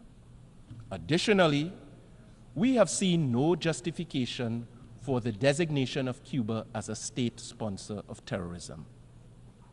We call for the removal of that unjust categorization as well. So, Mr. President, I conclude as I started. This world, our world, is at a point of inflection. With tension and division rising to a crescendo, small states have to be clear-eyed about their future.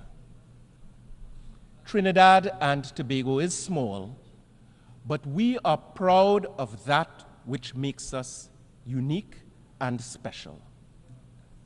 We may not be a superpower, but we have superpowers. And these are our creativity and our diversity.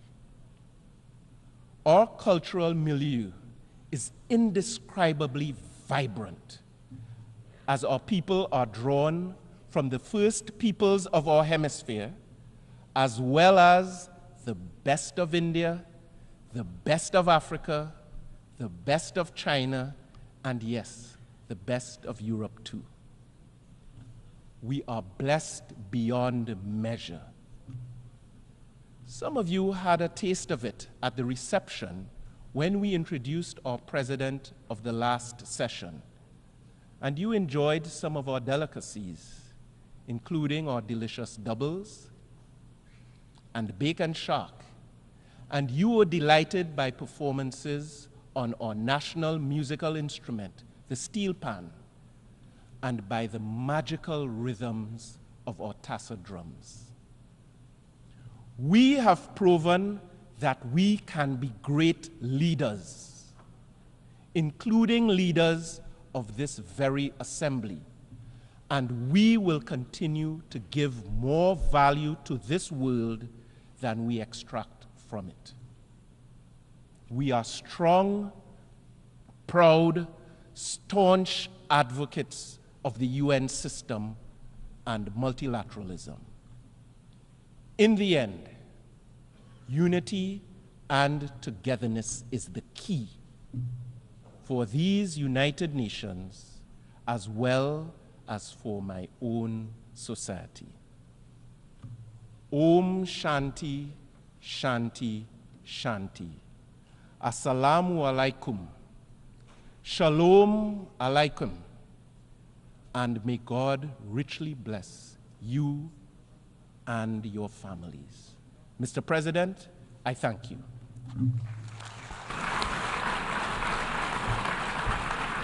I thank the Minister for Foreign and CARICOM Affairs of Trinidad and Tobago.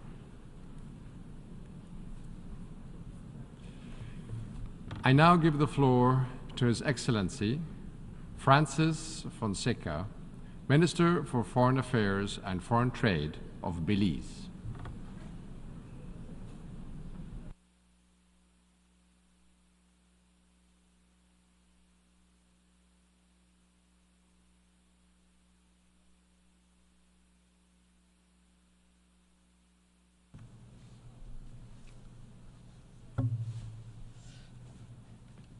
Mr. President, the self-determination of a people is sacrosanct. It is because of the exercise of that right to self-determination that each nation enjoys the privilege of sitting in this hall. Our nations exist by the will of our people, by virtue of their right to determine their political status and pursue their economic, cultural, and social development. To borrow words from Nelson Mandela, our people are the real makers of history. Their participation in every decision about the future is the only guarantee of true democracy and freedom. If we look at the challenges that our people confront today, we must ask whether that sacrosanct principle of self-determination is in fact secure. Belize is a member of the Alliance of Small Island States, AOSIS, one of 39 countries that have been on the front lines of the climate crisis. The genesis of this crisis lies with the industrialized nations. Its perpetuation and acceleration rest with the wider membership of the Group of 20. Currently, the G20 accounts for some 80% of global emissions. AOSIS members contribute less than 1% of global emissions. This is a tale of two worlds, but we only have one planet to share. The extent to which G20 economies are advancing and contributing to global economic output and world trade is impressive and promising for their people. It is important that their growth should be calibrated to a world where SIDS also have a secure future. This is still possible, but it is urgent. As SIDS, our people's livelihoods have long depended on traditional sectors such as agriculture, fisheries, and tourism, which are climate sensitive. Opportunities for diversification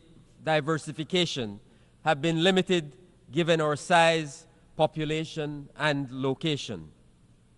Climate change is forcing us to break with tradition and to transition despite the limited options to do so. Each step forward is met with yet another hurdle to overcome, and with increasing probability, we face the likelihood of setbacks as climate change impacts worsen. The costs are multiplying, fiscal space is shrinking, and the opportunities to equitably share in global prosperity are diminishing. The right of SIDS to define their own future must be protected and secured. The severe impacts of sea level rise have irreversible consequences for SIDS.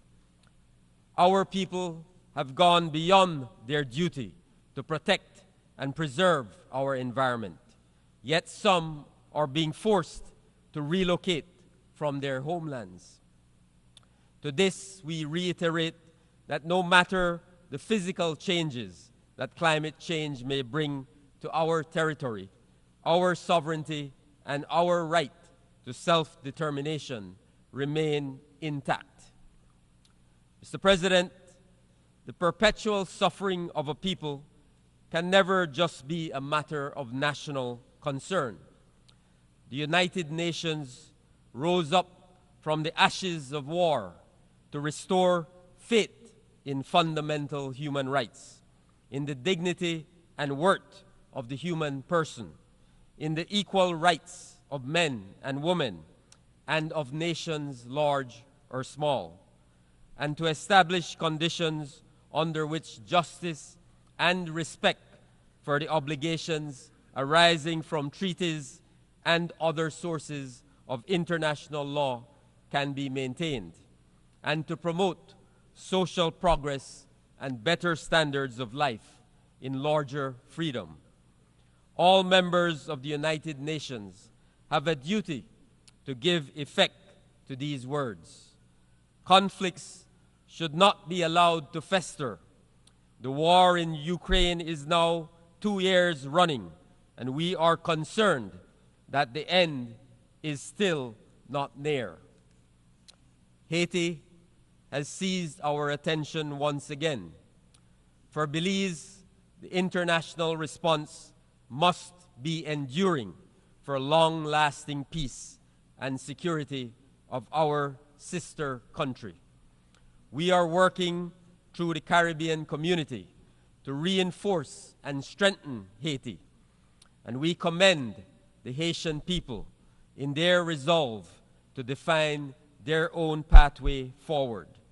We are pleased to be contributing personnel to the multinational security support mission. Belize is extremely worried that up to now, the international community has not fully delivered on its commitments for the MSS, nor the UN humanitarian needs and response plan for Haiti. This jeopardizes all the efforts towards establishing political stability, but more than that, puts the future of Haiti at substantial risk. Mr. President, Cuba should no longer be subject to an unjust and illegal economic embargo imposed by the United States. It is imperative that Cuba be removed from the list of state sponsors of terrorism. This arbitrary and unilateral designation has created an unnecessary barrier to global cooperation, constructive engagement, and the promotion of peace and stability in our region. Mr. President, Belize rejects the continued denial of self-determination of the Palestinian people and calls for the eradication of the system of colonial domination and apartheid being imposed upon them. As Belize stated to the International Court of Justice in the recent advisory opinion, Israel cannot be permitted to continue flouting one of the most fundamental principles of international law with impunity. Impunity breeds inhumanity. Just 2 weeks ago, this Assembly approved a resolution proposed by Palestine affirming the ICJ's advisory opinion and called on members to act to reinforce the Palestinian people's right to self-determination. The war, the oppression, and the inhumanity must end. Mr. President, Taiwan is a nation that espouses democracy, development, and innovation. The challenges we are tackling as an international community requires Taiwan's full inclusion and participation in the international system. Belize calls for this to be done immediately. The people of Western Sahara should be granted their long overdue referendum to decide their own future. Belize continues its repeated call for the United Nations and the international community to take the necessary steps to allow the Sahrawi people to finally exercise their right to self-determination. Mr. President, I submit to you and this Assembly that the foundation of leaving no one behind requires that we actively promote and protect the right of self-determination in its most basic form in the context of peace and security. Now we must also do so in the context of sustainable development. We have adopted a rescue plan to steer the SDGs back on course. We have a pact for the future. We must use every opportunity to put in place the systems and financing necessary to turbocharge our sustainable development and climate goals. In this effort, we must ensure equal opportunity for all to share in global prosperity. We must raise collective ambition and invest in all our people to empower them to rise.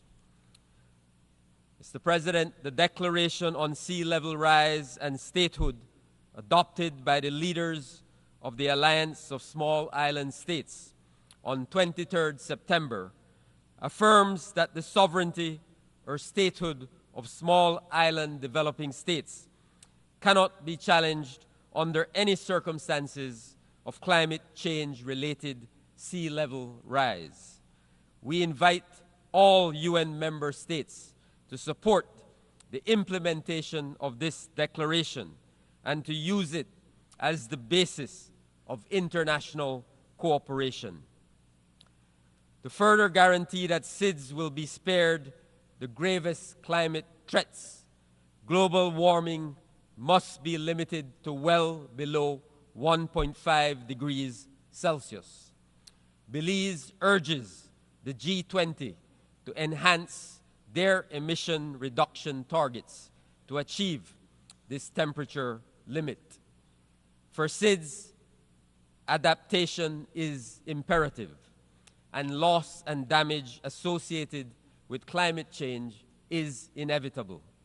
The new climate finance goal to be decided in Baku must contain specific recommendations for minimum allocation to SIDS in relation to grant-based and concessional finance for adaptation and grants for loss and damage. It must also give effect to the provisions of the Paris Agreement, which require enhanced access for SIDS and LDCs to climate finance. Finally, it must support the urgent capitalization of the fund for responding to loss and damage. Mr. President, with the adoption of the Antigua and Barbuda Agenda for SIDS, the UN must now ensure its implementation. SIDS must be at the table in global economic and international financial institutions. The Multidimensional Vulnerability Index should be incorporated into existing practices and policies for debt sustainability and development support to expand SIDS access to effective development finance. Mr. President, Belize is moving ahead. We are on a transformative development trajectory. We have dramatically improved our credit profile through the Belize Blue Bond Project, a debt for marine conservation swap. We are reforming and modernizing our legislative and policy frameworks for investments and activating our orange and blue economies, including beyond our national jurisdiction. In partnership with the United States of America, we have signed a 5-year US $125 million grant agreement with the Millennium Challenge Corporation, intended to help reduce poverty in Belize by addressing the country's energy and education sectors. We are making targeted investments to ensure that every child has access to quality education and opportunities. One key example is the Belize Education Upliftment Project, Together We Rise, which provides half of Belizean secondary school students with the resources they need to succeed, including free tuition, uniforms, school supplies, and healthy meals. Belize has extended the compulsory school age to 16 years to improve school retention rates and increase the likelihood of transitioning to higher education. We are working tirelessly to expand vocational training, digital access, and life skills development, ensuring that young people are prepared for the evolving job market and capable of driving innovation in sectors such as agriculture, climate change, and technology. We are aggressively closing the digital divide as technology holds the promise of progress. But we depend on multilateral efforts to ensure that all nations, regardless of size or wealth, have the infrastructure and capacity to participate in the digital economy. Education and capacity building alone are not enough. Addressing inequalities and fostering inclusion are equally critical to achieving lasting change. The achievement of gender equality and the empowerment of women and girls is central to this effort.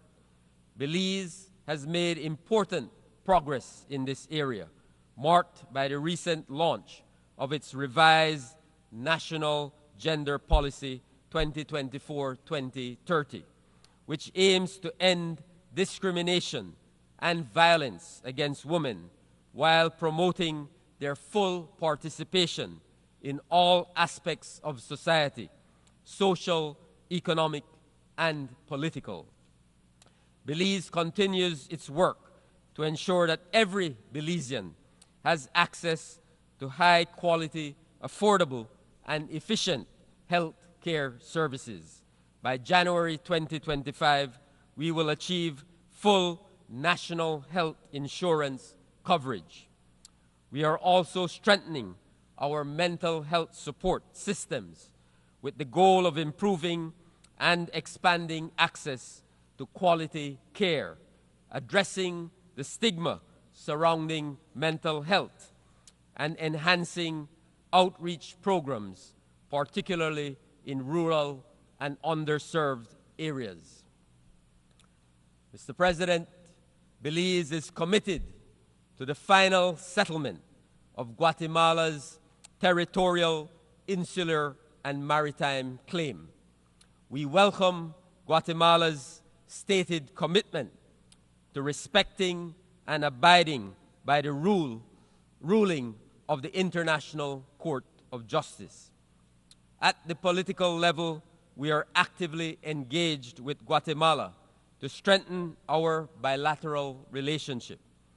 A definitive solution will bring greater opportunities for both of our nations in the areas of trade, investment, and cooperation. Mr. President, Belize reaffirms its commitment to the United Nations as the central platform for coordinated global action. But its decision-making processes need to be more inclusive, more responsive, and representative. Its institutions cannot be held back by the world as it was 80 years ago. Reform is urgent and necessary to reflect the world as it is. Mr. President, the youth of today have given us a clear, undeniable mandate. They demand action, accountability, and a future where they are heard, seen, and respected. We ignore them at our own peril. We must not fail them. It is our responsibility to heed their calls for change. We must deliver on our commitments and build a world that present and future generations deserve. I thank you.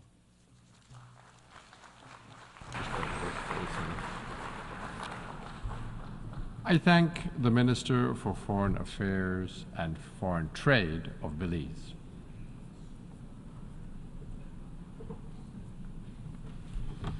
I now give the floor to His Excellency Olusegun Ajadi Bakari, Minister for Foreign Affairs of Benin.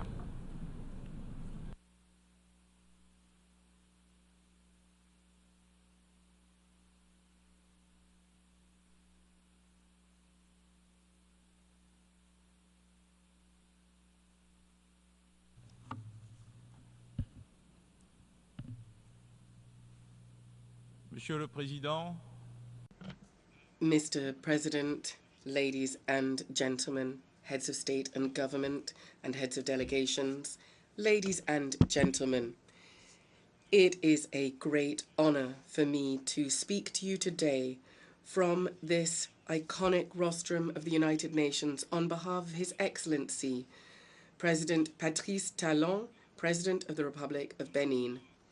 I would like, at the outset, to reaffirm the unwavering commitment of the Benin people to democracy, to political stability, and to the principle of the peaceful transfer of power.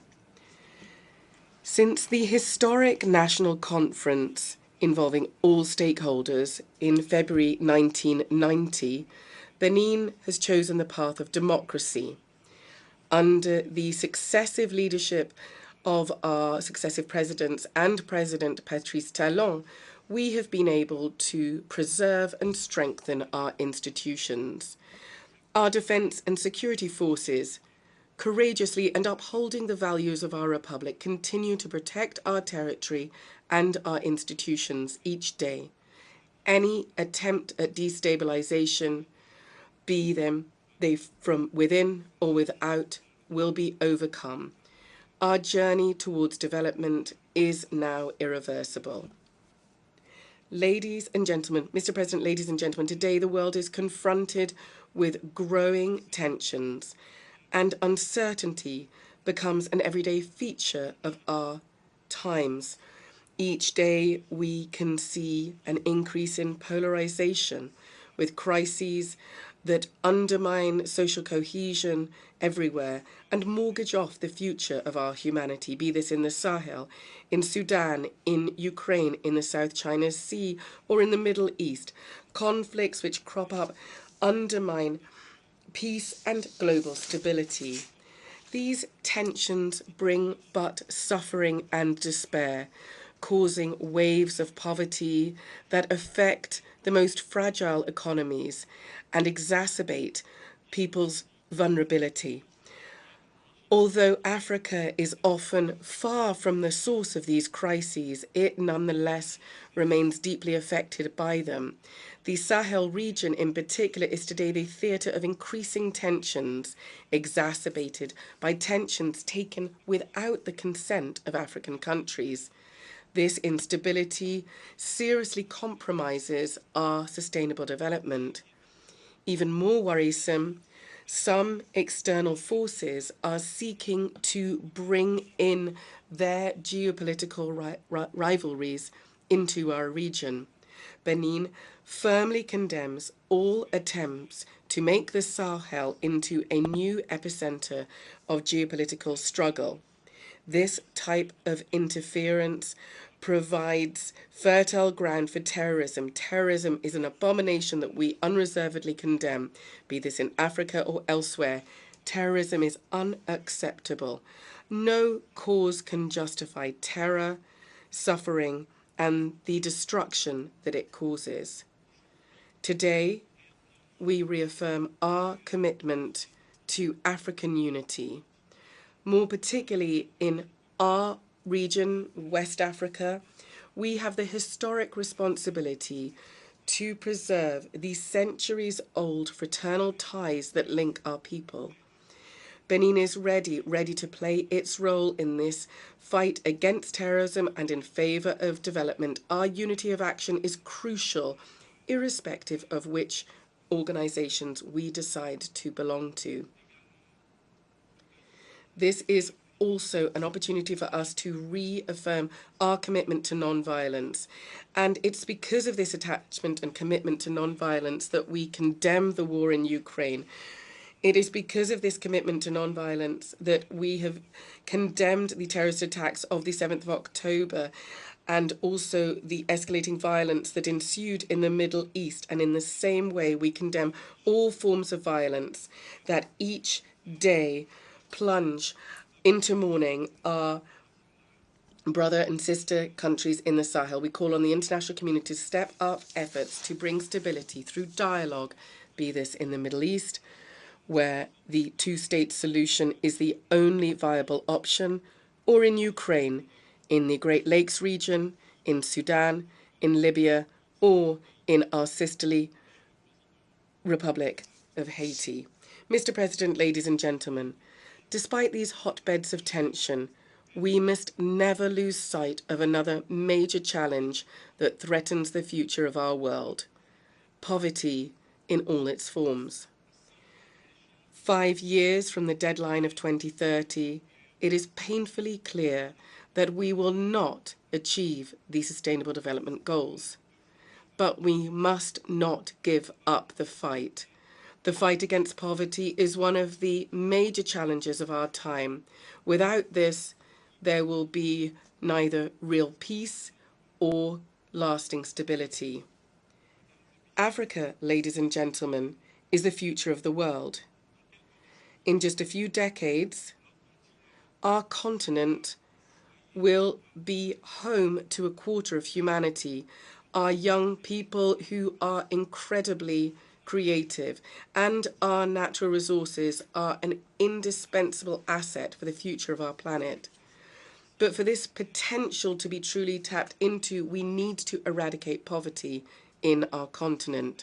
There is an urgent need to act, because each year of delay compromises this future. In 25 years, when our countries for the most part, will be at least 100 years old, will we still have to discuss access to drinking water, to electricity, to healthcare and education?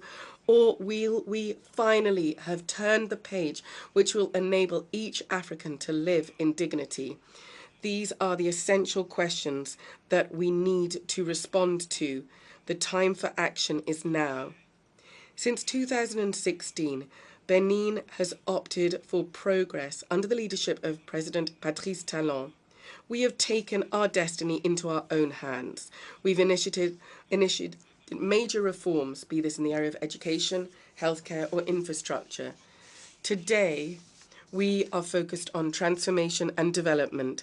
It's important for the world to recognize the efforts of African nations just like mine, just like Benin, who are striving for the future and who are taking their future into their own hands. Mr. President, ladies and gentlemen, for Africa truly to take off, it should reconcile itself with its own history and its real inner identity. Just like it's impossible to understand Europe without taking into consideration the influence of the Christian Church, and just like it's impossible to understand the Middle East without striving to understand Islam, it's also impossible to grasp the essence of Africa without fully embracing its beliefs, its traditions, and its civilization. This is the spirit that guided Benin, which is the motherland of the Vodun culture, that Benin took the initiative to correct negative perceptions of this culture, of our culture. We want to show the world the great richness and wealth of our civilization by understanding and respecting our history, our beliefs, and our culture.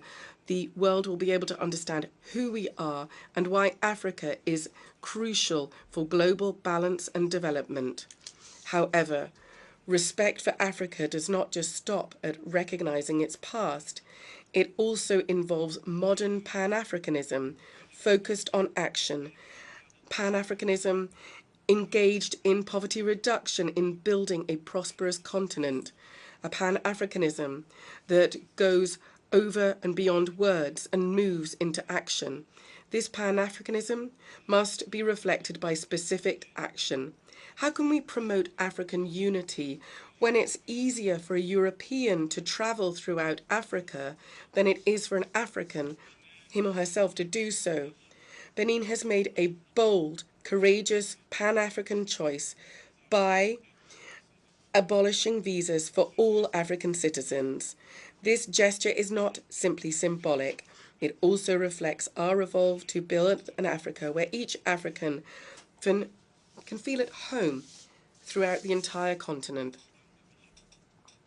Mr. President, ladies and gentlemen, more than ever, the respect for Africa involves recognizing and acknowledging its children dispersed through the world, our brothers and sisters of the diaspora uprooted by force during the dark days of the transatlantic slave trade, must find their place once again within the African community.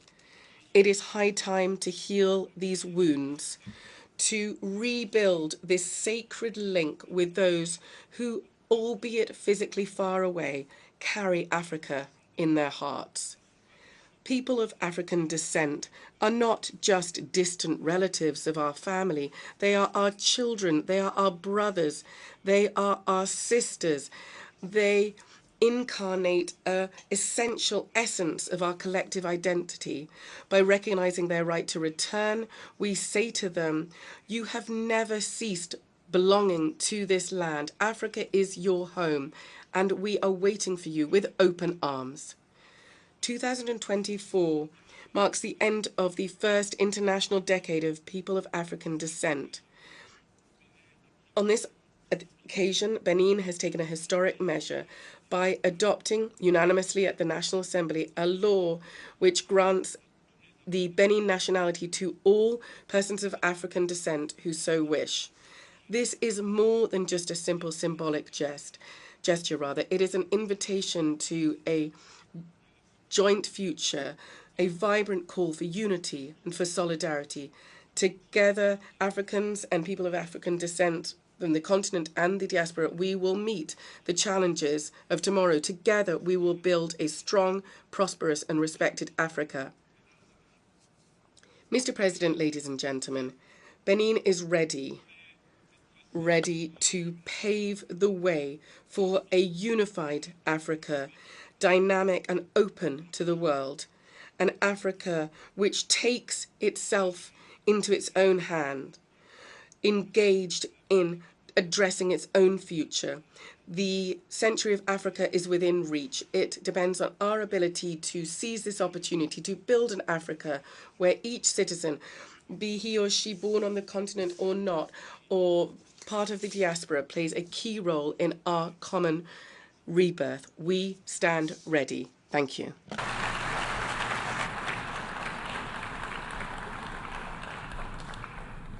I thank the Minister for Foreign Affairs of Benin. I now give the floor to His Excellency Yamazaki Katsuyuki, Chair of the Delegation of Japan.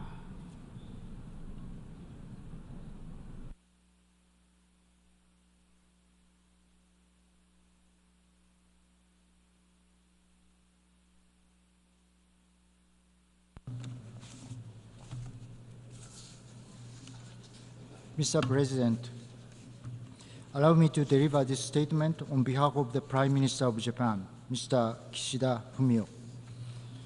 Mr. President, Excellencies, the world stands at the historical inflection point. These extremely shifts in history have become distinctive features of the past 3 years and will continue to define the years to come. I have stressed that at times like these, we must overcome divisions and confrontations and promote international cooperation by going back to the basic foundations. In 2022, I have called for defending the principles of the UN Charter and the rule of law, and 2023, multilateralism with the United Nations at its core by shedding a light on human dignity. Russia's aggression against Ukraine still rages on, and we are witnessing the dire situation in Palestine and Gaza. Unfortunately, divisions and confrontations are deepening. In these difficult times, Japan's position remains unwavering. We should go back to the basic foundations to unite the international community and deepen solidarity. The rule of law and human dignity remain the key to international cooperation. Today, I would like to highlight the importance of strengthening governance at both national and international levels as another foundation for uniting the international community to strengthen the rule of law and protect human dignity. At the Summit of the Future, we made a commitment to take action for the benefit of present and future generations, building inclusive societies across the international community where youth, future generations, and women can thrive, and achieving the SDGs, leaving no one behind, are overarching goals that resonate with us. We believe the international community would also agree the role of governance is critical in achieving these goals. Such empathy among us provides a common ground for all members of the international community to share and fulfill their responsibilities. My message for this year can be summarized in a simple phrase: inclusive governance with shared responsibility. Mr. President, to address unprecedented crises and challenges, and to protect and strengthen the rule of law and human dignity, Japan, as a member of the international community, is determined to play a role for stronger governance. First and foremost, we must strengthen the governance to work towards international peace and security, which is the foundation for a prosperous society. Next year marks the 80th anniversary of the United Nations. It is time to transform the United Nations to address the most pressing challenges in peace and security and meet the needs of a new era. Russia's aggression against Ukraine, which has continued for more than 2.5 years, poses a blatant challenge to the international order based on the rule of law and shakes its very foundations. There are a host of issues that need to be addressed, including North Korea's nuclear missile development, the situation in Gaza, and conflict and terrorism in Africa. The international community is in need of a United Nations, in particular the Security Council, that is credible and carries out its responsibility effectively. At the Summit of the Future, the world leaders issued a clear and strong message on the urgent need to reform the Security Council. In order to respond in good faith, it is essential to begin the development of a consolidated reform model and text-based negotiations as soon as possible. In this regard, it should be underscored that the majority of member states, including African Group, are calling for the expansion of both permanent and non-permanent membership of the Council. Japan will work with others to achieve a Security Council that is more representative with developing countries included and effective, reflecting the realities of the international community. Japan also attaches great importance to the role of the General Assembly in the area of international peace and security. For the sake of future generations, it is necessary to maintain and strengthen a free and open international order based on the rule of law and to ensure peace, stability, and prosperity in the world. It is with this conviction that I have promoted the free and open Indo-Pacific. The vision of free and open Indo-Pacific is in line with the goals of the United Nations. Japan will continue to expand our circle of partners who share this vision, and together we will address various challenges facing the international community in a spirit of cooperation. Strengthening domestic governance is also essential for international peace and security and prosperity. Japan has continued to spearhead human-centered international cooperation based on the concept of human security. We need to accelerate the efforts of the international community as a whole towards achieving the SDGs. It is also vital to address the root causes of conflict by interlinking humanitarian development and peace efforts in order to curb the deterioration of humanitarian situations due to protracted conflicts. In March this year, during Japan's presidency of the Security Council, Japan held the open debate on peace building and conflict prevention. We should strengthen the functions of the Peace Building Commission, which has a unique convening power, and increase the cooperation with the Security Council to further promote the humanitarian development peace nexus. In promoting these initiatives, the perspectives of women, youth, and rural areas must be taken into account. The Women, Peace and Security, WPS, agenda seeks to achieve sustainable peace through women's participation and leadership in peace building and disaster recovery processes. When there is governance that enables women's active participation, the WPS agenda becomes even more meaningful. In order to build this type of inclusive society, it is important to nurture the future generation so that they can take a lead in various initiatives. To this end, Japan plans to launch a program to nurture the next generation of leaders in the field of gender.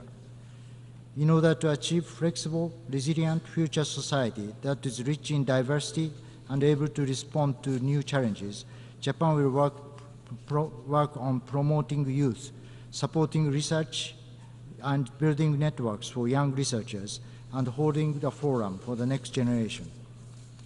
Rural perspective is also important. Japan is trying to utilize the remarkable technology of companies and rural areas, including active and long-established companies and startups, to promote projects that can contribute to solving social issues and create a robust virtuous cycle in both the economies of rural areas and overseas. Domestic governance is the bedrock of sustainable development, as it underpins countries' ability to mobilize private investment and domestic financing. At the same time, each country achieving sustainable growth would amount to the sustainability of the international community as a whole, a process which would then be supported by international governance. The focus should therefore be on governance at all levels. Second, we should all share the responsibility for responding to new challenges facing the international community and work together with a new approach. I'd like to start by addressing the challenge of nuclear disarmament and non-proliferation, my lifelong work as a politician hailing from Hiroshima. Secretary General Guterres puts this challenge as the very first recommendation in his new Agenda for Peace launched last year. Despite the extended efforts of the international community, the world is now on the cusp of a reversal in the decreasing trend of a global number of nuclear arsenals. We must face up to the situation that nuclear weapons are once again becoming an apparent global risk due to changing geopolitical circumstances and deepening divisions and confrontations in the international community. With these serious concerns in mind, I've been steadily taking nuclear disarmament initiatives under the Hiroshima Action Plan to strengthen realistic and practical efforts to realize a world without nuclear weapons.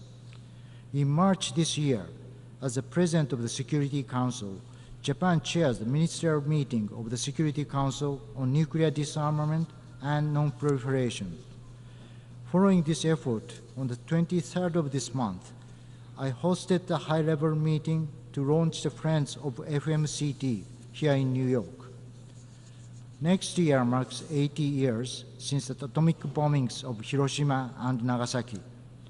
As the only country to have ever suffered atomic bombings during war, Japan will further strengthen efforts to promote accurate understanding on the realities of nuclear weapons use as a starting point for all nuclear disarmament measures.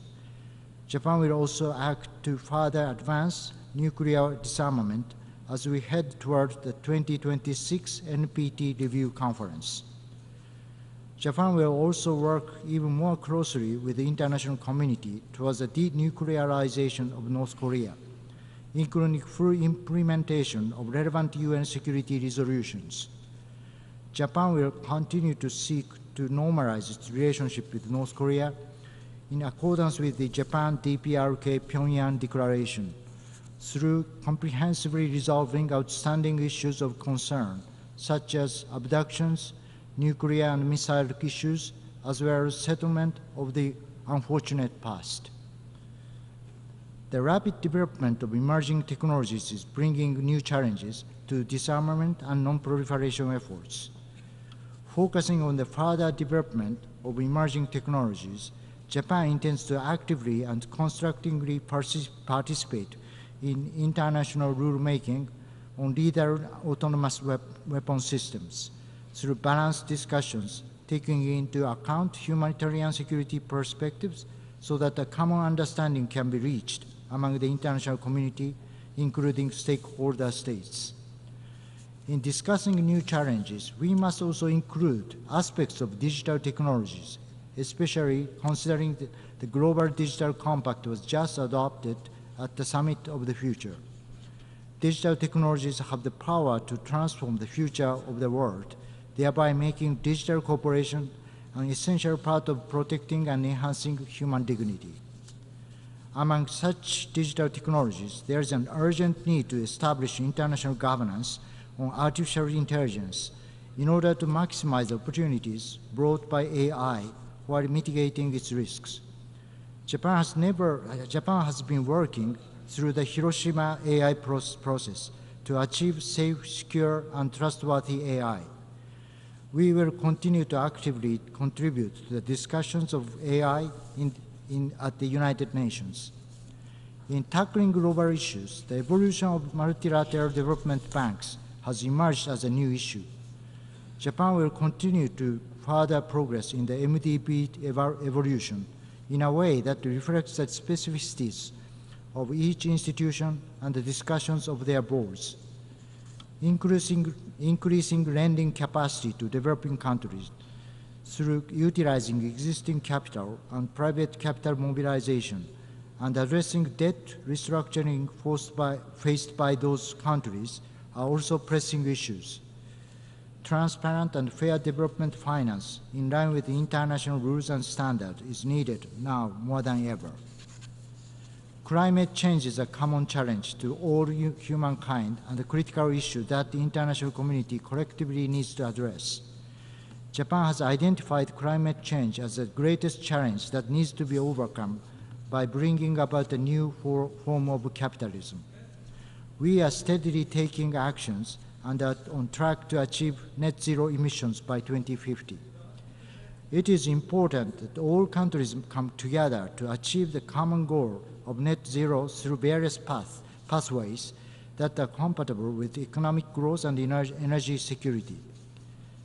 As an initiative to embody these areas, Japan has proposed the concept of Asia Zero Emission Community. We are working with other Asian countries to simultaneously achieve decarbonization, economic growth, and energy security in the region. What I would like to highlight this year is the importance of inclusive governance upheld by shared responsibility. This requires solidarity among diverse countries. At last year's G7 Hiroshima Summit, I set the strengthening of engagement with partners beyond G7 as one of the pillars of the summit. Since then, Japan has been supporting stronger domestic governance in developing countries to protect human dignity through the exchanging of opinions with ASEAN, India, Pacific countries, as well as with Latin American countries, including Brazil, which holds the G20 presidency this year.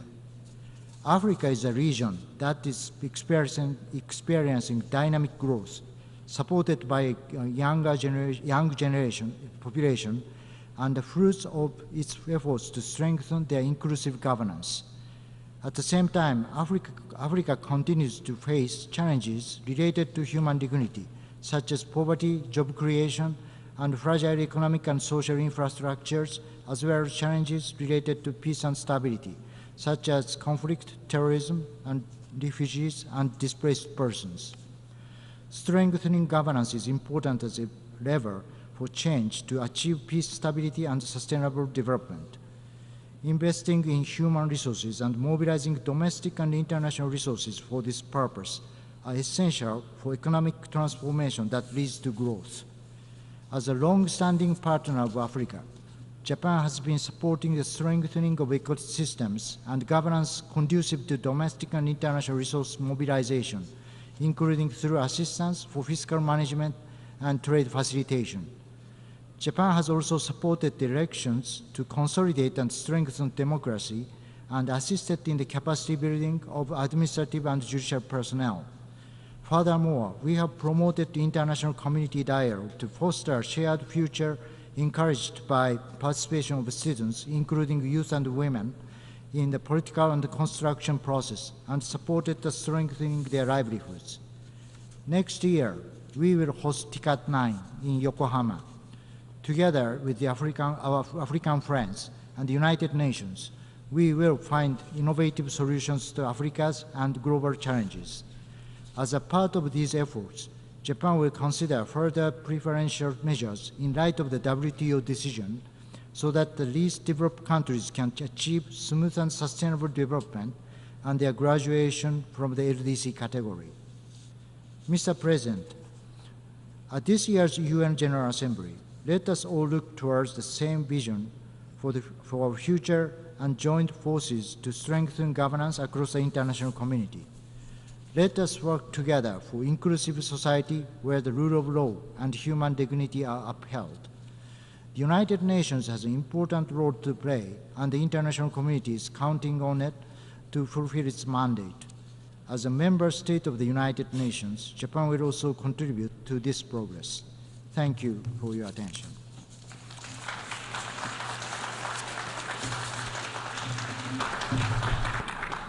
I thank the chair of the delegation of Japan. Colleagues, we've heard the last speaker in the general debate for this evening, but before you can all escape and enjoy your Saturday night, The exercise of the right of reply has been requested. May I remind members that statements in the exercise of the right of reply are limited to 10 minutes for the first intervention and to 5 minutes for the second intervention, and should be made by delegations from their seats. The next speaker exercising the right of reply is Ecuador. You have the floor. Gracias. Thank you very much, Mr. President. My delegation is taking the floor for the right of reply, given the statement made by the Secretary of Foreign Affairs of the current Mexican government, Ms. Alicia Bárcena, regarding the incident which took place in the Mexican embassy in Quito on the 5th of April 2024. Ecuador is a country which respects international law and the principles and values enshrined in the UN Charter. In her statement, the Secretary of Foreign Affairs of the Government of Mexico omitted to mention that this incident is the subject of a process before the ICJ, nor that the court has disregarded the request by Mexico for provisional measures to be taken regarding the protection of its embassy. As to the events prior to the 5th of April 2024, it has shed light on the exceptional circumstances under which the Ecuadorian authorities were obligated to enter the Mexican embassy to arrest a fugitive from justice, an isolated event, and we did so to combat impunity. That needs to be said. The current government of Mexico allowed a citizen of our country with 2 sentences against him for corruption and other crimes, including one gender-based violence, to enter and stay in the embassy in Quito as a guest. The government of Mexico, the current government of Mexico, despite the multiple diplomatic efforts by Ecuador, did not hand over this fugitive as it was obligated to the Ecuadorian authorities, and ultimately illegally gave that individual political asylum. In proceeding in that way, the current government of Mexico did not comply with international conventions, the 1933 Convention and the 1954 Caracas Convention, which clearly state that it is not legal to grant asylum to individuals who are charged with common crimes by competent courts, as is the case here. The government of Mexico also violated the Vienna Convention on Diplomatic Relations, which imposes the obligation to respect the laws and rules of the host state and the obligation not to interfere in internal affairs of the host state and not to use diplomatic premises in a manner incompatible with their functions. At the same time, the government of Mexico violated the principles of sovereign integrity, territorial integrity, and non-interference in the internal affairs of states enshrined in the UN Charter and the Charter of the OAS and customary international law. The government of Mexico also violated its obligation to cooperate in corruption matters in accordance with the Inter-American Convention of 1966 on corruption and the UN 2003 Convention. This violation of international law should not be normalized or accepted. And for that reason, Ecuador on the 29th of April this year submitted a case to the ICJ against Mexico. Thank you. I thank the delegation of Ecuador. Next speaker on my list is China, followed by Pakistan, Ethiopia, and Armenia. I give the floor to China. Mr. President, in response to yesterday's statement by Australia and today's statement by the Philippines, China exercises its right of reply. China always believes that the United Nations is not the appropriate place for discussing the South China Sea issue. However, it is necessary for us to make a solemn response given that erroneous remarks has been made. The South China Sea arbitration was unilaterally initiated by the Philippines, which violated the principle of state consent and contravenes international law, including UNCLOS, and the tribunal exceeded its authority and made unjust ruling, and the award is illegal and invalid. China does not accept or recognize the ruling, nor does it accept any claims or actions based on that. China's territorial sovereignty and maritime rights and interests in the South China Sea are not affected by the ruling under any circumstances. China has indisputable sovereignty over the South China Sea islands and their adjacent waters, and sovereign rights and jurisdiction over the relevant waters. China's regular patrols, law enforcement, and production activities in waters under its jurisdiction are compliant with international law, including UNCLOS. The recent escalation of the South China Sea issue between China and the Philippines is entirely the responsibility of the Philippines. China will continue to resolve the disputes in the South China Sea through negotiations and consultations with directly concerned parties, including the Philippines, on the basis of respecting facts and in accordance with international law. China will also continue to work with ASEAN countries to safeguard peace and stability in the South China Sea. Thank you. Thank you. I now call on the representative of Pakistan.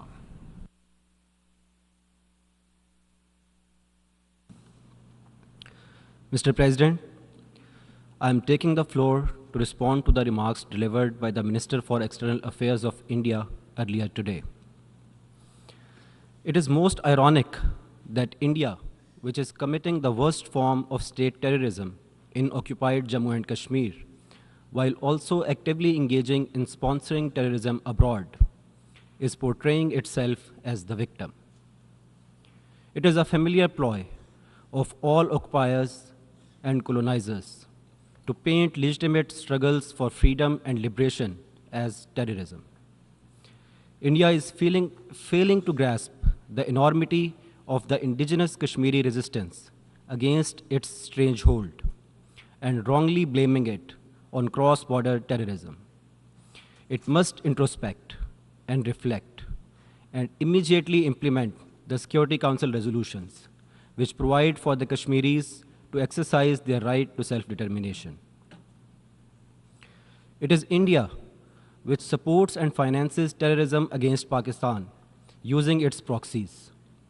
Pakistan has provided irrefutable evidence to the UN Security Council of India's involvement in terrorist activities against my country. India's campaign to damage and destroy Pakistan's economy is no secret, including by impeding the China-Pakistan economic corridor. Through the sponsorship of terrorist groups such as the Baloch Liberation Army and the Majid Brigade. India is also supporting terrorism in the Balochistan province of Pakistan. Mr. President, India's assassination campaign against its dissidents residing overseas has been exposed in Canada and the United States, while its leaders publicly boast of murdering their citizens abroad.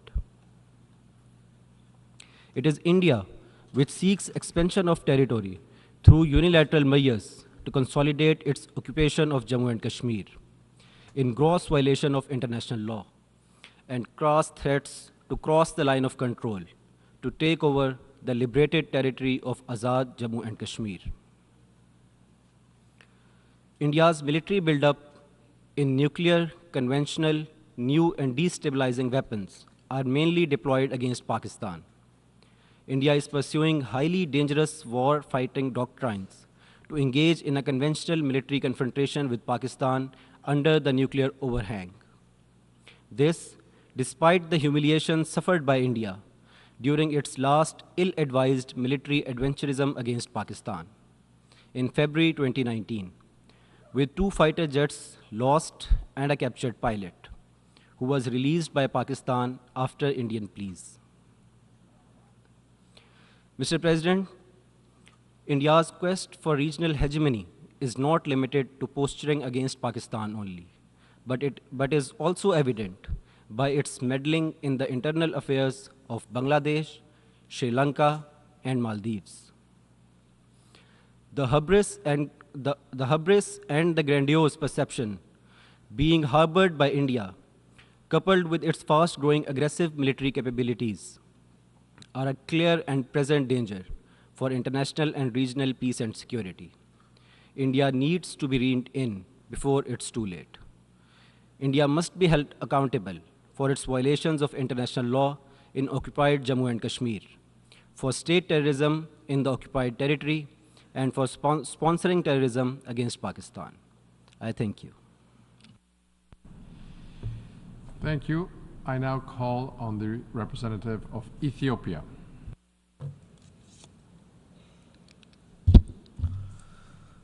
Mr. President, I take the floor in the exercise of right of reply against a statement delivered by a representative of Egypt against my country, Ethiopia.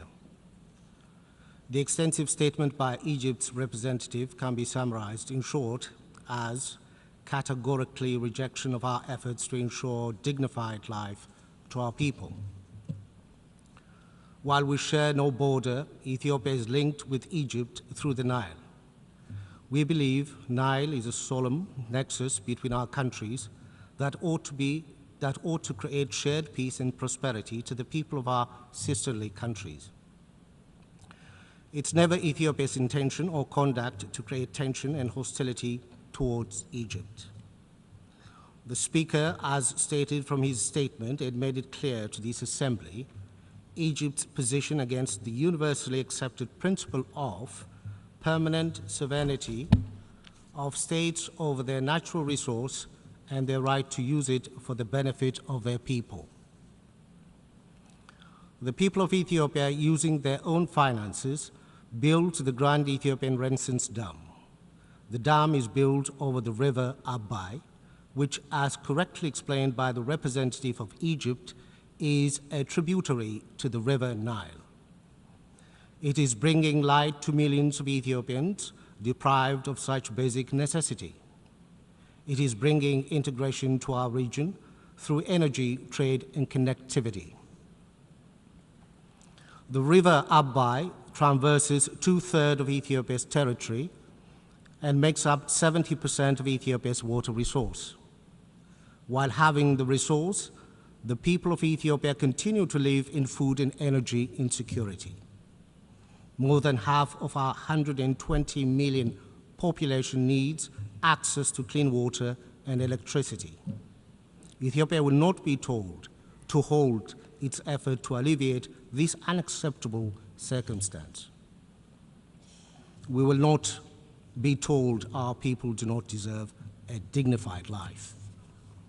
Ethiopia recognizes the River Nile is a transboundary water resource that must be used by all riparian countries based on the principle of equitable and reasonable utilization. Transboundary resources are also best managed based on basin-wide arrangements agreed to by riparian countries. When it comes to these principles of international law, we see paradox in the Nile Basin. Ethiopia, an upper riparian country that contributes 85% of the flow to the Nile, and the other 8 source countries seeks cooperation based on international law. Egypt, the lower riparian country that contributes no flow to the resource, relentlessly works against cooperation and undermines international principles. It advocates for monopoly based on colonial era arrangements, seeks a veto over the water development efforts of the countries that originate the water. Ethiopia will continue pursuing its development on the river Abai on the basis of equitable and reasonable utilization of the resource. It is our hope, through time, Egypt will reorient its colonial-based policy on the Nile and work on integrated development on the basis of equity.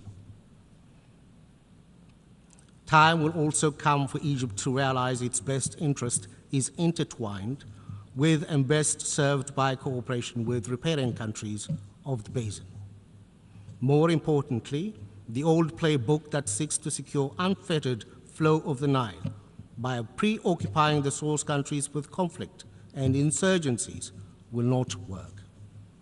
On this basis, Ethiopia calls on Egypt to immediately stop its destabilization efforts in the Horn of Africa. time to negotiate and find a win-win solution is now. We urge Egypt to choose the path of negotiation and the path of international law. The Cooperative Framework Agreement on the Nile River is entering into force on 13th October 2024. Egypt has the golden opportunity to return to peaceful conduct of its relations with the Nile River riparian states. Egypt is thus encouraged to ratify the CFA and play a constructive role in regional development. I thank you, Mr. President. Thank you. I now call on the representative of Armenia. Thank you, Mr. President. I requested the floor to exercise the right to reply to the delegation of Azerbaijan. We regret that despite the forward-looking call of the Prime Minister of Armenia to normalize relations, despite the recent round of ministerial negotiations that took place just 2 days ago, Azerbaijan used this august body not only to express reluctance on normalizing relations with Armenia, but opted to propagate its usual distortions and allegations. Dear colleagues, nevertheless, let me once again reaffirm that Armenia is committed to achieving a just and lasting peace in the region and has engaged in negotiations to normalize the relations with Azerbaijan based on the international law, including the principles of sovereignty and territorial integrity. However, we are yet to see the same level of commitment and good faith from the Azerbaijani side. In response to all efforts toward the settlement of the long-term conflict, Azerbaijan continues to present new, unsubstantiated, and illegitimate claims to Armenia. The allegation that the Constitution of Armenia contains territorial claims against Azerbaijan is entirely false and has been refuted on a number of occasions. It is strange to hear allegations on military buildup from a country that for decades has engaged in uncontrolled and unabated accumulation of offensive weaponry in violation of literally all its obligations under regional arms control treaties. The military buildup of Azerbaijan resulted in acts of aggression with heavy toll on the civilian population, atrocity crimes, mass displacement, and destruction of critical civilian infrastructure. Armenia is exercising its sovereign right to strengthen its defense capabilities in line with international law. We have stressed a number of times that we don't have territorial claims against any of our neighbors, and we do not plan any aggressive action against any of them. We regret that Azerbaijan continues to spread false allegations on mines as a sheer distortion and propaganda that was twice rejected by the International Court of Justice. Azerbaijan has consistently used the humanitarian demining activities to create a pretext to justify its aggressive actions against Armenia and numerous atrocity crimes. During the past 4 years, Armenia has unilaterally provided all available maps of mined areas in its possession as a humanitarian gesture. The Armenian side also has expressed readiness to support the decoding of the transferred maps in cooperation with international partners. By contrast, Azerbaijan continues to violate its obligations under the international humanitarian law and the orders of the International Court of Justice.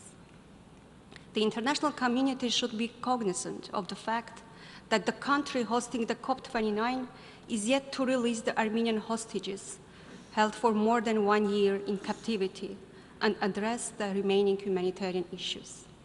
At the same time, the issue of missing persons and enforced disappearances remains high on our agenda as well. There are more than 1,000 Armenians missing as a result of the conflict. We do believe that the issue of all missing persons should be addressed. The Armenian Relevant Commission on Missing Persons has numerously suggested to hold meetings to this end that were rejected by Azerbaijani side. We call on Azerbaijan to abide by its illegal obligations under the international law and international humanitarian law, to release all the Armenian hostages held for more than 1 year in captivity, and to create a conducive environment for long-lasting regional peace and cooperation. We call upon the United Nations and its member states to firmly respond to the incompliance by Azerbaijan with its obligations and ensure that the attempt of this country to whitewash gross violations of human rights and humanitarian law through holding international events will not be tolerated. Mr. President, the concept of so-called Western Azerbaijan reveals the territorial claims of Azerbaijan towards the sovereign territory of Armenia, including its capital. Through such fake historical contrasts and weaponizing history, Azerbaijan intends to create a pretext to continue its policy of use of force in the region. Through these manipulations, Azerbaijan attempts to distract the attention of the international community from the ethnic cleansing and forced displacement of 115,000 people, the entire indigenous population of Nagorno-Karabakh, from its ancestral homeland 1 year ago. Interestingly, Azerbaijani minister failed to mention that Azerbaijanis who left Armenia during the collapse of the Soviet Union did it voluntarily. Furthermore, they received compensations in comparison to 360,000 Armenians who were forced to leave their homes and property as a result of state-orchestrated pogroms in Baku, Sumgait, Kiroabad, and other cities of Azerbaijan. The baseless claims regarding cultural heritage are an attempt to divert attention from the destruction, desecration, appropriation of millennia-old Armenian cultural heritage and acts of vandalism committed by Azerbaijan in Nagorno-Karabakh and prior to that in Nakhichevan. The delegation of Azerbaijan needs to be reminded that the International Court of Justice, in a legally binding order issued on 7 December 2021, mandated Azerbaijan to, and I quote, take all necessary measures to prevent and punish acts of vandalism and desecration towards Armenian cultural heritage, including churches and other places of worship, monuments, landmarks, cemeteries, and artifacts. End of the quote. Till now, Azerbaijan continues to deny the deployment of a UNESCO mission to conduct an inventory of the cultural property in Nagorno-Karabakh in an attempt to hide its state-led campaign of systemic destruction of the historic Armenian legacy of Nagorno-Karabakh, following the ethnic cleansing and forced displacement of its entire indigenous population. And I thank you, Mr. President. Thank you. I now call on the representative of the Philippines.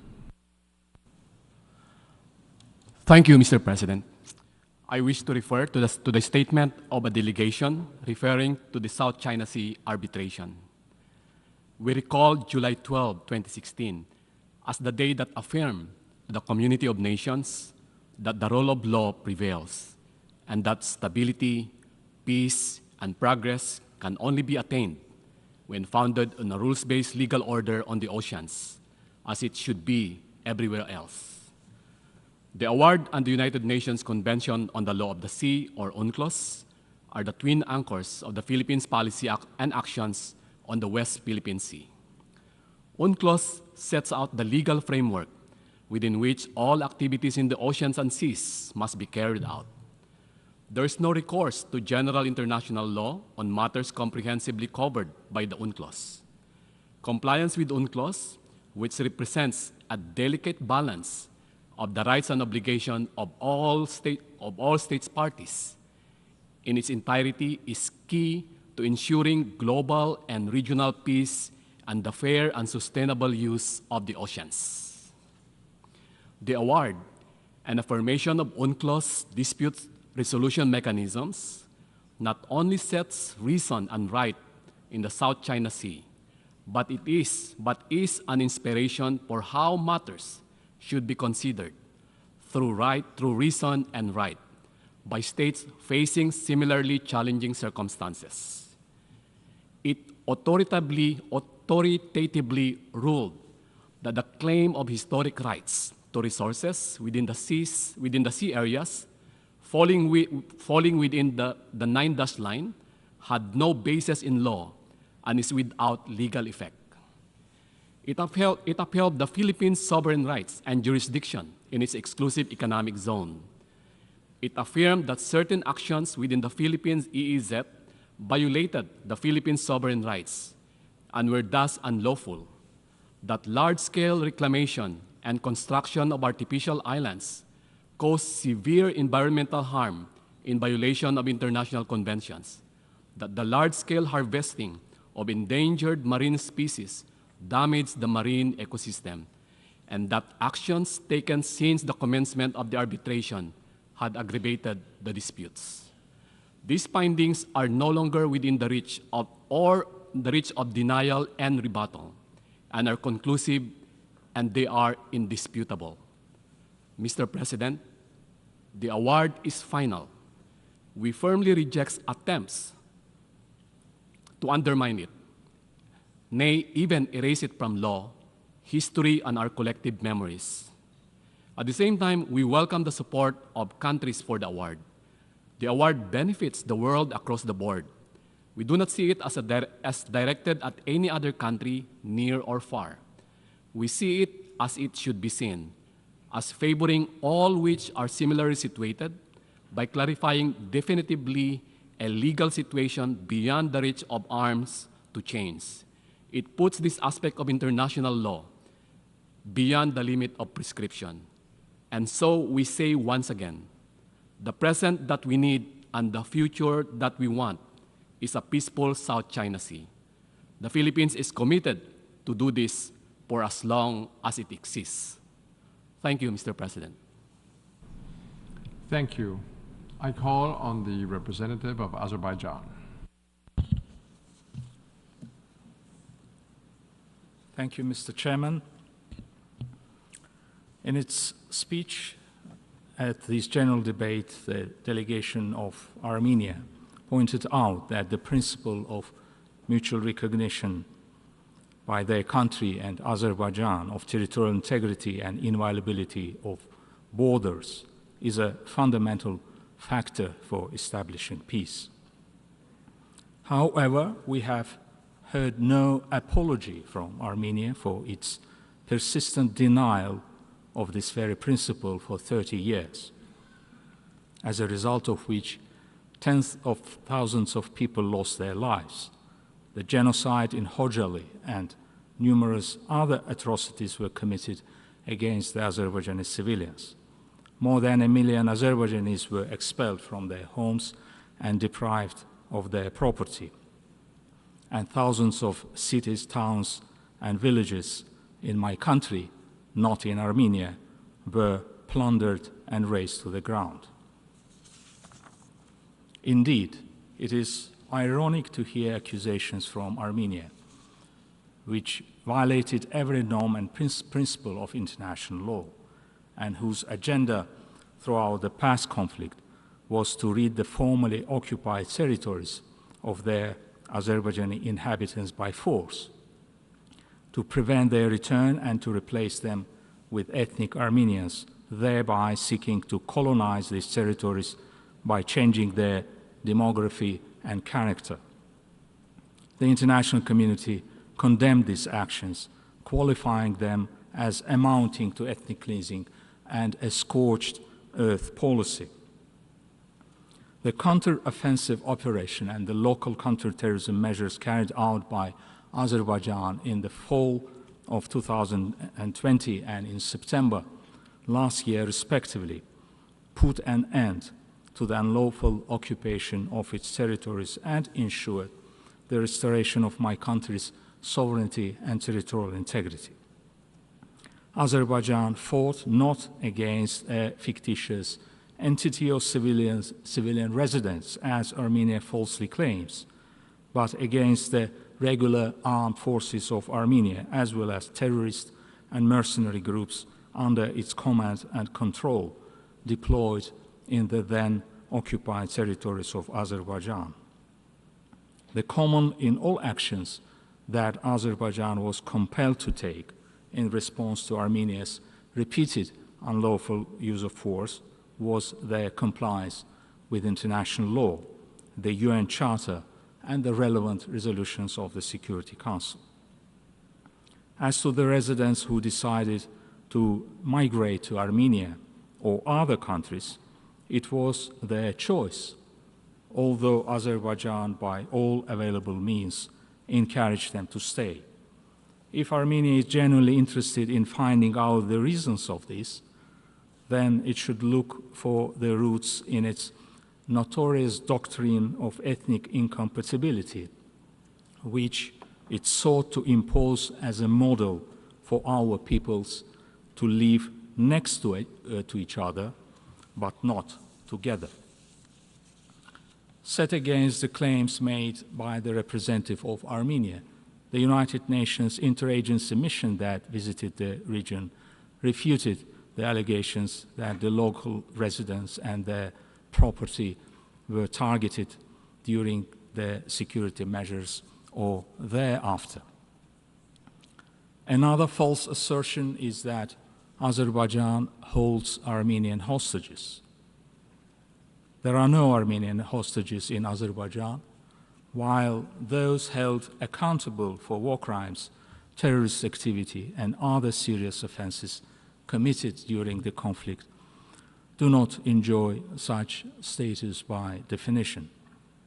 These measures are fully consistent with the legislation and international obligations of Azerbaijan.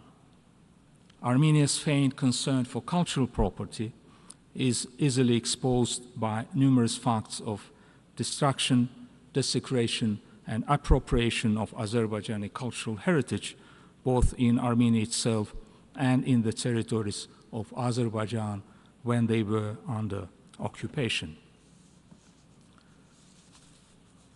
Armenia's allegations about Azerbaijan's territorial claims against Armenia are equally groundless, as they totally ignore the simple fact that despite the ruinous consequences of the aggression, occupation, and mass atrocities endured by the people of my country, it was Azerbaijan that extended the hand of peace and initiated the process of normalizing relations with Armenia based on mutual recognition and respect for each other's sovereignty and territorial integrity.